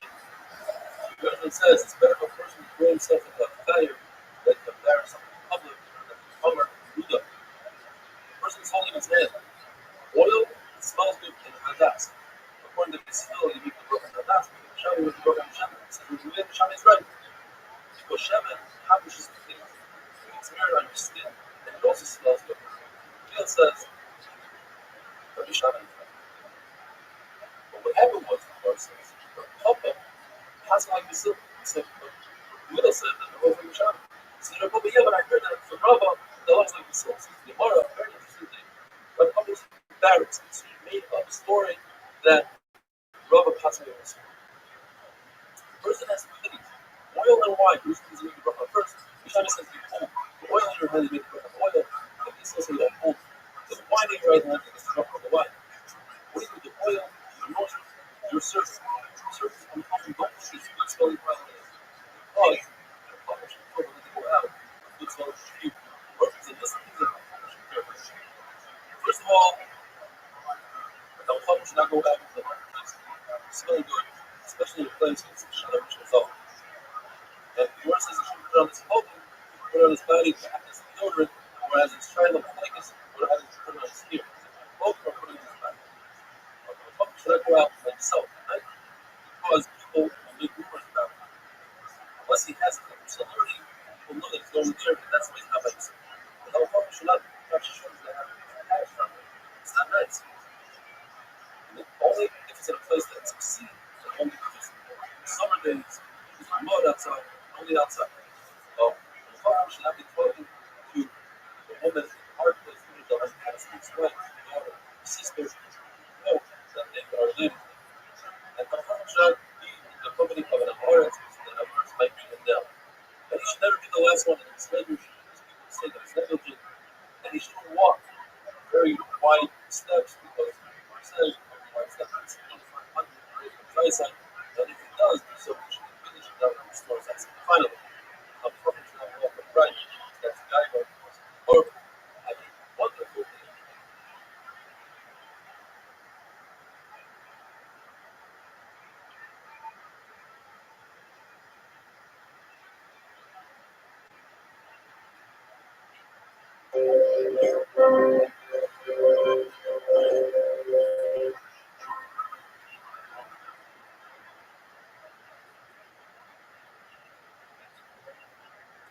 Bracha is not from Dalit. The Mishnah tells us that when you make food, and the secondary food as well, you make one bracha on the main food, and the secondary food is called from a bracha. 99% of the time when we eat bread is the main food. The Mishnah tells us that there's an exception to the rule. Hey, rice, eat rice. These are extremely sweet fruit that are found in Israel. So when you eat them, they're so sweet you have to add salt to finish the taste, and you get a little bread with it. That bread is a tuffle, and you don't make a bracha on that bread. The Gemara tells us that Yochanan love this fruit very much, and his Talmidim would bring him thousands of these fruits at a time, and they would eat them all, and he would smear that he's not even satiated. The whole, he would eat them until he fly the blood on his forehead with slime red rose from the oil. Rabbi, you're passing with so many of these that they would have ear walls, their ear simply fall out of their head. Rish Lakish would eat so many of them that become delirious and become shiver. And we haven't had to call the authorities to have them drive him home. The Gemara tells us about Eretz Yisrael, Yana had a city that had so many figs that needed that many employees in the fig that they needed 600,000 bowls of tuna food.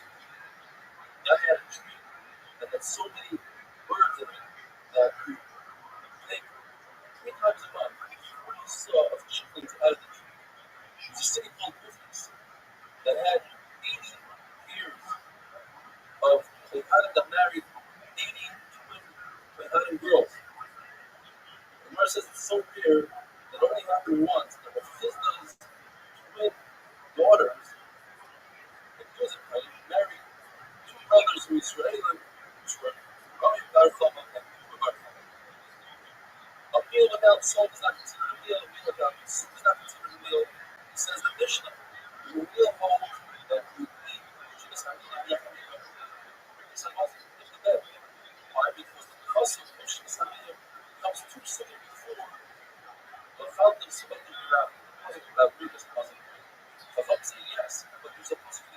That separates that says it should be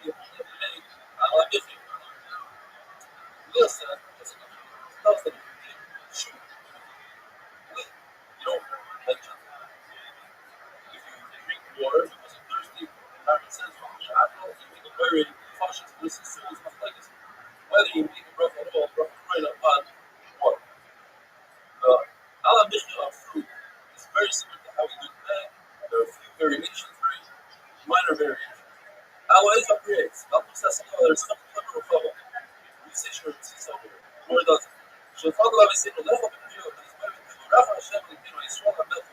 It's like Rafa, this same day, you shall lie in your chapter there, you make that it's a cup, some people love, and not like make that cup. And on the 5 meaning of praying, Allah Mikha, Allah Mikha, Sada, Allah Arnett, Allah Mikha. Another Kaddish, finish on the Rafa. In Kaddish Israel, there, Rosh Hashanah, that's two things that we say. We say the same thing, we say one thing, in Allah Mikha, for instance. Further of this, in the first to say, Allah Arnett, Allah Mikha, according to one Lashon. In other words, you're mentioning what Eretz Israel. And remember, the Eretz Israel would say, Allah Mikha, in general. That has a reference to that. That it feels Lord to say, there's our thing that you're mentioning here when I'm mentioning about the Israel, and then Israel would say, Rabbi says that when it comes to vegetables and water, there's no bracha for it. You don't make a burden of it. The Mitzvah says there is a vegetable, you don't make a bracha for it on water, and the Bible says you make a bracha for it on burden of water and on vegetables. Actually, it says there is a bracha, there are things that you need a bracha before it, but not afterwards. One bracha, but everything needs a bracha. Even water, you must say this referring to mitzvahs. That's you don't make a bracha when you're done. The Lord and Israel, they would make brachas when we were still in the census and say bracha.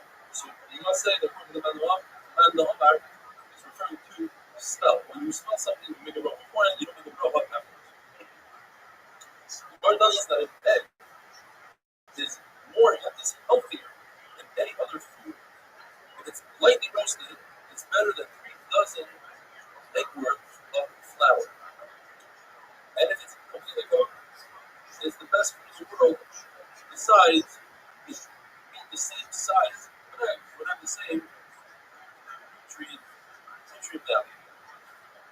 Spleen, says the Gemara, is good for your teeth, but very bad for your intestines. What happens if you eat it? You should chew it and spit it out. Leek is bad for your teeth and bad for your intestines. What happens if you take from it? You should swallow it. After bloodletting, you should eat raw vegetables and causes the face to lose color. Turn to one Lashon. Vegetables, raw vegetables, causes the person that eats them a lot of damage in the first 4 hours of the day. Another Lashon says that it causes damage to the person speaking to that person that ate it because of the foul odor. If you eat very small animals, in other words, animals that are supposed to grow to large size, if you eat one animal that's only 25% of its natural growth, it prevents the person from growing. Animals, live animals, breathe life. So even if you eat a small fish that breathes life, it's eaten from the throat area, which is where the life goes to breathe from, that breathes life that vitalizes the body. And rubble is not to be eaten from the place of the shechita. The Gemara tells us there are 6 things that are medicinal. That is cabbage. The Gemara says not only is cabbage good, it's a good medicine, but it also satiates the person who eats any royal water, oil, the womb, and the diaphragm.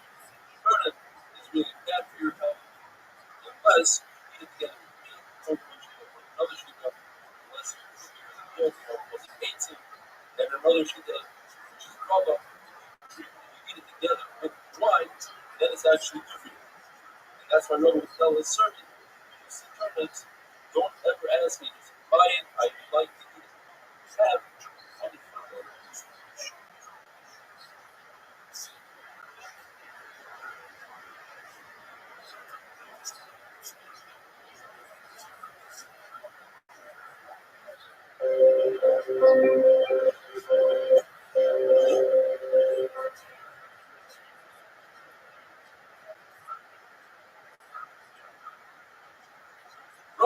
them, hey, random parents, discussing, three people get together to eat bread, one of them leads the other in zero.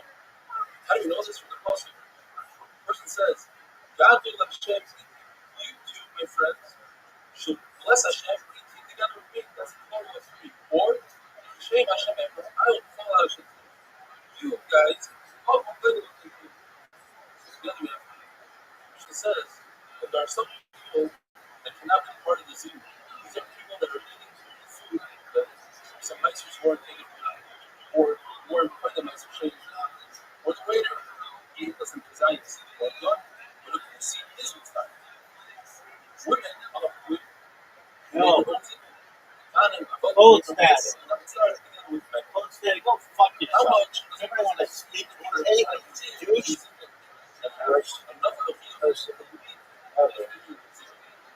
Rabbi says, besides, he says, we must never commit. Remember the same parts of God, Hashem, that the person that answers the woman shouldn't answer louder than the Chazan himself. As it says, why should you have to go and keep your head short? I want you to sit over that series of these questions. Am I sure I'm able to even know what the value is? Here's the word. The title of the word is about prayer. And in arguments, a person repeating the words and translating them in the local language. The two, about prayer and argument, have to be the same noise level. One should not be louder than the other. Mishnah says that two people. How about two people? And they elect to do zikr. Rabbi says no, and Rabbi says yes, they could do zikr. Rabbi says the minute though is when people know how to read. And you have two people, each one eventually individually themselves. Support somebody that doesn't know how to read. Then one to bench for the other, twice the second one, to Allah. So here, Rabbi says it, which said that Rabbi. The Lord goes through a series of questions, asking questions about a left and a right. And our mission says that three people get together to do zero, and not two. There will be a question of Rabbi says that people do zero, and I'll answer. Our mission is talking about a field, and I was talking about the Rishos, who were elected to serve that. The rising says three people get together. One of them cannot run away and leave his two friends behind. It seems like two people are doing one could run away, and the answer is yes. There are three people meeting, but one can't run away because he was created here. He created him and he ran away. He's destroying that field. Very interesting. You have two people, imagine, two people eating together, having a conversation, and there's a waiter. And the waiter flies down next to them and sits down and eats. And it's not considered gaiva and it's okay. Because we assume those two people wanted to sit together so that they have a field for zero. But she doesn't think about it. Two is enough. You don't need a third. The answer is three is better than two. Because three creates a real field versus two is better. We have a real field. But we'll have a two ice, we share two ice. When we play a computer that's the mitzvah is greater. As we said, women can use by themselves, but they should not use an Evan inside of an Evan. And not using themselves, they cannot use an Evan because of contribution. It seems like that even 100 women have the same halachic field as two men. And it says that women are good, so you see that two men are fine. So the is not true. Women have a greater field. Three women have a greater field than two men because of the positive. God bless them. That means they are considered layers in our clothes. Now the Gemara says that if you have three people, and one matter what, you're allowed to screen out them so that it turns around and it answers you from a distance. However, when you have 10 people, no matter what it is, you cannot screen out them so that it turns around and answers from a distance. Rather, you have to call them back because you're saying Hashem's name. And therefore it's not proper for him to answer from a distance. Rabbi says that if three people are eating together, it's not polite, it's not their affair. One of them finishes eating and says, hey, I'm done. Please answer me. Because it's one against two. But if you finish eating, then it's okay for them to ask the third one to stop and answer. But not only does he have to stop and answer, he has to stop and wait until they are finished. So the first drop of it wasn't as our supply. More tells us that the actually are allowed to do. And also together, they said, all on the same level of learning and godless, suppose we're going to lead us in Zimmer. no one greater than the other. Therefore, they decided to fetch on their own. And that's what the Ring heard about this news. It wasn't happy. He said, Lord, you know, it's a mitzvah. It's a mitzvah. As we go back and we see what attracted this one. Here's our love of nice. You look into a meal on Shabbos and people are about to start benching. What do you say? You can't say Bar Shachal Yishor because you didn't get it. So what do you say? Or it says to say, and to part the word, and thus use the Bahai. As brought down in Shachar. Minus the word. The answer, oral to the word of Shimon, come in the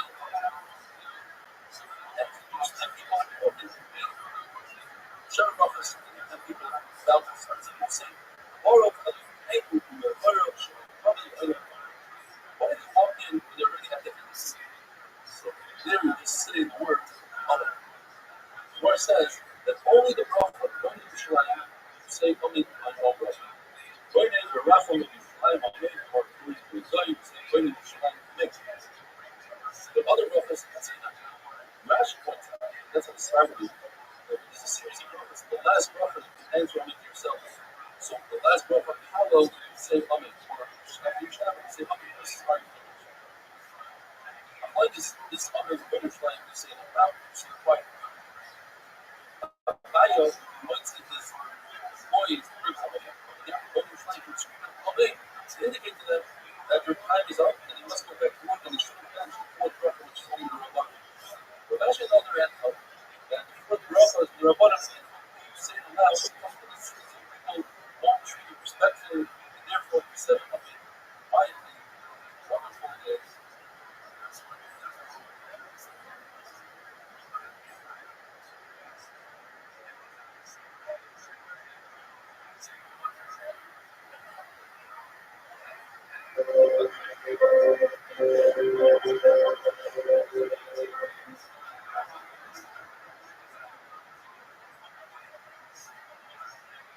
Roughly that went above.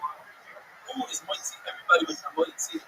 Chala, who hopes the Balabite. The word tells us the Rabbi Zera was very sick. The Rabbi took the point so that if Rabbi Zera has refused to will be healed, he'll throw a huge party. The word says that this Rabbi Zera is short word. His legs were hurt. Rabbi Zera would test himself out once a month, put himself in a coffin and see if he could be burnt.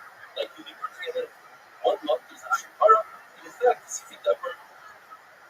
Zera had a full recovery and a big party. Rabbi says, I want you to cut the bread. He invites everybody. He says, no. So Rabbi says, he says, okay. But I want you to keep this up and beat us with Zera. Zera, no, I hope the person that cuts the bread is the person who does it. The other know that the Rabbi cuts the bread. That's true. But Zera, the guests are using it. Why? Because the guests will give a profit to the hosts and they'll say, he cuts it. Famous ROTHSCHILD, the owner should have any embarrassment of this world and that was impervious and he's not going to hold the hustle. You know, hustle stuff you put in here. Hustle the same was over there. Why you should something like that? See, you're not looking at the same but it's not going to come to the daily. You think out there, the life. According to our Simon is like right? When you finish, you start off with Hashem. As long as you're looking for God. But hope there are shishas, and this is only from Hashem. It's incredible. Shishas hope. As long as you're looking for God, is part of the scene. That is, if you're not mentioning it, everybody's mentioning it, somebody says it's a look. You just start. That's when it starts. Somebody replaces the Hashem. Same thing would be, let's say, 3 people are mentioning it, and they ask one of them to stop eating, these 2 have to go. So the one that stopped eating and refusing later on by himself, it's not like it's good to start performing. That's not one of the passion. He would start complaining because he's all by himself. When he's not he goes back and says, I'm going to look good. 2 rices that seem to contradict each other. How do you explain 2 rices for not realizing that?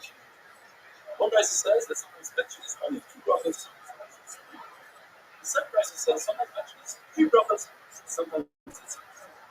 According to Rabbi, we explain first rice refers to workers. The workers, they say, where do you as part of our arsenal? So that's 2 brothers are actually 1. So if it's only 2 people, only 2 brothers.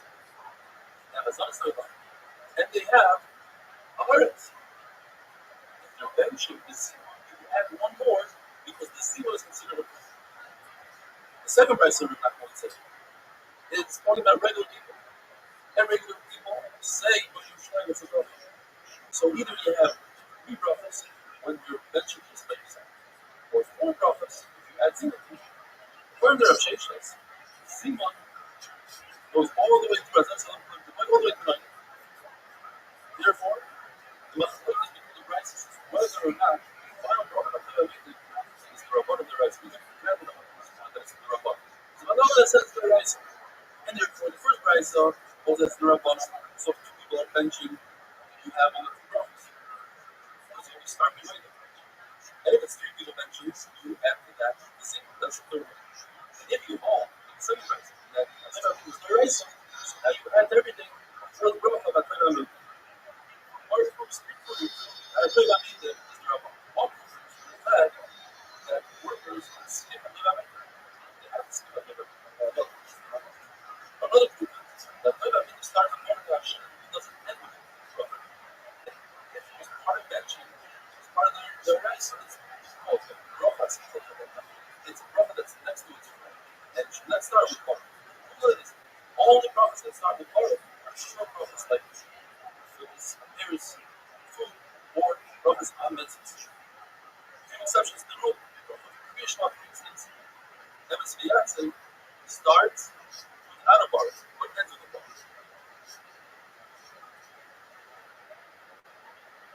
Now, another idea is that in the Abba's house, you don't say, I tell you, I made the portrait without proof that it's not a good rice. Or it says, what the is Abba, you cannot follow. And this is how invention, you say, hey, look at the reading, etc. But take it along. Say a toy. I mean, you say, hey, limits, dynamics, shayfet, etc. These judges with truth and etc. We can't be Mishpat, shall we not improve the world? Less something as he wishes, or the rich college, or she lawyer, and he says, oh, I'm not trying to register. You always have to bet for everything with conflict. Going the prince of Israel, he knows how to mend the holes in rights road. We have a loss. Leaders have been always many spirits of Israel, the Taik. Or it tells us interesting conversation that which goes had, it tells us which goes, the Persians, they know how to have interact. In fact, when a very important person comes in, he would sit down first. He would lay down the meat. And the second event would lean right above his head. In other words, he would issue the fourth person who wants to first. The second event, you have to sit up and fight. And that's not proper for the fourth person. But if I see the son, they would go like this with their head, and the person behind them would understand. I would show them, they start with the fourth person. And this small little thing, so you don't have to worry about things that's going to take. I'm afraid we start with the least important. The basic person, the important person, so she says, I don't know anything about commercials. I know about prices. And in the price, so it says, yes, the most important person system. However, the second future sits below, so that the important person without spreading this out. The third is one important person sits. Well, if it's 3 people, so now you put the second person above it, and the third person below. Because Rashi explained it's better and it looks more flushing. But the fourth person has to spring his neck for somebody born. Therefore, let us use that for the second event rather than the third. I do. I'm showing him, yes, we start with the most important person, but I'm afraid you start, there's 5 people left, and the fifth one, he's the most important person, he's the one that starts, and I'm afraid of, he's the one that does it. However, there's a lot of people, 100 people, you start from the least important person until you work your way up 95 people later, until you have 5 people left, then the most important person washes his hands on the plate, and he does Simon, wonderful.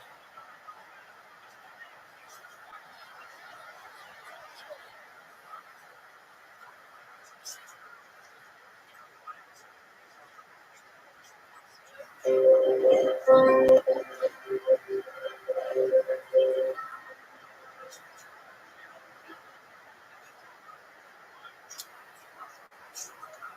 that makes sense. We all know that you're supposed to honor and be cooked on the course of the week, so you do it, the highly traveled, you want to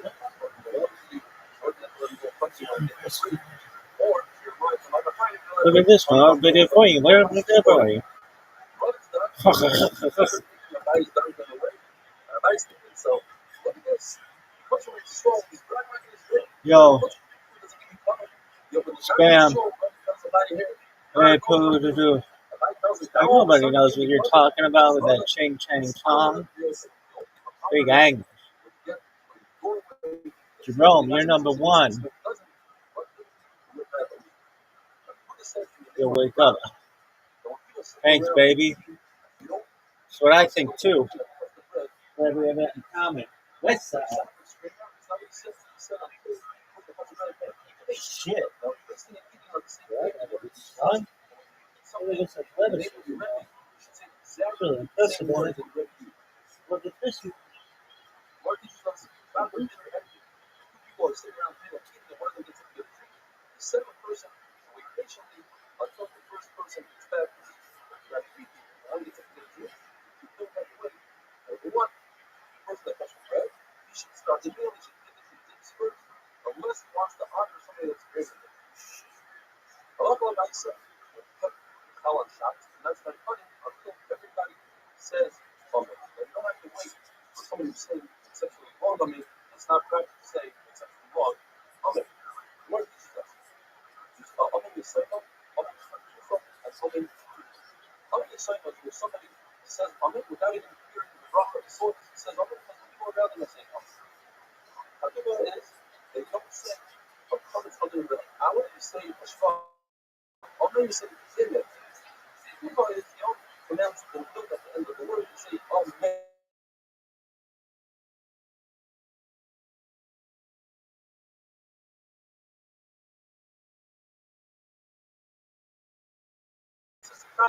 Additional days.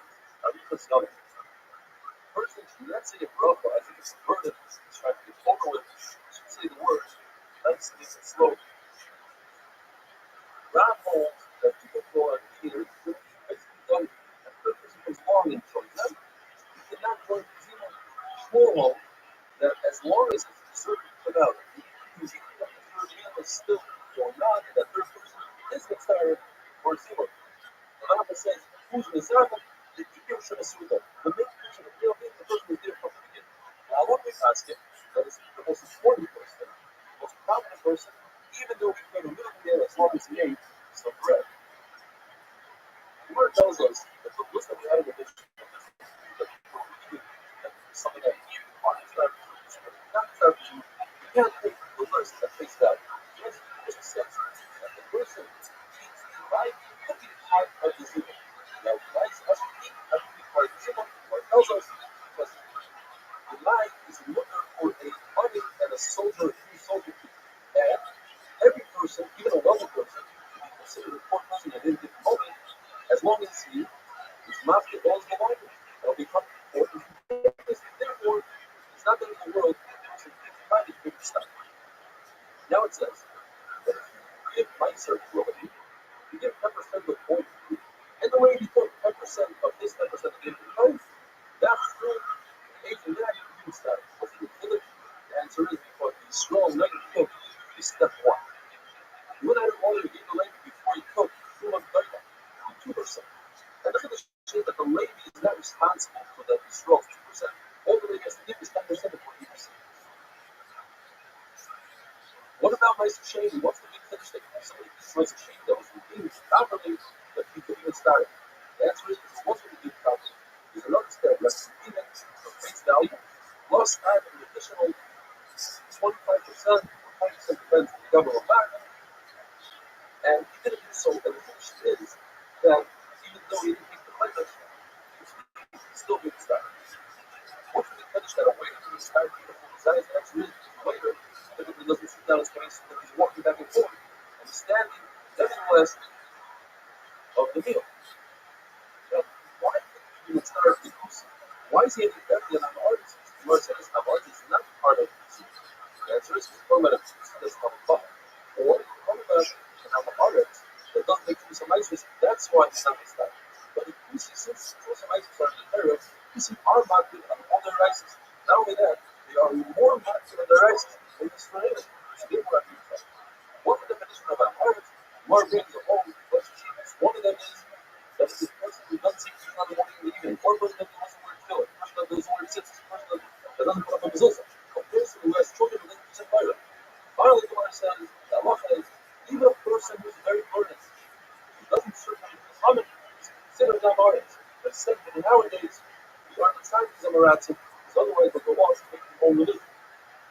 What else an amazing story? Did not allow when a Nashra to be part of the sea. Because he held a Nashra didn't certainly Muhammad, even though he troubled him. Rabbi says, that's why Rabbi Muhammad he wasn't tired. He had to. The question is, why? He didn't certainly Muhammad. He shouldn't be part of it. That's good because the Nashra people didn't certainly Muhammad. Rabbi Muhammad didn't know that. Other child is that they didn't certainly Muhammad. But the people started Muhammad. He listened to Pharaoh and repeated it in fact. And that was enough for the Nashra. This tells us that we can travel. Not being started. What would be finished that? It's also pretty bad. The answer is when it comes to Rabbanon, it's not about food. It's a plant that you can have almost facing the ground that's living nourished to the ground. What does it there is? Only us in the robot. If you don't think my change, of course, you can't even start. See what? That's crazy. It's like making a change something. One point. A flat point that don't have any kitchen on that. Of course, if you don't get started, the answer is talking about a guy that went through half the passing periods as a leader, which is he's still considered a people. Even though he's not even started to be fucking Simon, yet this is not still. You have 9 people who look as a problem as the 10th, even if he's a extremely small child, and they all in his grip. Sure, like you said, he could be desired as a 10th of a slave. Question is, if that's the case, why do he has a feel the need to free a slave in order to create him at 9 people? And in order to get a 10, free a slave. Why don't you just get started with those? The answer is because you already used one slave as the 9. And you use the 7th slave, you got to free the 7th slave. You can't use the slave. And after this year, it goes another answer is mitzvah for the community in order to have the research. The first answer is to show one of the first people to show gets the tire, the same event is tire as everybody else. I mean, it's a lot of look like you are fun, you are considered a movie, you are also together, and finally, see the people that are working together that have locals that they're living at this other create food, have a wonderful day.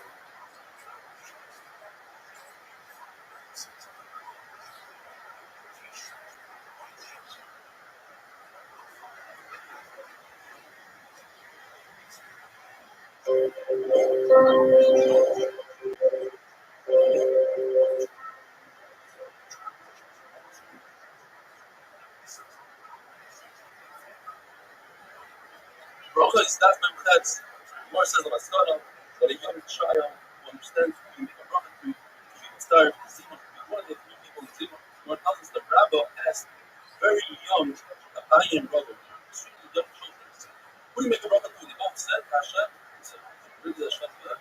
Rabbi pointed up to the ceiling, and Abayan went outside and pointed up to the sky, and Rabbi declared, he said, since these are very, very young children and they understood this concept by themselves, it means that they are going to be big Rabbanim. Or it says, putting the category to tell of a very small company, the samples to tell which one is going to be a good company. Well, halacha, we have 7 people that eat bread, and 3 people that eat vegetables. We have 0 to 10 people, 0. 0 is Musukkah. What about 6 people that eat bread and 4 people that eat vegetables?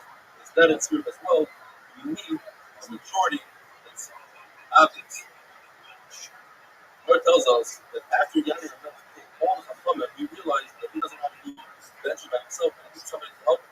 So he asked his wife, help me. She said, yes, I did want who happens to be my own brother. And if you promise you're not going to harm him, I'll pull him out and he will help us. So she brought him to the table, and Yaakov gave him a lot of honor, and she sat him between himself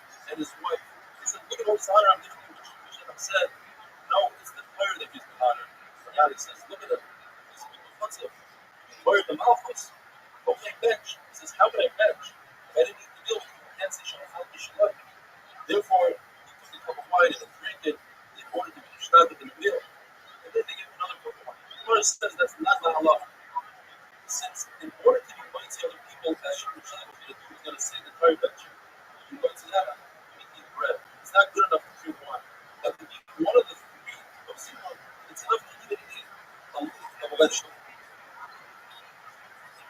Says the Gemara that Moshe Rabbeinu was the one that instituted the first bracha of Brich Hamazon Hazan. He did that when Klal Yisrael received the money. Yeshua, when they went to Yisrael, they made the bracha Alam Paretz Alam Mazon, better Yisrael. David and Shlomo made the bracha of Bnei Yerushalayim. David made part of Yisrael and Bethel by Yisrael. And later on, when Shlomo built the Beis Hamikdash, he said, "Al Abayis Hagadol HaKadosh." Hateva Beit was the Rabbana when the Harusei Beitar, the many victims, millions of victims from Beitar weren't buried many years, as Yerushalmi says in Al Kindness. And when they finally came to be buried, tremendous lengths, there's no smell of the bodies from home, and come in a broken. I tell you that there was no smell of Mahamid, and we were able to bury them. So we have four prophets in Birkat Hamazon: Hazon, Al Aretz, Bnei Yerushalayim, and Mahamid. Shabbos we had, Shabbos would say, insert that in the middle of time. According to Rabbi Eliezer, the insert would say anywhere you want, as long as you don't insert it, beginning of the first bracha. L'chatchila, you can say, "Well, Bnei Yerushalayim."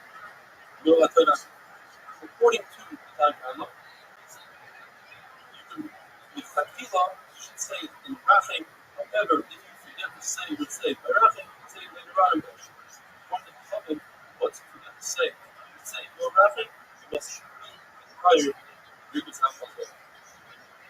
Says the Gemara, the Chalta of the Savata teaches us that you have to be Misamin, and that's the right thing. As Hashem Alikafa is the source for the first bracha of Hazan. Al Haaretz is the bracha of Eretz. HaToiva is the Bnei Yerushalayim. Hashem Allah is the source for HaToiva Hamid. The verse says, how do I know they have to make a bracha for you? I was like, if you make a bracha with station even certainly when you are starting. Rabbi says you don't even have a bracha. You actually learn it because the concept of Simon, I don't even teach the words of how to say it. That I can learn from God, Hashem, therefore it's extra. But how to say what they teach us? The first part of Hazan. I made this is only the Rabbanim. How do I know beforehand? The Rabbanim, Hashem, that's Allah means when I touch both, eats the food before you eat it, you should already mention Hashem to make a bracha. It says, I've learned that from others. It says, be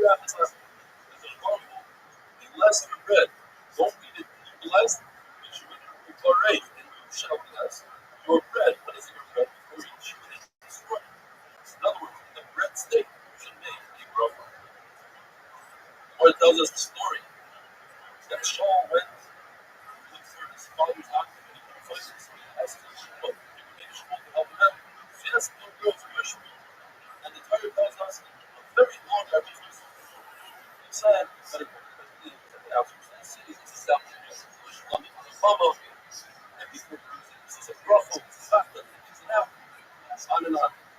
So, first thing we see for our city is the bracha. Why did they talk so much? He asked the simple question, which go up versus men. Either because women like or because Shaul says the Shimon of Allah, who is taller than everybody, who is more beautiful than everybody. These women, the girls, wanted these as beauties and so forth. The third shot of it says that one kingdom cannot go with another kingdom here for milliseconds. And Shaul was the ruler of Israel, and he had to give over the ruling Shaul, but the time didn't come here. So therefore they had to speak to him at that time. Or it says you have a fiber. And if you make a bracha, it just gives you sustenance in this situation. Bracha, sustenance.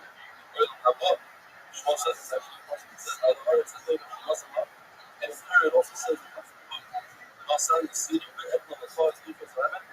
So therefore, I learned the concept of bracha. In bracha, we learn fire.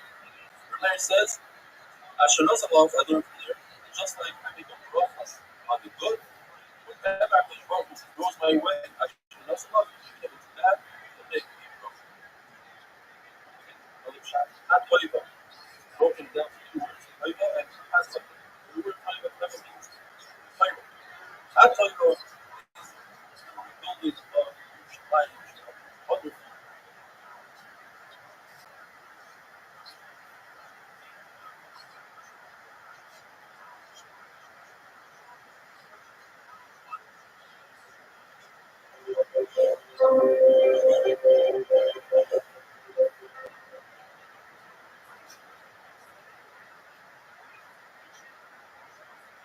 Broken down the task, entering the focus of the Samazan.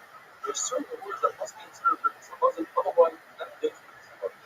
What you must say, Eretz Edom Toiva, and you must say Mavis Gadol. No, you have to point to the Hanzakim, you must say the word Chris. According to Yossi, you must say the word Toiva. Like says, by the way, you must say Chris before Toiva, because in the third portion of Chris, it mentions the word Chris 2 times, whereas Toiva only 3 times. The Bible says that the Bracha Alahara starts with Yimekhu Hashem. You thank you Hashem. You must assert that, and in addition to that, you must say, Moed Yanakula. But the person doesn't even say one and go. The place the Gemara, you see, Rachel, Yisrael Abdachar, Shalayim Yerachel, how do you finish off the Bracha? You finish it off. What do you do Shalayim? What if a person wants to finish it off, but he started? What do you do Shalayim? Shia Yisrael. One woman, the honor that's considered Aretz good. It's the beginning of the first finish it off, but it's right. The Shia Yisrael. What else is for everyone? You start one out of it. You wouldn't say Yisrael, I'm not going to like it. You say either Yisrael or however, the Hasulah would say, what you're trying to say, what you should like, you should say, or it says, already old, that you finish it off, and you never say, I'm not up because I'm showing the track. It's just a one shot. Or it says, but what you do is, Allah Eretz, Allah Eretz. Or it's clear. It's the land whose out fruit. Allah Eretz, Allah Muslim. The land that whose out sustenance. Or the explanation says, how you Yisrael, that's not it. There, it's not Yisrael, that's not it. Why Yisrael, that's not it. Why Yisrael is not it. The only issue that the Torah has is what we do with Shabbos and the Torah is saying, Kaddish HaShabbos, the Yisrael has not. How do you explain that? The Torah, that must be reflected on the Torah. Kaddish Over, Kaddish Shabbos, why Yisrael, and nothing. But this is the thing. If you start rapping, just focus by finding strong, maybe you can finish it off with the other strong. Otherwise, you should always finish it off. Remember, it says, regardless of how you start with rapping, you always finish it out, only when you make it language. What else is very interesting story? Say something like this, though. Come, let's learn a picture of tomorrow. Just how can I teach the run when I don't even know how to build this? What do you do? He says, after the rich goes to his house, and the bench, and Rav Shishas jumped up like a snake on the back. He's really upset. Why? Because I forgot to say years. But he says, why? Why did you do it? He says, because Rav said you don't have to say it. You don't say it, you don't say it. All the time on the right side, you should say nice. Mouth is private. Why pass this out? Lord tells us, if you hold that the fourth row of mention, something of is the right side, there's no need to mention Malchus kingdom. You don't say Baruch Hashem in King Melech. You don't have to hold that for a bottom that insert words Melech. It says in there, since you're already inserting the word Melech from the fourth bracha, you might as well say it twice for bracha. Once for Bani Shamayim, that's not right. And why do you have to say it? Because Bani Shamayim is about the Malchus of another people. There's no mention at all of the Malchus of the Torah, but it's not appropriate. So say it twice in the first bracha to make up for the third bracha. It says that Papa, you're already making up and speaking in Papa's, you might as well say it 3 times when you're trying. That's what we do. And one, an additional one, for the bracha of Aretz. And one of the 3 ones, when we speak, or not for Hashem, Melech, I know that's one. I also say, but people by Pegum, or we say, Melech by Kodesh, that's God says, if a person forgets to say what he said, he can say, Baruch Atah Hashem, Notzat Shabbos, the Kufa, Ra'ami Yisrael, Kulohis, who agrees, Bahalo, Baruch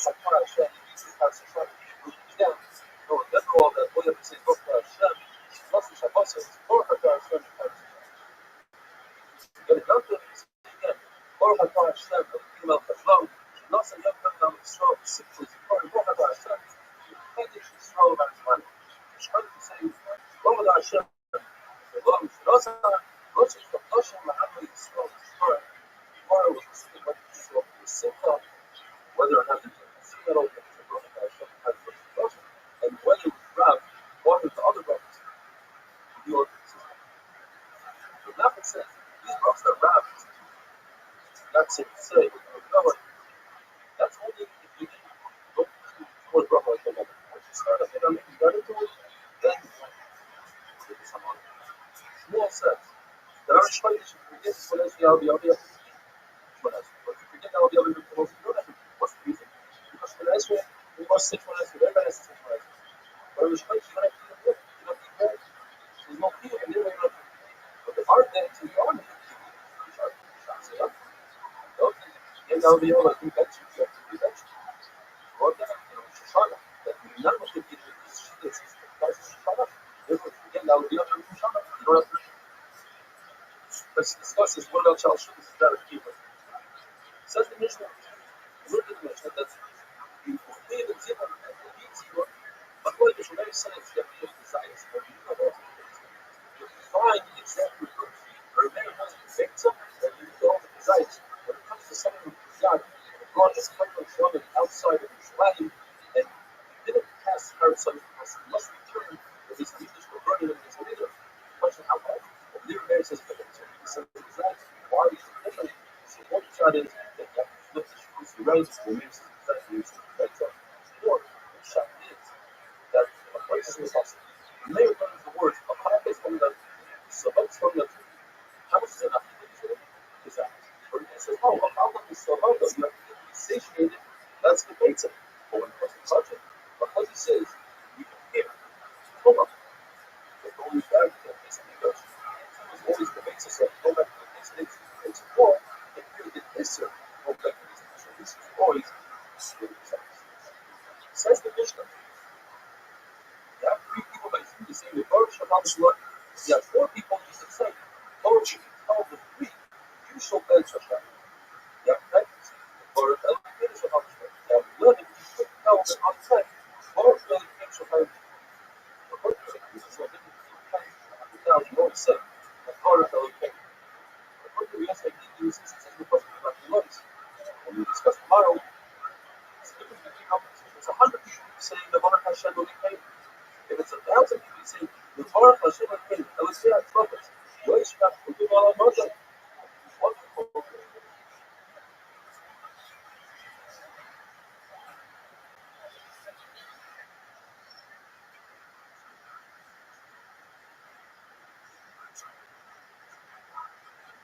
Probably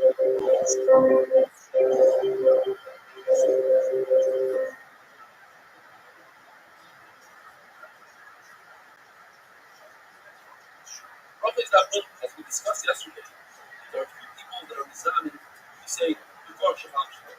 You have four people, and the fourth person who held the three, Baruch Shalom Shalom. You make the Baruch.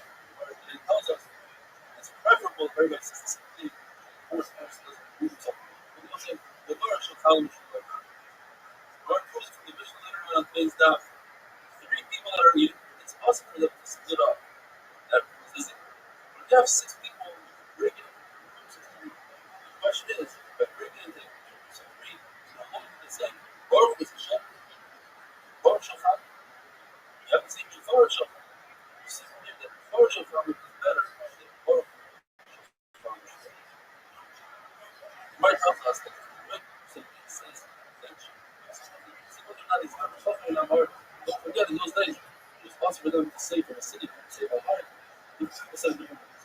The Rabbi from the Gemara says, will say, through the two lines, there are these goodness, but not meet the mind of the man. That means you lessen what a Kodesh was giving us. It's only the partial goodness of the book. What about the fact that we say, possible you bought it, it's with the man from your Ruach?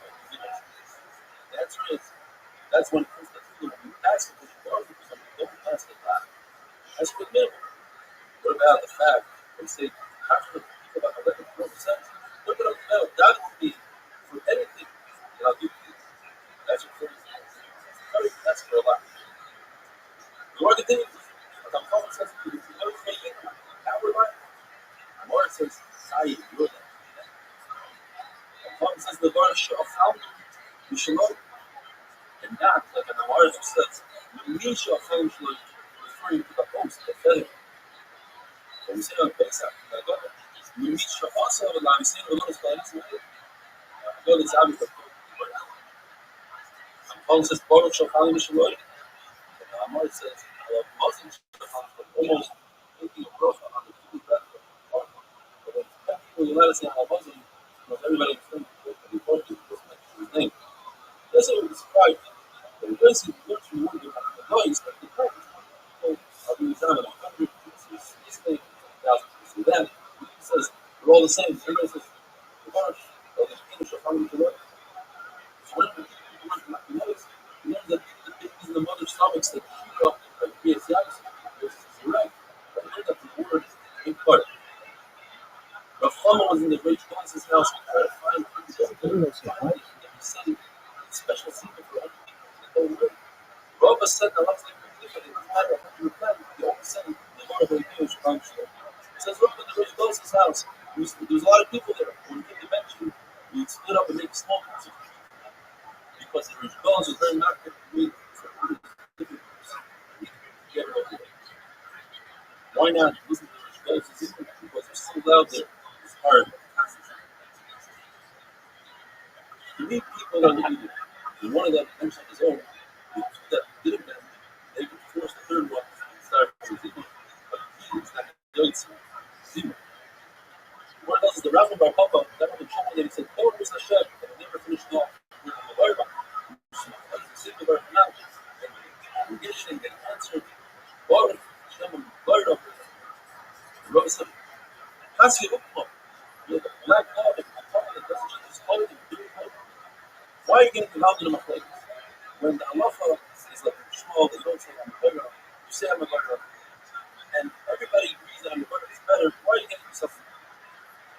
Says the Mishnah. But if there are two groups in a house, and some of the groups sees the other group, and the Mitzvah there's one who wants zero. Another halacha, if you have a cup of wine, that's not the human. In those days, the wine is very strong. They do water. You don't make wine pure government.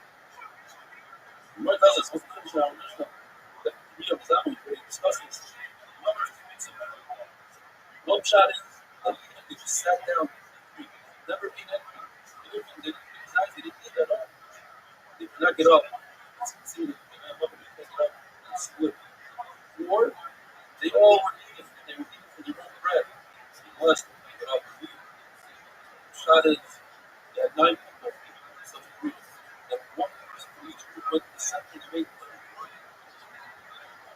that means you cannot separate.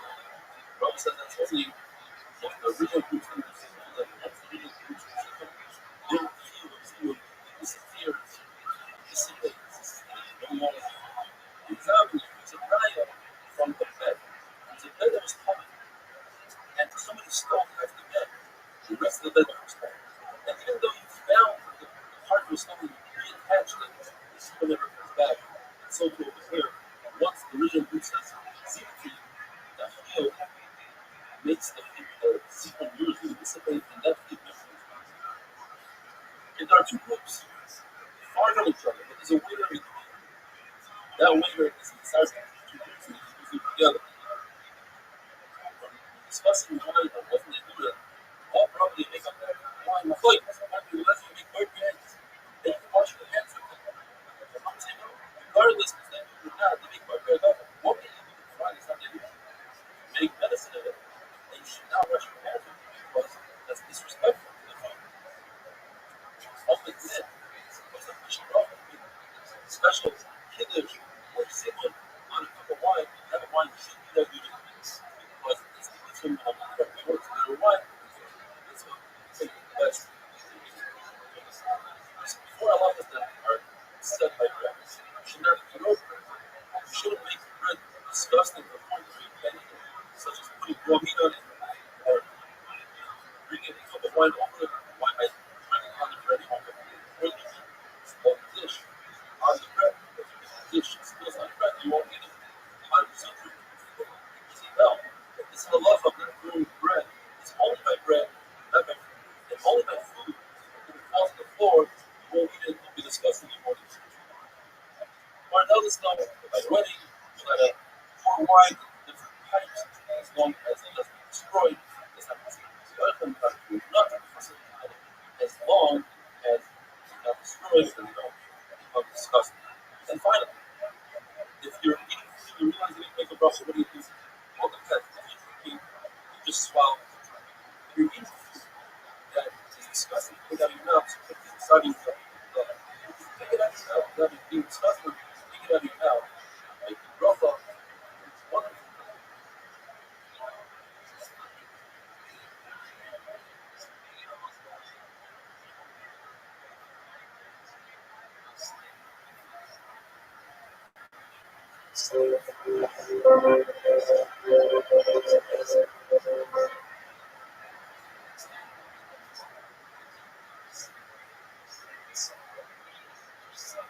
Brachas after malach is the same.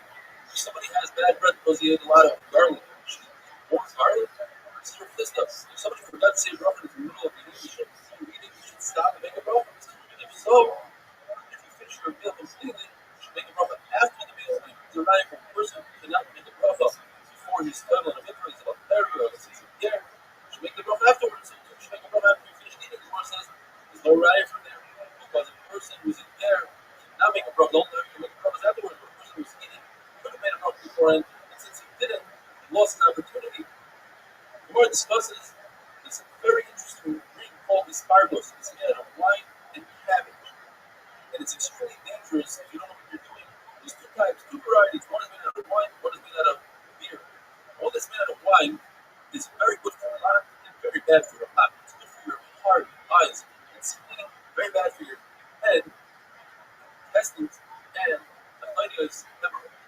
If the wine is old, it's 3 years old, then it is good for your intestines. If you drink the wine variety, you should eat it immediately afterwards. Bread. If you drink the beer variety, you should eat it immediately afterwards. Whatever that beer is made out of things, eat it daily. If you're used to drinking this, it's really good for your body, but if you get drunk from it, it's terrible on your body. If you drink the wine variety, do not spit afterwards because that causes a lot of damage to the body. Beer variety, you should spit, and you have to spit. Therefore, if you're in front of the king, you should spit in front of the king.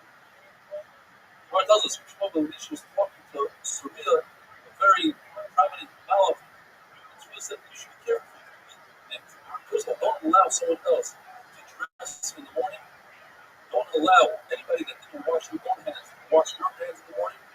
And when you finish drinking asparagus, give the cup over to the person who gave it to you, otherwise it will be extremely dangerous. There are games of shaitan that are waiting to attack humans, and they just wait for you to mess with one of these humans and then they'll attack you. Or there's a game of Malach. Either way, it's very dangerous. Shmuel Levi was told that the Malach was the same exact thing. But the third thing about asparagus was switched. Malach didn't tell him about asparagus, but he told him that very careful, don't bump into women who are coming back from the funeral because I myself, Malach, sit between them, dance with my sword, waiting for someone to come by. If you see women come back from the funeral, you should jump 4 hours, 8 feet away from them, run across the river, do whatever you have to do to get out of there, hide behind the wall, and she didn't say the possible Hashem something, you got to go. There are 10 halachas that are set by a special bracha. You should wash the inside, you should wash the outside, you should use undiluted wine that will be later on diluted. You should have a full cup. And if you do, you'll have nafla between the tzar, other shadis you have right on as well. You should do into a round cup, with aluminum or other cups, fill those cups with wine, one shot. Ito means in addition to your head covering, you should wear a special head covering just for bringing some Muslim Kiddush, which brings the halacha, that's what you should do, some sort of hat, or some are even makbid on wearing a jacket. You should lift up the cup of wine with your hands or somebody else to do it, you have to put it into your right hand. It should be above the ground, at least a tefach above the table if you're using the table on tefach. Raise into the wine so that you can concentrate on the bracha of the Kiddush. It's Muslim. The original was only about 4 out of 10. washing it inside and out, that should be full and should be undiluted. This points out that Rabbi is also not going to have a fifth one, which should be in your right hand. And the Amirayim were very happy on all plants. Therefore, we should also, if we can, be happy on all plants. The one discusses if the cup is too heavy, or if it's Shabbos for Shvenish Chanukah, then she's really long, it becomes heavy. And if you use your left hand to help you out, and since you don't have any conclusion, you should be not use your left hand at all. You should try to send your wife wine from the official growth and the that's the story. You're not going to have Kula as a guest and he honored him with someone and then he told Kula, give some to my wife. He said, I don't have to because you drink from the official growth, that's enough for your wife. Yalta, Nefem's wife, was very upset. She went ahead and she drove 400 barrels of wine. Not to try to calm down and said, look, just take a little bit of wine from the barrel. The official growth goes from the barrel. She doesn't really have to talk. You're talking silly talk like a peddler that just talks here. Another 12 law where it says, once you look at the picture, you're not talk anymore. Drink a full cup of wine during the meal. You're not drinking the second cup, that's called suicide. Not drinking some other than the second cup. It's dangerous to drink here. Anything in here is dangerous. When it comes to drinking some Muslim on halacha, you should always sit down, even if you're walking, if you're standing, if you're leaning, you should always be in the same position so you can concentrate on drinking some Muslim. That we finish Taik Shlosh Shachos. Now we're going to begin Taik Bigri part. We have a very long Mishnah which discusses many machlokes in Shabbos Sila. We go into all the machlokes later on in the studios one by one.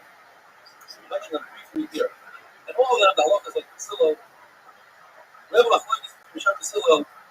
If you make, according to the Sila, you make the bracha on the wine, then you make the kiddush. First you make kiddush according to the Sila, then you wash your hands. Wipe your hands on the towel and put it on your cushion, not on the table, like the shaman. First you wash your hands writing, then you scoop up the floor from crumbs or the table from crumbs. If you only have 1 cup of wine, and that cup, you want to use it for a dollar type of drink, so once it is the cup of water, according to the Silo, you take Mer, candle, then Besamim, then Birkus Hamazah, then Havdalah, and they still say, you say the words Me'orei, not Me'orei, meaning the different colors in the fire. If a person forgot to bench and you walked away, you should just look at this Hamazah, whatever it is. On a weekday, if they gave him a cup of wine, according to this pillow, they can bracha on Hamazah, then you make the bracha on the wine. And the Mishnah says that in general, you don't make a bracha on a candle in the summit of a body in the person and that of Avodah Zarah. Because Hamazah can be said until the food is digested in the body, you will receive that what exactly the shear is. If you hear a half a bracha from a Jew, you know what he's referring to, you'll let an answer coming. But if you see says after bracha, you don't know if you say bracha, this guy is powerful, therefore you don't say amen at all. First, the Taik will be shouting syllables. What comes first? Kiddush or Yayin? It still says you say bracha and Gafen and then on Kiddush. The reason is because the wine is what causes the Kiddush. Without wine, you cannot have Kiddush. And the wine is other. You use wine for Havdalah, which wasn't for Kiddush. Therefore, wine comes first. That's 2 reasons against the Shabbos music. And the law is like the Sila. Once the people finish the law, like the Sila, you know, a basketball team had said that the law is always like the Sila. It's very possible, this is where this is before the heavenly voice came out, and it's impossible that you don't go by a basketball. Yeshua says, when it came to Eliezer, he said, Eliezer, you don't listen to a basketball. I mean, wonderful.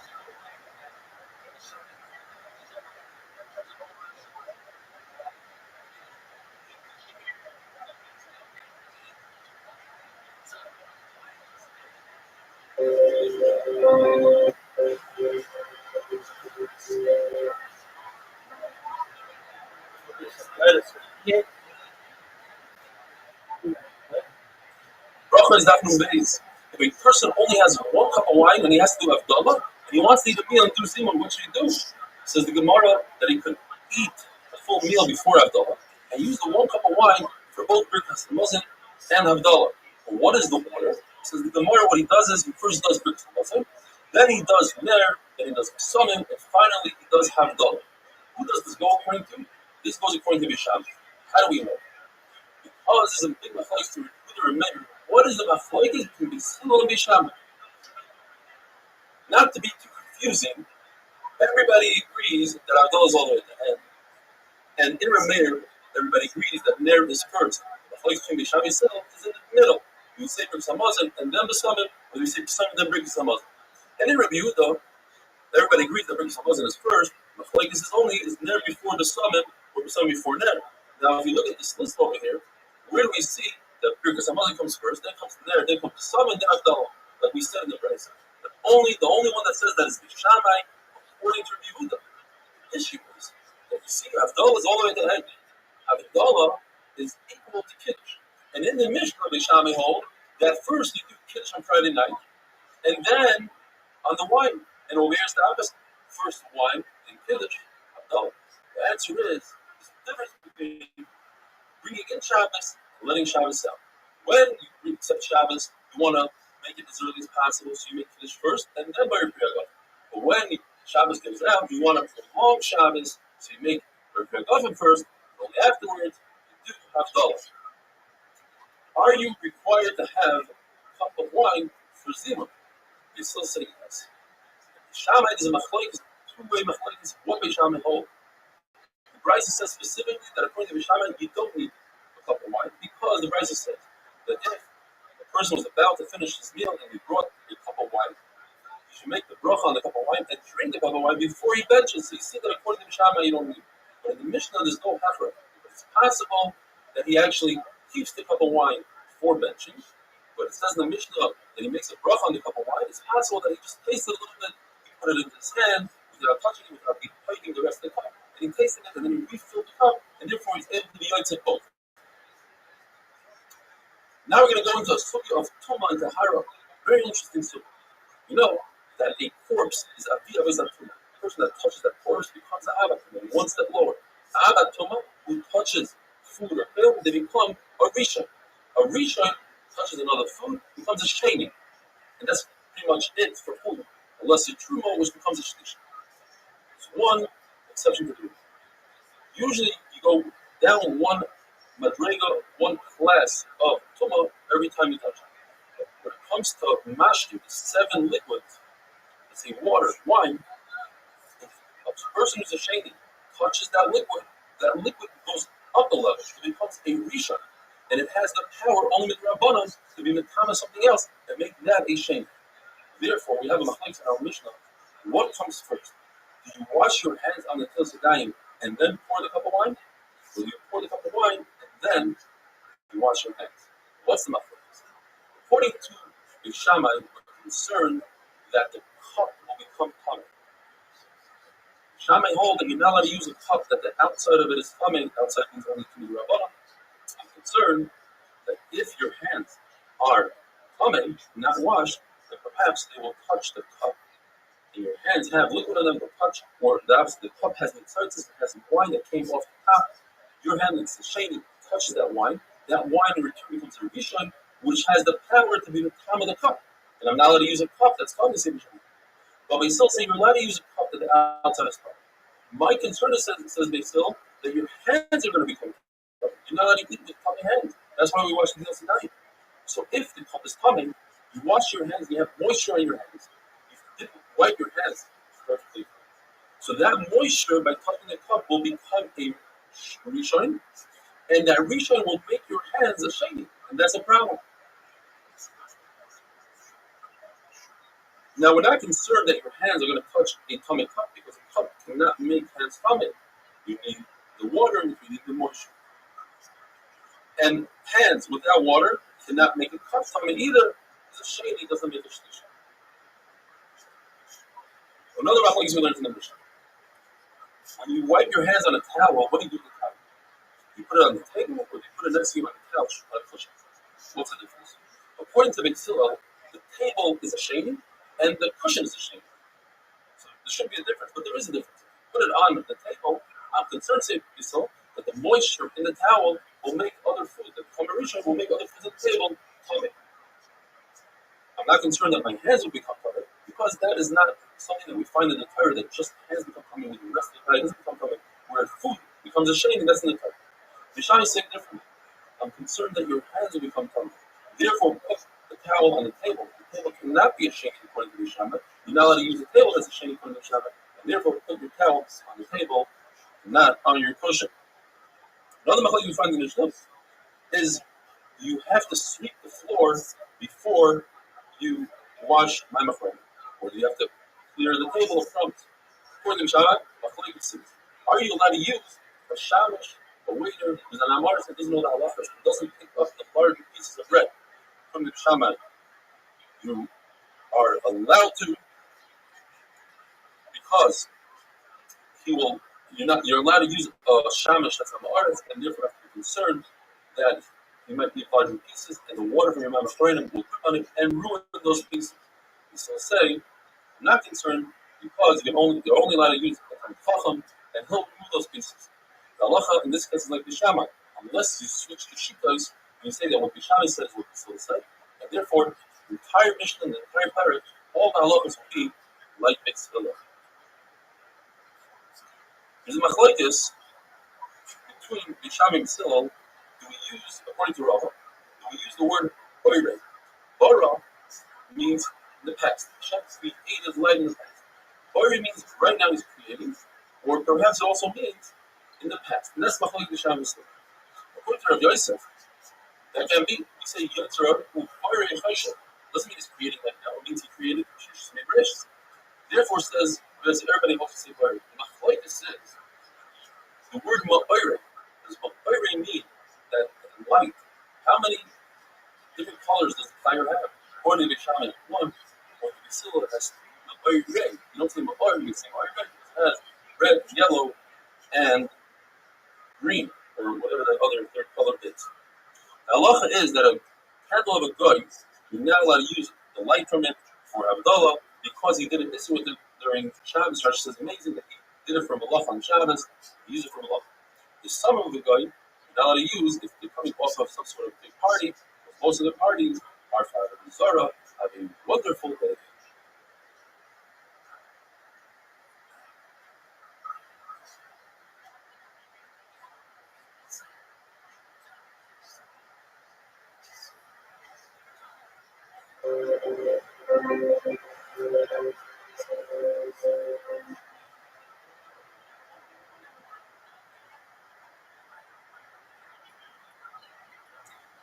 Bracha is definitely given. Today we're going to be discussing mainly the Abdullah candle and the summer. A candle that was lit on Shabbos, but beheter, for a woman who's giving birth, or a sick person, you're allowed to use it for Abdullah. A candle that was lit before Shabbos and burned through Shabbos, you're allowed to use it for Abdullah. But a candle that was lit before Shabbos by a guy and used on Shabbos for Isurim for the guy, you're not allowed to use after Shabbos. A candle has a combination of a flame that existed beforehand, an old flame, and every second it regenerates and becomes a brand new flame. Therefore, if after Shabbos a guy lights a candle from a Jew, or a Jew lights a candle from a guy, you're allowed to use it for Abdullah because it has a brand new flame in it. On the other side, if you take a candle on Shabbos from one domain and place it in another domain, you are chayiv because you're taking the old flame and moving the old flame into the new domain. So why is it that it's also to use a flame that a guy lit from another guy's candle? That's just like Sarah that you might use the original guy's candle right after Shabbos. There's a concept that the flame must be for light and not for any other purpose such as heat and cooking. Therefore, if one sees a very large flame coming out of a furnace, well, it depends. If it's the beginning of the process of heating up stones for lime, then you don't make a rough on it. But if at the end of the process and you're using that light, that fire for light, then it's mutter. What about the light in the shul? It very much depends. If they lit up a candle in honor of an important person, then you can't use it for Abdullah. If it's there for the caretaker, even though there's an important person there, but the caretaker needs his own light, you could make a rough on it. If there's a full moon that the caretaker doesn't need light, so even if the caretaker is there, you cannot use it for Abdullah.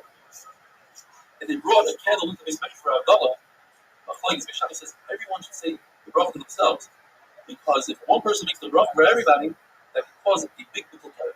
Just like if somebody sneezes in the middle of his you don't say, bless you, because that's bittul kara.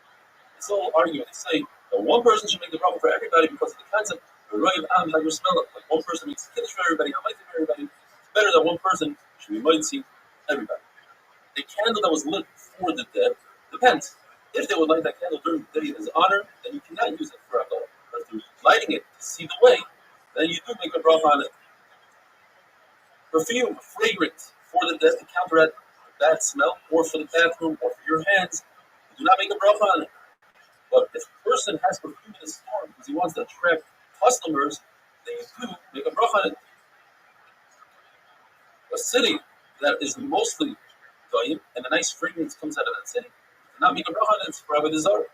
Therefore, if you have a city and a minority of the women that are Jewish use the fragrance for sorcery, for kishuf, and a minority of the Jewish women use it to put fragrance into their clothing, which doesn't count for Havdalah, and you have a minority that are goyim, the total amount could be a majority of smell that's not for Havdalah.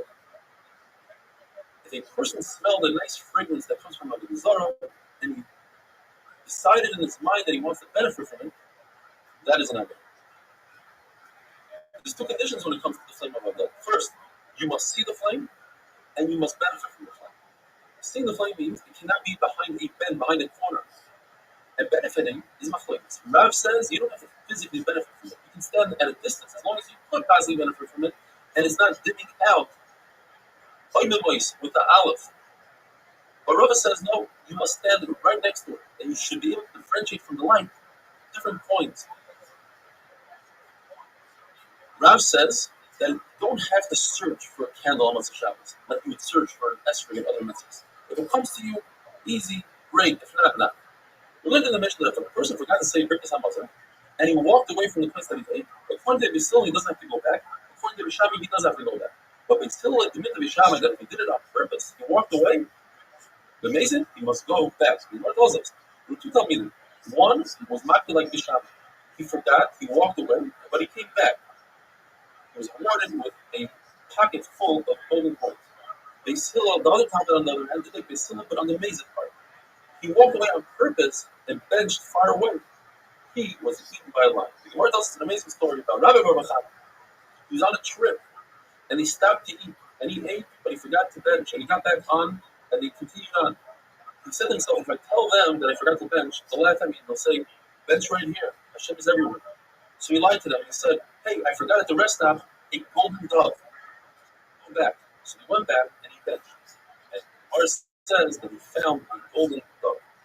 The reason why he used a dove is because Klal Yisrael is neutral to a dove. Once it's a dove, it's means. The mitzvah is saved Klal Yisrael. The Mishnah tells us that as long as the food wasn't digested, it's still saved from mother. What does that mean? The Mishnah says, as long as you're not hungry from that meal, you can still bench. If you walk 4 parseaux, it's the time of 4 parseaux, 72 minutes away, then you can still bench. It's more than that you can. And that's if you eat a very large meal.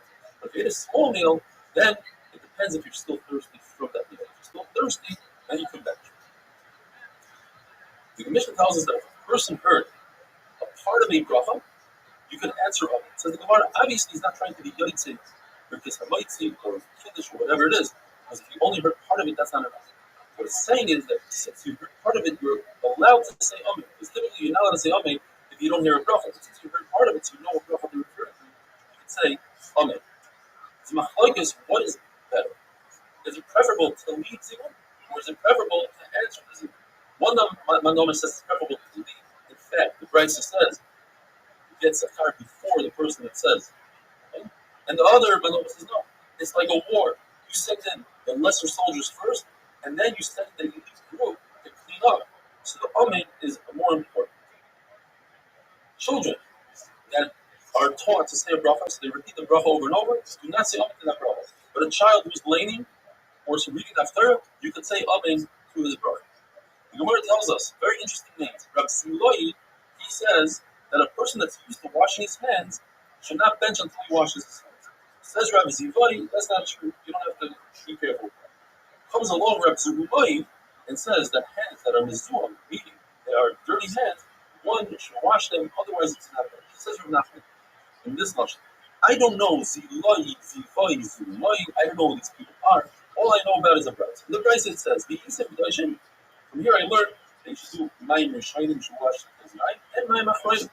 And then when the pasuk continues, it says Kif Chadosh is referring to oil. You should use oil on your hands. Ani Hashem teaches us you should bench Birkus Hazan. Have a wonderful day.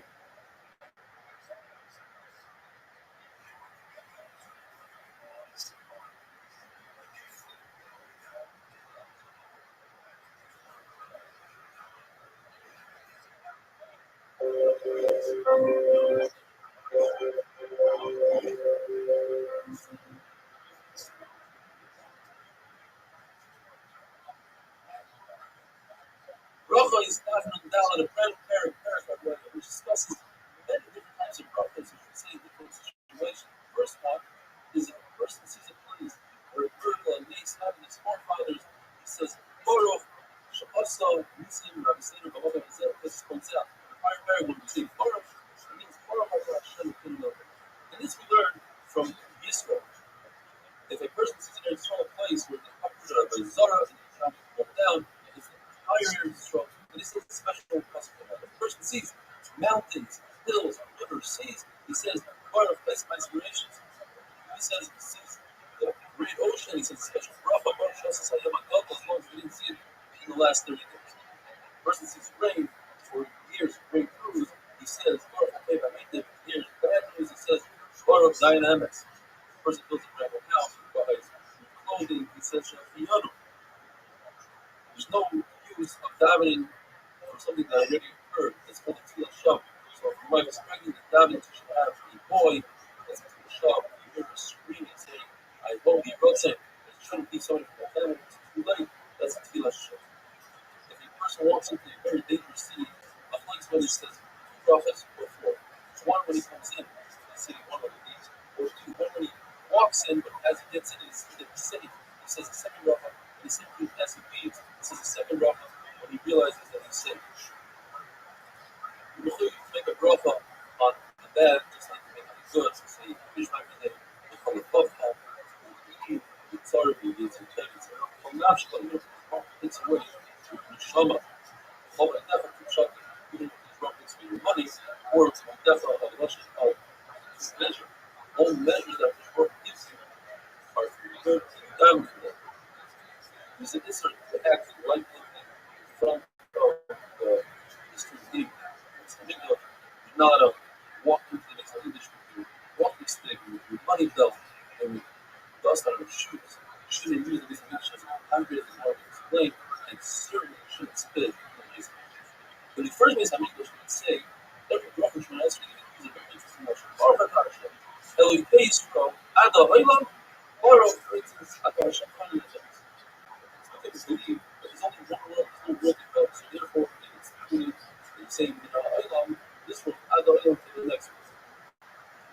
When you ask a friend and say, hi, how are you doing? Good morning, to use Hashem's name, just to read the question, really what the is. Ace lessons that should refer to yourself in certain situations to break the rules of the Torah in order to make peace with your friend.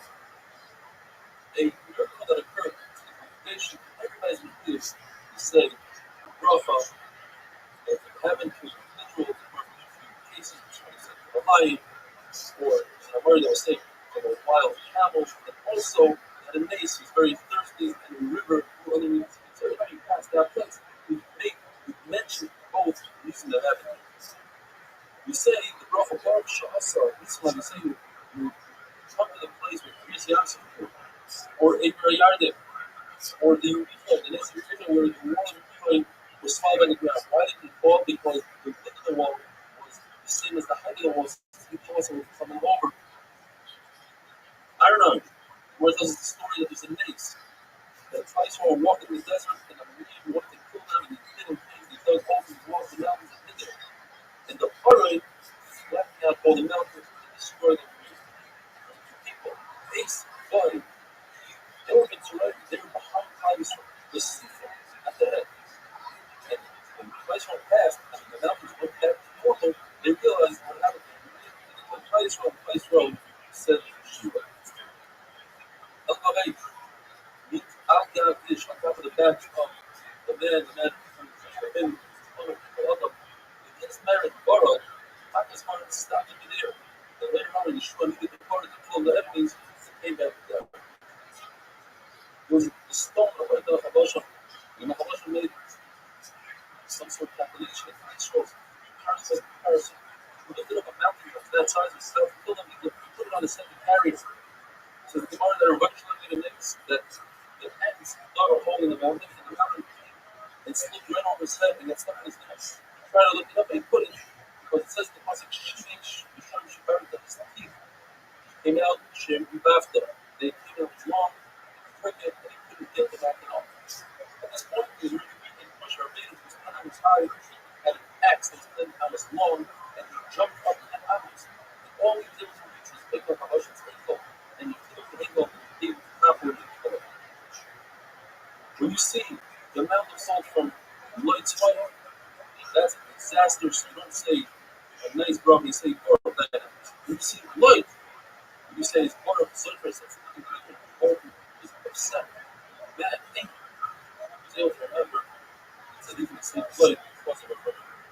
It says there are 4 people that must say Lloyd. The question of the word is Lloyd on the Chassadim type.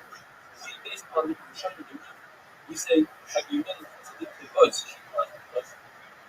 That is, people that cross the desert, the ocean, or a sick person who's ill, or somebody came to jail, then you say, Daimel, you need 10 people, 2 out of 10 must be Rabbi. Rabbi Yehuda says the was sick and he was healed. Rav Chana and 9 other people visited, and they told him, you mentioned Baruch Hu, you're giving you to us instead of giving you to the real.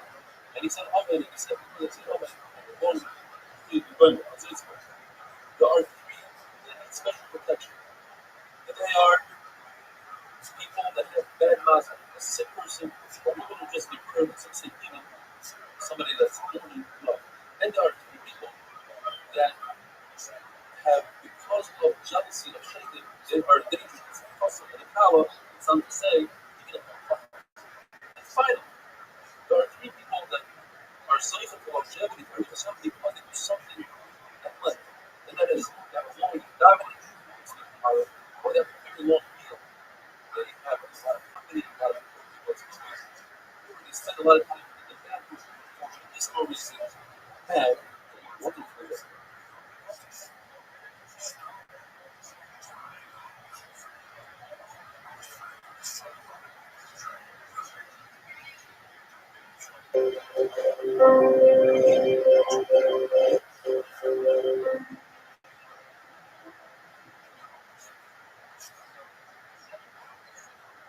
Romans 9:8, the Lord tells us that the opens up the fire of the water forces it. If you put yourself in a danger, you sit underneath the leaning wall. If you got a powerful, my friend, you can take care of it. In other words, you got a powerful, I'm perfect. Take care of that guy. And if you hug and hope, my feet are so great. Why don't you accept my feet up? That's the evil feet up. You should have come on. You should have learned to be davening, and perhaps davening to be accepted. As long as the Midrash insisted, this may have gave us an important right for bonus. Today we don't have a Midrash, so it's our table. When we read our table, we read the part tells us a list of 10 things that we remember. One of them is sitting in a bathroom in a squatting position. But we said that going to the bathroom is a really good thing for medicinal reasons. So the more yes, if you sit on a toilet, if you're today, that's good. The lifting state is good, but squatting is not. The Lord tells us that it's about Misa. No woman will be given our life. It seems like you're making a lot of money, you're so happy, you're probably selling pigs, probably a loan shark. He says, no, I swear that I don't do that. But my house, full of expenses, are before bathrooms, and you can stop and check my body. In other words, it's a good thing to go to the bathroom. There are 3 things that shorten a person's life. If a person refuses to do things that turns hyenas of our life, so if you don't do it, you get the person. A person refuses to leave the zero that has been believed, and a person who uses his position as a rabbi and uses it in the wrong way, like Yosef Tzaddik, who was punished for about 10 years of his life for every time that his brother said the word, your servant, our father, and him protects. There are 3 that need Rachamim, a good king, a good ear, and a good dream, which we will discuss in the sermon. ultimately, Baruch himself decrees that his cabin or the opposite of that is plentiful, a lot of food, and the leader of the community, the racial home. Baruch doesn't put somebody in a position to lead the community unless the community agrees that you don't put me for a bingo. If you agree that you put sallow place, if for you it's certainly good for relationship, so it's not enough. So that's why it's right. So that's why it's right. Why is said the same thing? If it's good, by the way, if it sounds only 15 years old, then it's good for you, which are big. But it's really good for us, which are big. Some say it's actually precedent itself. You reverse the Barbara said, itself first make a heart, then the Caleb, and then the Mishra. Itself said, make sure I made use those words. Call him by his name. Make sure I made. Are you sure that's what Hashem said? First, you have to build a house, then you put the vessels in there. Hashem told him, are you sure you're not going to sell, kill? Are you sure you weren't in the shadow of Hashem? You really have to come up with yourself. It's all that tremendous possible. People had to take the letters that probably used to create the world. Zero place, yes. Fourth one says, only use wisdom for people that have wisdom. And here comes the amazing sugya of dreams, a very lengthy sugya that says numerous words regarding dreams. First, the worst dream a person would have is dreaming that he's fast. He's fasting. A dream that nobody can decipher is great. It's like a letter that hasn't been opened. Once you open it, then the problems start. Good dreams, bad dreams, they don't happen 100% as you dream them. A bad dream is better than a good dream. When a person has a bad dream and he's sad about it, that sadness is actually part of and it does away with the dream. On the reverse side, a person has a good dream and feels all good about himself, that actually takes away from his sachar. A bad dream is worse than an malchus. We learn from Yisrael Tzaddik that not everything in the dream comes true because he's talking in the dream about his mother dying and his mother wasn't alive anymore. And you learn from Yisrael Tzaddik that sometimes it can come 2 years for a good dream to come true. A tzaddik such as Rabbi never dreams a good dream. And Russia, never dreams a bad dream. It says in the Pasuk, the Surah left on Ra. We learn from this Pasuk that the tzaddik dreams a good dream, he'll forget about how he wakes up, and therefore, in fact, it's a good dream. And when the Pasuk says, the negative great crab on the left arm should find you back from a long trip, he should not find his wife in a state of suffering. Any person that doesn't dream at all, for 7 days, is considered bad. A person is really worried about his dream. They should go in front of 3 people that they should do Chalai. They should make this Chalai better. They should tell them. Talmud has a so really good dream. And they tell them, Talmud heavy, it's a great dream, it should be good. Should seal 7 zeros that's good. And they should say 3 psukim that are in the reverse be about redemption, choice, and choice that we say to believe in it. Lord told us, be friends. I'm the Rabbi and Rabbi sitting together. He said, why don't we each say a statement that the others have never heard? So the first thing that he said, you don't know what dream means, you're worried about dream. So you should you should say the Rothschild today, Rothschild that says, I'm yours, etc. Very long Rothschild, and you're supposed to finish all that Rothschild with everybody as you're saying Amen. But if you miss the vote, and they don't say Amen in Rothschild, today you're supposed to say, the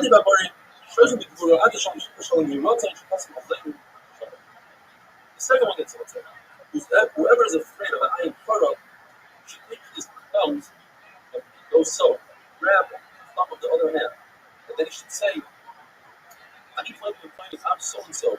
This area is I'm a descendant of Yosef. You're not a direct descendant. You probably have some Yosef loving you, and therefore Yosef Tzaddik, his descendants don't have a heart. What about your own hand? Try to steer at your left nostril. And then the third one gets up and says, the sick person should not announce and tell everybody about his disease on the first day. But after that, he shows that people should down to him, and he feels really down. His Rabbi, he's not sick. He told his Rabbi, don't tell anybody. But after that, he said, tell everybody, whoever loves Rabbi should down to Rabbi, and whoever hates Rabbi should be happy that Rabbi is sick. Because when the enemy is happy that he's sick, that disease disappears. Shmuel says that when we had a bad dream, we'd say the puzzle, On the other hand, we have a good, we could say, in a continued question, Chalevish, the neighbor was. Chalevish are not there. In fact, it says in the Pasuk, Chalevish that we buy. We should consider food. On the other hand, the contradiction. Consider people, Chalevish are the neighbor. He said, well, if you come to a malach, then you know it's true. It's from a shitty, no, it's false. Allah says, slightly, if you want to form people that know how to replace your religions, they know how to decipher people. When each one came different opinions about the reporting of different one, and both 24 came true, or either three into the harmonization. Wonderful.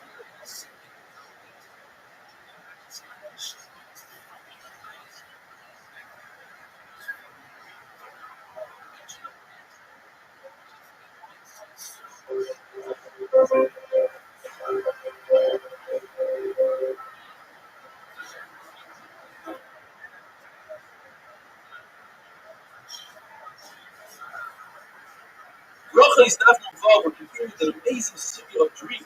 Behind me is a mural that a rabbi going to marry Yeshua passing through himself and gave me as a gift. Fixed all the dreams of today and tomorrow's daf. Gemara tells us, whatever you do during the day, that's what you dream at night. Gemara tells us two stories. We're going to the Jews and said, if you're so smart, what are we going to dream tonight? The Jews inserted something in their mind during the day so that they think about it and they dreamt about it.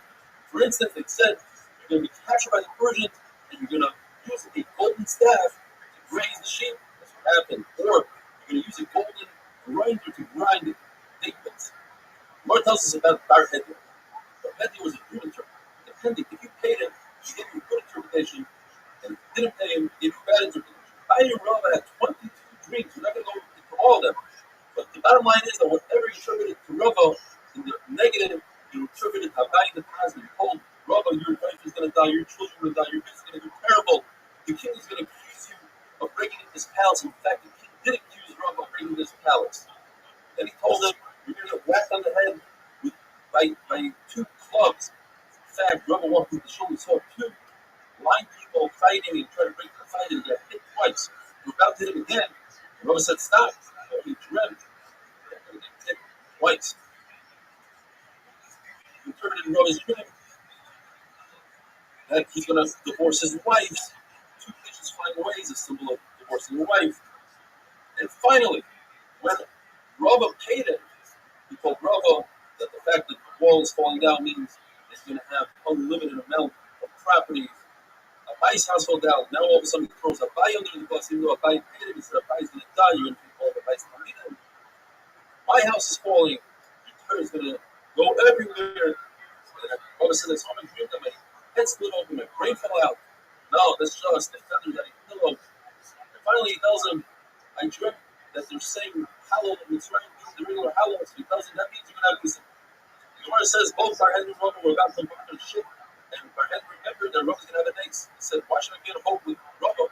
If the boat sinks, he'll have an ace. I'll die. So he jumps off the boat.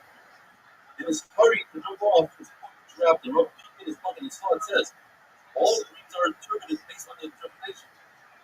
Rava looks at Barhead and he says, Rasha, why do you interpret my dreams that way? Look what you did to me. You killed my wife and my children and my business. I forgive you for everything, but I do not forgive you for killing the daughter of the Fizda of my wife. And it gives him a curse that his head should split open and his brain should fall out. That is a very difficult thing to happen.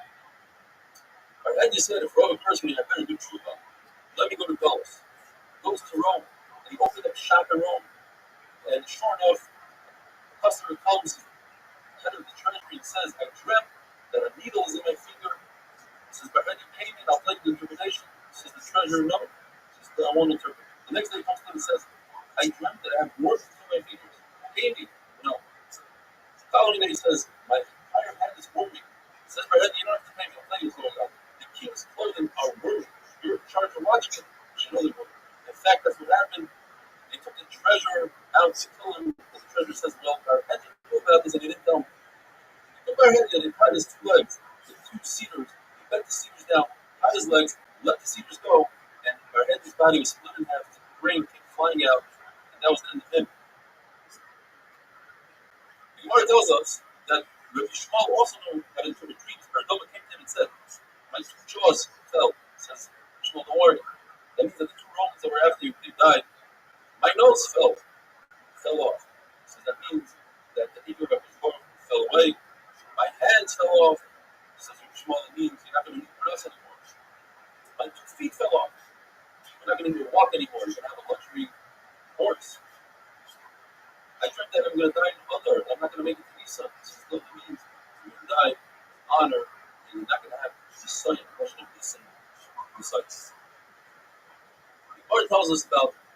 probably the worst character in all of Shas. Two people came to Rabbi Shmuel and says, I dreamt that I was pouring oil on top of olives.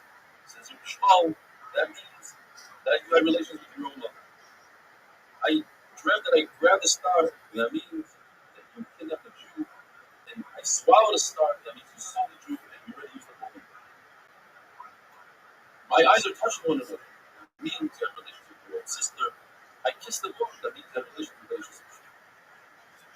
I stepped on the side of a shadow of a hadas. That means in relation to the Naira and Rasa. I saw a shadow above me, but it was under me. That means that your relations the wrong way. I saw ravens around my bed. That means you become many women. I grabbed onto two pigeons and they flew away. Sent away with two wives without giving them a gift. I killed an egg. That means you steal from the dead bodies. Says the Snooki, unbelievable. I agreed to everything. I did all what those things you mentioned, but I did not steal to the dead. At that moment, a woman comes and says, that coat that you're wearing, you stole off the dead. And finally, and this is incredible, why would Rabbi Shmuel help him? I'm not sure. Because Rabbi Shmuel had dripped, and the father said, he left me money in the window. He says, that means that he left me money that you need, and you're seeing the effects he's money. If a person dreams about a well, that's a sign of either peace or of Torah, and Rabbi says, of life. If a person dreams of a river, a bird, or a pond, it's a sign of peace, as long as the pond doesn't have any meaning. There are 11 things that the Gemara brings down, and you can't get into it because it's very lengthy, but each one you have to say a specific puzzle, and not a different puzzle that could be detrimental to the dream. If a person dreams about a river, about a bird, about a cat, about grapes, it's supposed to say special psukim, about a shoy for a dog, a lion, if you're shaving, a well, a reed, or an ox. If a person dreams about a reed, he should anticipate chachma. If he dreams about weeds, plural, he should anticipate bina to understand. If a person dreams about gourds, parts of cotton and wax, it's a different dream. Gourds are dreamt only by people that have Yerushalayim. There are 5 things that are said about an ox. If you eat its meat, you become wealthy. If it gores you, your kids will be great at learning. If it bites you, you'll have Yisurim. If it kicks you, that means you have a very long journey ahead of you. And if you ride it, that means you're going to climb to greatness. But if it rides you, then that means it's a sign of death. If you dream about a donkey, you should be waiting for Yeshua. If you dream about a cat or pen, if you call the cat Shura, then you'll have a nice song. If it's called in your city Shimra with a yud, then you'll have something bad will change. If you dream about white grapes, that's a good sign. Black grapes depends. If it's in the right time, it's a great sign. If it's not in the right time, not in the season, it's a bad sign. If you dream about a white horse, that's a great sign. A red horse, depends if it's moving nicely, that's a great sign. If it's galloping, that's a bad sign. And finally, if you see a Yishmaeli, a parrot, that's the son of Avram, Shmuel, then you should know that your tefillah will be established. If you see a camel in your dream, that's a really bad sign. Have a wonderful day.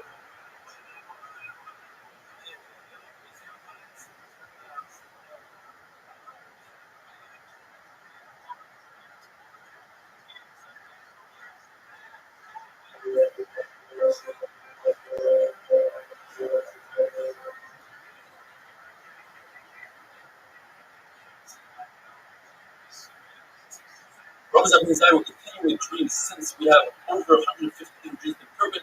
We are going to go over the 8-minute application. If a person sees a camel, that means he's supposed to die, but he's going to live. If a person sees an elephant with a saddle, that's a great thing. If he sees 2 elephants, it's even better. If a person dreams the name written down, with 1 nun, they'll see a nest. If he sees names with 2 nuns, like Chanina Yochanan, they'll have multiple Nisa. If a person sees the word Hesped, that means he will have Rahmanas on him, and they will redeem him from Shemai. If a person sees himself saying, Yishmei Rabba, he's promised to have a Rabba. If a person sees himself saying Shema, that means that he's heroic to have the Shema on him, but his generation is the cause that it's not. If a person sees Tefillin, then that means he'll grow in godless. If a person sees that he's davening and he didn't finish the davening, that's a great sign that there's certain illicit relations that a person dreams of on condition that he didn't think about these people beforehand, didn't know these people, or in the case of his sister or his mother, he knew them but he never thought about them. If he dreams about them, it's his sister is Chachma, his mother is Bina Naira Urasa, is Torah, Ashes Ish. But B, Ben Olam Haba. If a person dreams of, there should be something, he dreams of wheat, is peace. Barley is one of any virus. The person dreams of grapes. That means his wife will miscarry. A grape branch is Mashiach. A fig means that his Torah will be kept. A pomegranate plant, if it's small or big, his business will expand or multiply or grow. If it's split, then he's Chacham. It's a sign of Torah. If he's Amar, it's a sign of mitzvahs. If he sees olives, then his business will get better. If he sees olive tree, he'll have many children. And if he sees olive oil, that's the light of Torah. If a person sees a pig, the Tamil Chatayim, he won't have any affairs. If a person dreams of a goat, he'll have a great year. Two goats, he'll have 2 good years or more. If he sees Hadas, that means his business will be successful. If he doesn't have a business, he'll inherit one. If a person sees an Esri, now we're going to the Arba Minim. If a person sees an Esri, that means that the Baruch Hu thinks he has it's beautiful in front of the Baruch Hu. If a person sees a Lulav, that means he's one heart with the Baruch Hu. If a person sees a goose, that's a sign of Chachma. And if he has relations with the goose, that's a sign that we come to Rosh Hashiva, like Rashi said he dreamt. If a person sees a chicken, that's a sign of having a Ben Zachar, multiple chickens, multiple Ben Zachar. If he sees a female chicken, that means he'll have a beautiful garden and simcha in his life. If a person sees eggs, or any round thing that's closed, like a nut, or a glass key, or a cucumber, that means that his request is suspended. But if it breaks open, then his request will be answered. If a person dreams that he goes into a city, his things will be taken care of. If he dreams that he's shaving, that's a good sign. And if he's shaving his beard as well, that's a sign that good things will happen to his family as well. If a person is sitting on a small boat on top of the waves, that's a sign that he is going to have a good name. And if he is in a very large boat, his family will have a great name as well. If a person goes to the bathroom without using toilet paper, that's a great sign because he's ridding his body of all the bad stuff. If a person goes up onto the roof, that means he's going to grow, and he goes down, that means he's going to be the opposite. We're going to buy you no. Once you go up, even if you come down, you're still going to be great. If a person is ripping his clothing in his dream, that means currently exerted din. If a person is naked in Chutz La'aretz, that means he's stripped from all Averis. If he's naked in Eretz Yisrael, that means he stripped himself of all of the mitzvahs. If the cops grab a person, that means he'll have protection. If they chain them up, he'll have double protection. If a person sees himself in a march, then that means he'll be a Rosh Hashiva. If he sees himself in a forest, he will be the head of the Rosh Hashiva. If a person sees himself with a snake, that's a great sign. That means also the snakes don't have to work for their food. If the snake bites him, he'll have double parnasa. And if he kills the snake, that means he won't have parnasa, even though Rav Shisha said that his parnasa will double. That's because Rav Shisha dreamt and he wanted to give a good interpretation for himself. All liquids are a great sign besides wine, which if it's Talmud Chacham is a great sign. If he's not Talmud Chacham, it depends, so there's no real interpretation for it. The Gemara says if a person sees Sefer Melachim in his dream, that means he'll rise greatness. He sees the Cheskel, that means he'll have the Chachma. Yeshaya is in the Chama, Yirmiyah is Puranas. The person sees Tehillim, Shir Shiri, David HaMelech, Ben Azai, that's a sign of Chasidus. The person sees Mishlik Melech and Rabbi Ben Zoyma, that's a sign of Chachma. The person sees Iya of Kiris, Achal, Shmuel Ben Elisha, that's all a sign of Puranas. If he sees Megillas Esther, Yonah, that is a sign that will have a name. If you see Rabbi Ben Azariah, that's a sign of wealth. If a person sees metals in his dream, that's a great sign. However, that comes to exclude. If he sees a hoe, a matic, and an axe with a handle, those are all items that you can do great damage with, so it's a bad sign. All fruits are a great sign besides dates that are not ripe. All vegetables are a good sign besides the heads of turnips, which resemble a club like we had the other day, rubbing that hit by a club. All colors are great besides the color blue, which if a person is blue in the face, that's a bad medical sign. There are 3 things that go into the body and you don't benefit from them. Sharis, inferior dates, and unripe dates. There are 3 things that don't go into the body and the body benefits from it. That's bathing and anointing oneself and going to the bathroom. There are 3 things that have resemblance to the Mabot, and that's Shabbos, the sun, and the bathroom. There are 3 things that calm a person down. That's good sound, music, or a good voice actually brings out a woman, and a good sighting, like nice pictures, buildings, and good smell. There are three things that expand a person's mind, and that is a beautiful house, a beautiful wife, and beautiful vessels. There are five things that are one of 60. Fire is 1/60 of Gehenna. Honey is 1/60 of the man. Shabbos is 1/60 of the Loyal Haba. Sleeping is 1/60 of death, and a dream is 1/60 of a nevuah. There are six things that are great for a sick person: that's sneezing, sweat, diarrhea, carry, sleeping, and dreams. Six things will heal a sick person, and that is cabbage, the womb, intestines, diaphragm. Some people say small fish, meat, and dry pennyroyal. 10 things will cause a person to become sick again, and even worse. That is, if you eat the meat of an ox and a bird, if you eat roasted meat or an egg, if you shave, or if you eat pressed milk or bathe, eating nuts and cucumbers. Cucumbers are very difficult on the body, like swords, but that's the large cucumbers. The small cucumbers, the Gemara always says, the Rabbi Antoninus always had small cucumbers on the table. They're very wealthy, even in the summer, even in the winter. If a person dreams about a dead person in his own house, that means a sign of peace. If a dead person is eating or drinking, it's a good sign. If a dead person removes shoes from the house, that's a bad sign. Anything he removes is good besides shoes. Anything he gives you in the dream, that's good besides if he gives you dirt and mustard. If a person sees Avodah Zarah, or mentions Marsulis, he should say, Hashem has Rahmanas even to those who do against his will. If you pass by a place that Avodah Zarah was uprooted in their scrolls, you should say, it's a shame. Just like this Avodah Zarah was uprooted, from all over Israel, the hush of the Necha, and you should turn the hearts of these people to do tshuva. The Tanakh says, don't say that because they are mostly goyim. But Shmuel says, even Chutz, since all the goyim are going to become gerim, you should say that there as well. Have a wonderful day.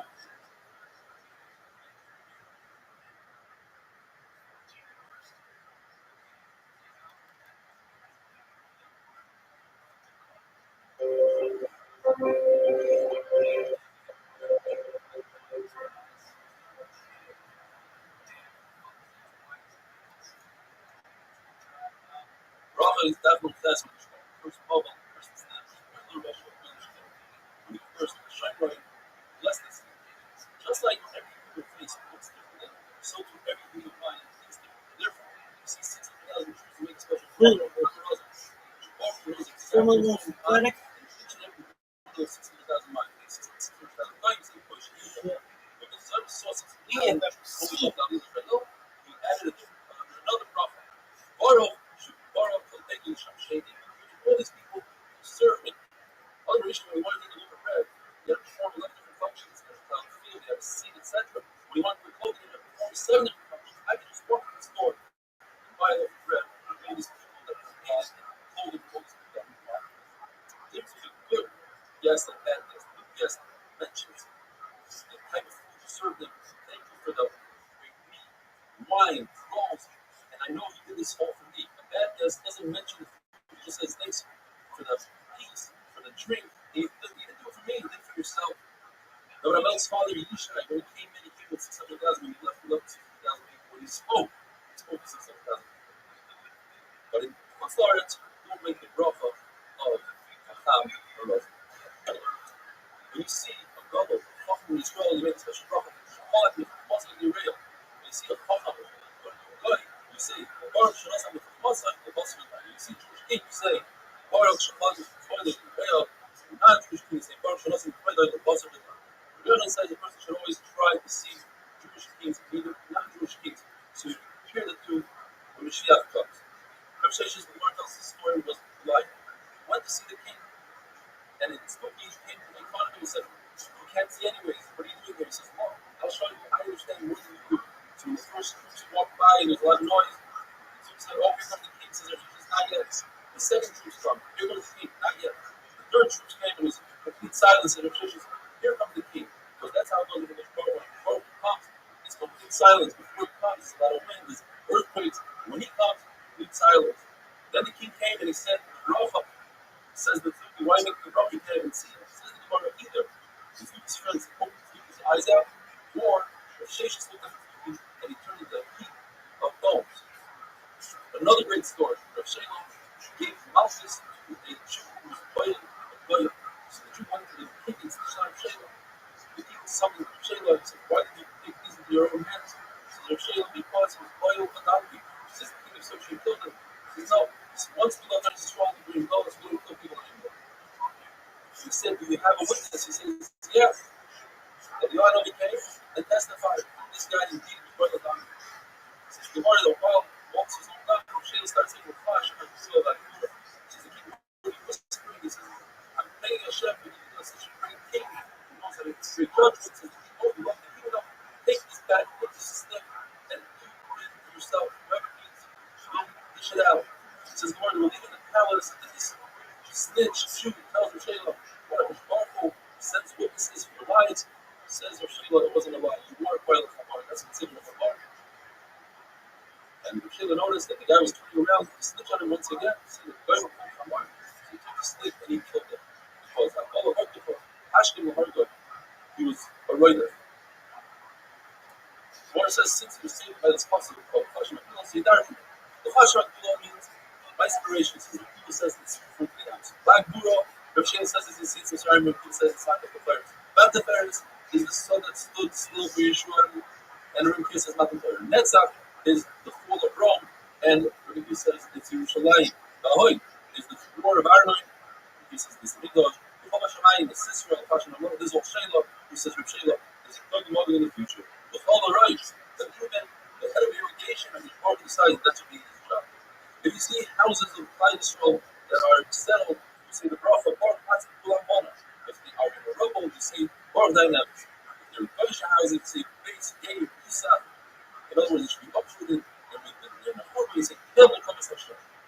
Says Gemara, a story, Kula Rav Chisda were walking by the rubble of the house of Rav Chana Bar Chanilai, and Rav Chisda let out a sigh. Says, I have to sigh to remove your body. So Rav Chisda, how can I not sigh?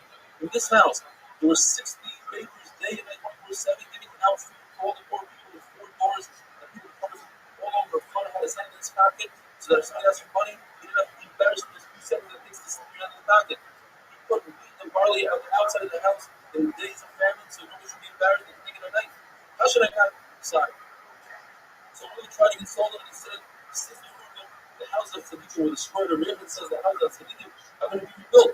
He wasn't consoled. So he said, listen, you know better, you're just asserting like a farce. That the Lord's home that is destroyed, so yours.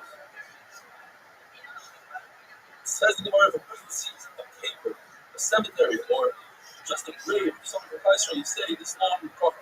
Or that Hashem, she also has something, he still has something, he could have something, he also has something, but also that could come within. The Nachman used to say, you did have it, and you end off, you did have this repulsion, you also have the Yosef, or Kayas, or that Hashem, you say, situation great, you say, question. You should look at if you see a friend that you haven't seen in 30 days, you should say, it's more than 12 months. You should say, the Chayim makes Rabbi say, it takes 12 months to forget about the dead. You should move it down in our days, but don't really say this bracha. Rav Huna, the son of Yeshua, another great story. They were walking and they bumped into another brother Rabiko. It was a big couple. So they said 2 brachas on him. First of all, Shafiyah, they haven't seen him in 30 days. Second of all, they said, I should follow him. Supposed to be right up. Said, let me do one more than you. I'll say a 3rd brother. Let me say to Chachamaz, because you are equal to 600,000 people. Look at it, 600,000 people. What are you so smart? You made something up. They looked at him and he died. Worse, they said in the Mishnah, you see different types of people. So one of them says in the Gemara, you see a Bahamdik, somebody that has major threats, discolored face. You say, Vishana Arios, special brother. That's if he was born like that. But if it happened later on in his life, you say, Dayan Emes. You see a picture, or a white person, very white, or a very heavy or elongated face, a warning face. You see, Baruch Shana Esabrios. If a person doesn't have hands and have feet, or is blind, or he has heel that's matted, it's one piece, then you say, Baruch Emes. A person sees an elephant, a monkey, or an owl, you say, Baruch Shana Esabrios. You see beautiful creations, you see beautiful trees, say, Baruch Shekavla very long. You learn from the Mishnah Zikin. What's a Zikin? It's a Shabbat. Some say it's a Shabbat, a fine start. Says Shmuel, I know what happens in heaven, like I know the splits here in our day. I just don't understand this Shabbat. If this Shabbat goes by Sil, then the world will be destroyed. That's to see that it goes by Sil. That's just its blow. That's one Shabbat. Another Shabbat is there's a curtain that's torn and you see through it. Or the Shabbat is Shabbat comes this way and another star comes towards it, that other star backs up. But for us it looks as if Shabbat is continuing, and that's why it seems like totally different. It doesn't have any wonderful day.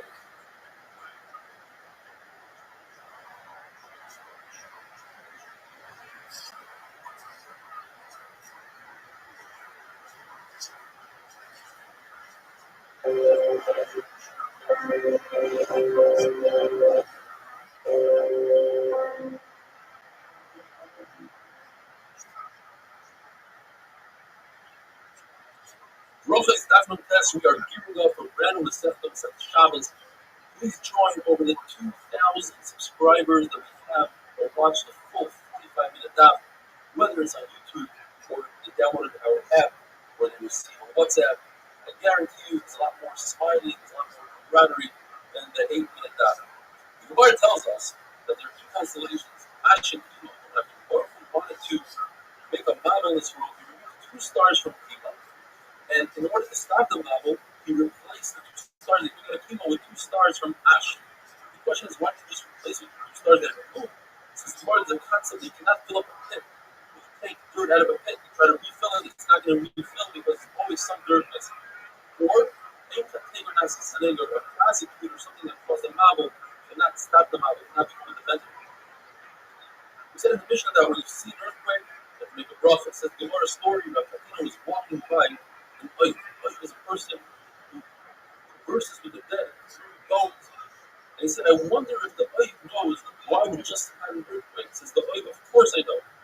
So when the Gemara thinks about lice from those, he sheds 2 tears. And those 2 tears create the earthquake. He says, Rav Katina, it's not true, he's lying. Then there should be 2 earthquakes. He says the reason why Rav Katina is lying is because he won't follow. But in fact, he was right that the art first, 1 championship. Thunder is correct. It says the Gemara is going to show either them. 2 Clouds championships, 10 and 1. bump into each other, or when clouds pour water one into another, or Rafa says it's when the lightning strikes the hail of the cloud, and that creates the sound that brings the Gemara says the shot the best. Another shot is the wind goes through the hollow cloud, similar to when wind goes above a barrel and creates that. 4 championships. It says winds, very strong winds like tornadoes and 5 hurricanes. championships. 11 and 0. Rafa I had one team says, that fucking went we have a undefeated. tradition that hurricanes do not start at night to give people a chance What's to the escape. story? You can start in a day and go into the night. Fantasy It's basketball. going to last for 2 hours straight. There's always some sort of break you need to do. It says in the Mishnah that when you see lightning, say, Rabbi says that our extreme lightnings are terrible of Mishnah. That is, if it's a single lightning, if it's a white or yellow lightning, then there's a cloud that comes from Myra and comes around to the north, or 2 clouds that seem like they're going to bump into each other. That's a time when it has to die. Rabbi Shmuel says there's like a whole created thunder just to scare people and to take out their crookedness in their heart. When you see the rainbow, you should not bow to it because it looks as if you bow to the rainbow. Rather, you say, Baruch Zecher Abris, you go to me, Abris of us, it's not going to Nabo, it's never Abris of Amara. Rabbi says that when there are winds of lightning and thunder, mountains, river, all those make Rabbi says when you see lightning and thunder, you can make either or. But when you see mountains, you can only say, place some nice and gracious. You can't say you put the drugs on the other because this particular mountain is not in the entire world, whereas lightning exists in the entire world. It's called a clear sky. It's Provided it happens after it rains the entire night and then comes a northern wind, according to True Levi, saying by separations, the reason says that once you screwed up the Samidosh, there's no such concept as a clear sky. The Gemara says, when you see the sun as it was created, actually, just to make gracious. In other words, the sun was created according to this Omar on Wednesday, Tuesday night at 6 o'clock. The only time that the sun will be back at that position is every 4 years since the year is 365 days. Divided by 4 for 4 seasons. Any other season is 21 days, 7.5 1. in order for the sun to be at its position at 6 p.m. That can happen only every 4 years. But to happen at 6 p.m. and on a Wednesday or Tuesday night, early Wednesday, that only happens every 28 years. If we wait for 28 years at the same time, that Saturn, which was also created at 6 p.m. on Tuesday night. The worst we did It has to be at that exact time that Saturn was created at 6 p.m. And that's when we say the following morning, so that everybody gets together and says it. But that's because that's when the Lord created the sun. worst we did We're saying the Lord says it's roughly known stars, the moon, the zodiac, make bracha, but he said considerations. He says on the great ocean, there's the Atlantic or the Mediterranean, you say a special bracha when you see it at least after 30 days. At least 30 days. Shout out to National College. You also make a bracha on the 4 rivers mentioned in the Torah. If Listen, listen, folks. Shout Shout out to the nappy-headed hoes. the river, no longer say bracha. On the river, you see. I'll say whatever the fuck I